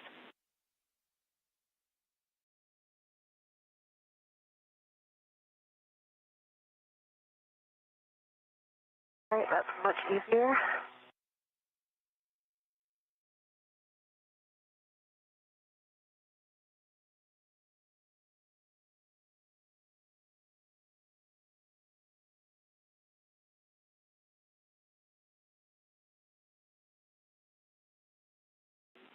The PGT is not on. Following conversations here on the ground and some additional troubleshooting with the back rooms here in Houston. Settings for EDF1 are alpha 7, clockwise 2. We're looking again for 11 turns at the PGT.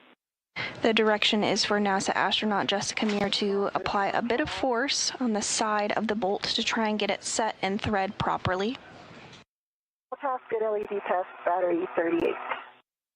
Alpha 7, clockwise 2. Actually, these settings, we think we can go directly to our final torque settings, so let's just skip ahead to Bravo 2, clockwise 2. Bravo 2, clockwise 2 is set. Good read back.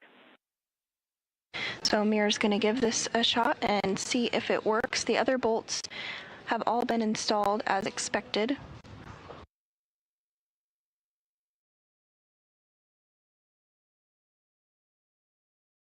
Okay, I'm going to provide axial force into the bolt. Copy. Starting turns.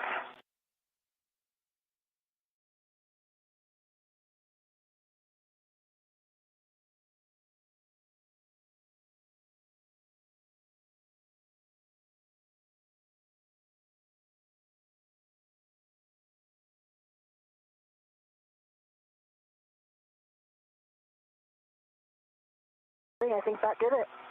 Hey. I got 11 turns. Wow, that's awesome. Great job, Jess. And I got a low torque. I got 8 and a red light. But I know we're going to hit it again anyway. Affirm.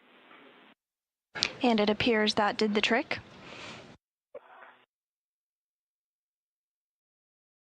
Okay, that was like a quarter turn with green light, 16.2 torque. Woo! Lots of happy faces around the room. Great job. You could verify that you cannot pull out EDF1 with the lanyard and then get the PGT ready for the mate-demate bolt. You'll be rolling to Juliet if you're not already there. This is the Joint 6 mate-demate. Okay, and I can verify that I cannot extract 2, 1, or 6. Great news. And Chris, I'm going to have to let go of the PGT to roll. Copy. We are now at 6 hours into today's spacewalk.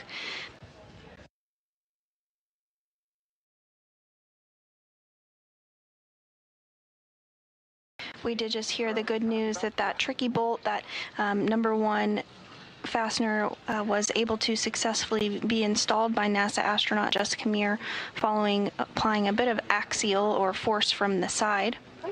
So with that, all the bolts have been driven to reattach the latching end effector to the end of the space station, Canadarm2.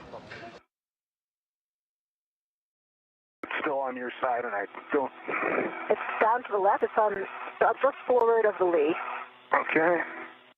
I don't see it snagged on anything on my side. Yeah, the red is not... Yeah, if I pull on the red, it doesn't pull on the PGT. At this time, Meir is now going to work to connect the mate-demate mechanism, which will be using the pistol grip tool one final time during today's spacewalk. Once this is complete, the Canadarm2 will be able to be powered back up, and we will test out the electrical connections on the arm. Right? So you could... Yeah, I can... Get out of your APFR, get a leg out, and you can reach over to it? Yeah, let me get a leg out and see what I can see. Affirm, I can confirm that Chris is finished with operations on his side. Chris, you do need to remove your scoops and get them in the crew lock bag. Copy that.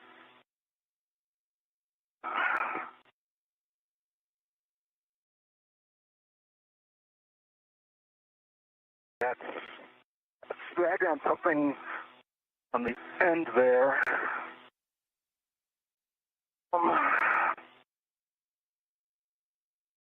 It's just on the MOI of the... I might be able to reach it. Okay, I got it. You got it? All right, fantastic. I'll work my scoops then. I don't know if it's still snagged on something now, I guess.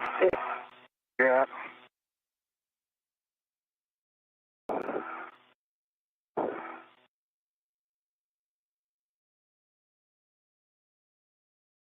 My scoops off, and then I'll come Okay, I'll take settings before I get into position because this one's a tough one to get on. Copy. Your settings are Alpha 2, clockwise 3.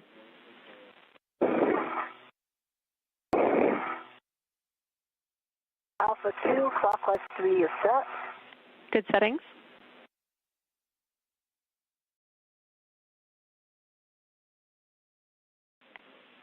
All right, and Jess, you can get in position for joint 6 mate demate bolts, and when you're there, you are go to drive 70 turns at the PGT.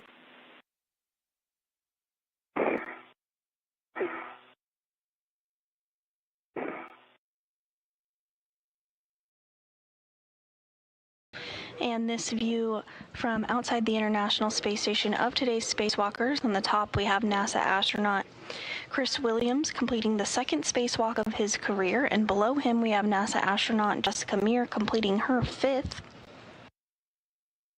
The crew has successfully replaced the joint number 5 after it was no longer working as expected, and just completed the latching end effector cluster reinstall.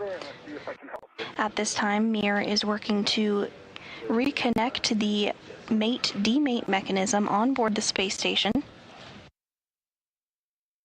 I see it when I dip down, but then I can't get the PGT on it in that same position, so I'm off of it.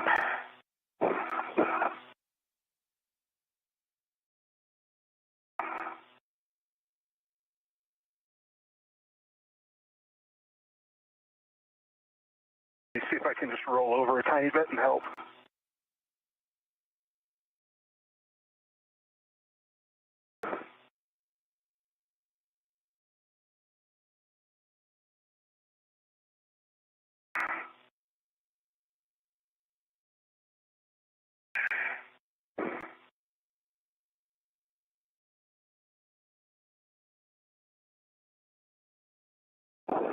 And coming up here in about 5 minutes, we are expecting a moon base update where NASA Administrator Jared Isaacman is hosting a virtual conversation to share updates on NASA's plan to build a moon base on the lunar surface.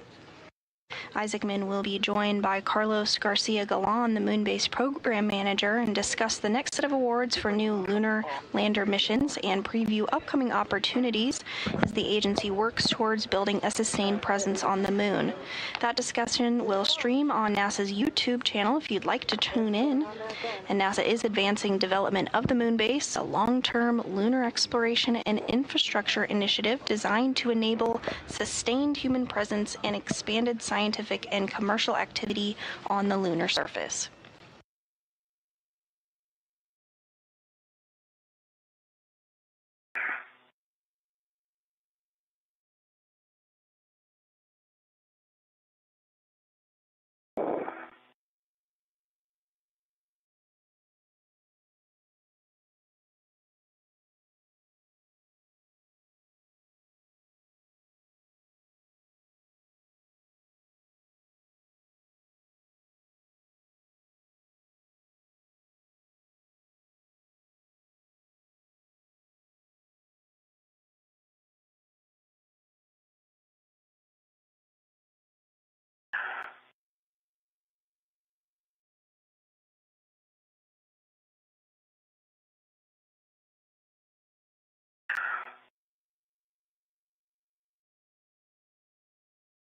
I think I'm on it. Nice. So fast.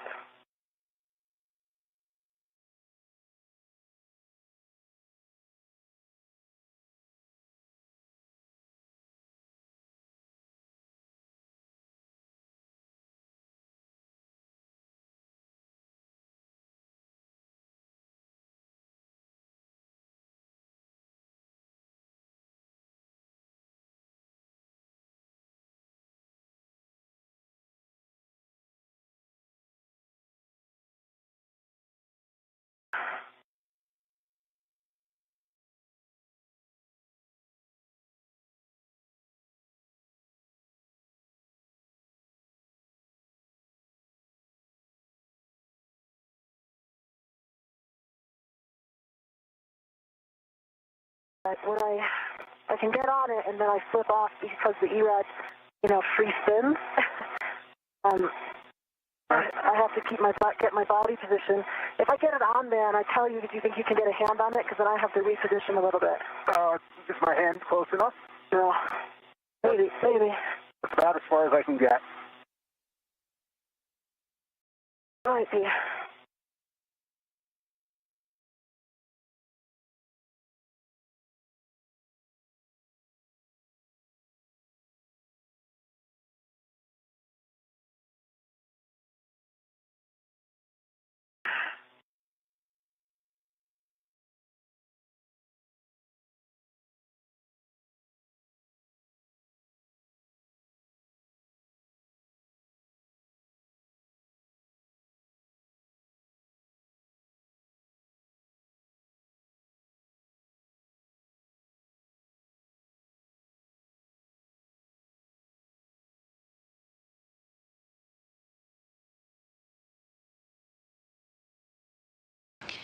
And we are getting a view of our spacewalkers today. Again, NASA astronaut Chris Williams on the top of your screen wearing the suit with the red stripes. Mir on the lower portion of the screen with the unmarked spacesuit. She is continuing to work to drive that final mate-demate bolt. The International Space Station is currently flying 261 statute miles over the South Pacific Ocean, as you can see behind our spacewalkers today. Okay, that's about it. That's the max my reach.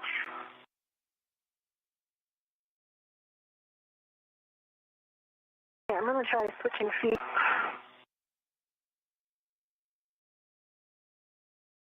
I'll get my left foot back in. Get my right foot out this time.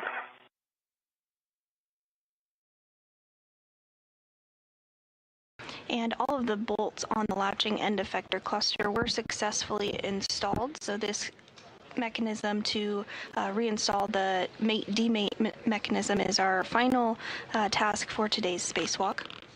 I get on it and then...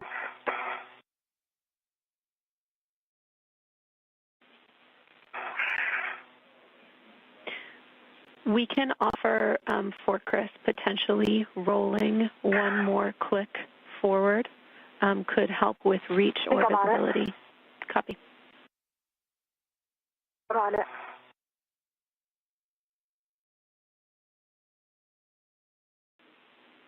Copy, we're go. 70 turns at the PGT.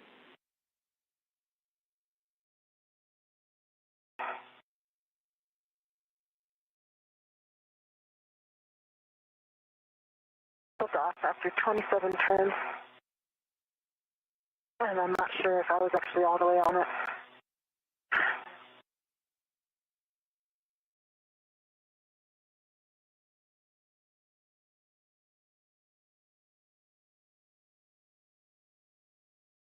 Go back to the other foot. Copy the initial turns. It'll be hard stop when it's complete. We will take a status indicator check. Otherwise, we need more turns. Copy.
Okay, that was 70 turns.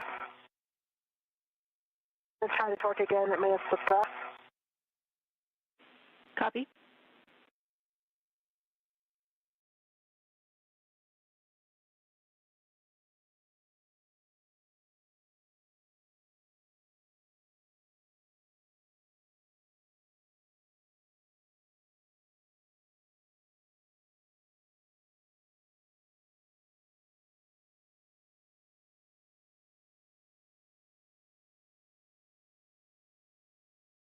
And we are now 6 hours, 13 minutes into today's spacewalk.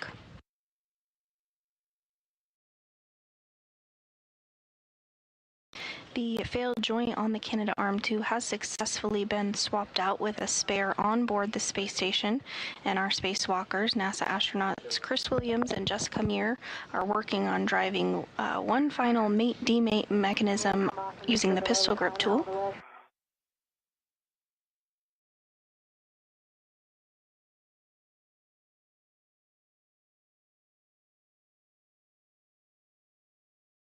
I do see that the indicator is flush.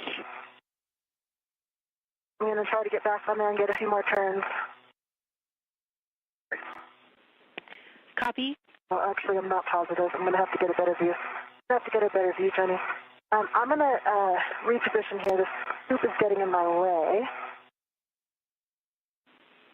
Copy, and if you need to at this point, you can remove the scoops. They're going to end up back in the crew lock bag, so your preference if it helps you. The problem. It's the scoop that I removed is getting in the way on my mini workstation. Oh, I see. You can hand it off to Chris if that helps. Short handover.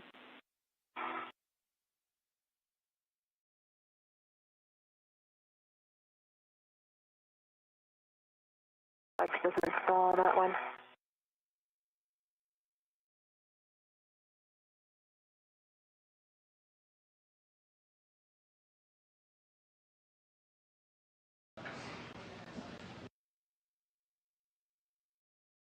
And we are in a handover period between our satellites.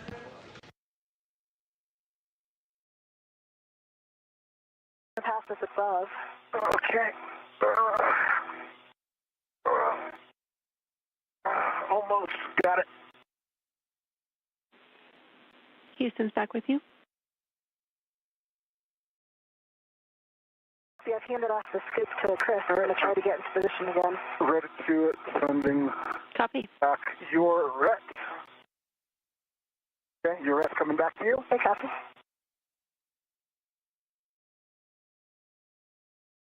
And this view from inside the International Space Station Flight Control Room, where NASA Flight Director Fiona Ankoviak is leading the Orbit 2 team, serving as the ground IV and has been communicating with our spacewalkers all day, is Canadian Space Agency astronaut Jenny Gibbons, who you see there in the center of the console. And serving as Capcom, or capsule communicator with the crew on board the International Space Station, is JAXA astronaut Aki Hoshide. Absolutely.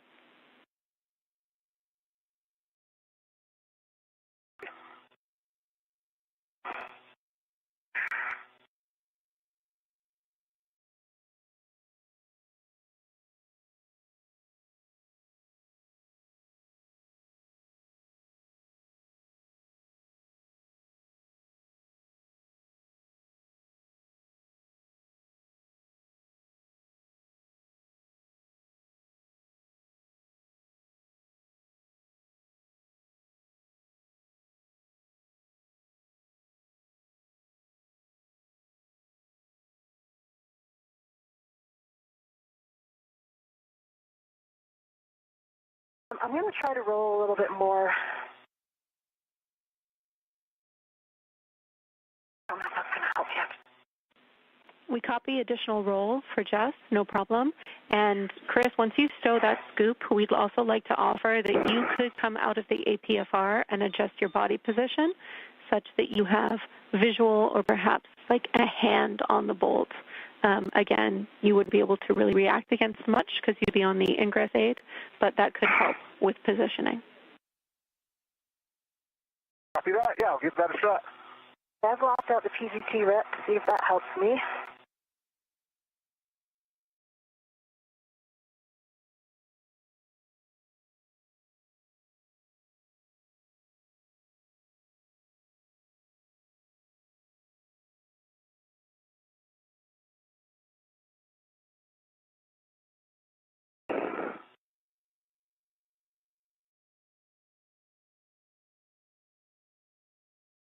The problem is that when I'm in position to see it, I can't get a second hand on the ERAD. I can get it on the bolt, but then it spins without a second hand. So I think, Chris, you can get in any position under there to see it. Yep. Okay. And maybe on it now. You're not flush.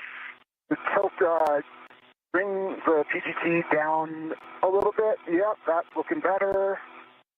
Okay, I'm going to try to drive. And my PGT's off again. Houston copies. We're coming up on a period of RADICOM for about 3 minutes here. I'm in a good spot with the visual now, Jessica. Okay. I can't get a hand, but I can guide you. I think you might have just been on it, but not flush before. And I can talk you into flush. I think that's what's happening. Okay, I got a good tell, and I'm going back to Alpha 2 clockwise. Was that 2 or 3, Jenny? 3, short handover.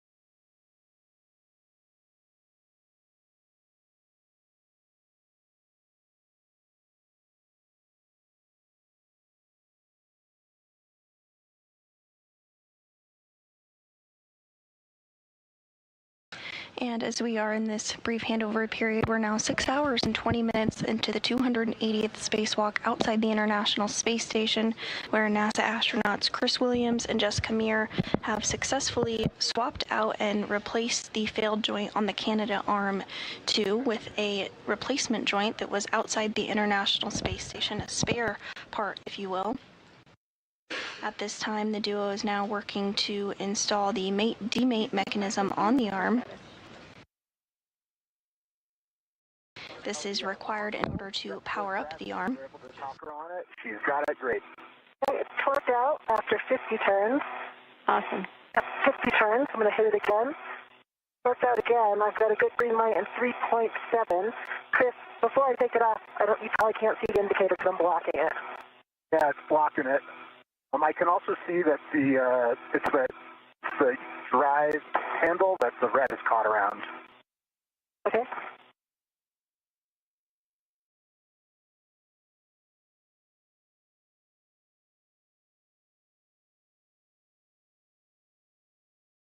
I'm going to see if I can get a view of its mate. Copy, and we concur. I can see it, and it looks flush. Yep, I see it flush. We both see it flush, Jenny. Great job, you two. All right, that is a that was good install, you guys. I know that was tough. Wonderful work. We are going to get an SSRMS power-up in work.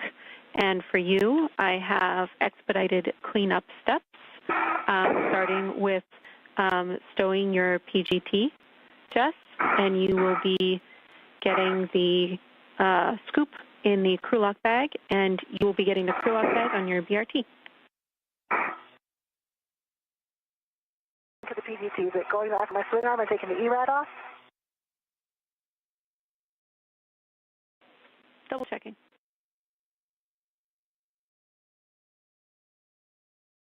Nice job, Jessica.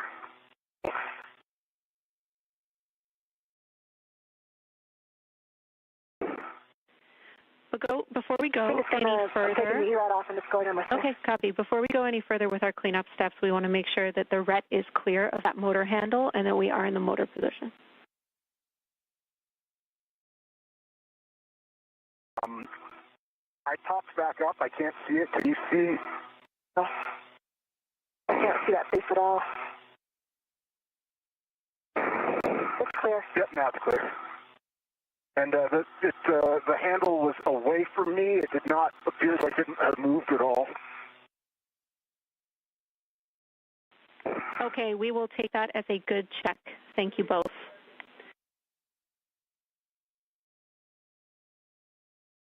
And with the mate-demate mechanism successfully connected, the ground is now going to work on powering back up the Canadarm2 following the replacement of joint number 5, that failed joint with a replacement part on orbit. This will allow a checkout of the electrical system on the arm, and further checkouts of the arm movement will be conducted throughout this week. Can you see? Let's see, the pin rod that we were going to use takes the rod off. It's on the outside of the bag on the handle. Right, that's not, if that's what's reading my PGC right now. So I got to get my ret on it first. Yep.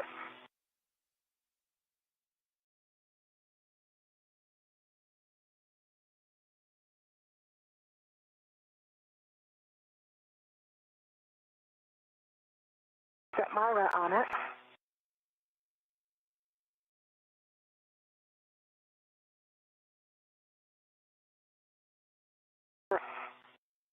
Just let it go for a second while I get my PGC sorted.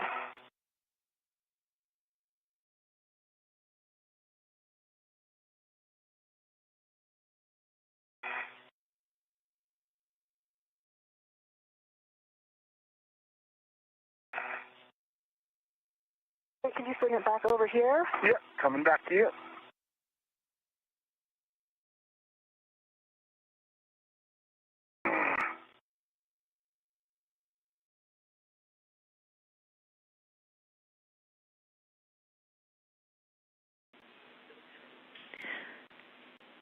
Are you taking this crew lock bag, Jessica?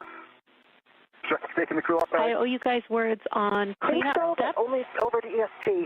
I have cleanup steps for you when you're ready. This involves words on the crew lock bag and the spare joint, as well as the consumables update. Copy, I'm working on the ERON. Yep, I can listen. Okay, Chris, your next step, immediate future, is to roll to Bravo as necessary to access the failed joint. You are going to get that failed joint still on your BRT, and then you are going to head back to the airlock. Jess, you are going to take the crew lock bag with the MUT ball stack MUT bundled to it back to the crew lock as well. You'll follow your safety tethers back, but we are skipping our APFR reconfig for an expedited cleanup today. We are around 6 hours and 25 minutes into a 7-hour EVA. We do estimate we have a little additional work left, maybe about 45 minutes, and our limiting consumable is EV2's battery at 7 hours, 30 minutes. V1 copies all. Copy all. I've got the ERAD still in the bag. It's on its original ret. I need to get the other scoop off, but I think I'm going to roll to do that, so Chris is going to let go of the bag. Yep, and then before I get out of here and start my next task, so I need to take the bag off of the... A-firm, because I was... Yeah. A-firm, you guys yeah, I'll have to get a ret on need a BRT ret from Jess to the crew lock bag.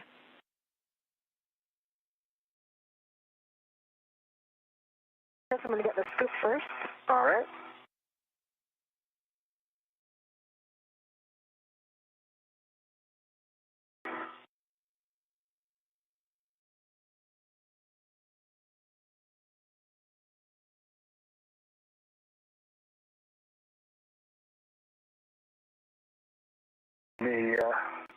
There's a red on the outside of the bag handle for that one. See, I also have it on this adjustable. Yeah, you can just adjust it to the D-ring. Either way, I think at this point, why not get one of you pass it to me and I can work on that over here. Yep. So you can get moving. There you go. Got it. Okay, I'll get a ret on it before you release. Yep.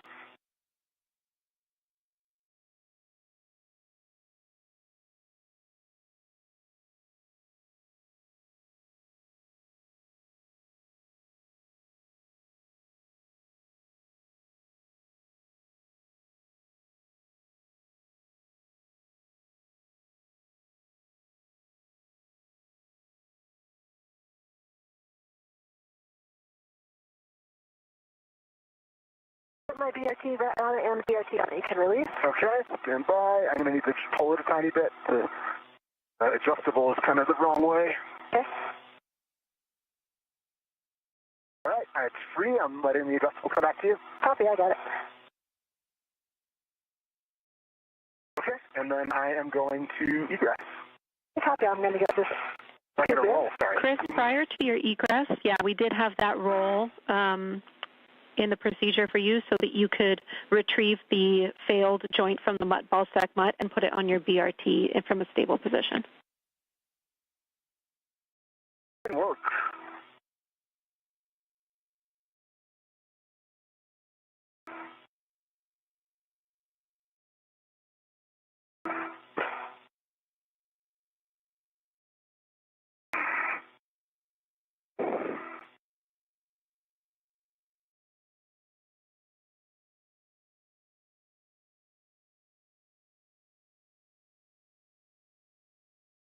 If you're just joining us today, we are approaching the 6-hour and 30-minute mark into today's spacewalk. It was the 280th in support of space station maintenance, assembly, and upgrades.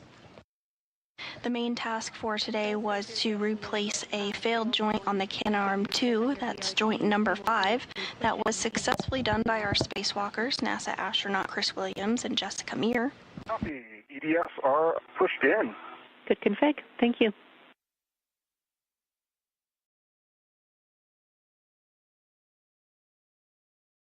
I set everything back in the crew lab bag. The egress in there and my last scoop is in there. Yes, you can confirm you put the other one in. Affirmed. It's in there on integral ret. Nice work. Copy.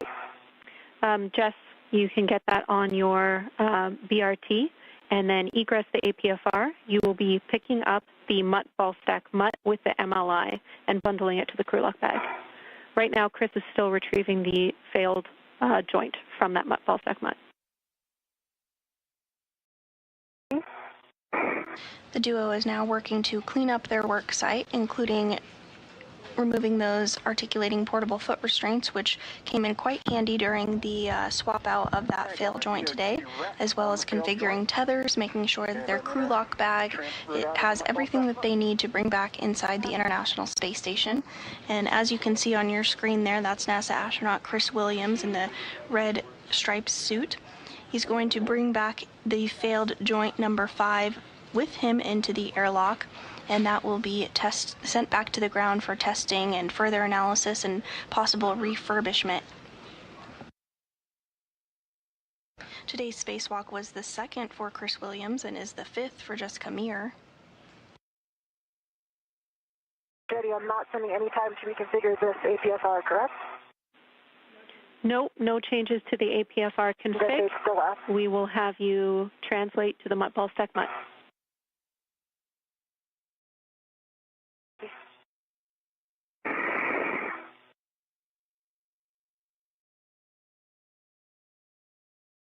I have the failed joint on my BRT, getting it into a good config. Copy. And since you are right next to your APFR still, we will have you stow the ingress aid of your APFR.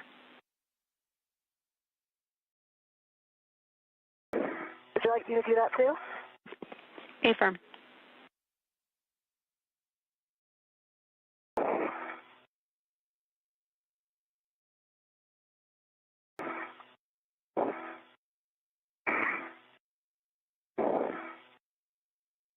Just watch your head.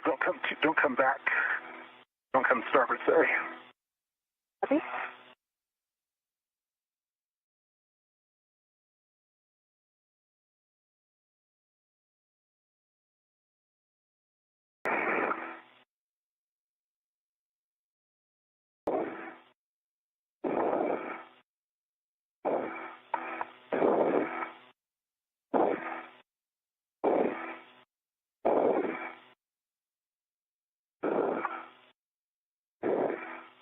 My ingress aid stowed. Copy, Jess. Thank you. Chris, can I come starboard? You can come a little bit starboard. I just have the failed joint kind of About a meter to your left.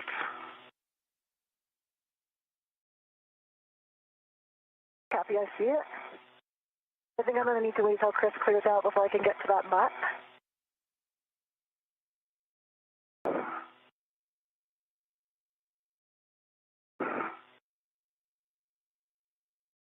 Trying to get clearance to get through here. I think I can just go over ESP2.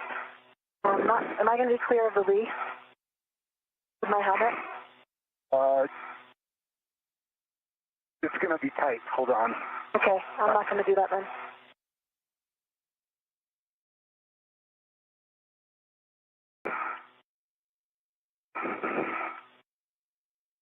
Yeah, I'll be out of your way in a second. And if it's easier, Chris, of course, stow the ingress aid if it's in your way, but if it's easier, we could also potentially ask Jess if she has access to clean up the ingress aid on your APFR. Yep, copy that. I just need to get this held a little bit better. Absolutely. Dealt with. Nice work.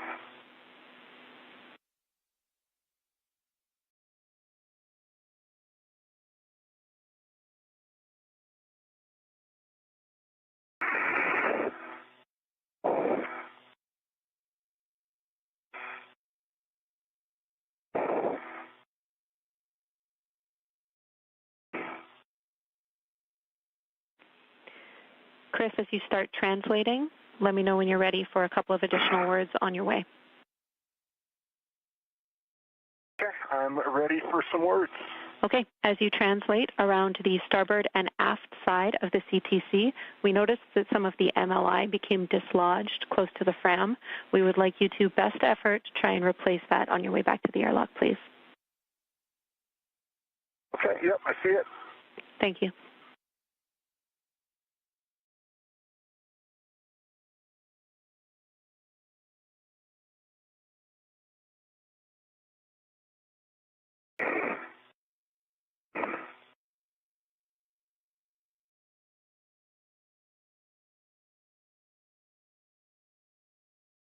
Okay, Jody, so since the mutt is locked, I can release the rep that's on the FRAM and just put it on the bag, correct?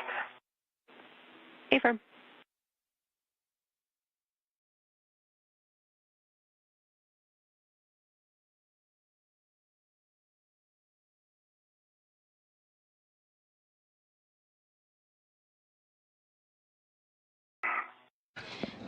And this view of NASA astronaut Jessica Meir as she works to gather some of the tethers that were utilized in today's space station, in today's spacewalk, rather. I've got the mutt ready to the bag. Additionally, we see that Canada Arm 2 with the replaced joint number 5 and the latching end effector successfully reinstalled to the end of the robotic arm.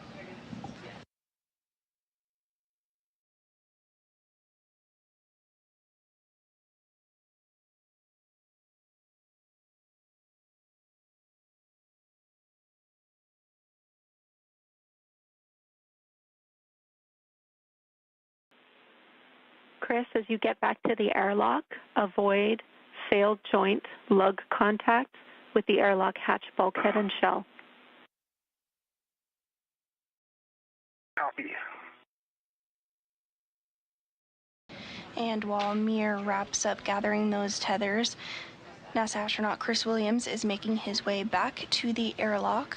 He does have that failed joint attached to him and plans to bring it back inside the International Space Station today.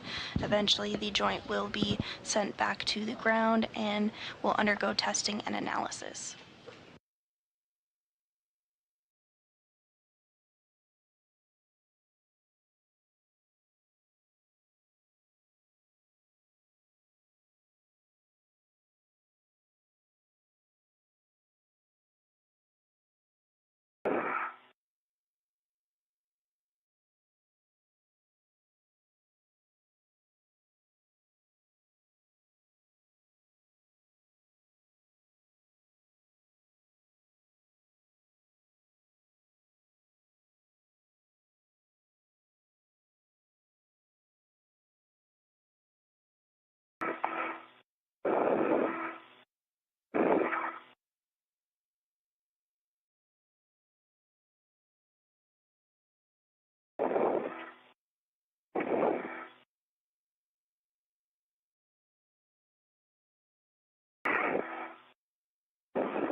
I'm back at the airlock underneath the thermal cover. Copy. You can open up that thermal cover and you will be stowing the failed joint on a large small ret inside the airlock.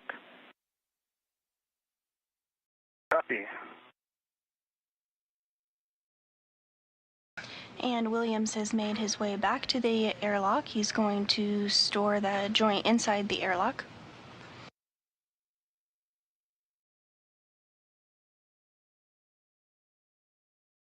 Meanwhile, Mir is continuing to gather tethers and place them in her crew lock bag to bring back with her to the airlock. Copy, we see it.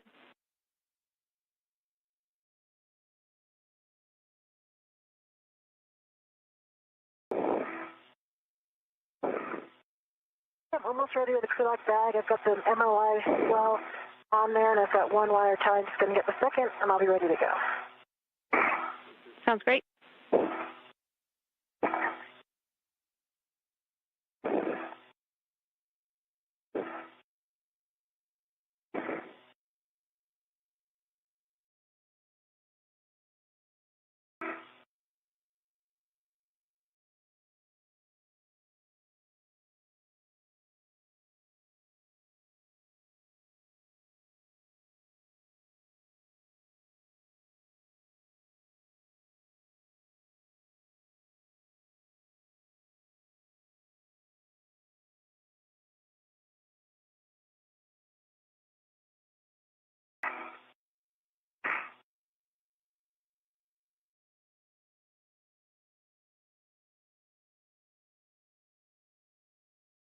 We're now 6 hours and 40 minutes into today's spacewalk.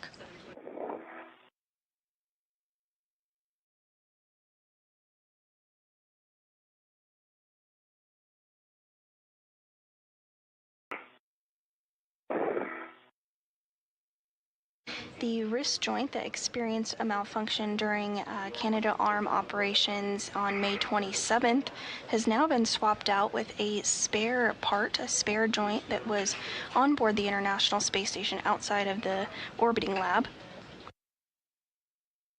Hey, Jenny, I'm going to start moving back to the airlock. Copy, Jess. That sounds good.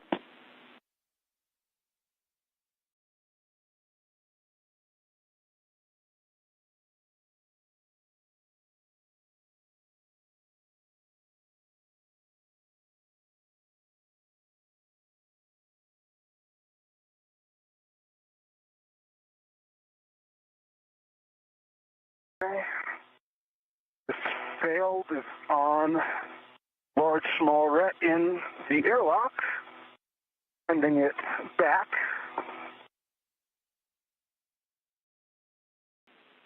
Copy.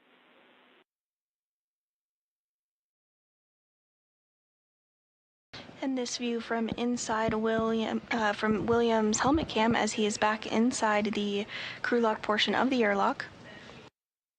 Jess, as you are translating back via the lab and lab struts, we will get a double press of the brakes on the port seat cart. Copy that.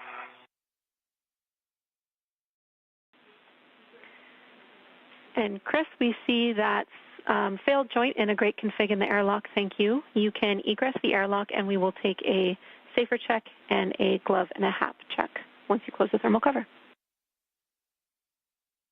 Copy and work. And with Williams now successfully storing the failed joint inside the crew lock portion of the airlock, he's going to egress or exit the airlock once more and complete a final glove and HAP check. Again, that HAP is the helmet absorption pad and is inside the helmet of every crew member during space station spacewalks. This helmet is installed as a precautionary measure in case any liquid were to leak out inside of the helmet.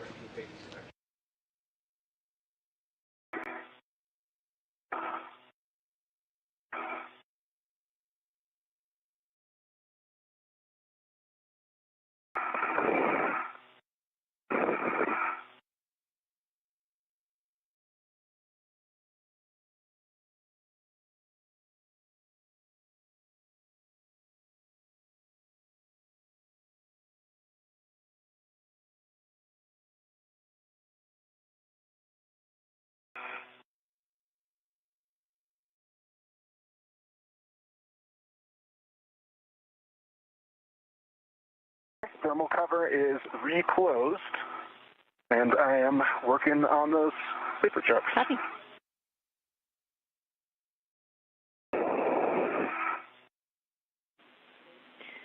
Jess, we see you headed up the lab strut just about at those brake paddles.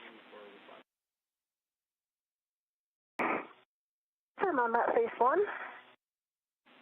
Copy.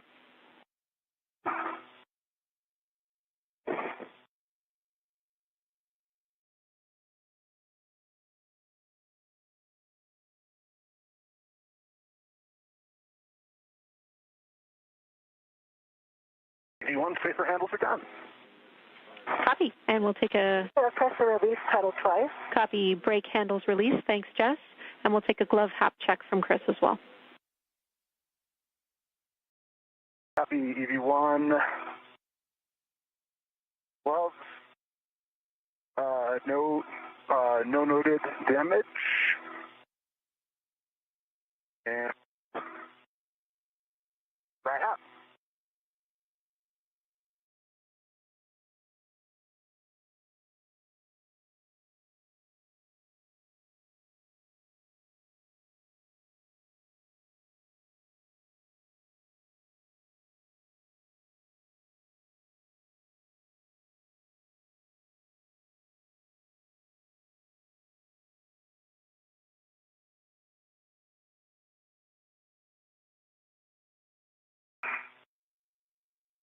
Yeah, I see Jessica coming down the Cedar Spur now, or just about to. Hey, firm. And Jess, we just want to make sure after you hit those brake pedals that you didn't interact with the brakes at all. I did not. I went zenith, so I would avoid doing that. Then came back down later when I was past them. Copy. Thank you.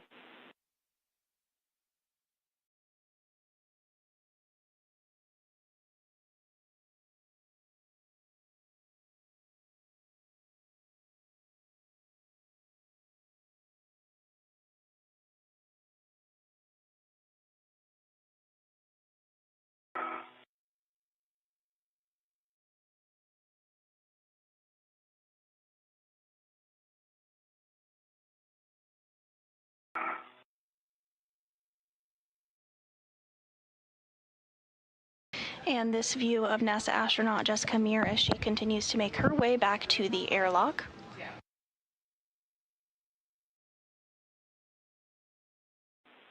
All right, Chris and Jessica. Chris, you are at the airlock, and Jessica, we see you very close. From now on, this is a nominal remainder of the EVA, so just cleaning up, and we will get Jess in the airlock first and building a good load path. Copy that. You want copies? All right, Chris, and actually, we're going to have to get this bag in. I'll grab the thermal cover for you. I'm going to get as far forward as I can.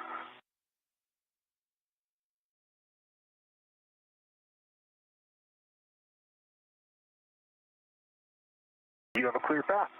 Thanks, Happy.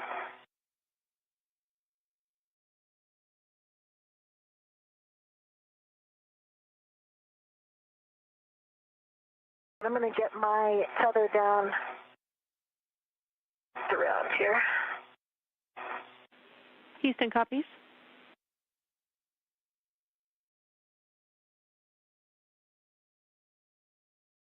I have my waist tether on the airlock D-ring extender. Gate is closed. Copy. And slider is locked. Copy. See if I can still get down and get this. Off my VRT. Copy. That is a you have a good load pass, and I will get you both to turn off your HECAs.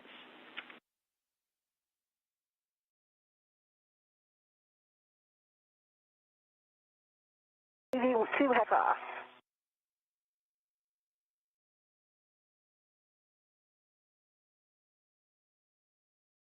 TV1 HECA off. Copy. Confirmation from both Williams and Mir that their HECAs or helmet cameras are now off now that they are back inside the crew lock portion of the International Space Station. And Jess, you built a good load pass via your waist tether to the airlock internal D-ring. And I imagine you're getting the crew lock bag stowed inside the airlock, correct? Confirm. I have the crew lock bag in. I'm just going to go in and find its rep. Copy.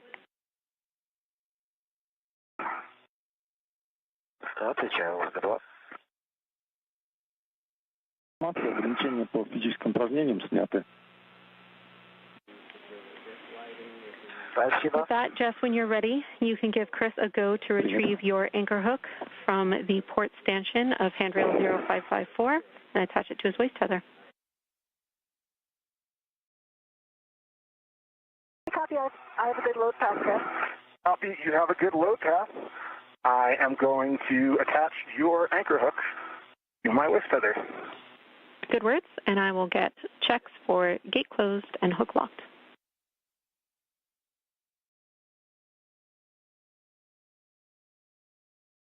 I have the ret on the crew lock bag. I'm just going to release the other end of my BRT ret right now because that's going to be simpler. We copy. Okay, I see everything in. Chris, I think the spare is a little bit smaller maybe than we thought. I think that we're going to be able to keep the bag where it was. Concur. So I'm going to get into position. All right, I have EV2's anchor yellow hook picked up and attached to my left waist tether.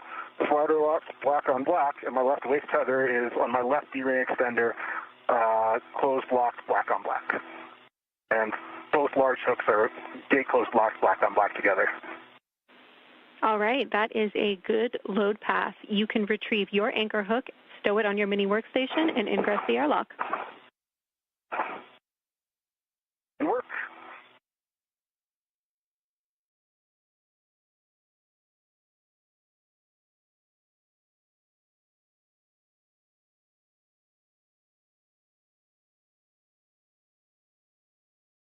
Chris, I am in the position that I started in.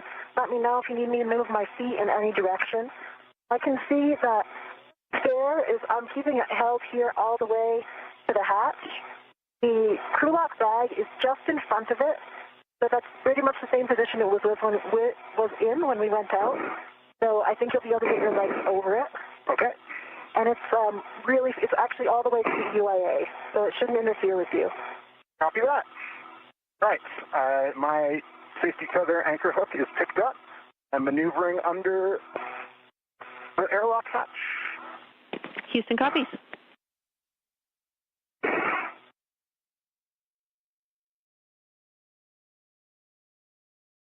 Okay.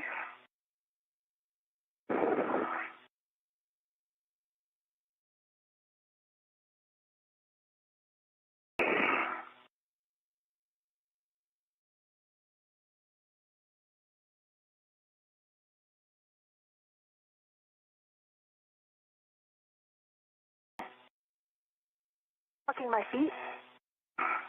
I'm holding the bag as far forward as I can. Copy that. I'm getting the defector on the thermal cover. Houston copies. You should have a clear path. Of course, I can't see the tethers, you know. I'll make sure they're all out of the way. All right, I've got a good load pass to you. My local is coming up.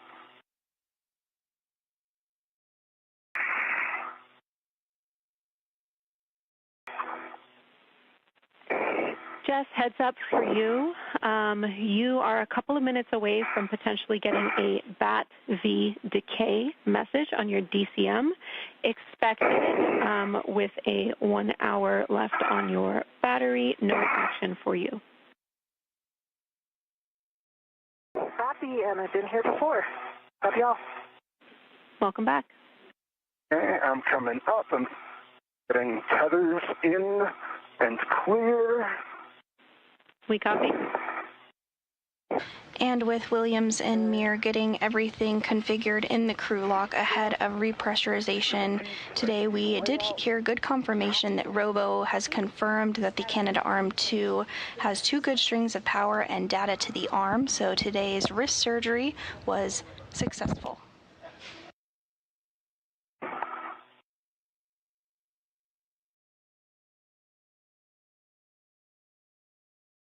I think that's the MLR. I'm getting it out of your way. Okay, I see your feet. Copy, thank you. Okay, you're on top of the MLI now with the drag.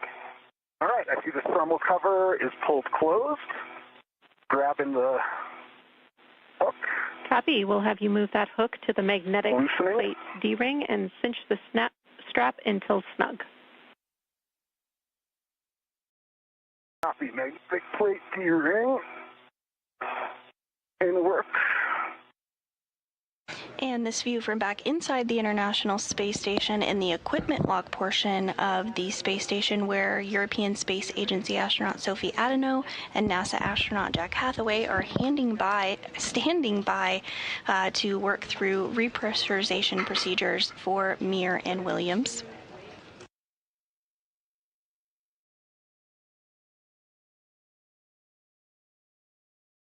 Just as depressurization occurred, repressurization will occur in a 2-stage fashion. First, the airlock will be repressurized to 5 pounds per square inch of pressure, where a couple of checks will take place of the suits, ensure that everything is looking and performing as expected before repressurization continues to about 14.6 pounds per square inch, equivalent to that inside the International Space Station, at which point hatches will be opened. Copy. We expect 6 Sharpie lines visible on the tail, and we'll get you to verify the magnet is engaged. Copy. We got 1, 2, 3, 4, 5, 6, and magnet is engaged. Excellent work. You can both remove your SCUs from their stowage pouches, remove your DCM covers, and Velcro it to your DCMs, and then connect your SCUs. Work. Copy in work.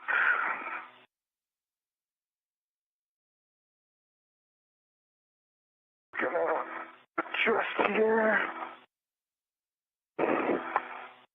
Shut your feet a little bit, Jessica. Apologies. Okay, copy. I just need to get a little further back.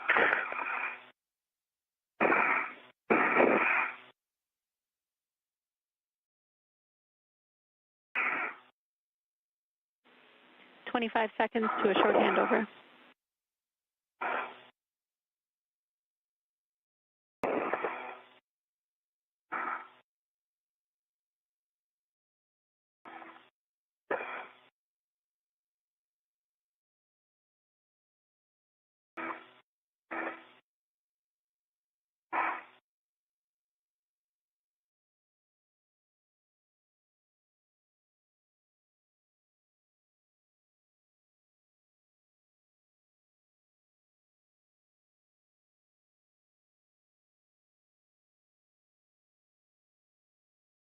And we are now 6 hours and 57 minutes into today's spacewalk, a successful spacewalk all around, as the crew members, NASA astronaut Jessica Mir and Chris Williams, successfully swapped out the failed joint number 5 on the Canadarm2.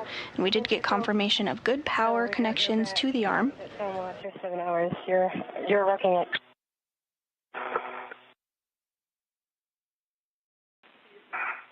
Houston's back with you, looking for a status on SCUs.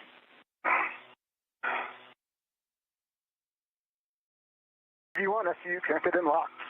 82 connected. This is the one that doesn't quite lock easily, right? I'm going to pull it out a little bit. Yeah, you kind of have to push on the... Okay, I'm locked.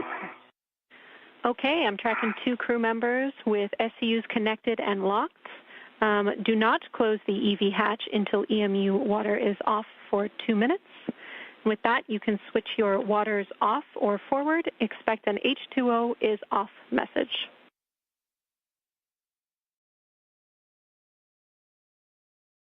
EV1, H2O switched to off. EV2 water's off. 2-minute timer started. Copy. I also wanted to take this time to say some words, if that's okay. Please go ahead. So for over 25 years, the Canadarm2 has been a crucial part of the International Space Station.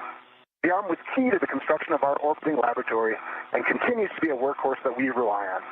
Whether it's performing maintenance and replacing equipment, moving and operating scientific payloads, capturing cargo vehicles, or helping us out during spacewalks, the arm has played and will continue to play a central role in our work on orbit.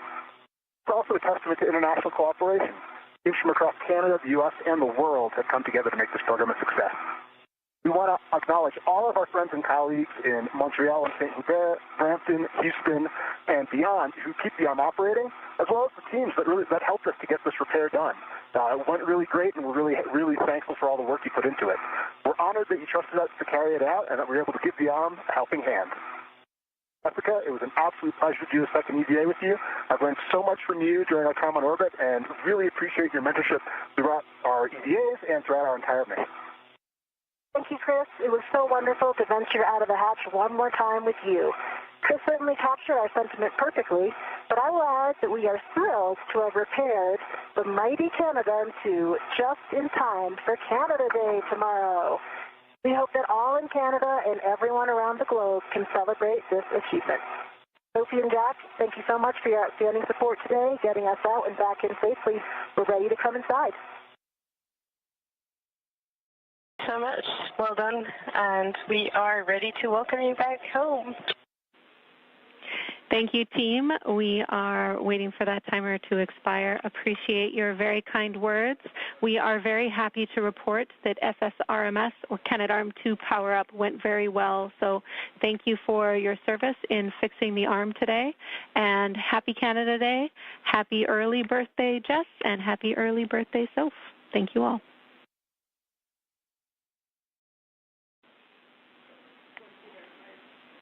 Thanks, Jody, for telling us that the arm did power on well, because as soon as I said that, I was like, wait a minute, we didn't get confirmation yet. Thank you. Yep, thank you, Jenny, and thank you so much for your support as Ivy. Our pleasure. With that, our 2-minute timer has expired. So, Chris, could you verify that the outer hatch is clear of hardware? Outer hatch is clear of hardware. All tethers are clear. Close and lock the EV hatch.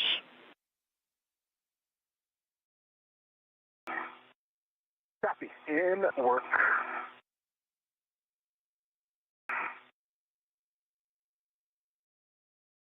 And as the crew continues to step through those procedures to close up the hatch and begin repressurization here, we did hear some happy words from our spacewalkers today, NASA astronauts Chris Williams and Jessica Meir, completing their 2nd and 5th spacewalks respectively.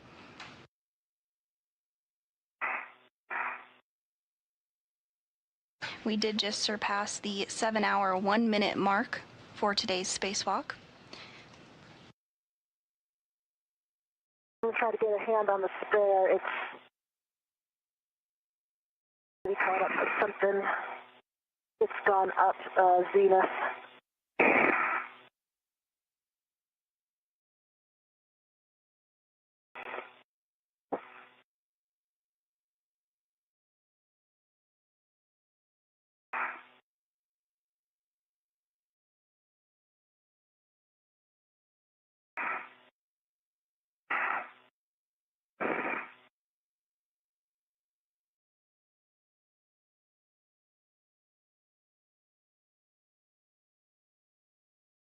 I'm just maneuvering myself a little bit. I'm kind of jammed up a little. I can't quite get the clearance I want. I understand. I still see the bag and the spare all as far forward as it can be.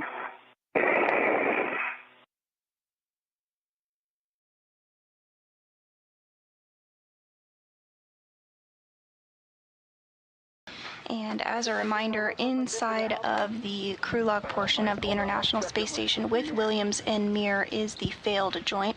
So working to just get everything configured in order to close up the hatch before repressurization.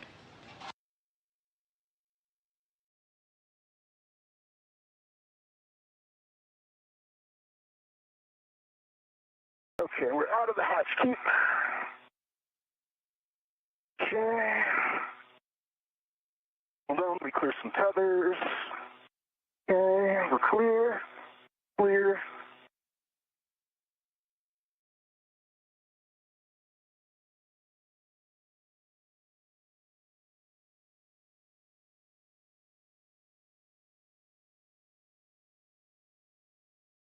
Okay.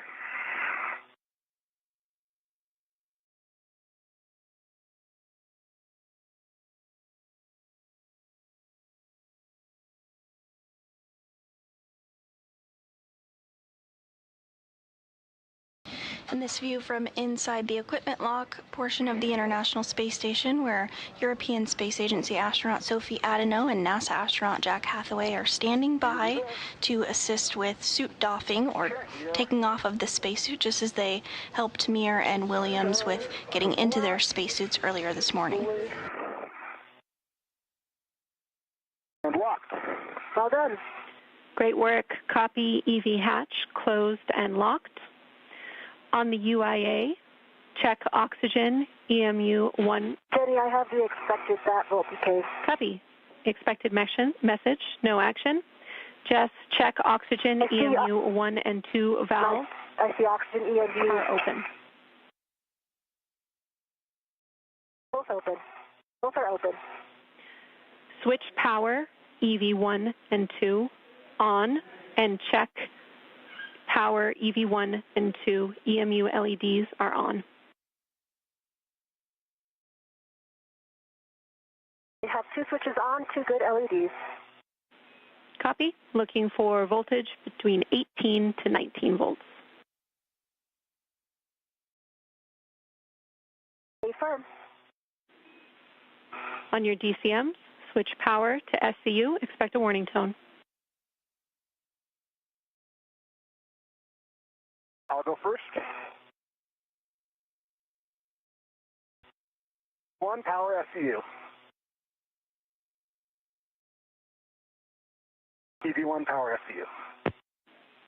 Power SCU. Copy. Both EMUs power to SCU. With that, it's been a pleasure serving you in the mission today. I will hand you back to the very capable hands of your crewmates, Sophie and Jack. Thanks.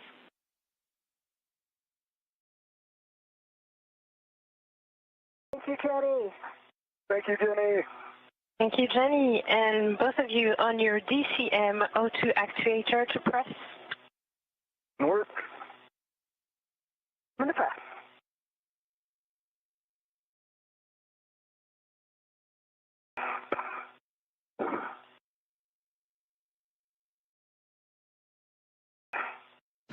And with that, Canadian Space Agency astronaut Jenny Gibbons, who served as our ground IV and stepped our crew members outside the space station through all their procedures today, is signing off and turning back over to the Capcom, or capsule communicator, who is JAXA, Japan Aerospace Exploration Agency astronaut Aki Hoshide.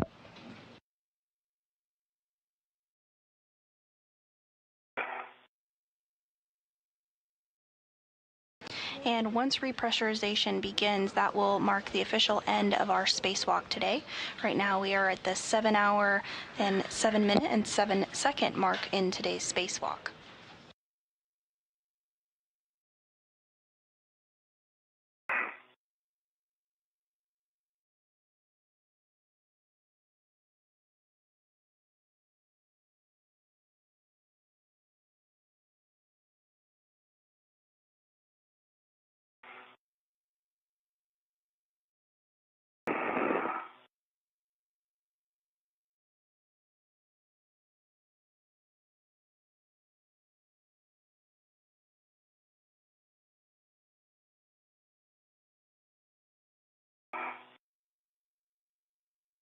I'm still struggling with this. Give me a moment. I'm just getting a little bit warm. Cooling is not great right now. Please, let me know if I can do anything to help.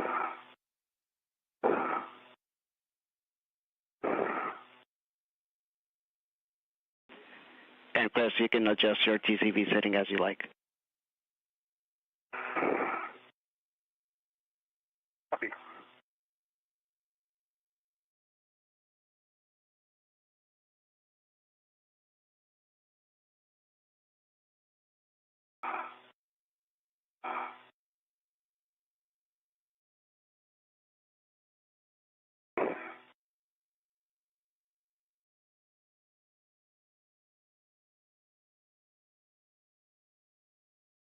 Okay, sorry, I'm just trying to reevaluate different approaches for this, because this is... You got it, Chris. Take your time and you'll get it. What I usually do, what works for me now, is only using my left hand, because I can't really reach it with my right hand. So I got the lever with my middle finger and managed to get the button with my index finger. Yeah. My body position is kind of weird, and my arm is just, my left hand is coming out of my glove when I'm there, so it's not... You rotate and push yourself over into your glove more? I'm trying.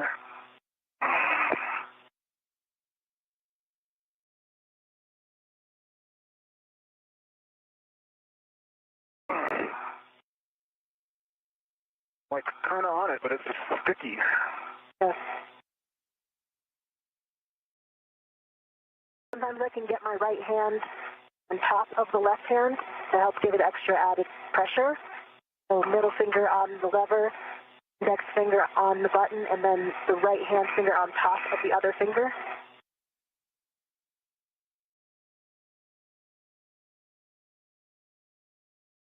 This is a sticky actuator, and it is not cooperating with me right now.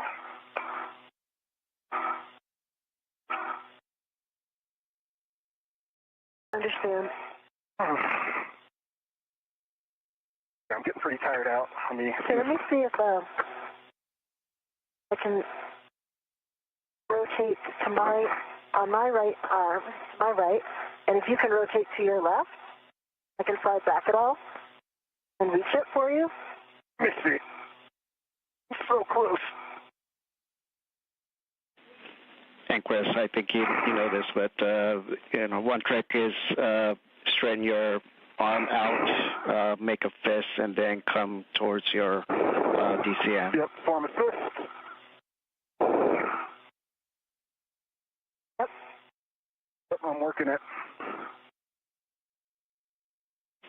Yeah, take your time. It's hard at the end of the EVA. We all do this. We all struggle with this, so. Yeah, my hands are smoked, so oh, come on.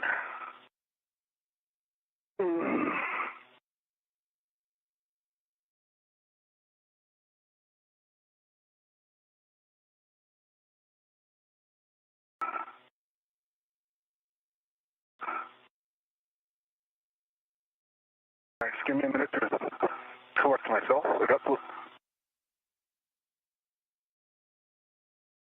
Yeah, great idea. Take a minute to breathe.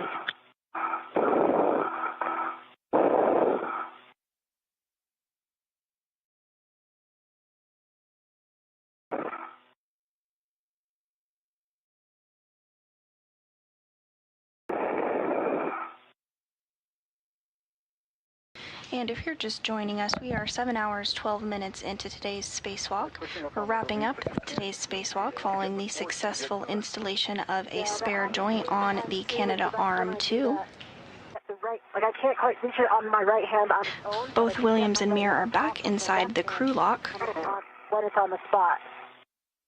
Sometimes then that added pressure gives it enough. On it, it's not working. All right, let's keep trying.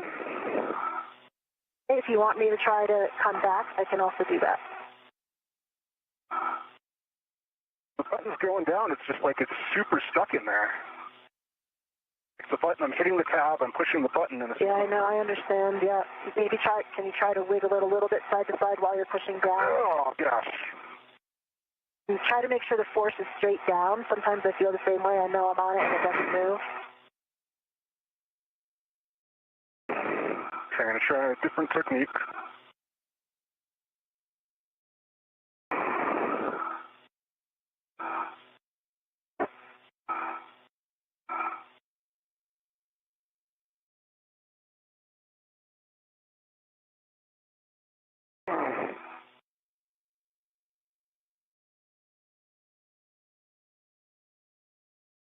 I know I can get this. Come on. No, you can. Yes, you can. Oh.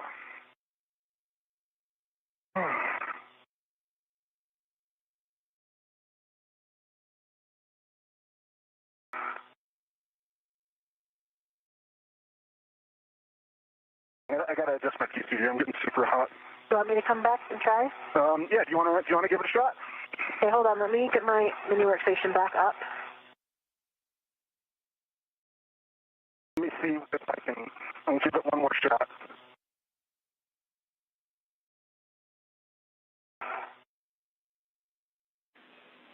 And of course, Jessica, we heard your last, we like the idea of Jessica helping out. I know it's a tight spot, but if you guys can work together, that would be great.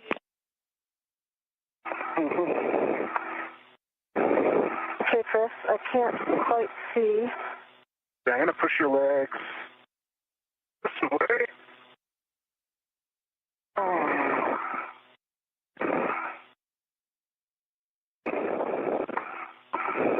Can you get your legs? So, yeah, I can't get around the mini workstation right now. Let me see if I come over here. Can you guide my hands because I can't see? Okay.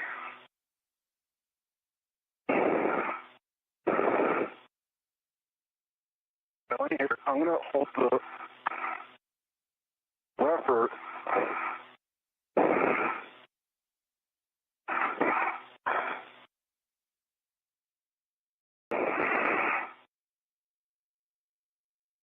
Yeah, I can see it. Got the lever up.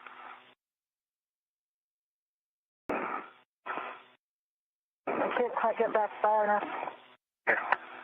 I think I'm hitting your DRT. Can you move your DRT?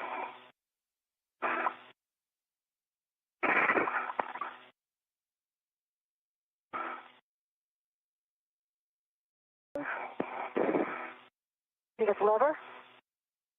Stand all right. Oh, okay. And now the DRT now is rocking my elbow to the lever. Let me.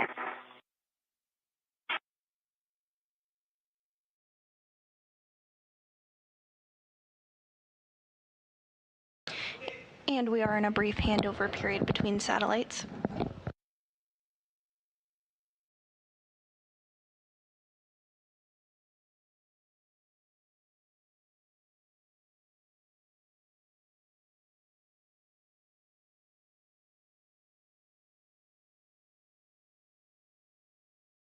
Can you put your T-bar down even further? Like flat? Like all the way down? Yeah, it's all the way I can do it. And Williams and Mir are both inside of the crew lock portion of the International Space Station. Repressurization hasn't begun just yet. Okay, I'm on the button with the lever. I think I have it. Oh. Yeah, I'm pushing you away. Gonna need to brace. Yep, hold on, let me go. The O2 actuator on Williams' suit is proving to be a bit tricky to press, so NASA astronaut Jessica Mir is moving on over to see if she might be able to press it on her end while inside of the crew lock. I'm on the button. I think I have the lever up. You're not on the lever. Let me get the lever. Yep, you get the lever.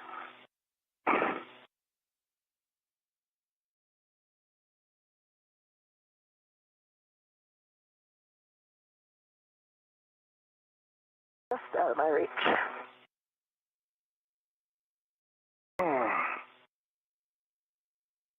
I think I'm going to need to try to turn a little bit more. Unfortunately, the MWSs are just yeah, can you put yours all the way down, maybe? Does that give us clearance? I don't know. Sorry, I'm making you help me like this. I can't get it. And I don't want to keep you struggling. I'm like, it's not there. The DRT's in the way again. Yeah, I'm going to just back up and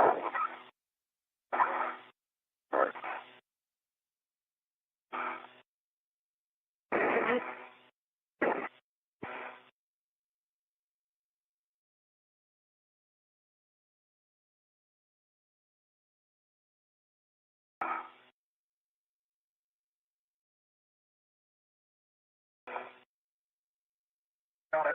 You got it? Okay, well done. I'm in press. Great, well done. All right. That was terrible. Great job, guys. You did it, and this is what matters. Okay, so now, did you have on your DCM, the O2 pose press display? I see O2 pose press. And with a little bit of assistance, the crew was able to get that O2 actuator in a good config ahead of repressurization. Chris, can you check EV hatch MPEV is closed? EV hatch MPEV is closed. Copy. Now we're going to start repress with the IV hatch equal valve. Copy. Copy. You are both going to get an alert tone. Copy.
And with repressurization underway, that will mark the official conclusion of today's spacewalk. Today's spacewalk lasted 7 hours and 20 minutes and officially ended at 2:40 p.m. Central Time. Pressure inside the crew lock is now approaching 3 pounds per square inch, currently at 2.67 pounds per square inch. I took my TCV to 5. Copy 5.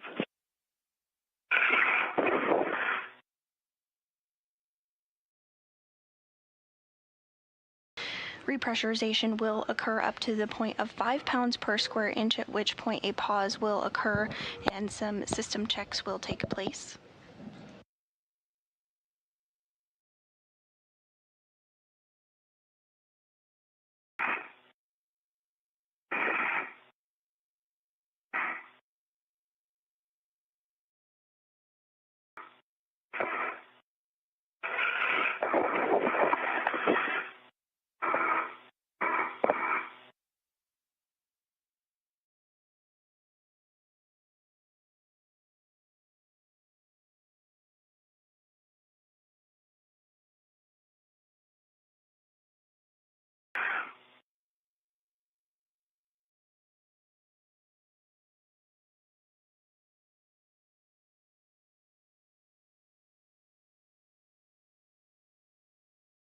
During today's spacewalk, NASA astronaut Chris Williams and NASA astronaut Jessica Meir successfully replaced a failed joint on the Canadarm2. That was joint number 5. They replaced the arm joint with a spare that was outside the International Space Station. Today's spacewalk was the 280th in support of space station maintenance, assembly, and upgrades, and the 3rd of 2026, as well as the 3rd of Expedition 74.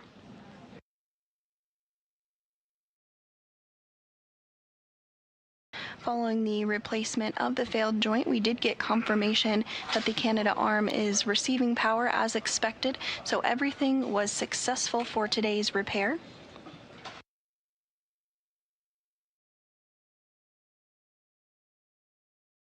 Pressure inside the crew lock portion of the International Space Station approaching 5 pounds per square inch, currently at 4.85. Again, today's spacewalk was 7 hours and 20 minutes.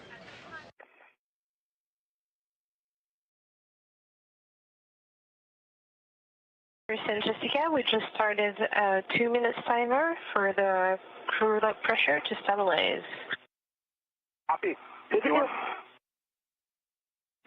And Houston copies too. Thanks.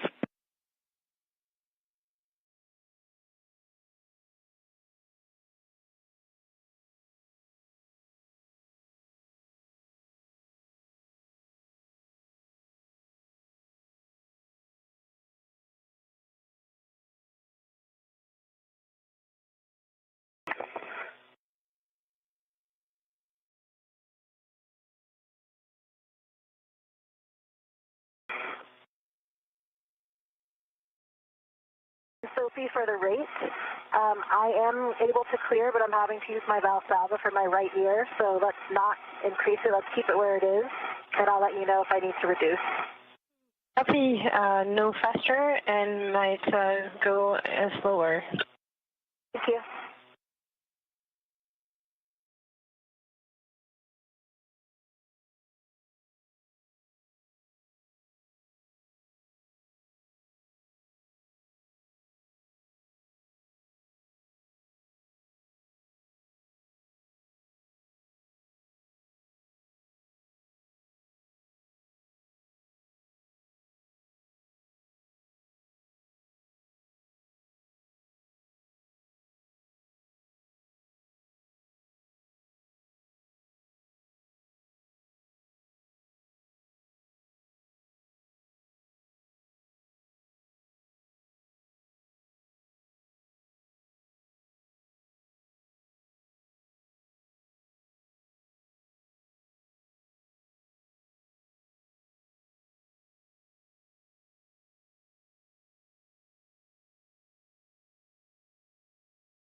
Pressure inside of the crew lock has been paused at 5 pounds per square inch as expected.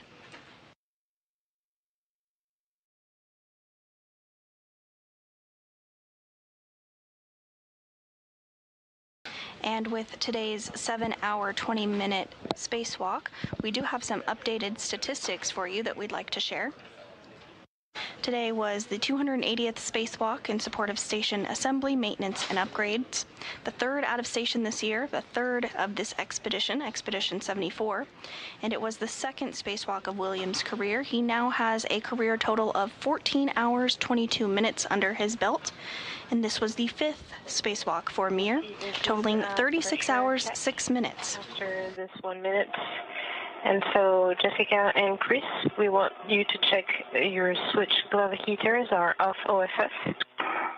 And as the crew continues to step through those procedures, just a couple more statistics. The spacewalk did last, of course, 7 hours, 20 minutes, and in the space station's lifetime, we have had 73 days, 21 hours, and 54 minutes worth of spacewalking time. Thanks for report for EV2. Okay, just small black dots for EV1 and nothing EV2. Now on your DCM, both EV1 and EV2, you have put your O2 activator to IV.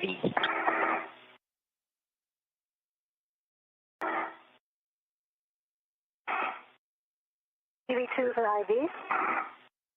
EV1 is an IV. Well done. Now we are going to continue the repress and expect an alert tone. EV1. 2.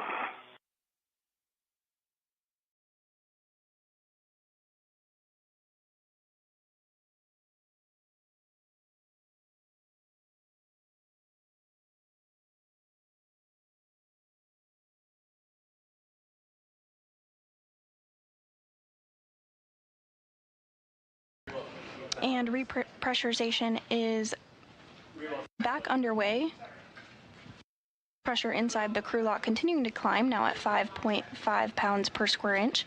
Again, we'll get to about 14.5 pounds per square inch, which will be the equivalent of the interior portion of the International Space Station, at which point hatches will open, and both Williams and Mir will be brought back inside the equipment lock of the International Space Station.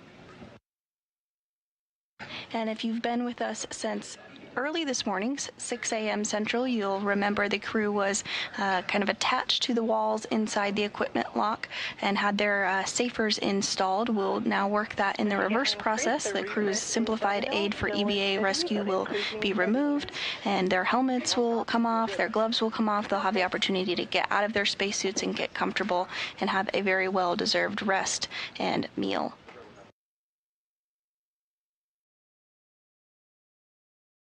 Again, today's spacewalk did last 7 hours, 20 minutes. While inside the spacesuits, the crew is not able to eat, but they do have a drink bag that they can utilize.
Pressure inside the crew lock continuing to steadily rise, now at 7.65 pounds per square inch. Inside the equipment lock portion of the space station, European Space Agency astronaut Sophie Adeno, as well as NASA astronaut Jack Hathaway, continue to monitor and step through those procedures alongside these spacewalkers, as you can see.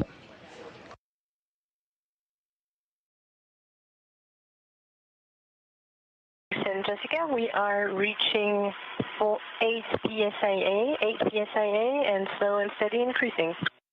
EV1? 2.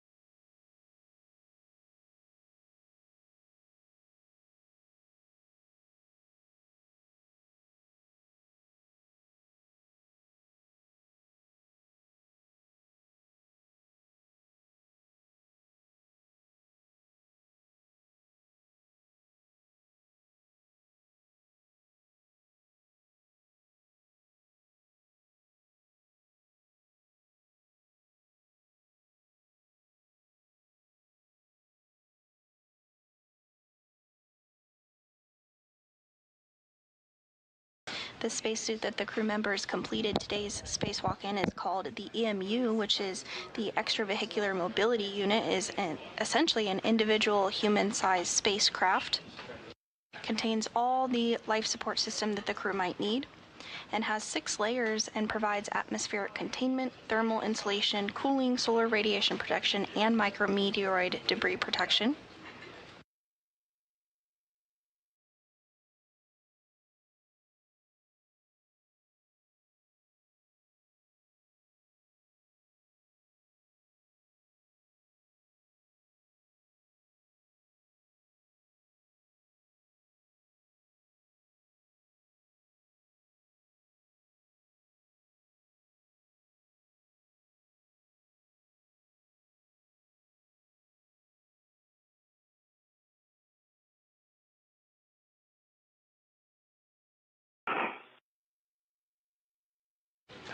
Now approaching 10 pounds per square inch inside the International Space Station.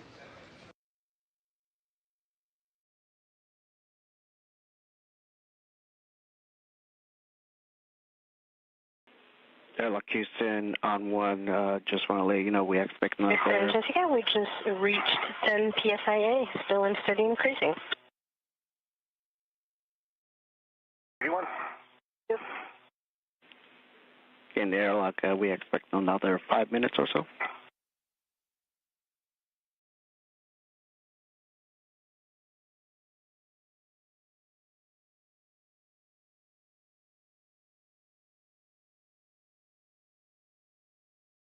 And you just heard Capcom, or Capsule Communicator Aki Hoshide, communicate with the crew inside the International Space Station that there's about 5 minutes or so remaining in repressurization this afternoon.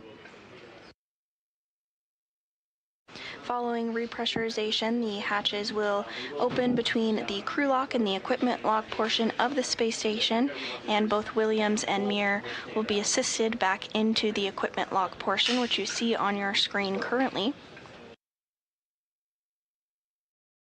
At this point, Adno and Hathaway will help both crew members get out of their spacesuits, but first they'll help them doff or remove their simplified aid for EVA rescue, otherwise known as SAFER.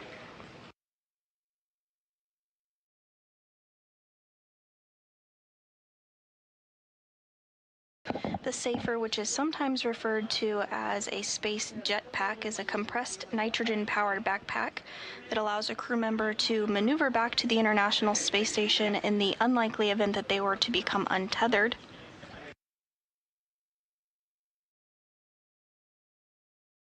As part of their spacewalk training at the Neutral Buoyancy Lab here in Houston, Texas, crew members learn very early that it is critical to remain tethered to the International Space Station at all times, and the crew practices that throughout their spacewalk training, no matter what the task for the particular spacewalk might be. However, each crew member does wear the SAFER, that simplified aid for EVA rescue, during their spacewalks, just as a precautionary measure.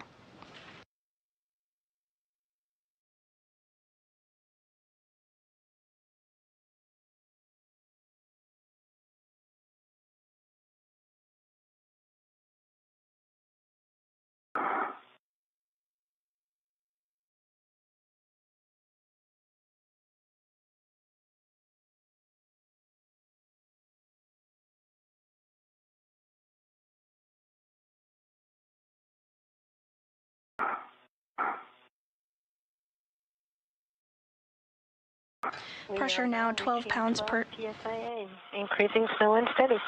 You won. Two.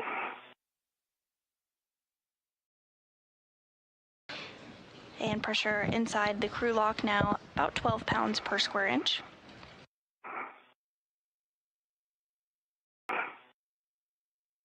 Just about 2 pounds per square inch of pressure remaining.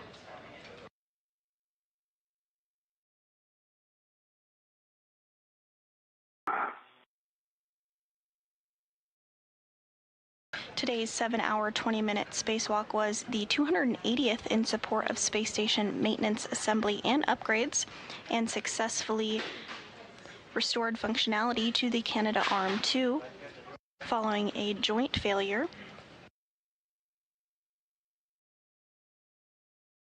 The wrist joint malfunctioned during normal Canadarm2 operations on May 27th, and NASA worked alongside the Canadian Space Agency to understand the issue and determined a spacewalk was required. Repairs to robotics like the Canadarm2 are normal and expected after more than 25 years of continuous operations, and the system was designed with replaceable components and planned maintenance in mind.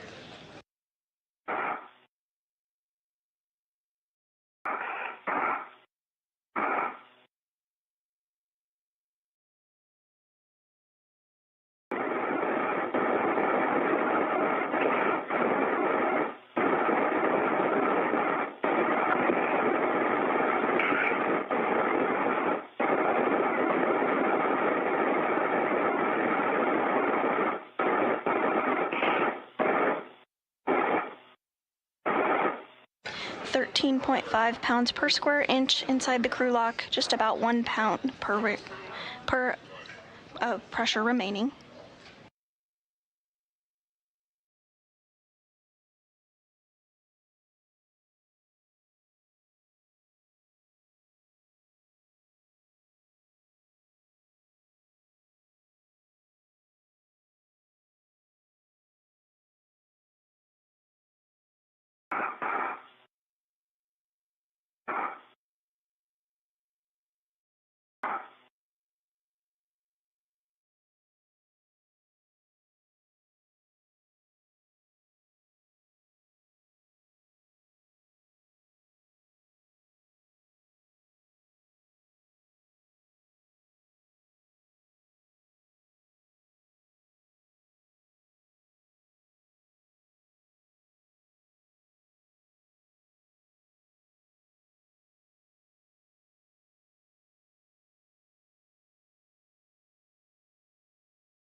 Standing by for equalization confirmation.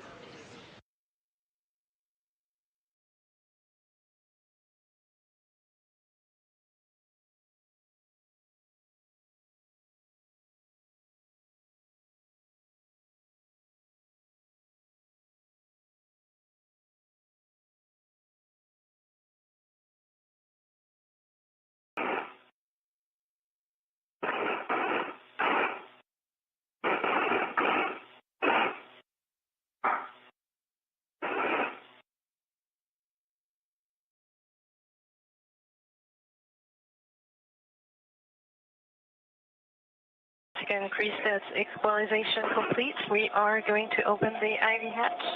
V1, see you soon. And with that, we do have confirmation that pressure has equalized between the crew lock and the equipment lock. Hathaway now will work to open up the hatch between the two areas and get our spacewalkers back inside the International Space Station.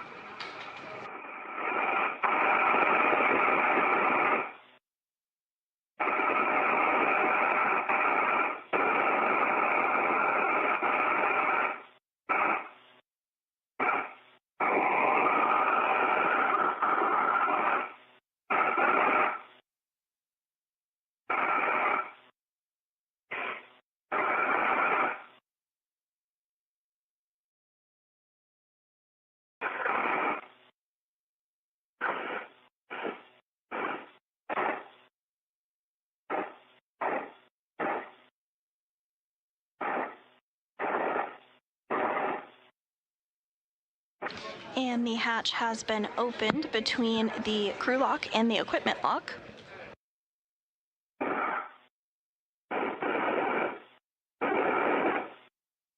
Near Hathaway and Adno, you can see that failed joint, that joint number 5 that was removed by our spacewalkers today as part of their swap out. I'm not sure if my tether's released or not. It's not. Hold on. I got you.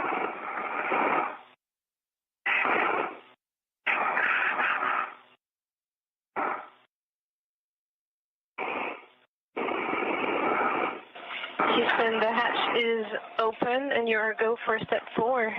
Okay, copy that. That is in work.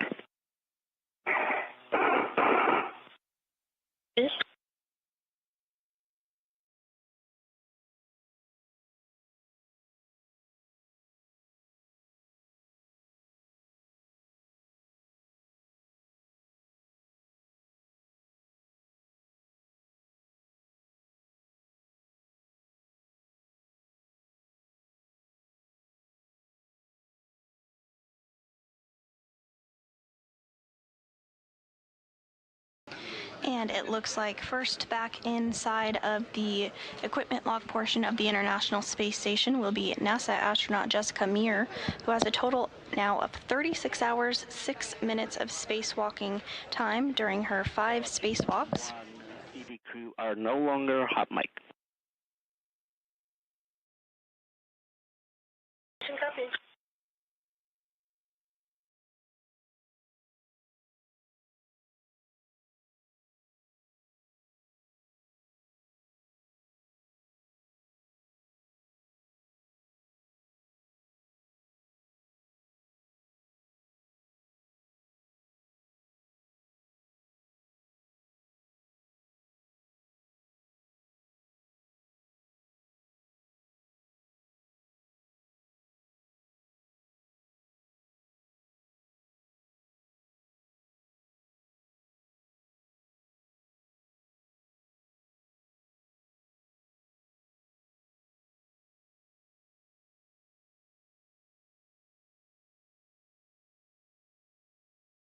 And as you can see on your screen here, we do have the safer, simplified aid for EVA rescue already removed off of Meir's spacesuit.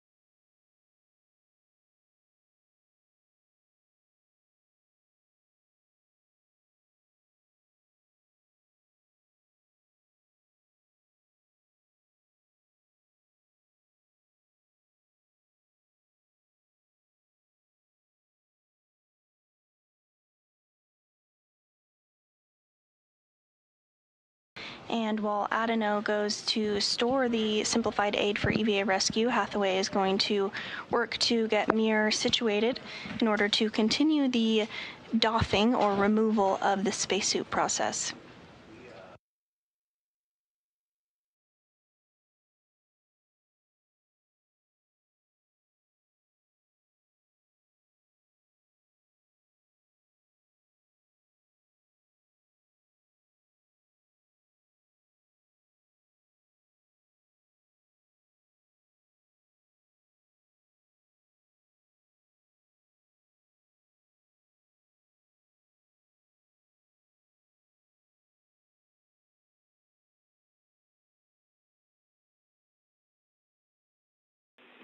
And Airlock Houston on 1, be advised for EV1, when you go to step 7, he reported some black smudges on the gloves, so we'd like you to use the damp towels to clean those. And then in step 8, he had the helmet light disconnected, so that may float off, but it will still be connected by the cables.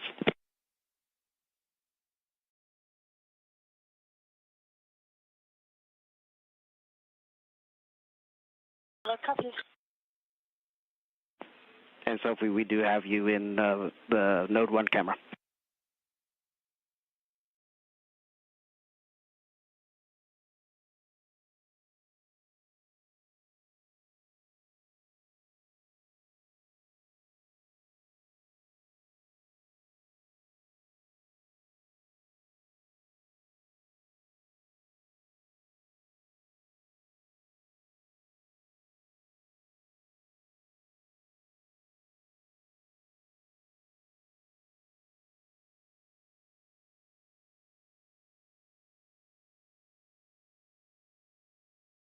And coming into view now is NASA astronaut Chris Williams, who just wrapped up his second spacewalk of his career.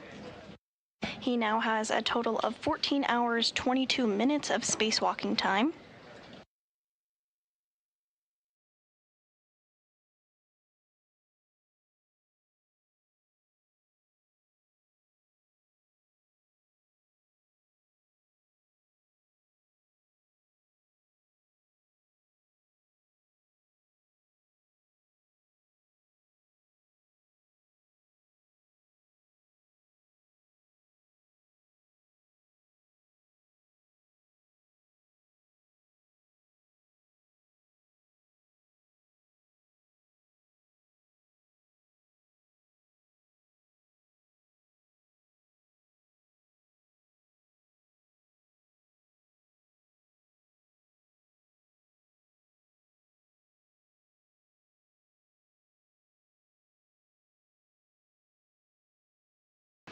Add an O, and Hathaway will now work to get the simplified aid for EVA rescue off of Williams' spacesuit.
And the simplified aid for EVA rescue is now off of Williams' suit as well.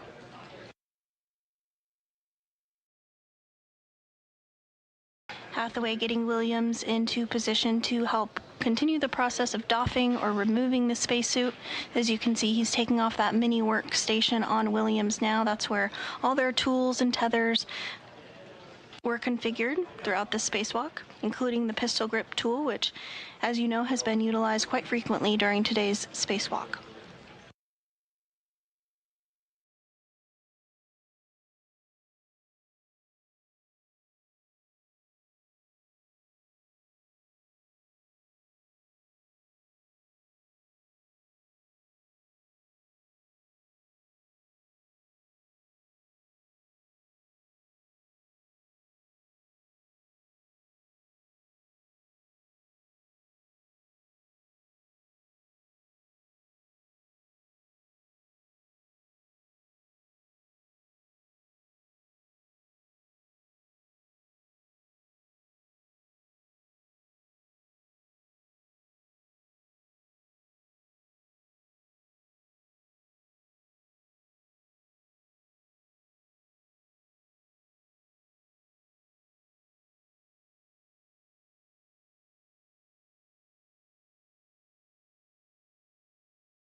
And Jessica Mears' mini workstation has also been removed.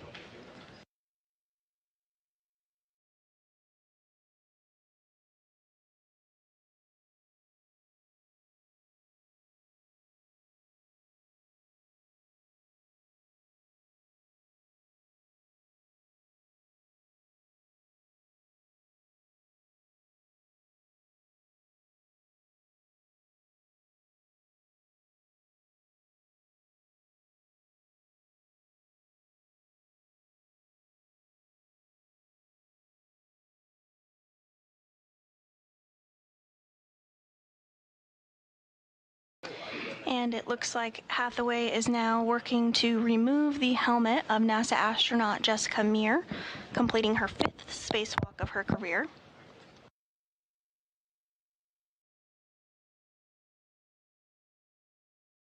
Might first take off the HECAs or helmet cameras.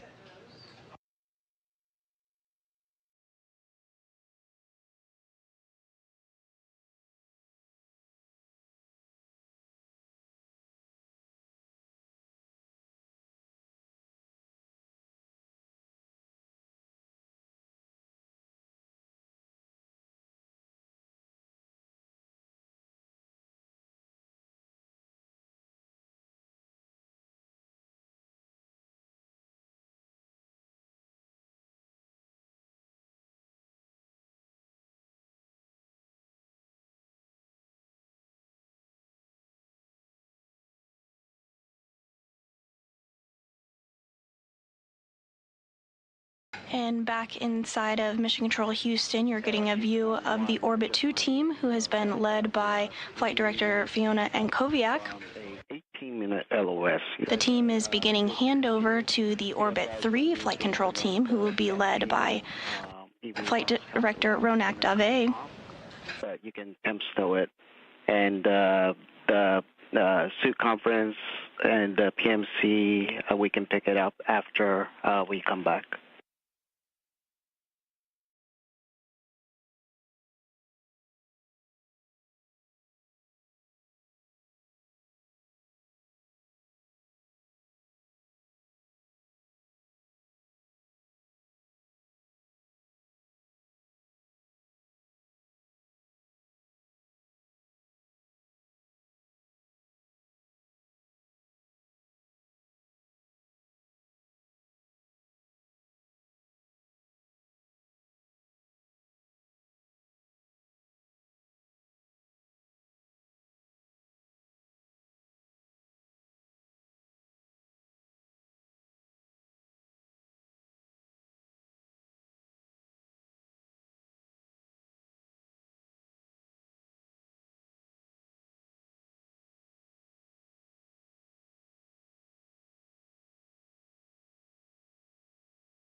And as the Orbit 2 and Orbit 3 flight control teams here in Mission Control begin their handover period, and with the successful completion of today's 7-hour and 20-minute spacewalk, where NASA astronauts Chris Williams and Jessica Meir successfully swapped out a failed joint on the Canadarm2, which successfully restored power to the arm to provide additional science capability, future spacewalk capability, and the continued capture and berthing of visiting spacecraft to the International Space Station. That is going to wrap up today's spacewalk and conclude our coverage for today. But I did want to say thank you so much for watching and following along with us today. Signing off for now. This is Mission Control Houston.